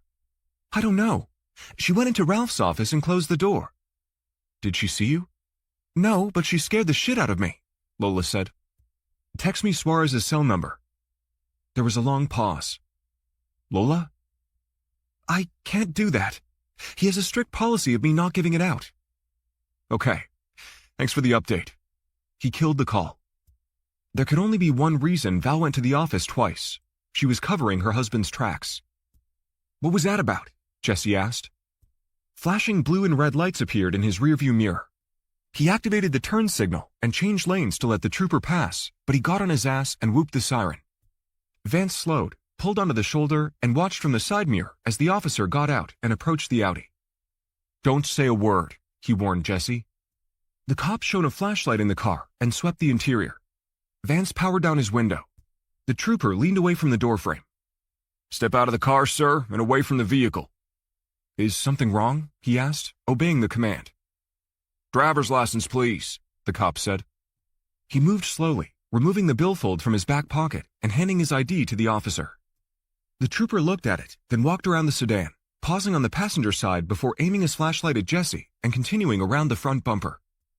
"Wait here," the officer said to him. The dome light flicked on in the patrol vehicle. Experience told him the trooper was running a check on the plates. The patrolman stepped out of the vehicle with the flashlight tucked under his arm and approached. "Are you aware you were doing 80 in a 65? "I could have been." "Are you aware there is what appears to be a bullet hole in your passenger side door?" "Yes." "Did you report it?" "No." "How did it happen?" he asked as a tractor trailer rumbled past. "My neighbor shot at a home invader and missed." "Are you aware there's a strong smell of cannabis coming from your vehicle?" "It's possible." "Are you aware it's illegal to drive under the influence of a controlled substance?" "Yes, but..." Another patrol unit appeared, slowing as the second Crown Vic activated the strobing blue light bar and parked in front of the Audi, pinning him in. Two more cops got out and pointed flashlights at his vehicle. They approached the passenger door and ordered Jesse out of the car.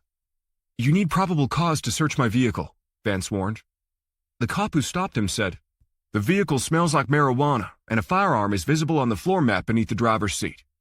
Legally speaking, both were probable cause. He watched from the corner of his eye while the other two troopers tossed the Audi. "Where are you going this time of night?" the one who'd pulled him over asked. "To see a friend." The patrolman pointed the light in his face, then at the ground, then again directly at him. Vance was familiar with the field sobriety test for weed. The officer was checking his pupils for dilation. "Cross your eyes," the cop said. It was another test, and he passed. The two officers who'd searched his car approached, and the three cops huddled. The pair who'd arrived last got into their unit and waited. "It's your lucky day. I'm going to write you a ticket for speeding." The cop knew the gun was legal when he'd run his license, and he wasn't high on drugs. It wasn't exactly his lucky day, but it might have been Jesse's. He leaned against the driver's side door, gazing at the passing headlights, wishing the trooper would hurry and write the ticket when a white SUV changed lanes and slowed as it passed. It looked like the same vehicle he'd seen Gloria driving, and it had Georgia plates. Chapter 60. Delray Beach, 52 miles north of Miami. 10:12 p.m. 1 hour and 48 minutes remaining. Vance cut the headlamps on the Audi and motored past Last Chance Mental Health and Recovery, located in an elongated one-story bungalow. Surrounded by unkempt hedges and tall weeds, the rickety wooden fence was lit by crooked solar lights planted in the dirt. A pair of rocking chairs on the porch moved gently in the steady breeze. A naked yellow light bulb burned above the front door. All told, the place appeared to be living up to its name. He circled the block and parked several houses down the street. "Wait here," he said to Jesse, tucking the Glock under his shirt and stuffing the two phones in the pockets of his pants. Prowling the sidewalk and using the bushes for cover, he scoured the perimeter, searching for eyewitnesses. Sensing no one, he turned up the walkway leading to the front door. A blue light glowed on the doorbell camera. He pressed the button, then waited, looking over his shoulder. He rang the buzzer a second time, then a third. A moment later, a man's voice came from the speaker box. "Can I help you?" "I'm looking for a patient named Rafael Suarez." "We're closed." "It's an emergency," he said, glancing around. "What kind of emergency?" "A family emergency," he lied. "Wait there." A few minutes later, Suarez appeared at the door, dressed in sweats, accompanied by another man. "What's wrong?" Suarez asked, fear in his eyes. "I need to speak to you privately," he said. Suarez turned to the other man. "Harold, may I have a minute?" "Do you know him?" "He's my lawyer," Suarez said, which was a variation of the truth. "Make it quick," Harold said, leaving the door ajar, taking a few steps back, keeping watch. "Are my girls okay?" Suarez asked, lines forming on his brow. "They're fine." "Is it Val?" "She's fine. Where's your phone?" "At home." Vance pulled the one he'd taken from the house from his pocket and showed it to Suarez. "Who's been using yours?" Suarez took it from him. "I have no clue what you're talking about. This isn't my phone. It's my daughter's. What are you doing with it?" Between his years as a cop and a lawyer, he'd seen world-class grifters and con men. Rafael Suarez was good. He had to give him that. "I know it's yours. I had your father-in-law call your number, and this one rang. I'm going to give you 5 seconds to tell me where she is." "Who? She?" 3 days ago, my girlfriend was abducted." I swear to God, I don't know what you're talking about." "You asked your father-in-law about my financial situation. Why?" "I was curious. Daniel was the one who brought your name up. He said you'd be the perfect guy to take care of my affairs while I was away. Why wouldn't I ask questions?" "Valid point. What about the document you left in your safe at the office?" "The safe was empty. I left it unlocked." "I transferred $50,000 into an account set up by the kidnappers. Confirmation of payment was texted to this phone. How do you explain that?" Suarez's eyes bugged out. I don't know, but that's crazy. If I kidnapped her, do you think I would put my child in harm's way?" "Who has access to the login information on this phone?" "Me. My wife does. My kids, anyone with the password," Suarez said, unlocking the phone with a code. "We all share the same one. It was my wife's idea. Val worries about the girls. She has ways to keep tabs on them." Apparently on her husband, too. What a lying piece of shit, trying to pin it on his wife. I know you're broke, he said, poking the bear to see what happened. You don't think I know that? If I had money, do you think I'd be here rehabbing on a twin bed with rubber sheets if I could be at Canyon Ranch? Look, he said, returning the phone to him. Read them. Suarez had searched messages timestamped from 4 days ago, and they were his daughter Leah's. Give me the password. I can't do that. Your family is in danger. Suarez hesitated. It's the month and date of my wedding anniversary. January 9th, 1999. On my mother's grave, I have no idea what's going on. Give me your cell number. Suarez opened the contacts list on Leah's phone and handed it to him. I'm Dad. Vance copied the number and dialed it from his phone. Leah's rang. How do you explain that? Suarez appeared confused, shaking his head slowly. Harold, the house manager, appeared. Time's up. I swear to you, I don't know where she is, Suarez said, as Harold pulled the door shut. The night air was thick as Vance jogged to the Audi where Jesse waited for him. He had a weird thought, more of an epiphany. What if Suarez was telling the truth? Chapter 61. Delray Beach, Florida, 10:31 p.m. 1 hour and 29 minutes to go. Did you see him? Jesse asked, as Vance got behind the wheel of the Audi, the stink of dope fouling the cockpit.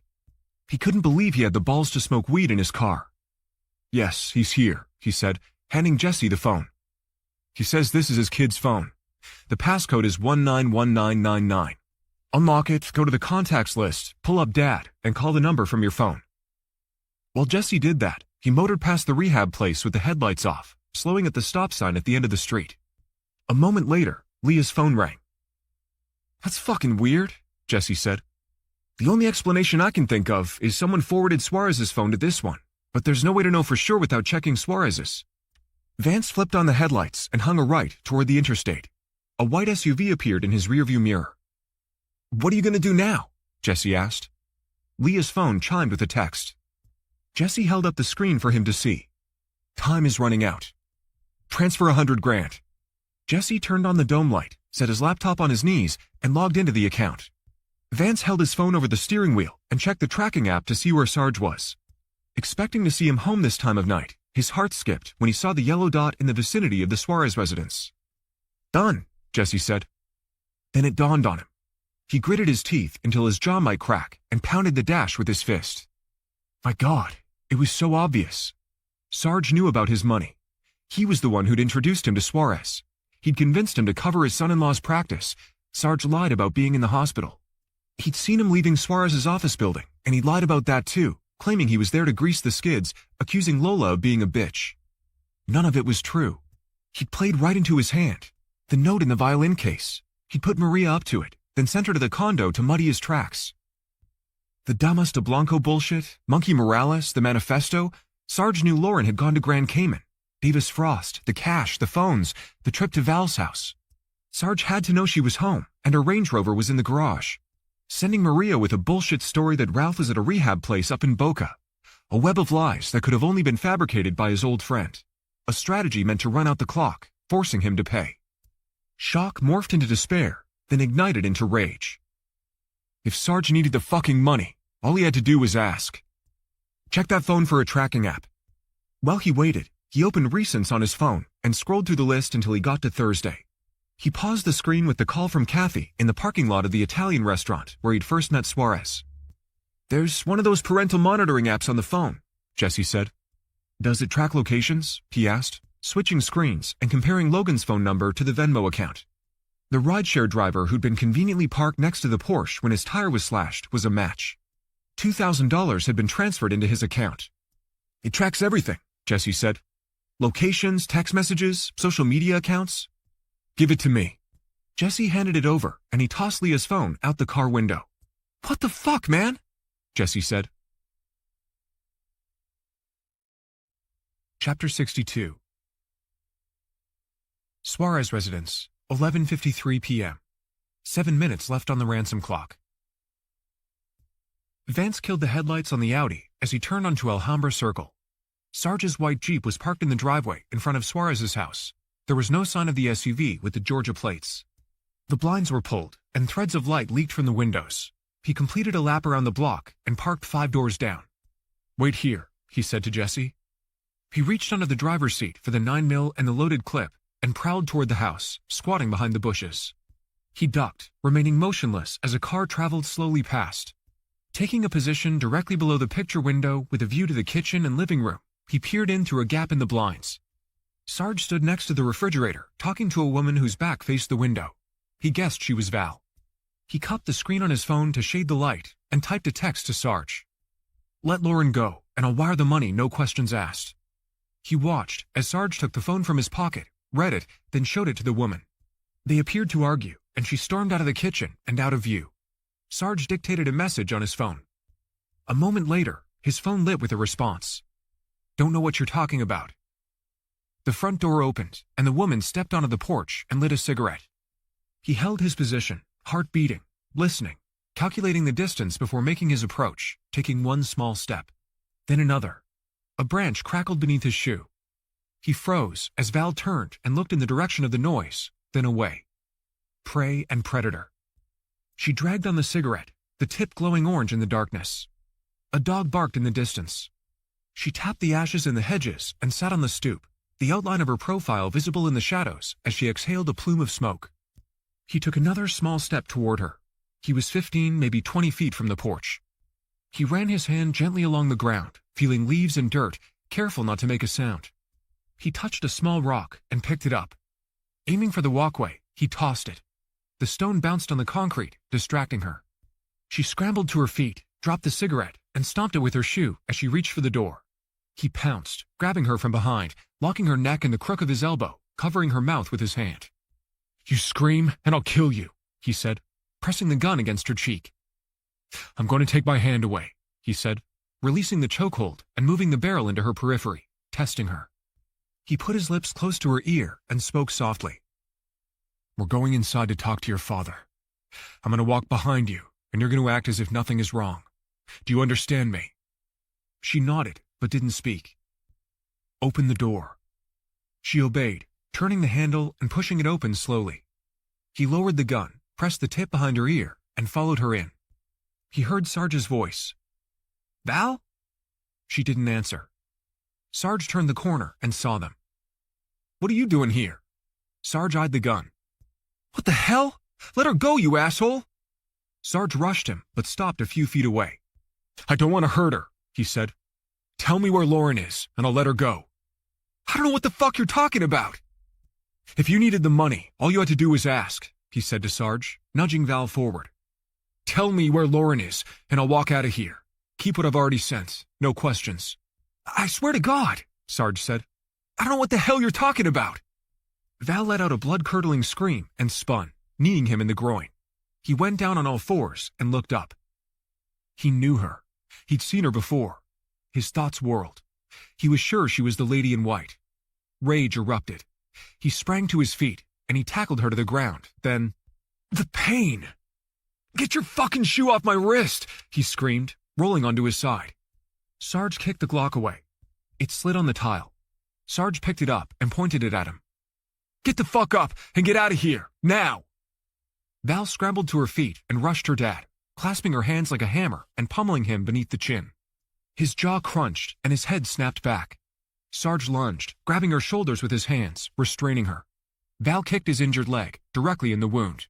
"Ah!" Sarge howled, dropping on the tile, using his hands to break the fall. He dove for his gun, but she belly-flopped atop it, getting control. Sarge hopped on one foot, doubling over, panting. "Put it down, Val! It's over! Give me the gun!" Vance scrambled on the floor, clamped a hand on her ankle, and yanked. She fell, the gun clattered. They grappled, but the gun was out of reach. Val got it and clambered to her feet. She pointed it at him. He stood. "Go ahead," he said calmly, taking a step toward her. Maria entered the room. "Oh my God, Val! What are you doing?" Val gripped the gun with two hands and kept her eyes on him. "Go on," he taunted. "Where's the rest of the money?" she demanded. "I told you $5 million, and you said 50 grand. 150, he corrected. "What are you talking about, Val?" Sarge demanded. "Are you nuts?" "Shut up, Dad. I want the rest of it, now, she said, placing her finger on the trigger. Not happening until you tell me where Lauren is, he said. Val! Sarge shouted, trying to get her attention. She kept her eyes on him, head cocked, looking down the sight of his gun as she spoke to her father, her voice rumbling with anger. Who looked after you after Mom ran off, Dad? Night after night after night, you drank yourself into a stupor. I brought you food, I brought the girls to see you, and did you ever thank me? Put it down, Val, Sarge said, taking a step toward her.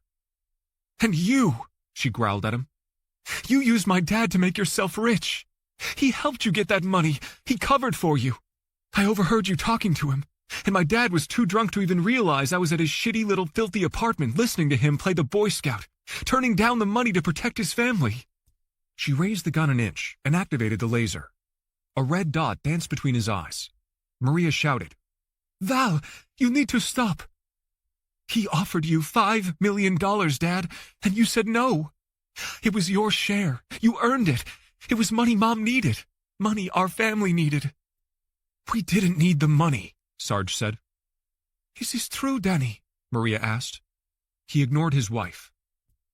You might have your mother fooled, Sarge said, but not me. You're the one who spent your family into bankruptcy, not your husband. That's what you were arguing about that night at the table before your husband got arrested. You're over $1 million in debt. Your house is in foreclosure. You keep your car in the garage to keep the repo man at bay. The credit card companies are suing you. You think I don't know? That's why Ralph got drunk and took the car that night. You drove him over the edge. It was you. Vance heard a new voice in the room, a small one. Don't hurt my mom, the little girl said, cowering in the corner in the entryway to the living room. Get back to bed, Ava, Val ordered. Ava was defiant. No! Another girl entered the room, an older one. She sobbed uncontrollably. Come here, Leah, Maria said, opening her arms, coaxing the older child. This is your life, he warned Val, eyes glued to his weapon. I'd be very careful what you do next. What are you doing, Mommy?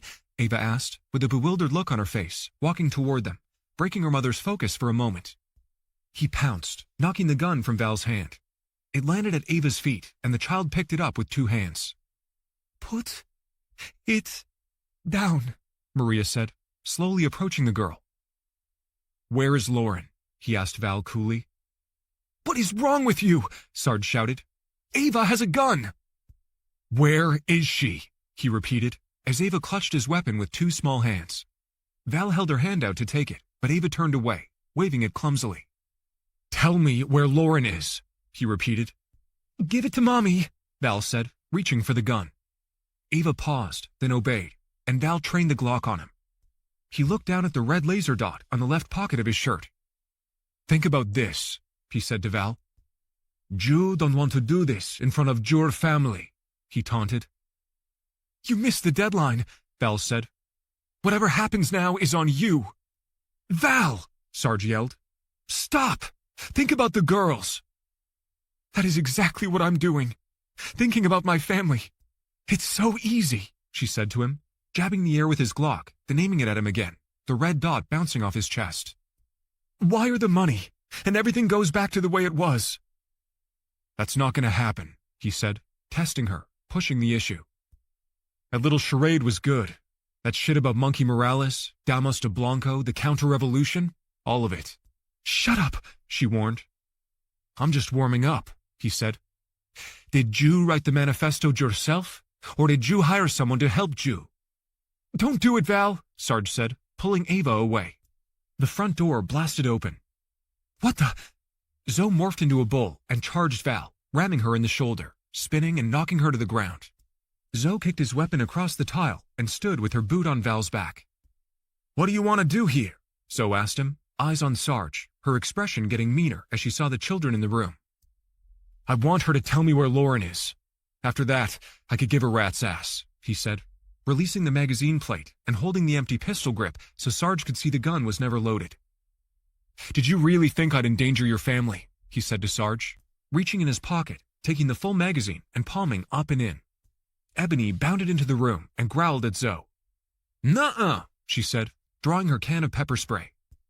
Leah beelined for the dog, tears streaming down her face, and hugged Ebony's neck. Sarge took a deep breath, puffing up his chest. When he exhaled, he looked like he might cry. This could go a whole lot of different ways, Zoe said. And it ain't up to you, Sarge. I'd tell the man what he wants to know, she warned Val. She's in Grand Cayman, Val said. Dad, get my phone from the kitchen. Sarge hurried. Val made a call and handed Vance the phone. I've been trying to call you, the woman on the other end of the call said. I lost him. He must have ditched the phone. Vance looked at the name on the screen. Gloria. That's right, he said. I tossed it. Where's Lauren? Who is this? You know who this is. I'm at your sister's house. I need proof Lauren is alive, or you're both going down. I'm 5 minutes away, Gloria said. Chapter 63. Vance ducked outside to get some air and check on Jesse while Zoe held the fort down, but Jesse was nowhere to be found. The Audi was idling curbside beneath the streetlight. He got in, took a breath, and powered down the windows. A cell phone, a set of keys, and a folded note were left in a pile on the passenger seat. He lit the flashlight on his phone to read. Zoe will be there by the time you find this. I transferred the balance of the $500,000 into my account. Taking it as payment for my services seemed fair. Closed your offshore account and exchanged all of it for crypto because the first transfer could be traced to whoever got the $150K. When I was done, I wiped my computer clean. Don't bother looking for me or the $350,000 because you'll never find us. I set up a hot wallet for Zoe with instructions to move payment into her account. There's a flash drive in the ashtray of the car with all the information you need. I would appreciate it if you get rid of my phone so that I can get a head start. Hope you find Lauren and she's safe. Tell Zoe to take care and good luck. Jesse. $350,000 seemed like fair compensation for his work. It was enough money for Jesse to disappear from the grid and exit a lifetime of servitude to the state for trying to save his mother's life. In his mind, intent counted for something. A white Toyota RAV4 passed and parked on the street, blocking Sarge's Jeep. Gloria jumped out and ran to the residence. He waited, then headed for the house, stopping to look in the vehicle window. It had a rental car decal in the windshield. He tried the passenger side door. The car was unlocked. He unzipped the duffel bag on the back seat and rifled through the contents, turning it upside down. He grabbed a square leather handle and 2 more items, then stormed into the house. Gloria stood in the entryway beneath the Rothko painting. There was no sign of Maria or the children. We're sorry, Gloria said to him. We're really, really sorry. We needed the money. You're not sorry. You got caught, he said. We'll give you your money back, Gloria said. If you turn us in, we could go to prison. Val said, we could cut a deal. We could tell them where your money is and how you got it.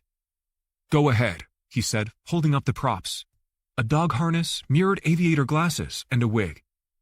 That was you impersonating the Russian, he said to Gloria. He should have put the acting job together sooner. Gloria, the theater major, in town to meet with a donor. What a load of crap. Zoe loomed large, with her arms across her chest, observing. What about our dad? Val asked, playing the family card. Zoe's face contorted as if she'd smelled something foul. Sarge was silent, hangdog. Any mercy spared now would be for his friend. Tell me where she is. Until then, there's nothing to negotiate. She's in Grand Cayman, Val said. I need proof, he said. I don't know how we can prove it, Val said. Franco installed malware on her phone.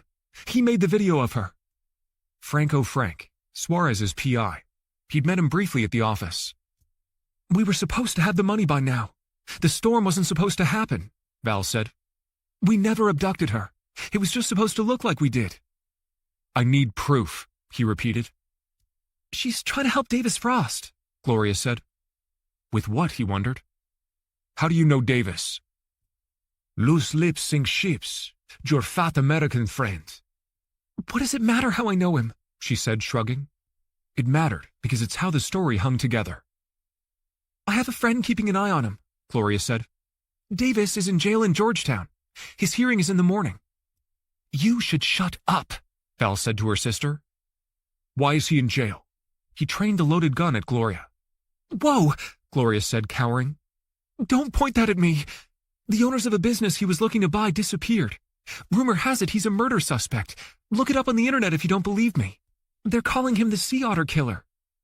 I gotta go, he said. What do you want me to do? Zoe asked, blocking the doorway. Hold them until I confirm she's alive. He turned to leave, then hesitated. I got a question, he said to Val. Who was the man in the woods at Vizcaya? Franco. Another piece fell into place. The only stuff in Franco's office were gum wrappers in the trash and a stack of watercraft enthusiast magazines on his desk. He'd arrived at Vizcaya on a wave runner. The high-powered telescope in Suarez's office would have given anyone, including Franco, a bird's-eye view of Vizcaya. Was Lola in on it? Val nodded. She's desperate. She has a kid to think about. It's easy for you. You have millions and no one to worry about but yourself. What about her uncles in Cuba? Cover story, Val said. Her eye injury? That was real, Val said. Her ex did it. The immigration documents? Lola doctored them. The manifesto was her idea. Gloria interrupted with a weird smile on her face. Do you know what Morozova means in Russian? No, he said, wishing Zoe would get out of his way. It means frost. Ah, Davis Frost, ebony, noir. His blood simmered. Where you going? Zoe asked, moving out of the way. To find Lauren. Walking to the car, he searched contacts in his phone and placed a call. I never expected to hear from you again, Blade said. I need you to fly me to Grand Cayman in the morning. You couldn't pay me enough, Blade said. You might be wrong about that, he said, making an absorbent offer. Meet me at the Homestead FBO at sunrise, the pilot said. They've had bad weather, and I gotta find a place I can land. Chapter 64. Miami Homestead Flight Base Operations. Monday morning, Memorial Day. A glow of light in the east was on the cusp of breaking night into day.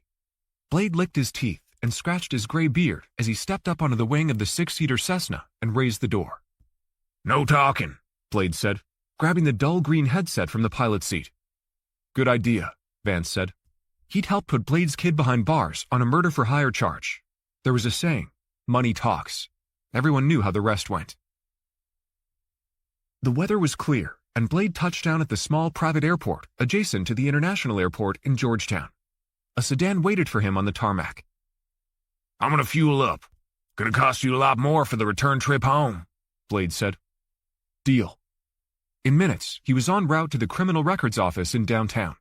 If what Val and Gloria had said was true, and Davis was being held at the jail, he'd start there. The driver dropped him at 80 Shedden Road. The CRO was located in the same building as the Royal Cayman Islands Police Service headquarters, a bland four-story reminiscent of a Holiday Inn Express.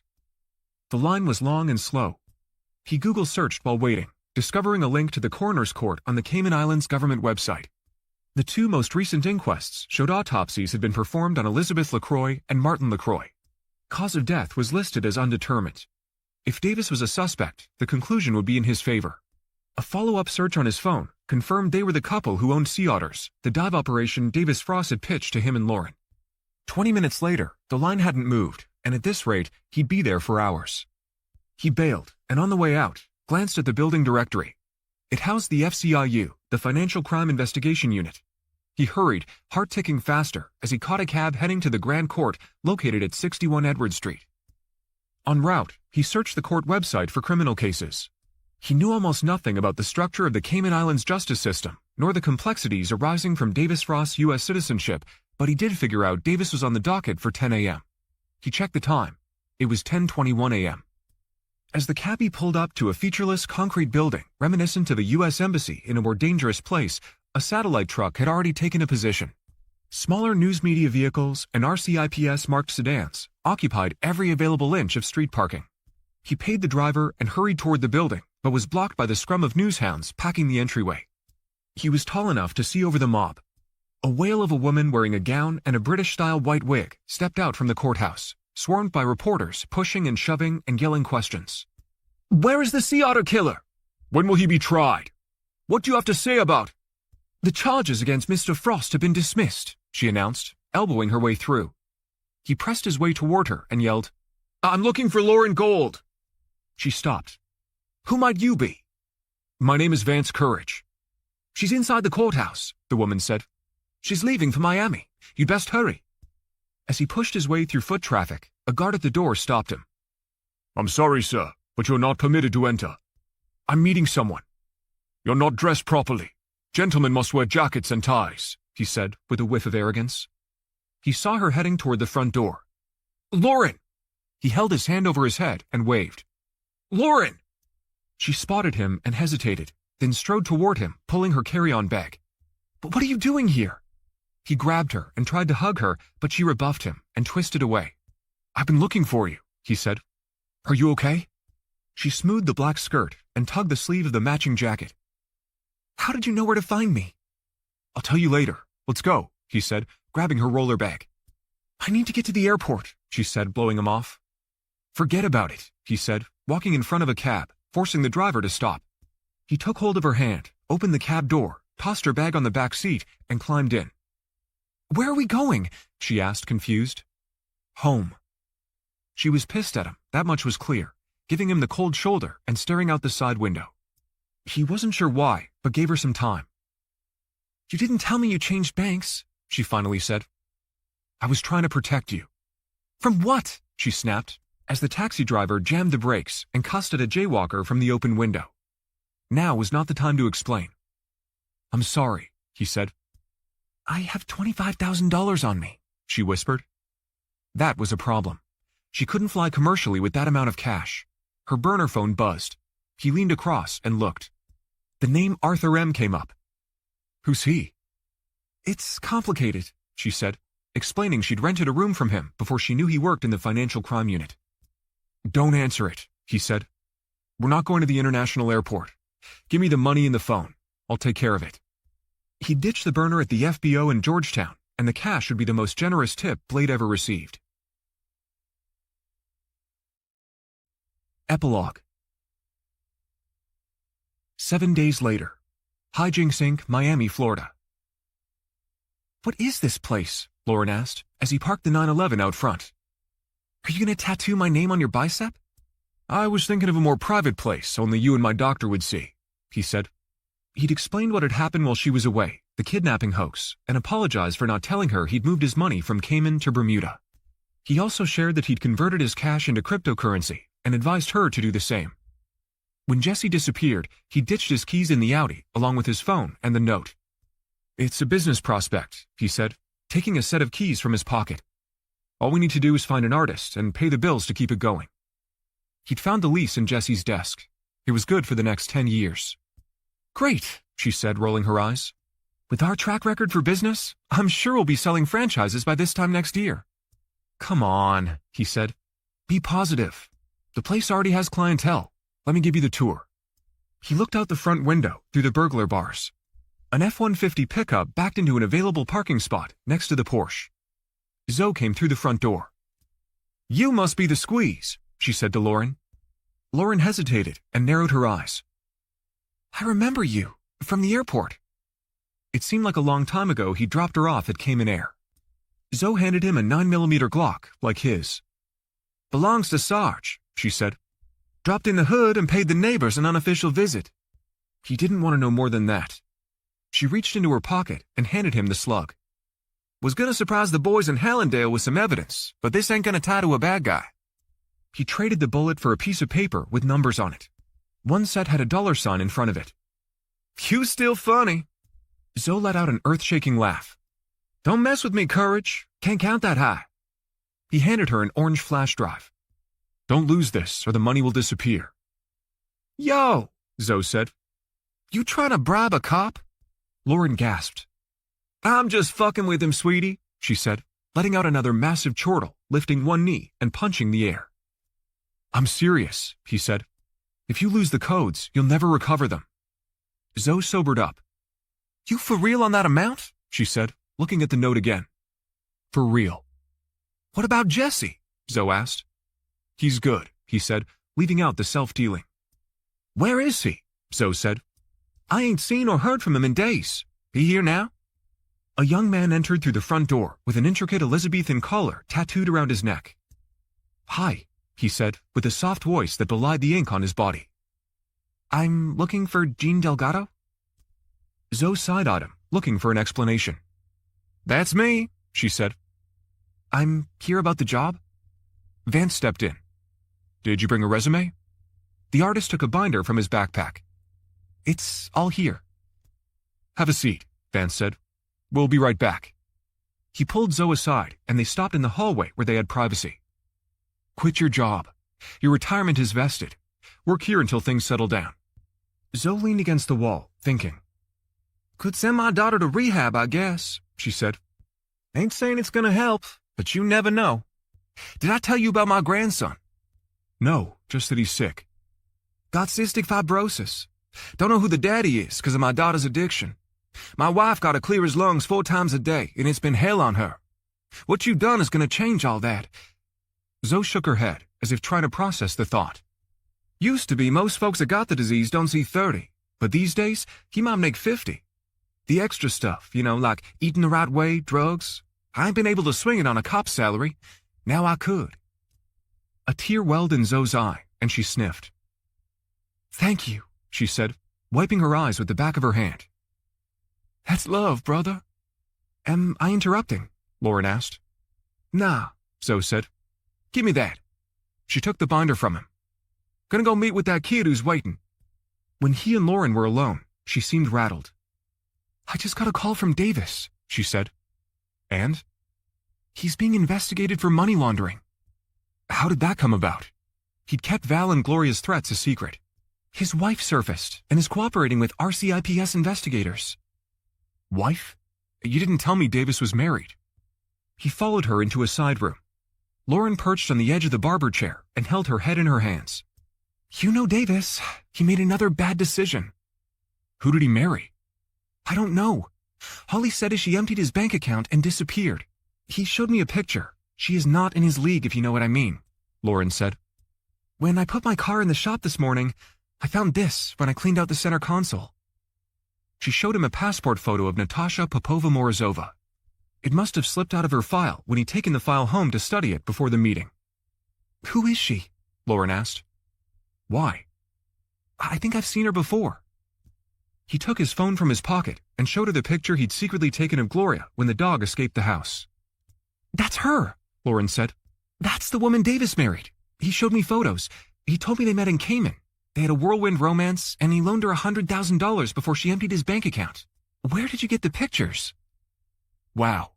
Jesse had found traveling to Cayman in the search files for Suarez. He'd briefed Lauren on the immigration ruse. "She's Sarge's other daughter, the one who played the part of the Russian." "Oh my God! She's going to turn Davis in." She laid prone on the barber chair and covered her face. "You need to back out of the deal with Suarez. You can't keep covering for him." The plot to rip him off ran deeper than he'd thought. On the other hand, $5 million was a big incentive. Sarge's daughters must have used Davis's money to put the plan into action. A guy like Franco Frank wasn't working for free. "You can't help Davis. Neither of us can," he said. "And I can't back out of the deal." If he did, he risked turning Sarge and Raphael from allies into enemies. Plus, he hadn't told Lauren every detail. It was a matter of time before Suarez figured out Lola and Franco had stabbed him in the back, and he'd leave it to the troubled attorney to sort his business out after he completed rehab. Sarge had gone to see Raphael at the treatment center and told him what had occurred. Raphael decided to file for divorce from Val. The settlement was straightforward. There were no assets left to split, just debt. He'd filed the papers for Ralph, and Val had already hired a big-time lawyer to wage a battle for custody and alimony. He'd wondered where she'd gotten the money to pay her lawyer. Now he had an idea. He'd left it up to retired police sergeant Daniel Ruiz how to handle Val and Gloria. Not due to his benevolence or even loyalty to his friend, though there was a tad of the latter. Rather because if the sisters retaliated, he and Lauren might be compromised. He'd let the snakes eat their tails. Meanwhile, he'd followed Jesse's instructions and with her consent, closed Lauren's account in Grand Cayman and converted her fortune into digital currency. He'd bought a subscription to a VPN app, virtual private network, that encrypted all incoming and outgoing communications on both his and Lauren's devices. It was easy. His phone rang. Ethan came up on caller ID. "How long until you get here?" the boy asked. He'd promised to give him a driving lesson today. He checked the time. "I'll be there in 1 hour." "That means 2, Ethan said. "I'll keep my promise if you keep yours. Not a word to your mother." "Deal. Ethan said. Mom will be happy we're spending time together. She's so weird about it. That reminded him of one piece of the puzzle he hadn't solved. Was Lola the daughter of Lauren Pallon? He and Ethan could work on figuring it out together. Your mother's not weird, he said. She's just being your mom. One day soon, Ethan Jones would learn why. But for now, a driving lesson would do. This has been Lady in White, Golden Courage Series, Book 7. Written by Karen S. Gordon. Narrated by Adam Riley. Copyright 2024 by Karen S. Gordon. Production copyright by Karen S. Gordon.